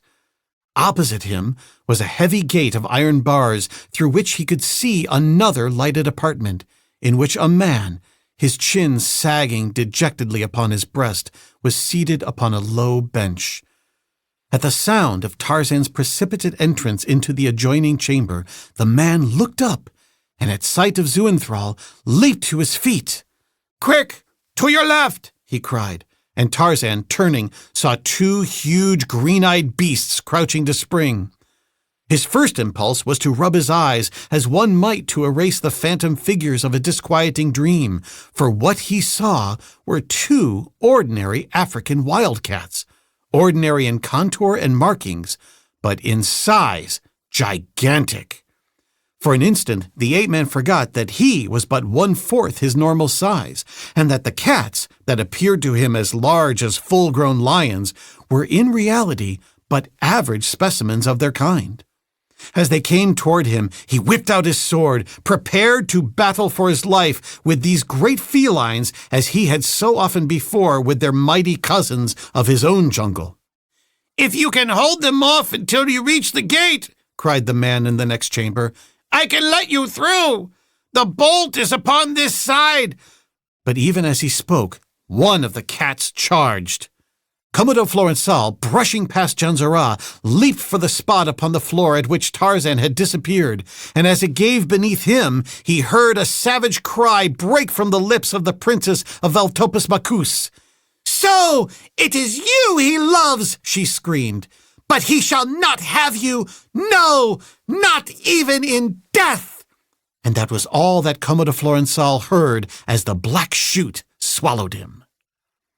Taliescar, confronted by the infuriated Janzara, halted and then stepped back, for the princess was rushing upon her with a drawn dagger. "Die, slave!" she screamed as she lunged for the white breast of Taliescar, but the slave girl caught the other's wrist, and a moment later they went down, locked in one another's embrace. Together they rolled about the floor, the daughter of Elcamo el Hago seeking to drive her slim blade into the breast of the slave girl, while Taliescar fought to hold off the menacing steel and to close with her fingers upon the throat of her antagonist. As the first cat charged, the other followed, not to be robbed of its share of the flesh of the kill, for both were half-starved and ravenous, and as the ape-men met the charge of the first, sidestepping its rush and springing in again to thrust at its side, Codimo Florensal, who had drawn his sword as he entered the apartment of Janzara, shot into the subterranean den, almost into the teeth of the second beast, which was so disconcerted by the sudden appearance of this second human that it wheeled and sprang to the far end of the den before it could gather its courage for another attack. In the chamber above, Taliescar and Janzara fought savagely, two she-tigers in human form. They rolled to and fro about the room, straining and striking, Janzara screaming, "Die, slave! You shall not have him!" But Taliescar held her peace and saved her breath, so that slowly she was overcoming the other, when they chanced to roll upon the very spot that had led Tarzan and Codimo Florensal to the pit beneath. As Janzara realized what had happened, she uttered a scream of terror. "The cats! The cats!" she cried, and then the two disappeared into the black shaft. Commodore Florençal did not follow the cat that had retreated to the far end of the pit, but sprang at once to Tarzan's aid, and together they drove off the first beast as they backed toward the gate where the man in the adjoining chamber stood ready to admit them to the safety of his own apartment. The two cats charged and then retreated, springing in quickly and away again as quickly, for they had learned the taste of the sharp steel with which the humans were defending themselves. The two men were almost at the gate. Another instant, and they could spring through. The cats charged again, and again were driven to the far corner of the pit.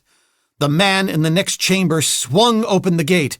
"Quick!" he cried, and at the same instant, two figures shot from the mouth of the shaft and, locked tightly in one another's embrace, rolled to the floor of the pit directly in the path of the charging carnivores. Chapter 20. Fugitives.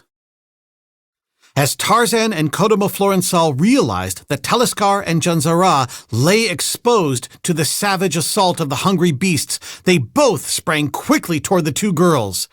As had been the case when Kodomo Florençal had shot into the pit, the cats were startled by the sudden appearance of these two new humans, and in the first instant of their surprise had leaped again to the far end of the chamber. Janzara had lost her dagger as the two girls had fallen into the shaft, and now Taliskar saw it lying on the floor beside her.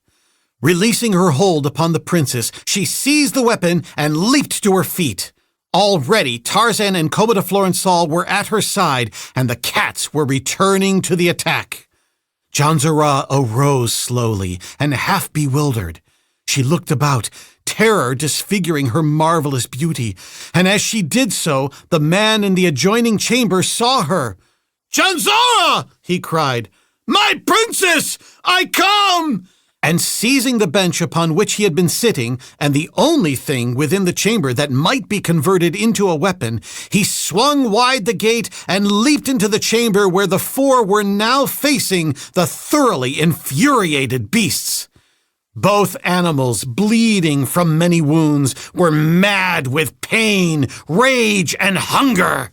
Screaming and growling, they threw themselves upon the swords of the two men who had pushed the girls behind them and were backing slowly toward the gate. And then the man with the bench joined Tarzan and Kodomo Florençal, and the three fought back the charges of the infuriated carnivora. The bench proved fully as good a weapon of defense as the swords, and so together the five drew slowly back until, quite suddenly and without the slightest warning, both cats leaped quickly to one side and darted behind the party as though sensing that the woman would prove easier prey. One of them came near to closing upon Janzara, had not the man with the bench, imbued apparently with demoniacal fury, leaped upon it with his strange weapon and beaten it back so desperately that it was forced to abandon the princess. Even then, the man did not cease to follow it, but, brandishing the bench, pursued it and its fellow with such terrifying cries and prodigious blows that to escape him, both cats suddenly dodged into the chamber that the man had occupied, and before they could return to the attack, he with the bench had slammed the gate and fastened them upon its opposite side. Then he wheeled and faced the four. "Zoanthro Hadgo!" cried the princess. "Your slave!" replied the noble, dropping to one knee and leaning far back with outstretched arms. "You have saved my life, Zoanthro Hadgo," said Janzara. "And after all the indignities that I have heaped upon you, how can I reward you?" "I love you, princess, as you have long known," replied the man. "But now it is too late, for tomorrow I die by the king's will. El Kamo El Hago has spoken, and even though you be his daughter, I do not hesitate to say his very ignorance prevents him ever changing a decision once reached." "I know," said Janzara. "He is my sire, but I love him not. He killed my mother in a fit of unreasoning jealousy. He is a fool, the fool of fools." Suddenly she turned upon the others. These slaves would escape, Zoanthrohago, she cried. With my aid, they might accomplish it. With their company, we might succeed in escaping too, and in finding an asylum in their own land. If any one of them is of sufficient power in his native city, replied Zoanthrohago. This one, said Tarzan, seeing a miraculous opportunity for freedom, is the son of Adendrahakis, king of Trohanadamakus, the oldest son, and Zertolosto. Janzara looked at Tarzan for a moment after he had done speaking. I was wicked, Zuenthrall, she said, but I thought that I wanted you, and being the daughter of a king, I have seldom been denied aught that I craved.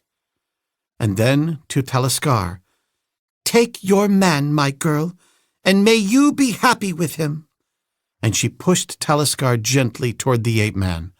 But Taliskar drew back. You are mistaken, Janzara, she said. I do not love Zuenthrall, nor does he love me. Comoda Florençal looked quickly at Tarzan, as though expecting that he would quickly deny the truth of Taliskar's statement. But the ape-man only nodded his head in assent. Do you mean, demanded Comoda Florençal, that you do not love Taliskar? And he looked straight into the eyes of his friend. On the contrary, I love her very much, replied Tarzan, but not in the way that you have believed, or should I say, feared. I love her because she is a good girl, and a kind girl, and a loyal friend, and also because she was in trouble and needed the love and protection which you and I alone could give her. But as a man loves his mate, I do not love her, for I have a mate of my own in my country beyond the thorns. Comoda Florençal said no more, but he thought a great deal. He thought of what it would mean to return to his own city, where he was the Zertolosto, and where, by all the customs of ages, he would be supposed to marry a princess from another city. But he did not want a princess. He wanted Taliskar, the little slave girl of Veltopus Makus, who scarcely knew her own mother, and most probably had never heard that of her father if her mother knew it. He wanted Taliskar, but he could only have her in Trohanadamakus as a slave. His love for her was real, and so he would not insult her by thinking such a thing as that. If he could not make her his princess, he would not have her at all. And so Comoda Florençal, the son of Adendrahakis, was sad. But he had none too much time to dwell upon his sorrow now, for the others were planning the best means for escape. The keepers come down to feed the cats upon this side, said Zoanthrohago, indicating a small door in the wall of the pit opposite that which led into the chamber in which he had been incarcerated. Doubtless it is not locked either, said Janzara, for a prisoner could not reach it without crossing through this chamber where the cats were kept.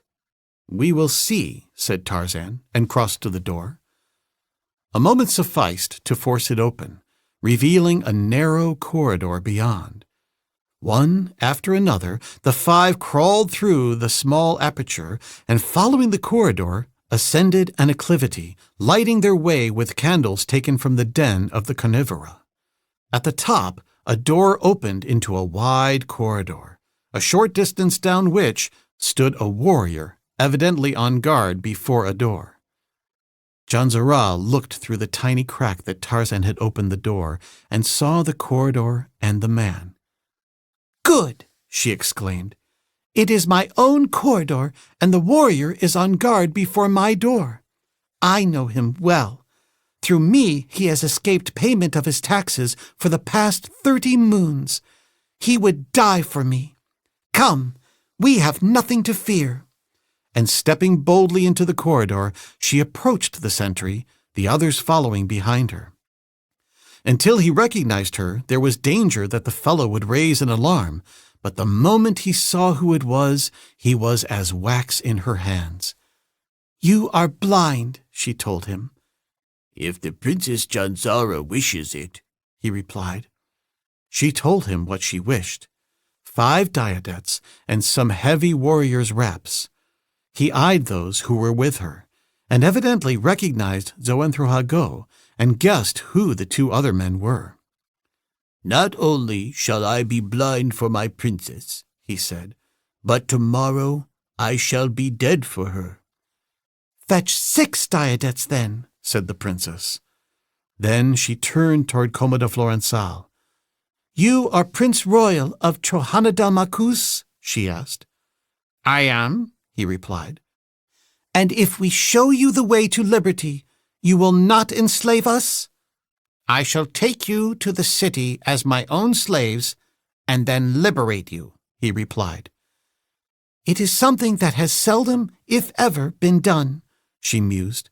"Not in the memory of living man in Veltopus-Makus. I wonder if your sire will permit it." "The thing is not without precedent," replied Comodo Florensal. "It has been done, but rarely. Yet it has been done. I think you may feel assured of a friendly welcome at the court of Adendro-Hakis, where the wisdom of Xoenthrohago will not go unappreciated or unrewarded." It was a long time before the warrior returned with the diadettes. His face was covered with perspiration and his hands with blood. "I had to fight for them," he said, "and we shall have to fight to use them if we do not hurry. Here, Prince, I brought you weapons." And he handed a sword and dagger to Xoenthrohago. They mounted quickly. It was Tarzan's first experience upon one of the wiry, active little mounts of the Menunians, but he found the saddle well designed and the diadette easily controlled. "They will be following me from the king's corridor," explained Orthark, the warrior who had fetched the diadettes. "It would be best, then, to leave by one of the others." "Trohanadal-Makus is east of Veltopus-Makus," said Xoenthrohago, "and if we leave by the women's corridor with 2 slaves from Trohanadal-Makus, they will assume that we are going there. But if we leave by another corridor, they will not be sure, and if we lose even a little time in starting the pursuit, it will give us just that much of an advantage. If we go straight toward Trohanadal-Makus, we shall almost certainly be overtaken, as the swiftest of diadettes will be used in our pursuit. Our only hope lies in deceiving them as to our route or destination. And as to accomplish this, I believe we should leave either by the warrior's corridor or the slave's corridor, cross the hills north of the city, circle far out to the north and east, not turning south until we are well past Trohanadal-Makus. In this way, we can approach that city from the east, while our pursuers are patrolling the country west of Trohanadal-Makus to Veltopus-Makus." "Let us leave by the warrior's corridor, then," suggested Janzara. "The trees and shrubbery will conceal us while we pass around to the north of the city," said Comodo Florensal. "We shall leave at once," urged Orthark. "Go then first with the princess," said Xoenthrohago, "for there is a possibility that the guard at the entrance will let her pass with her party. We will muffle ourselves well with our warriors' cloaks. Come, lead the way." With Janzara and Orthark ahead, and the others following closely, they moved at a steady trot along the circular corridor toward the warrior's corridor. And it was not until they had turned into the latter that any sign of pursuit developed. Even then, though they had heard the voices of men behind them, they hesitated to break into a faster gait, lest they arouse the suspicions of the warriors in the guardroom, which they must pass near the mouth of the corridor. Never had the warriors' corridor seemed so long to any of the Veltopus-Makusians in the party as it did this night. Never had they wished to race their diadettes as now, but they held their mounts to an even pace that would never have suggested to the most suspicious that here were 6 people seeking escape, most of them from death. They had come almost to the exit when they were aware that the pursuit had turned into the warriors' corridor behind them, and that their pursuers were advancing at a rapid gait. Janzara and Orathark drew up beside the sentry at the mouth of the corridor as he stepped out to bar their progress. "The Princess Janzara!" announced Orathark. "Aside for the Princess Janzara!" The princess threw back the hood of the warrior's cloak she wore, revealing her features well known to every warrior in the royal dome, and well feared. The fellow hesitated. "Aside, man!" cried the princess, "or I ride you down!" A great shout arose behind them. Warriors on swiftly galloping diadettes leaped along the corridor toward them. The warriors were shouting something, the sense of which was hidden by the noise, but the sentry was suspicious. "Wait until I call the Novand of the guard, princess," he cried. "Something is amiss, and I dare not let no one pass without authority. But wait, here he is!" And the party turned in their saddles to see a Novand emerging from the door of the guardroom, followed by a number of warriors. "Ride!" cried Janzara, and spurred her diadette straight for the single sentry in their path. The others lifted their mounts quickly in pursuit. The sentry went down, striking valiantly with his rapier at the legs and bellies of flying diadettes. The Novand and his men rushed from the guardroom just in time to collide with the pursuers, whom they immediately assumed were belated members of the fleeing party. The brief minutes that these fought, before explanations could be made and understood, gave the fugitives time to pass among the trees to the west side of the city and, turning north, make for the hills that were dimly visible in the light of a clear but moonless night. Orathark, who said that he knew the hill trails perfectly, led the way, the others following as close as they could, Commodore Florensal and Tarzan bringing up the rear. Thus they moved on in silence through the night, winding along precipitous mountain trails, leaping now and again from rock to rock where the trail itself had been able to find no footing, sliding into dark ravines, clambering through heavy brush and timber along tunnel-like trails that followed their windings, or crept up their opposite sides to narrow ridge or broad plateau. And all night long, no sign of pursuit developed. Came the morning at last, and with it, from the summit of a lofty ridge, a panorama of broad plains stretching to the north, of distant hills, of forests, and of streams.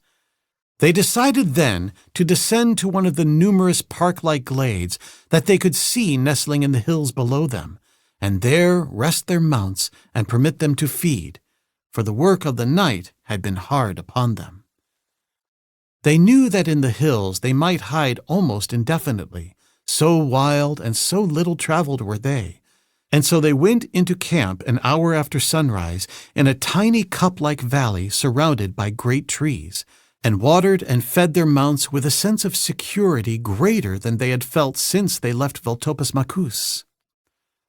Orathark went out on foot and killed a number of quail, and Tarzan speared a couple of fish in the stream. These they prepared and ate, and then, the men taking turns on guard, they slept until afternoon, for none had had sleep the night before. Taking up their flight again in mid-afternoon, they were well out upon the plain when darkness overtook them. Commodore Florensal and Zoenthrahago were riding far out upon the flanks, and all were searching for a suitable camping ground. It was Zoenthrahago who found it, and when they all gathered about him, Tarzan saw nothing in the waning light of day that appeared any more like a good camping place than any other spot on the open plain. There was a little clump of trees, but they had passed many such clumps, and there was nothing about this one that seemed to offer any greater security than another. As a matter of fact, to Tarzan it appeared anything but a desirable campsite. There was no water, there was little shelter from the wind, and none from an enemy. But perhaps they were going into the trees. That would be better. He looked up at the lofty branches lovingly. How enormous these trees seemed! He knew them for what they were, and that they were trees of but average size, yet to him now they reared their heads aloft like veritable giants. "I will go in first," he heard Codima Florençal say, and turned to learn what he referred to. The other 3 men were standing at the mouth of a large hole, into which they were looking. Tarzan knew that the opening was the mouth of the burrow of a radel, the African member of the badger family, and he wondered why any of them wished to enter it. Tarzan had never cared for the flesh of the radel. He stepped over and joined the others, and as he did so, saw Codima Florençal crawl into the opening, his drawn sword in his hand. "Why is he doing that?" he asked Xoentrahago. "To drive out or kill the Kamban, if he is there," replied the prince, giving the radel its Menunian name. "And why?" asked Tarzan. "Surely you do not eat its flesh." "No, but we want his home for the night," replied Xoentrahago. "I had forgotten that you are not a Menunian. We will spend the night in the underground chambers of the Kamban, safe from the attacks of the cat or the lion. It would be better were we there now. This is a bad hour of the night for Menunians to be abroad on the plain or in the forest, for it is the hour that the lion hunts." A few minutes later, Codima Florençal emerged from the hole. "The Kamban is not there," he said. "The burrow is deserted. I found only a snake, which I killed. Go in, Orathark, and Janzara and Taliskar will follow you. You have candles?" They had, and one by one they disappeared into the mouth of the hole, until Tarzan, who had asked to remain until last, stood alone in the gathering night, gazing at the mouth of the rattle's burrow, a smile upon his lips. It seemed ridiculous to him that Tarzan of the Apes should ever be contemplating hiding from Numa in the hole of a radel, or, worse still, hiding from little Scree, the wildcat. And as he stood there smiling, a bulk loomed dimly among the trees. The Diadets, standing near, untethered, snorted, and leaped away. And Tarzan wheeled to face the largest lion he had ever seen, a lion that towered over twice the ape-man's height above him. How tremendous, how awe-inspiring Numa appeared to the one the size of a Menunian! The lion crouched, its tail extended, the tip moving ever so gently. But the ape-man was not deceived. He guessed what was coming, and even as the great cat sprang, he turned and dove headforemost down the hole of the radel, and behind him rattled the loose earth pushed into the burrow's mouth by Numa as he lighted upon the spot where Tarzan had stood. Chapter 21. The Son of the First Woman. For 3 days the 6 traveled toward the east, and then, upon the 4th, they turned south. A great forest loomed upon the distant southern horizon, sweeping also wide upon the east. To the southwest lay Trohanadal Makus, a good 2 days' journey for their tired Diadets. Tarzan often wondered what rest the little creatures obtained. At night they were turned loose to graze, but his knowledge of the habits of the carnivora assured him that the tiny antelope must spend the greater part of each night in terrified watching or in flight. Yet every morning they were back at the camp, awaiting the pleasure of their masters. That they did not escape, never to return, is doubtless due to 2 facts. One is that they have been for ages bred in the domes of the Menunians. They know no other life than with their masters, to whom they look for food and care. And the other is the extreme kindness and affection which the Menunians accord their beautiful beasts of burden, and which have won the love and confidence of the little animals to such an extent that the Diadet is most contented when in the company of man. It was during the afternoon of the 4th day of their flight that Taliskar suddenly called their attention to a small cloud of dust far to their rear. For a long time all 6 watched it intently as it increased in size and drew nearer. "It may be the long-awaited pursuit," said Xoentrahago. Or some of my own people from Trohanadan Makus, suggested Kodomo Florensal. Whoever they are, they greatly outnumber us, said Janzara, and I think we should find shelter until we know their identity. We can reach the forest before they overtake us, said Orathark, and in the forest we may elude them if it is necessary. I fear the forest, said Janzara. We have no alternative, said Zoanthrahago.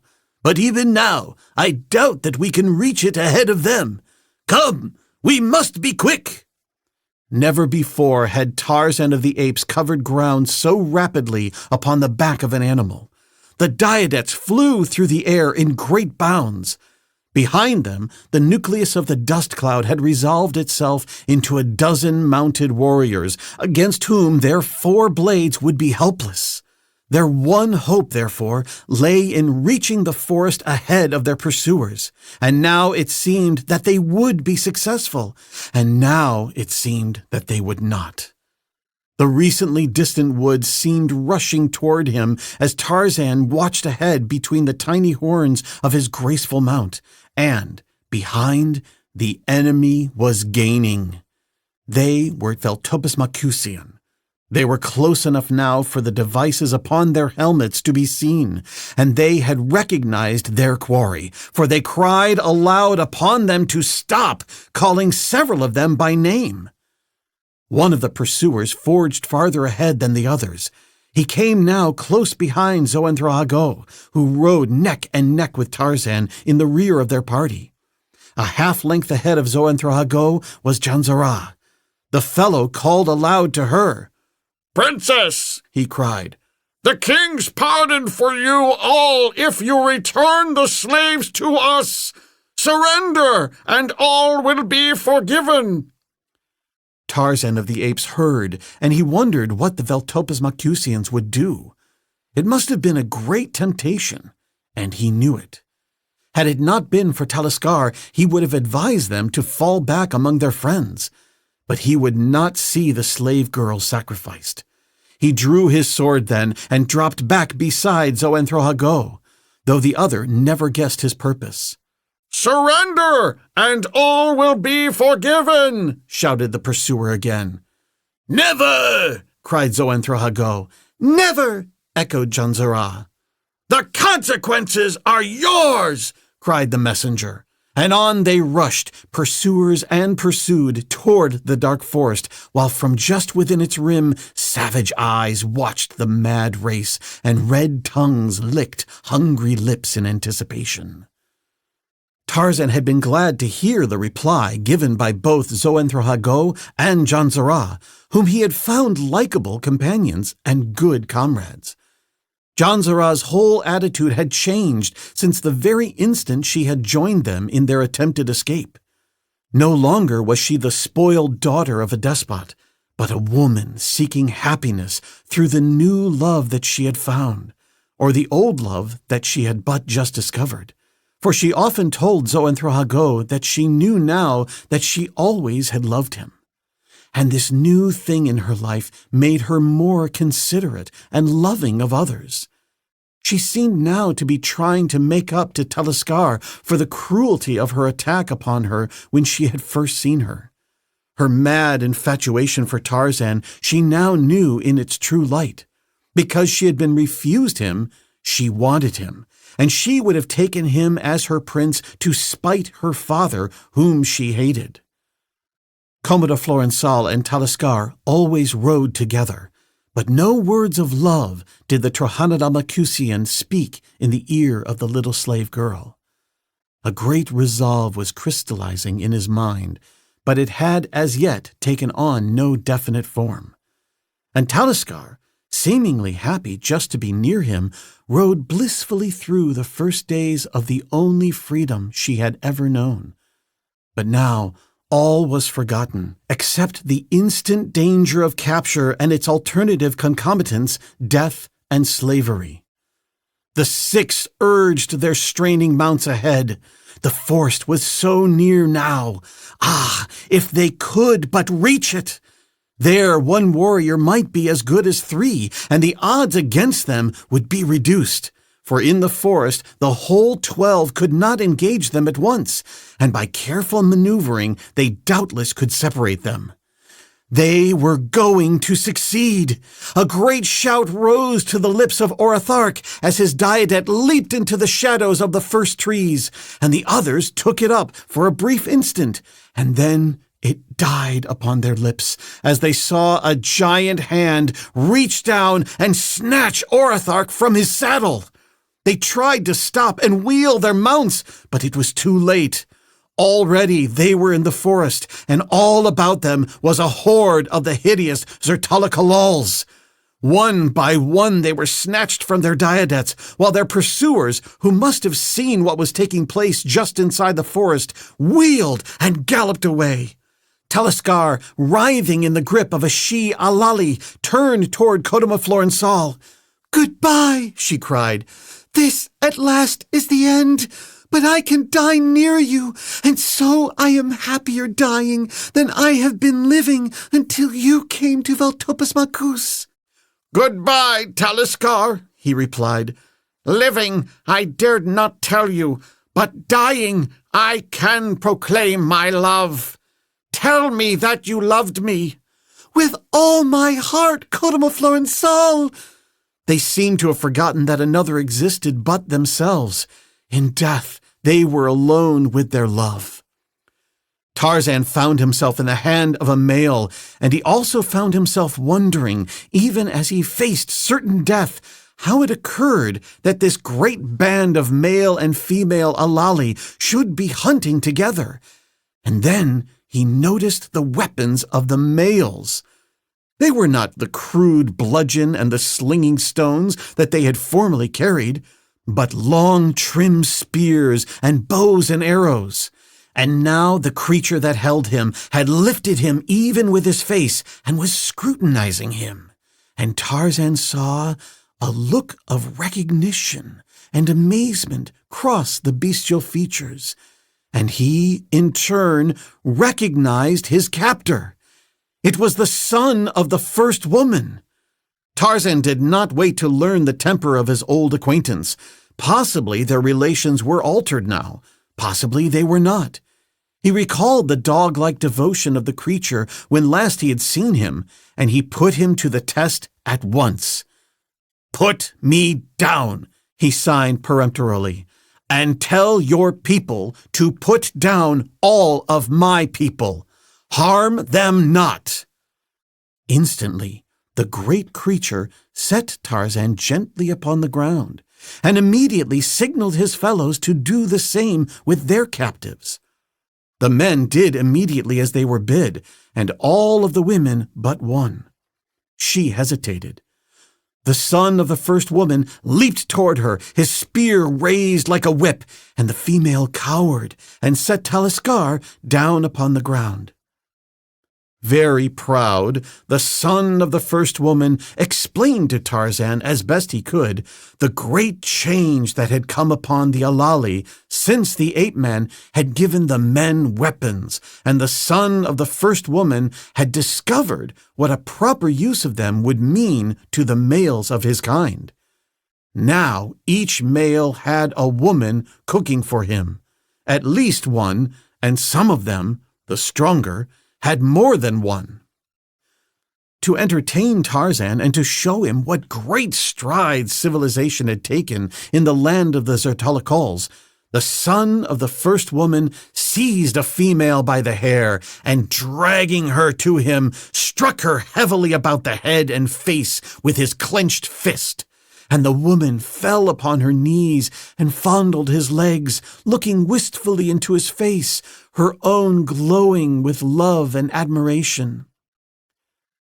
That night the six slept in the open, surrounded by the great Zertalikalals, and the next day they started across the plain toward Trohanadal Makus, where Tarzan had resolved to remain until he regained his normal size, when he would make a determined effort to cut his way through the thorn forest to his own country. The Zertalikalals went a short distance out into the plain with them, and both men and women tried in their crude, savage way to show Tarzan their gratitude for the change that he had wrought among them, and the new happiness he had given them. 2 days later, the 6 fugitives approached the domes of Trojanodan-Makus. They had been seen by sentries when they were still a long way off, and a body of warriors rode forth to meet them. For it is always well to learn the nature of a visitor's business in Menuni before he gets too close to your home. When the warriors discovered that Codomaflorinsal and Tarzan had returned, they shouted for joy, and a number of them galloped swiftly back to the city to spread the news. The fugitives were conducted at once to the throne room of Aldendro-Hakis, and there that great ruler took his son in his arms and wept. So great was his happiness at having him return safely to him. Nor did he forget Tarzan, though it was some time before he or the other Trojanodan-Makusians could accustom themselves to the fact that this man, no bigger than they, was the great giant who had dwelt among them a few moons since. Aldendro-Hakis called Tarzan to the foot of the throne, and there, before the nobles and warriors of Trojanodan-Makus, he made him a zertal, or prince, and he gave him diadems and riches, and allotted him quarters fitted to his rank, begging him to stay among them always. Janzara, Zoanthro-Hago, and Orathark he gave their liberty and permission to remain in Trojanodan-Makus, and then Codomaflorinsal drew Taliskar to the foot of the throne. "And now for myself I ask a boon, Aldendro-Hakis," he said. "As Zertalosto, I am bound by custom to wed a prisoner princess taken from another city. But in this slave girl have I found the one I love. Let me renounce my rights to the throne and have her instead." Taliskar raised her hand as though to demur, but Codomaflorinsal would not let her speak. And then Aldendro-Hakis rose and descended the steps at the foot of which Taliskar stood, and taking her by the hand, led her to a place beside the throne. "You are bound by custom only, Codomaflorinsal," he said, "to wed a princess, but custom is not law. A Trojanodan-Makusian may wed whom he pleases." "And even though he were bound by law," said Taliskar, "to wed a princess, still might he wed me, for I am the daughter of Taliskago, king of Mandala-Makus. My mother was captured by the Veltopas-Makusians but a few moons before my birth, which took place in the very chamber in which Codomaflorinsal found me. She taught me to take my life before mating with anyone less than a prince, but I would have forgotten her teachings had Codomaflorinsal been but the son of a slave. That he was the son of a king I did not dream until the night we left Veltopas-Makus, and I had already given him my heart long before, though he did not know it." Weeks passed, and still no change came to Tarzan of the Apes. He was happy in his life with the Menunians, but he longed for his own people, and the mate who would be grieving for him. And so he determined to set forth as he was, pass through the thorn forest, and make his way toward home, trusting to chance that he might escape the countless dangers that would infest his way, and perhaps come to his normal size somewhere during the long journey. His friends sought to dissuade him, but he was determined, and at last, brooking no further delay, he set out toward the southeast in the direction that he thought lay the point where he had entered the land of the Menuni. A Kamak, a body consisting of 1,000 mounted warriors, accompanied him to the great forest, and there, after some days' delay, the son of the first woman found him.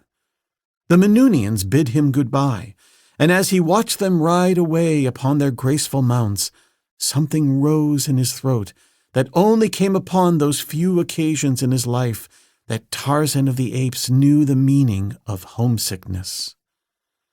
The son of the first woman and his savage hand escorted Tarzan to the edge of the thorn forest. Further than that they could not go. A moment later, they saw him disappear among the thorns with a wave of farewell to them. For 2 days, Tarzan, no larger than a Manunian, made his way through the thorn forest. He met small animals that were now large enough to be dangerous to him, but he met nothing that he could not cope with. By night, he slept in the burrows of the larger burrowing animals. Birds and eggs formed his food supply. During the second night, he awoke with a feeling of nausea suffusing him. A premonition of danger assailed him. It was dark as the grave in the burrow he had selected for the night. Suddenly, the thought smote him that he might be about to pass through the ordeal of regaining his normal stature. To have this thing happen while he lay buried in this tiny burrow would mean death, for he would be crushed, strangled, or suffocated before he regained consciousness. Already he felt dizzy, as one might feel who was upon the verge of unconsciousness. He stumbled to his knees and clawed his way up the steep acclivity that led to the surface. Would he reach it in time? He stumbled on, and then, suddenly, a burst of fresh night air smote his nostrils. He staggered to his feet. He was out. He was free. Behind him, he heard a low growl. Grasping his sword, he lunged forward among the thorn trees. How far he went or in what direction he did not know. It was still dark when he stumbled and fell unconscious to the ground. Chapter 22. He lies! A Waziri, returning from the village of Obebe the cannibal, saw a bone lying beside the trail. This, in itself, was nothing remarkable. Many bones lie along the savage trails in Africa. But this bone caused him to pause. It was the bone of a child. Nor was that alone enough to give pause to a warrior hastening through an unfriendly country back toward his own people. But Usala had heard strange tales in the village of Obebe the cannibal, where rumor had brought him in search of his beloved master, the big Bwana. Obebe had seen nor heard nothing of Tarzan of the Apes. Not for years had he seen the giant white. He assured Usala of this fact many times, but from other members of the tribe, the Waziri learned that a white man had been kept a prisoner by Obebe for a year or more, and that some time since he had escaped. At first, Usala thought this white man might have been Tarzan, but when he verified the statement of the time that had elapsed since the man was captured, he knew that it could not have been his master. And so he turned back along the trail toward home.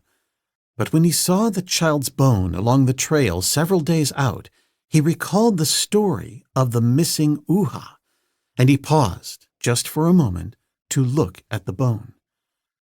And as he looked, he saw something else, a small skin bag lying among some more bones a few feet off the trail. Usala stooped and picked up the bag. He opened it and poured some of the contents into his palm. He knew what the things were, and he knew that they had belonged to his master, for Usala was a headman who knew much about his master's affairs. These were the diamonds that had been stolen from the big Bwana many moons before by the white men who had found Opar. He would take them back to the big Bwana's lady. 3 days later, as he moved silently along the trail close to the great thorn forest, he came suddenly to a halt, his hand grasping his heavy spear, tensing in readiness. In a little open place, he saw a man, an almost naked man, lying upon the ground. The man was alive. He saw him move. But what was he doing? Ursula crept closer, making no noise. He moved around until he could observe the man from another angle. And then he saw a horrid sight. The man was white, and he lay beside the carcass of a long dead buffalo, greedily devouring the remnants of hide that clung to the bleaching bones. The man raised his head a little, and Ursula, catching a better view of his face, gave a cry of horror. Then the man looked up and grinned. It was the big Bwana! Ursula ran to him and raised him upon his knees, but the man only laughed and babbled like a child. At his side, caught over one of the horns of the buffalo, was the big Bwana's golden locket with the great diamonds set in it. Ursula replaced it about the man's neck. He built a strong shelter for him nearby and hunted food. And for many days he remained until the man's strength came back. But his mind did not come back. And thus, in this condition, the faithful Ursula led home his master. They found many wounds and bruises upon his body and his head, some old, some new, some trivial, some serious. And they sent to England for a great surgeon to come out to Africa and seek to mend the poor thing that had once been Tarzan of the Apes. The dogs that had once loved Lord Greystoke slunk from this brainless creature. Jodbaljah, the golden lion, growled when the man was wheeled near his cage. Korak, the killer, paced the floor in dumb despair, for his mother was on her way from England, and what would be the effect upon her of this awful blow? He hesitated even to contemplate it. Kamis, the witch doctor, had searched untiringly for Uha, his daughter, since the river devil had stolen her from the village of Obebe the cannibal. He had made pilgrimages to other villages, some of them remote from his own country, but he had found no trace of her or her abductor. He was returning from another fruitless search that had extended far to the east of the village of Obebe, skirting the great thorn forest a few miles north of the Ugogo. It was early morning. He had just but broken his lonely camp and set out upon the last leg of his homeward journey, when his keen old eyes discovered something lying at the edge of a small open space 100 yards to his right. He had just a glimpse of something that was not of the surrounding vegetation. He did not know what it was, but instinct bade him investigate. Moving cautiously nearer, he presently identified the thing as a human knee, just showing above the low grass that covered the clearing. He crept closer, and suddenly his eyes narrowed, and his breath made a single odd little sound as it sucked rapidly between his lips in mechanical reaction to surprise. For what he saw was the body of the river devil lying upon its back, one knee flexed, the knee that he had seen above the grasses. His spear advanced and ready, he approached until he stood above the motionless body. Was the river devil dead, or was he asleep?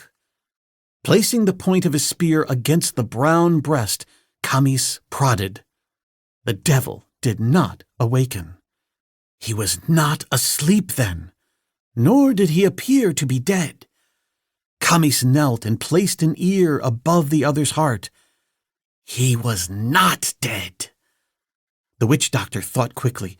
In his heart he did not believe in river devils, yet there was a chance that there might be such things, and perhaps this one was shamming unconsciousness or temporarily absent from the flesh it assumed as a disguise that it might go among men without arousing suspicion. But, too, it was the abductor of his daughter. That thought filled him with rage and with courage. He must force the truth from those lips, even though the creature were a devil. He unwound a bit of fiber rope from about his waist and, turning the body over upon its back, quickly bound the wrists behind it. Then he sat down beside it to wait. It was an hour before signs of returning consciousness appeared. Then the river devil opened his eyes. "Where is Uha, my daughter?" demanded the witch doctor. The river devil tried to free his arms, but they were too tightly bound. He made no reply to Kamis's question. It was as though he had not heard it. He ceased struggling and lay back again, resting. After a while, he opened his eyes once more and lay looking at Kamis, but he did not speak. "Get up!"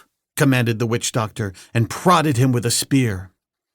The river devil rolled over on his side, flexed his right knee, raised on one elbow, and finally got to his feet. Kamis prodded him in the direction of the trail. Toward dusk, they arrived at the village of Obebe. When the warriors and the women and the children saw who it was that Kamis was bringing to the village, they became very much excited, and had it not been for the witch doctor, of whom they were afraid, they would have knifed and stoned the prisoner to death before he was fairly inside the village gates.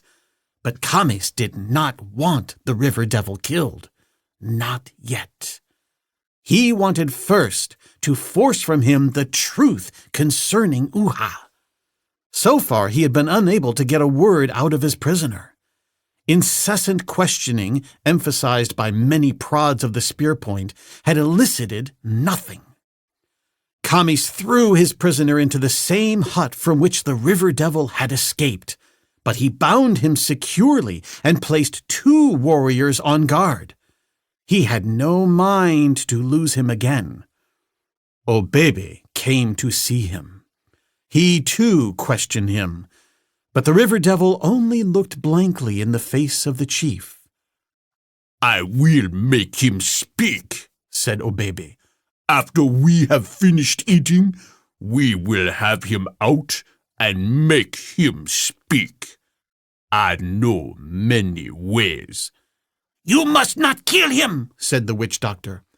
"He knows what became of Uha, and until he tells me, no one shall kill him." "He will speak before he dies," said Obebe. "He is a river devil, and will never die," said Kamis, reverting to the old controversy. "He is Tarzan," cried Obebe, and the 2 were still arguing after they had passed out of the hearing of the prisoner lying in the filth of the hut. After they had eaten, he saw them heating irons in a fire near the hut of the witch doctor, who was squatting before the entrance working rapidly with numerous charms, bits of wood wrapped in leaves, pieces of stone, some pebbles, a zebra's tail. Villagers were congregating about Kamis until presently the prisoner could no longer see him. A little later, a black boy came and spoke to his guards, and he was taken out and pushed roughly toward the hut of the witch doctor. Obebe was there, as he saw, after the guards had opened a way through the throng, and he stood beside the fire in the center of the circle. It was only a small fire, just enough to keep a couple of irons hot. "Where is Uha, my daughter?" demanded Kamis. The river devil did not answer. Not once had he spoken since Kamis had captured him. "Burn out one of his eyes," said Obebe. "That will make him speak." "Cut out his tongue!" screamed a woman. "Cut out his tongue!" "Then he cannot speak at all, you fool!" cried Kamis. The witch doctor arose and put the question again, but received no reply. Then he struck the river devil a heavy blow in the face. Kamis had lost his temper so that he did not fear even a river devil. "You will answer me now!" he screamed, and stooping, he seized a red-hot iron. "The right eye first!" shrilled Obebe. The doctor came to the bungalow of the ape-man. Lady Greystoke brought him with her. They were 3 tired and dusty travelers as they dismounted at last before the rose-embowered entrance, the famous London surgeon, Lady Greystoke, and Flora Hawkes, her maid. The surgeon and Lady Greystoke went immediately to the room where Tarzan sat in an improvised wheelchair. He looked up at them blankly as they entered. "Don't you know me, John?" asked the woman. Her son took her by the shoulders and led her away, weeping. "He does not know any of us," he said. "Wait until after the operation, Mother, before you see him again. You can do him no good, and to see him this way is too hard upon you." The great surgeon made his examination. There was pressure on the brain from a recent fracture of the skull. An operation would relieve the pressure and might restore the patient's mind and memory. It was worth attempting. Nurses and 2 doctors from Nairobi, engaged the day they arrived there, followed Lady Greystoke and the London surgeon, reaching the bungalow the day after their arrival. The operation took place the following morning. Lady Greystoke, Korak, and Miriam were awaiting, in an adjoining room, the verdict of the surgeon. Was the operation a failure or a success? They sat mutely staring at the door leading into the improvised operating room. At last it opened, after what seemed ages, but was only perhaps an hour. The surgeon entered the room where they sat.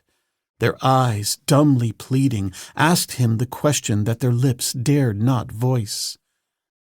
"I cannot tell you anything as yet," he said, "other than that the operation, as an operation, was successful. What the result of it will be, only time will tell.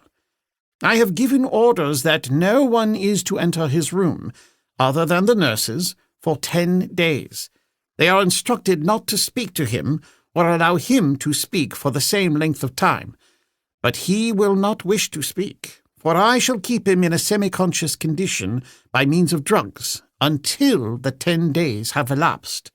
Until then, Lady Greystoke, we may only hope for the best, but I can assure you that your husband has every chance for complete recovery. I think you may safely hope for the best." The witch doctor laid his left hand upon the shoulder of the river devil. In his right hand was clutched a red-hot iron. "The right eye first!" shrilled Obebe. Suddenly, the muscles upon the back and shoulders of the prisoner leaped into action, rolling beneath his brown hide. For just an instant, he appeared to exert terrific physical force. There was a snapping sound at his back as the strands about his wrists parted, and an instant later, steel-thewed fingers fell upon the right wrist of the witch doctor. Blazing eyes burned into his. He dropped the red-hot rod, his fingers paralyzed by the pressure upon his wrist, and he screamed, for he saw death in the angry face of the god. Obebe leaped to his feet. Warriors pressed forward, but not near enough to be within reach of the river devil. They had never been certain of the safety of tempting Providence in any such manner as Khamis and Obebe had been about to do. Now here was the result. The wrath of the river devil would fall upon them all. They fell back, some of them, and that was a cue for others to fall back. In the minds of all was the same thought. If I have no hand in this, the river devil will not be angry with me. Then they turned and fled to their huts, stumbling over their women and their children who were trying to outdistance their lords and masters. Obebe turned now to flee also, and the river devil picked Khamis up and held him in 2 hands high above his head and ran after Obebe the chief. The latter dodged into his own hut, and he scarce reached the center of it when there came a terrific crash upon the light thatched roof, which gave way beneath the heavy weight. A body descending upon the chief filled him with terror. The river devil had leaped in through the roof of his hut to destroy him. The instinct of self-preservation rose momentarily above his fear of the supernatural, for now he was convinced that Khamis had been right, and the creature they had so long held prisoner was indeed the river devil. And Obebe drew the knife at his side and lunged it again and again into the body of the creature that had leaped upon him. And when he knew that life was extinct, he rose and, dragging the body after him, stepped out of his hut into the light of the moon and the fires. "Come, my people," he cried. "You have nothing to fear, for I, Obebe, your chief, have slain the river devil with my own hands." And then he looked down at the thing trailing behind him and gave a gasp and sat down suddenly in the dirt of the village street, for the body at his heels was that of Khamis, the witch doctor. His people came, and when they saw what had happened, they said nothing, but looked terrified. Obebe examined his hut and the ground around it. He took several warriors and searched the village. The stranger had departed. He went to the gates. They were closed, but in the dust before them was the imprint of naked feet, the naked feet of a white man. Then he came back to his hut, where his frightened people stood waiting him. "Obebe was right," he said. "The creature was not the river devil. It was Tarzan of the apes, for only he could hurl Khamis so high above his head that he would fall through the roof of a hut, and only could he pass unaided over our gates." The 10th day had come. The great surgeon was still at the Greystoke bungalow, awaiting the outcome of the operation. The patient was slowly emerging from under the influence of the last dose of drugs that had been given him during the preceding night, but he was regaining his consciousness more slowly than the surgeon had hoped. The long hours dragged by, morning ran into afternoon, and evening came, and still there was no word from the sick room. It was dark. The lamps were lighted. The family were congregated in the big living room. Suddenly, the door opened and a nurse appeared. Behind her was the patient. There was a puzzled look upon his face, but the face of the nurse was wreathed in smiles. The surgeon came behind, assisting the man who was weak from long inactivity. "I think Lord Greystoke will recover rapidly now," he said. "There are many things that you may have to tell him. He did not know who he was when he regained consciousness, but that is not unusual in such cases." The patient took a few steps into the room, looking wonderingly about. "There is your wife, Greystoke," said the surgeon kindly. Lady Greystoke rose and crossed the room toward her husband, her arms outstretched. A smile crossed the face of the invalid as he stepped forward to meet her and take her in his arms. But suddenly someone was between them, holding them apart. It was Flora Hawkes. "My God, Lady Greystoke," she cried. "He ain't your husband. It's Miranda. Esteban Miranda. Don't you suppose I know him in a million? I ain't seen him since we came back, never having been in the sick chamber, but I suspicion something the minute he stepped into this room, and when he smiled, I knew." "Flora!" cried the distracted wife. "Are you sure? No, no! You must be wrong. God has not given me back my husband, only to steal him away again. John, tell me, is it you? You would not lie to me." For a moment, the man before them was silent. He swayed to and fro, as in weakness. The surgeon stepped forward and supported him. "I have been very sick," he said. "Possibly I have changed, but I am Lord Greystoke. I do not remember this woman," and he indicated Flora Hawkes. "He lies!" cried the girl. "Yes, he lies," said a quiet voice behind them, and they all turned to see the figure of a giant white standing in the open French windows leading to the veranda. "John!" cried Lady Greystoke, running toward him. "How could I have been mistaken? But the rest of the sentence was lost as Tarzan of the Apes sprang into the room and, taking his mate in his arms, covered her lips with kisses. Afterword.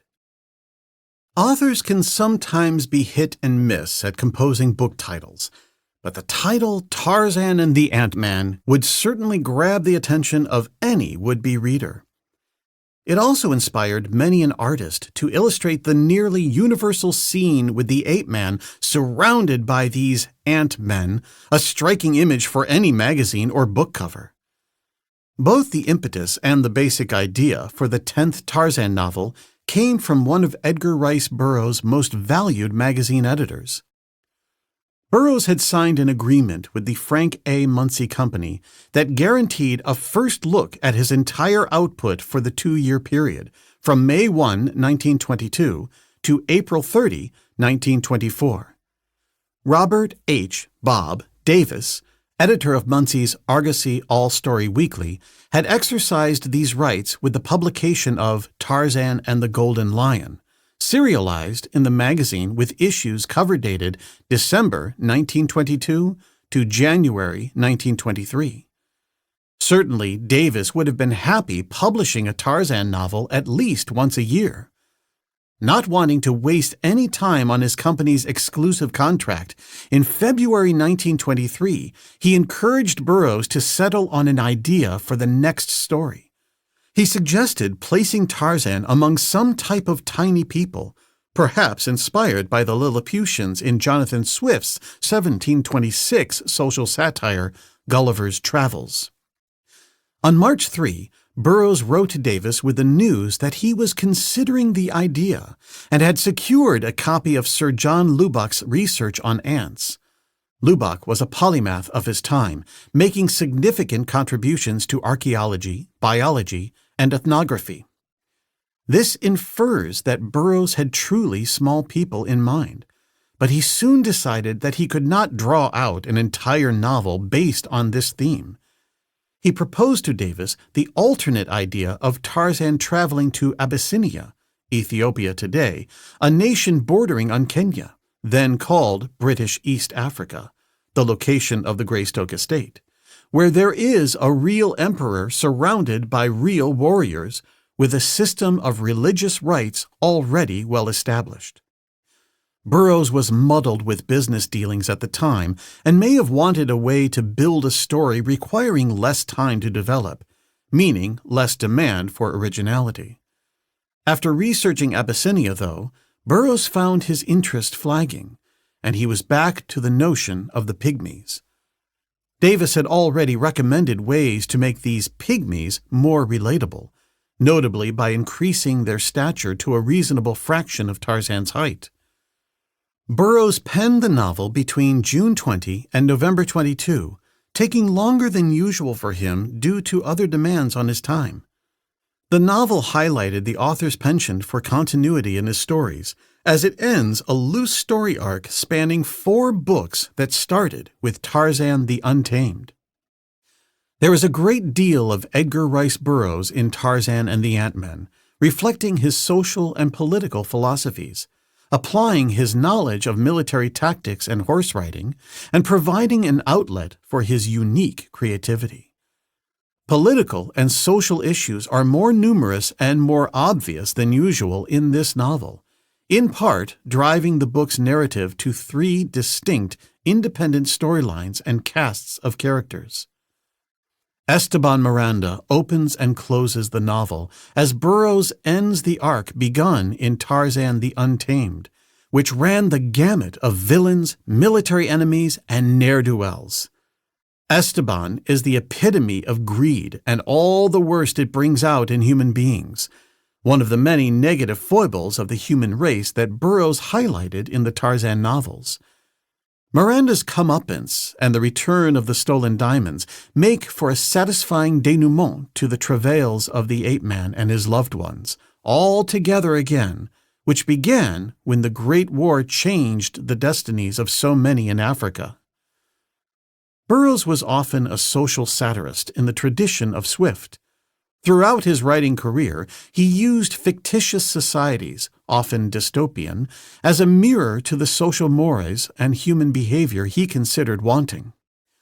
The lost prehistorical race of the Alali serves as a laboratory on the roles of men and women, with their primitive societies that for centuries had been based on the unnatural reversal of sex dominance.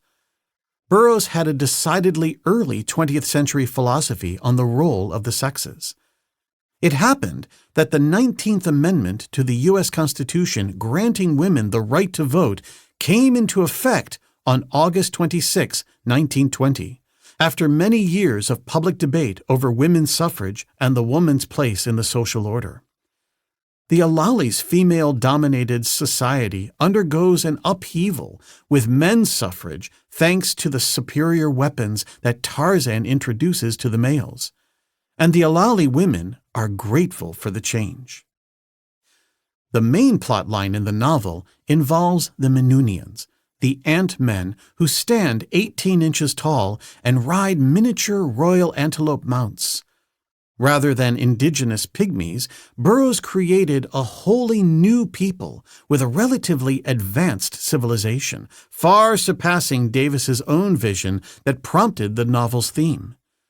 Interestingly, Burroughs gives no hint to the origins of these miniature humans.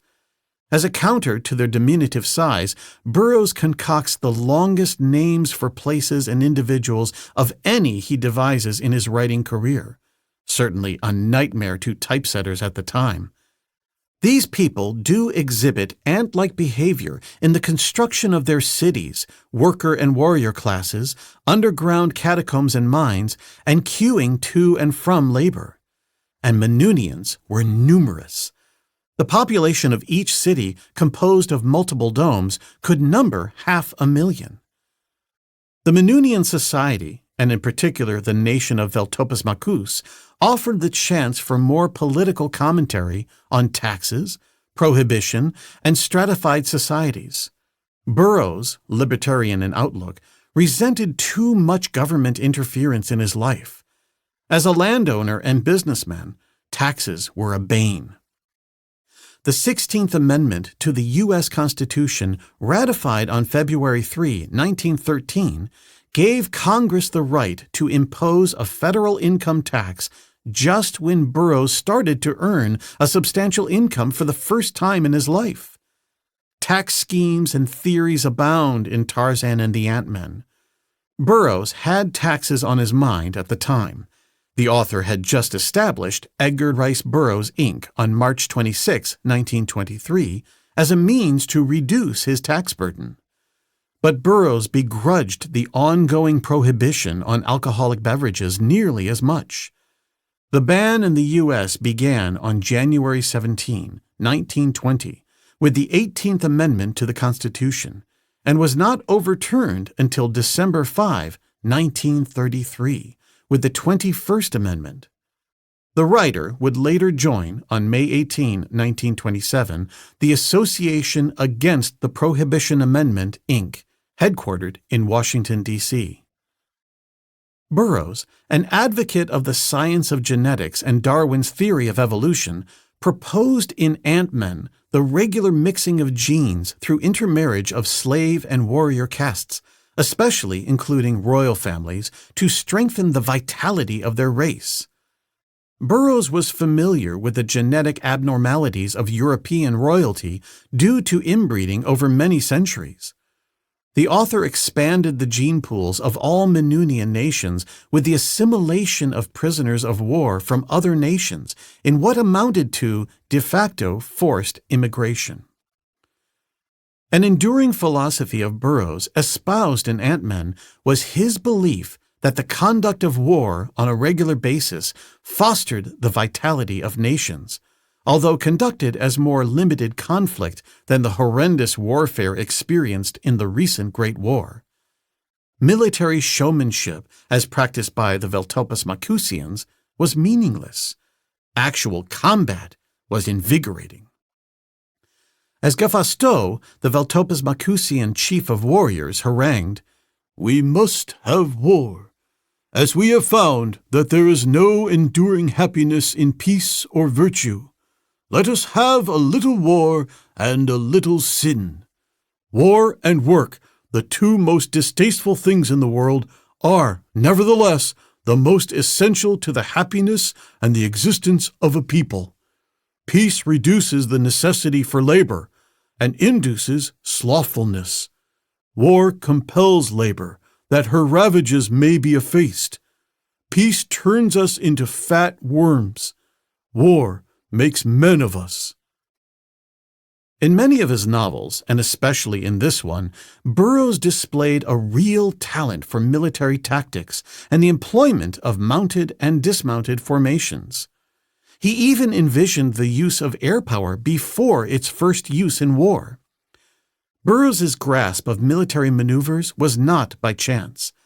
He spent several years at the Michigan Military Academy, first as a student, 1892 to 94, and, after graduation, as the assistant commandant, 1894 to 96, with duties as cavalry and Gatling gun instructor, tactical officer, and professor of geology. He resigned in order to enlist in the U.S. Army. As a private, he was assigned to B Troop of the storied 7th U.S. Cavalry at Fort Grant, Arizona Territory. 10 months later, he was discharged from the Army, ostensibly due to a heart ailment. But during his brief tour, he participated in extended mounted forays into the nearby mountains, including a search for the Apache Kid. Burroughs grasped the significant impact of guerrilla warfare conducted by the Apaches as a way for small numbers of primitive men to harass larger, better armed forces. Tarzan would employ such hit-and-run stratagems throughout the series. In 1917 and 1918, Burroughs commanded a company and then a battalion in the Illinois Reserve Militia's 2nd Infantry, where he recruited and trained soldiers in the state's defense force. Burroughs was an outstanding horseman and a capable cavalryman. His love of horses began as a 15-year-old when he spent several months in 1891 at his brother's Idaho ranch, emerging as a reasonably authentic cowboy. He won prizes for his horseback riding while at the Michigan Military Academy and gained real experience riding in the 7th Cavalry in the Arizona Territory. With the purchase of the Tarzan Ranch in 1919, Burroughs maintained a stable of horses and rode daily in the open countryside. His affinity for horses and his knowledge of the cavalry are in full display with his detailed descriptions of the Menunians' equine substitute, the royal antelope, and their expert riders.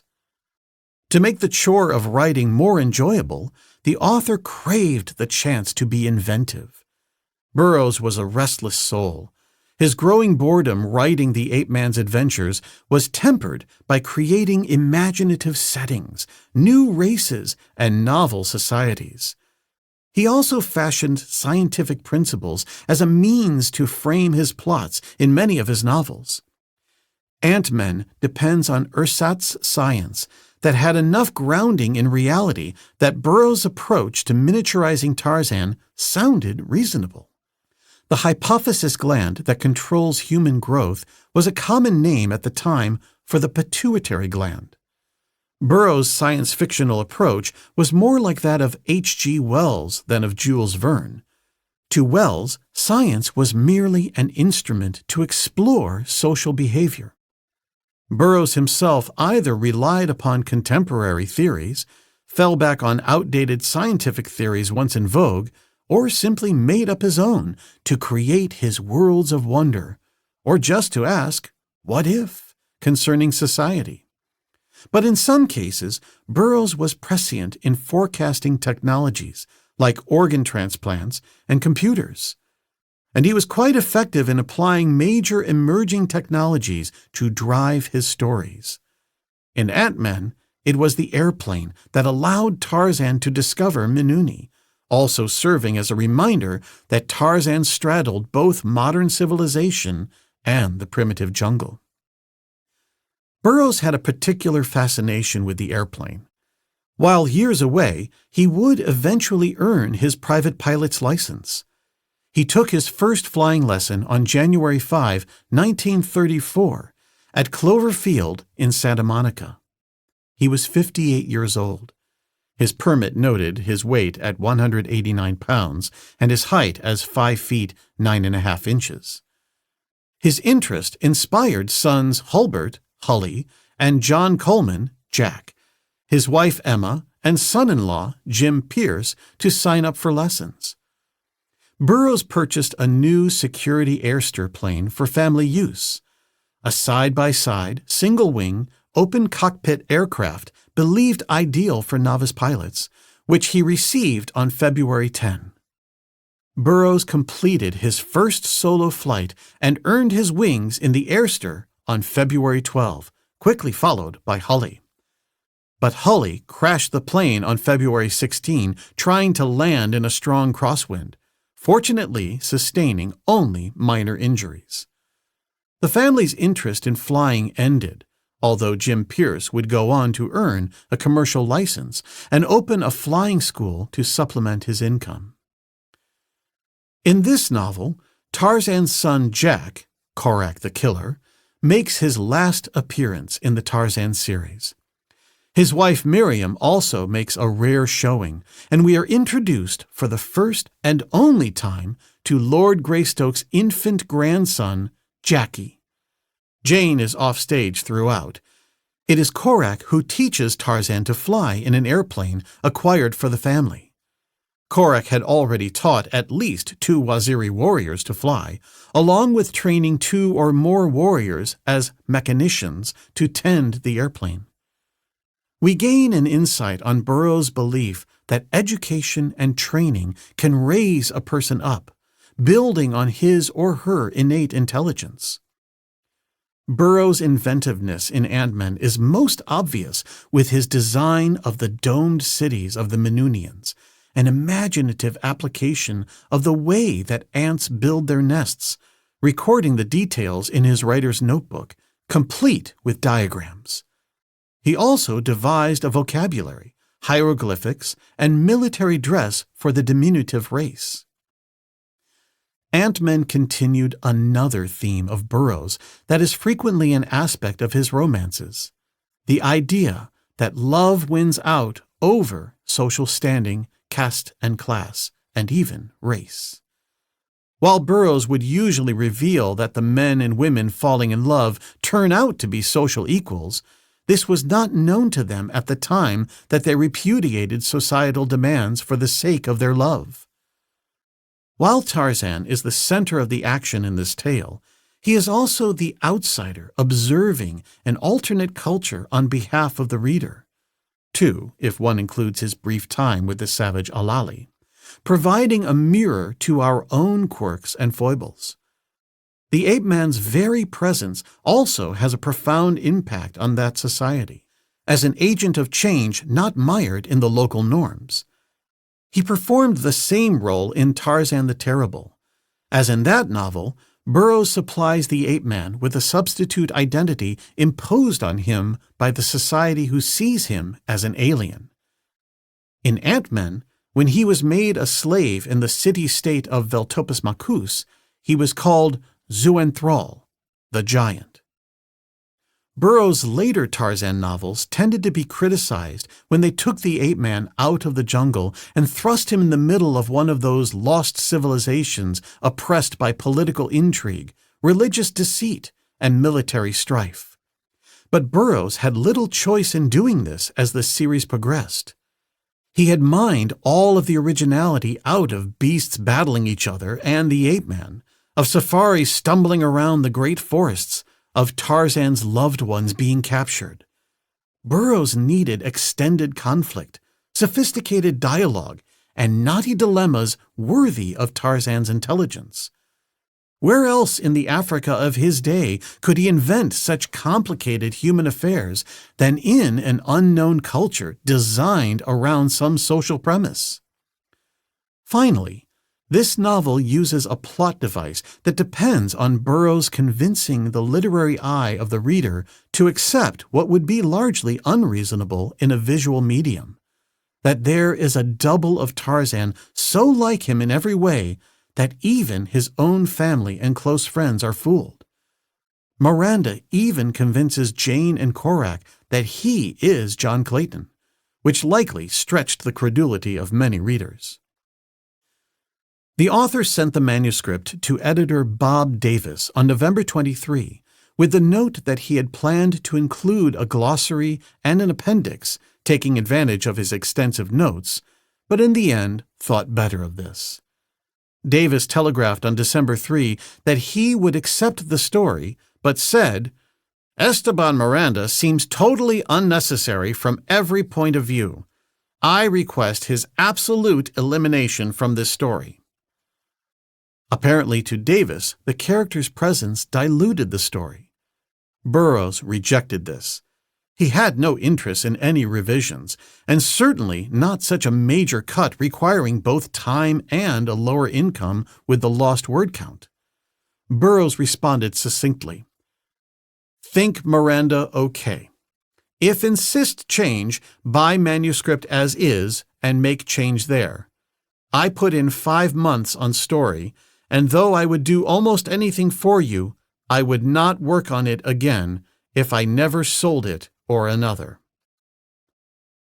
On December 7, Davis reported that he had eliminated Esteban Miranda from the manuscript, a full 11,000 words that meant a reduction of $500 in the fee. Davis was also concerned that Burroughs' original ending with Miranda pretending to be Lord Greystoke was a setup for another sequel, a contingency Davis did not support. He asked Burroughs to write a new 300-word ending that properly closed the novel with Tarzan's return to Jane and his estate. But Burroughs would have none of it, telling Davis to find someone else to pen it. "It won't make any difference, for when the story appears in book form, it will read as per my original version, than which there can be nothing better." Burroughs' impatience and avowed exhaustion were in large part due to the many ongoing business and personal activities that had robbed him of his time and attention. Burroughs had tried his hand for years as a gentleman farmer, raising livestock and crops on his 540-acre Tarzana ranch overlooking the San Fernando Valley. After purchasing the property in 1919, he had even added stables and a dairy barn, creamery, and chicken coop. However, the undertaking turned into a serious money-losing experience. On January 15, 1923, Burroughs auctioned off farm implements, livestock, and even some of his beloved horses. By then, real estate was a boon to many in the Los Angeles area. The desire to earn a profit at some business enterprise, as well as the wish to make up for losses in farming, spurred Burroughs into subdividing about 50 acres of his land into a tract to be offered as 63 commercial lots and 139 residential lots. Besides the expectation in income, Burroughs had his sights on establishing an actual Tarzana community. But sales were slow over the next year, at first due to an ill-advised marketing campaign by his agent. Burroughs then passed the project to a land developer, followed by a new agent in the fall of 1923. With the disappointment in realizing profits from the Tarzana subdivision, in late 1923, the author was preparing to back the most impactful business venture yet, one which would disrupt his finances and his lifestyle for years to come.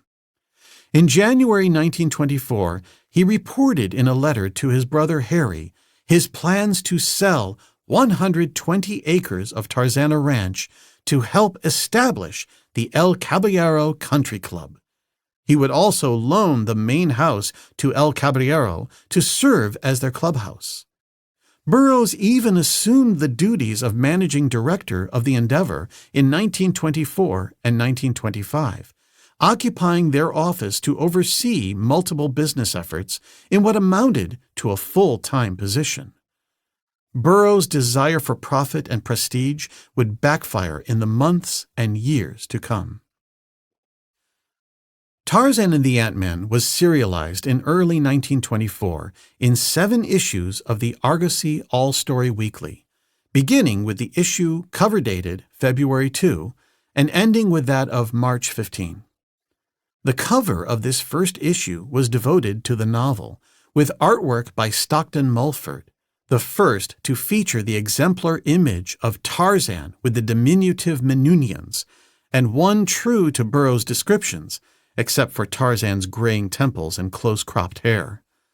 Roger B. Morrison provided the interior illustrations that accompanied each installment. A.C. McClurg and Company published the hardcover first edition on September 30, 1924. J. Allen St. John created the wraparound dust jacket, since St. John also drew the text for the book's title and author's name directly on his paintings for Burroughs' novels. He truly did create dust jackets. St. John rendered an outstanding illustration of the ape-man surrounded by mounted Menunian warriors, although they are smaller than Burroughs described.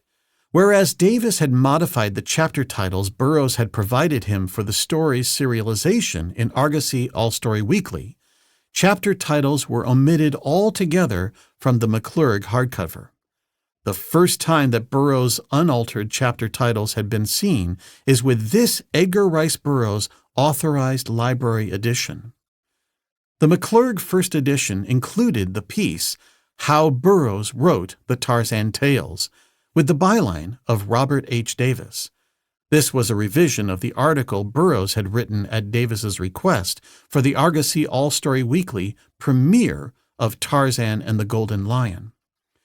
The first hardcover reprint followed, published by Grosset and Dunlap in October 1925, also using the St. John artwork.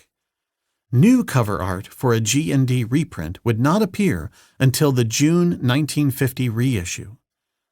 While C. Edmund Monroe, Jr. created the dust jacket art for the majority of the 8 Tarzan novels in the 1948 to 1950 reprints under G&D's Books for Boys and Girls banner, the cover for Tarzan and the Ant-Man was done by his wife and fellow artist Betty Monroe. This was an early example of the Menunians depicted as a more primitive people than in Burroughs' portrayal. The first adaptation of Tarzan and the Ant-Man in another medium was for the daily Tarzan newspaper comic strip, scripted by R. W. Palmer and drawn by Rex Maxon. Using the story strip format with text under each drawn panel, the novel was adapted in 126 strips, which first appeared from January 25 to June 18, 1932. Big Little Books, Whitman Publishing's pocket-sized books aimed at children, were formatted with text on the left-hand page and a corresponding black and white image on the facing page. With Tarzan a favorite subject, Whitman took advantage of newspaper strip illustrations to speed publication and reduce costs, rather than creating a new adaptation for a number of the Tarzan novels. BLB number 1444, Tarzan and the Ant-Man, was published in 1945 at 346 pages, using 171 of Rex Maxon's illustrations from the daily strip storyline. The cover art was created by John Coleman, Jack Burroughs, Burroughs' younger son. The first U.S. paperback edition was published by Ballantine Books in July 1963, with cover art by Richard Powers. Artwork by Robert K. Abbott was used in the reprint appearing in October 1969. The final change in cover art was by Boris Vallejo for the November 1976 reprint. The depiction of the Menunians varied between a literal interpretation of them as the advanced race described in the novel and the inaccurate depiction as more primitive pygmies. The British first edition hardcover was published by Methuen on March 19, 1925, using the St. John dust jacket layout. Of note, Methuen did not adhere to Burroughs' original manuscript, which he learned from his son Jack. This was one more reason why the author would abandon them in 1928 as his first edition publisher in the United Kingdom. Attractive artwork was produced for British paperback editions, starting with J. E. McConnell's cover for the June 1953 Golden Allen Pinnacle Books edition. This was followed by Edward Mortelman's art for the June 1964 four-square issue, and a new Mortelman's cover for the August 1967 New English Library edition. Another was an uncredited artist's take for the 1967 Dragon Abridged paperback for young readers. This was an exception to the standard cover image, depicting instead a scene with the miniaturized Tarzan battling two African wildcats. A particularly striking image, full of violent action, is by Motoichiro Takabe for the Japanese paperback edition issued by Hayakawa SF Books in October 1973.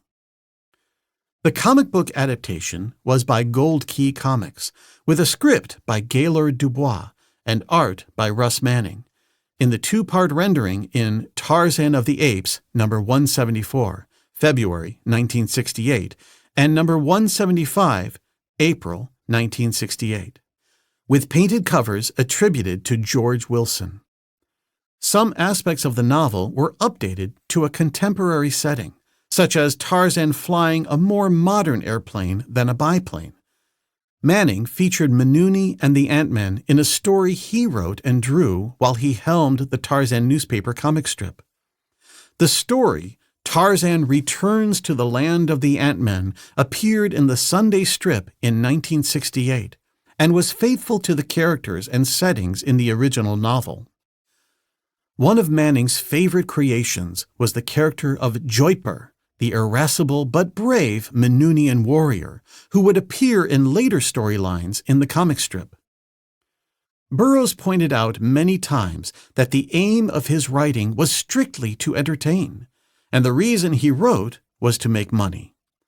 To support publicity for the new Tarzan novel, Joseph E. Bray, McClurg's vice president, asked Burroughs to send them a piece about the book, which he did on March 24, 1924, along with a photograph to accompany it. The author's article, Why I Wrote Tarzan and the Ant-Men, appearing in the Atlanta, Georgia, Constitution on June 8, 1924, underscored his philosophy. I might tell you that I was prompted by an artistic urge that would not be denied expression, or that clamoring readers from Herschel's Island to Patagonia and from Oshkosh east to Oshkosh insisted upon another classical interpretation of jungle life. But the truth of the matter is that Joanne is 16 and loves to dance, which is an expensive pastime with shoes at $18 a pair, and that Hulbert blossomed forth in long trousers and evening clothes all in the same year, while the demands of Jack for rifle ammunition, marbles, and kite strings threatened to exceed the supply.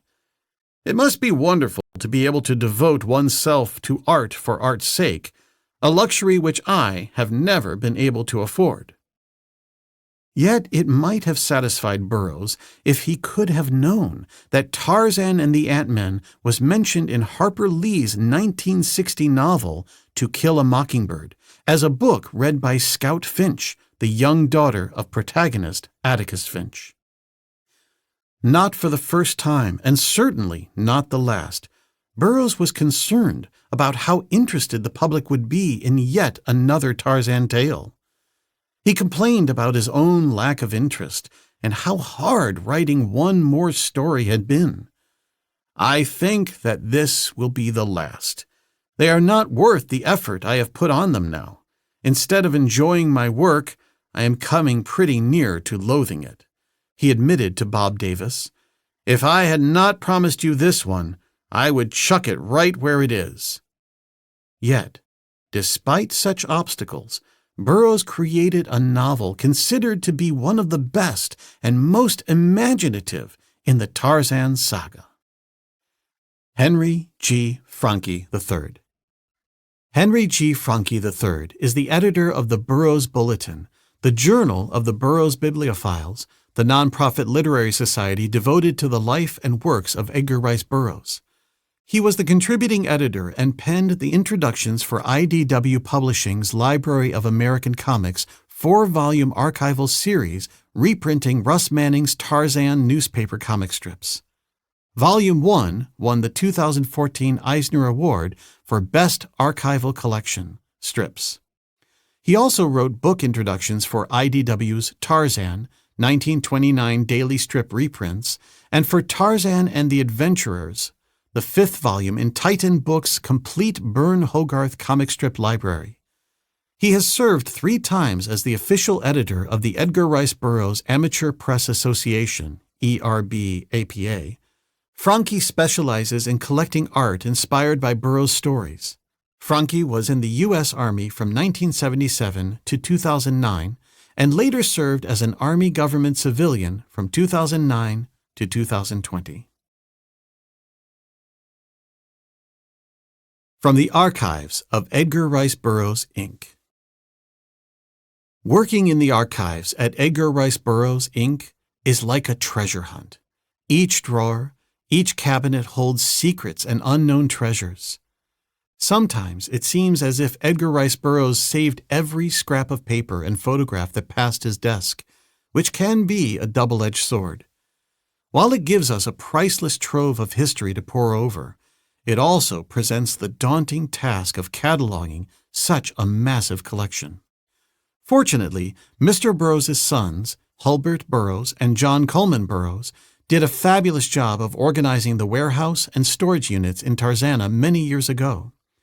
I often thank those 2 men for their insights and hard work, especially as the archives have only continued to grow exponentially due to decades' worth of successful movies, book sales, and merchandise promotions. Sometimes it truly feels like finding an item in the warehouse is the result of divine assistance from the many experts who have gone before me, including John Coleman, Hulbert, John Coleman's son Danton, and even Edgar Rice Burroughs himself. As we bring Mr. Burroughs' original 80-plus books back into print, our team is taking on the challenge to locate, review, and include the most important and interesting materials available for each. These rare and never-before-polished gems pull back the curtain to reveal a fascinating, singular look at history, enriching our understanding of the development of the literary and pop culture phenomenon that is Edgar Rice Burroughs. We hope these archived materials will encourage you, the listener, to learn more about one of the world's most successful authors with each new volume in the Edgar Rice Burroughs Authorized Library. Kathy Wilbanks, Vice President of Operations, Archivist, Edgar Rice Burroughs, Inc. Edgar Rice Burroughs, Master of Adventure. Best known as the creator of Tarzan of the Apes and John Carter of Mars, Edgar Rice Burroughs stands among the world's most popular authors. Millions of copies of his approximately 80 books have been printed in 35 languages, representing genres including adventure, western, historical, contemporary crime drama, and planetary romance. Burroughs' business acumen and pioneering approach to intellectual property rights led him to success beyond publishing, as his work was adapted to film, radio, television, stage, comics, licensing, merchandising, and more.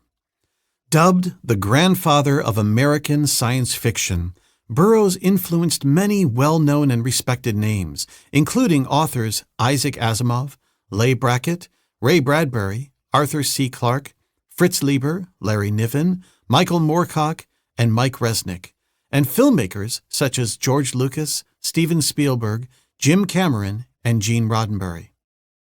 Edgar Rice Burroughs was born on September 1, 1875, in Chicago, Illinois, to George Tyler Burroughs and Mary Eveline Burroughs.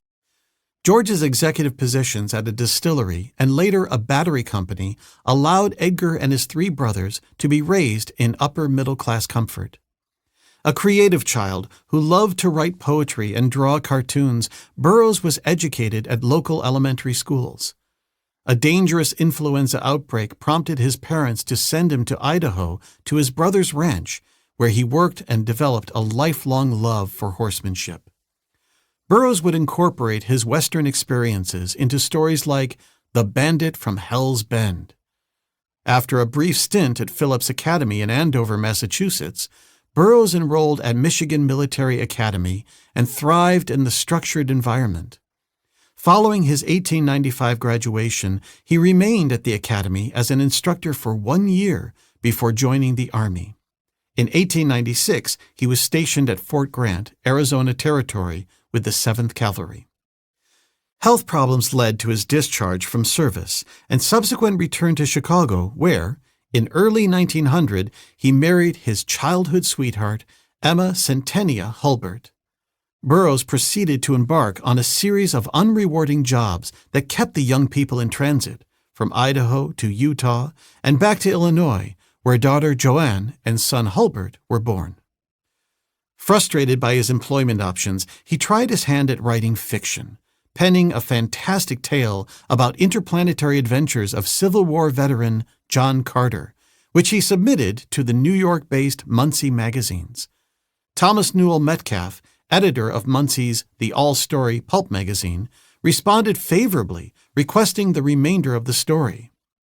Dejah Thoris, Martian Princess, was purchased for $400, running in the February-July issues as Under the Moons of Mars, retitled A Princess of Mars for book publication. Metcalf requested a second tale, in the Ivanhoe vein, but rejected the resulting manuscript, The Outlaw of Torn, later published by rival New Story magazine. Burroughs' third creative effort, Tarzan of the Apes, became a publishing phenomenon and was syndicated in newspapers around the country following its appearance in the sold-out October 1912 All Story. Metcalf requested sequels to the Mars and Tarzan stories, and Burroughs committed to writing full-time after the 1913 birth of his third child, son John Coleman. An intensely productive and financially rewarding period followed. This newfound prosperity allowed the family to winter in San Diego and Los Angeles, returning home to the affluent Chicago suburb of Oak Park as his writing continued. Aware that expanding his literary domain offered the potential for financial rewards, Burroughs trademarked Tarzan in 1913 and sought new media outlets for his literary characters. Tarzan of the Apes was adapted to a film in 1918, a Broadway stage play in 1921, and a radio serial in 1932-34. In time, 52 authorized films, 2 plays, 3 radio programs, 7 television series, newspaper comic strips, and comic books with thousands of issues worldwide to date all became part of the Burroughs dynasty. In March 1919, the author relocated his family to the San Fernando Valley, northwest of Los Angeles, where he purchased a 540-acre estate and renamed it Tarzana Ranch. Always interested in financial opportunity, Burroughs subdivided the ranch in 1922 for both residential and commercial development. 6 years later, Burroughs' neighbors voted to name their town Tarzana. A U.S. Post Office branch was granted in 1930, making the christening official. In 1923, the author incorporated as Edgar Rice Burroughs, Inc. 4 years later, he established an office on Ventura Boulevard, began self-publishing his novels, and tried his hand at film production after founding Burroughs Tarzan Enterprises. In 1940, Burroughs moved to Hawaii with his second wife, the former silent screen actress Florence Gilbert Deerholt, and embarked on another prolific period, turning out sequels for his Mars, Venus, and Pellucidar cycles. Burroughs and his son Hulbert witnessed the Japanese attack on Pearl Harbor. Shortly thereafter, the author, 67, enlisted as the oldest war correspondent in the Pacific Theater, traveling the South Seas to report on the conflict. Following the war's end, Burroughs returned to California and retired to a small house not in Tarzana, but in the neighboring town of Encino, where he spent his remaining days enjoying the company of his children and grandchildren. He died on March 19, 1950, reading the Sunday Tarzan comics. Today, Edgar Rice Burroughs' legacy flourishes in its second century, evoking the indomitable philosophy of his protagonist, John Carter, warlord of Mars, I still live. About Edgar Rice Burroughs, Inc. Founded in 1923 by Edgar Rice Burroughs, one of the first authors to incorporate himself, Edgar Rice Burroughs, Inc. holds numerous trademarks and the rights to all literary works of the author still protected by copyright, including stories of Tarzan of the Apes and John Carter of Mars. The company oversees authorized adaptations of his literary works in film, television, radio, publishing, theatrical stage productions, licensing, and merchandising. Edgar Rice Burroughs, Inc. continues to manage and license the vast archive of Mr. Burroughs' literary works, fictional characters, and corresponding artwork that has grown for over a century. The company is still owned by the Burroughs family and remains headquartered in Tarzana, California, the town named after the Tarzana ranch Mr. Burroughs purchased in 1919 that led to the town's future development. In 2015, under the leadership of President James Solos, the company relaunched its publishing division, which was founded by Mr. Burroughs in 1931. With the publication of new authorized editions of Mr. Burroughs' works and brand new novels and stories by today's talented authors, the company continues its long tradition of bringing tales of wonder and imagination, featuring the master of adventure's many iconic characters and exotic worlds to an eager public. Visit EdgarRiceBurroughs.com for more information. We hope you've enjoyed Tarzan and the Ant-Man, an Oasis Audio production, directed and engineered by Dirk Gowans. Text copyright 2021 by Edgar Rice Burroughs, Inc. Production copyright 2021 by Oasis Audio under arrangement with Edgar Rice Burroughs, Inc. Oasis Audio titles are available wherever audiobooks are sold and on our website, oasisaudio.com.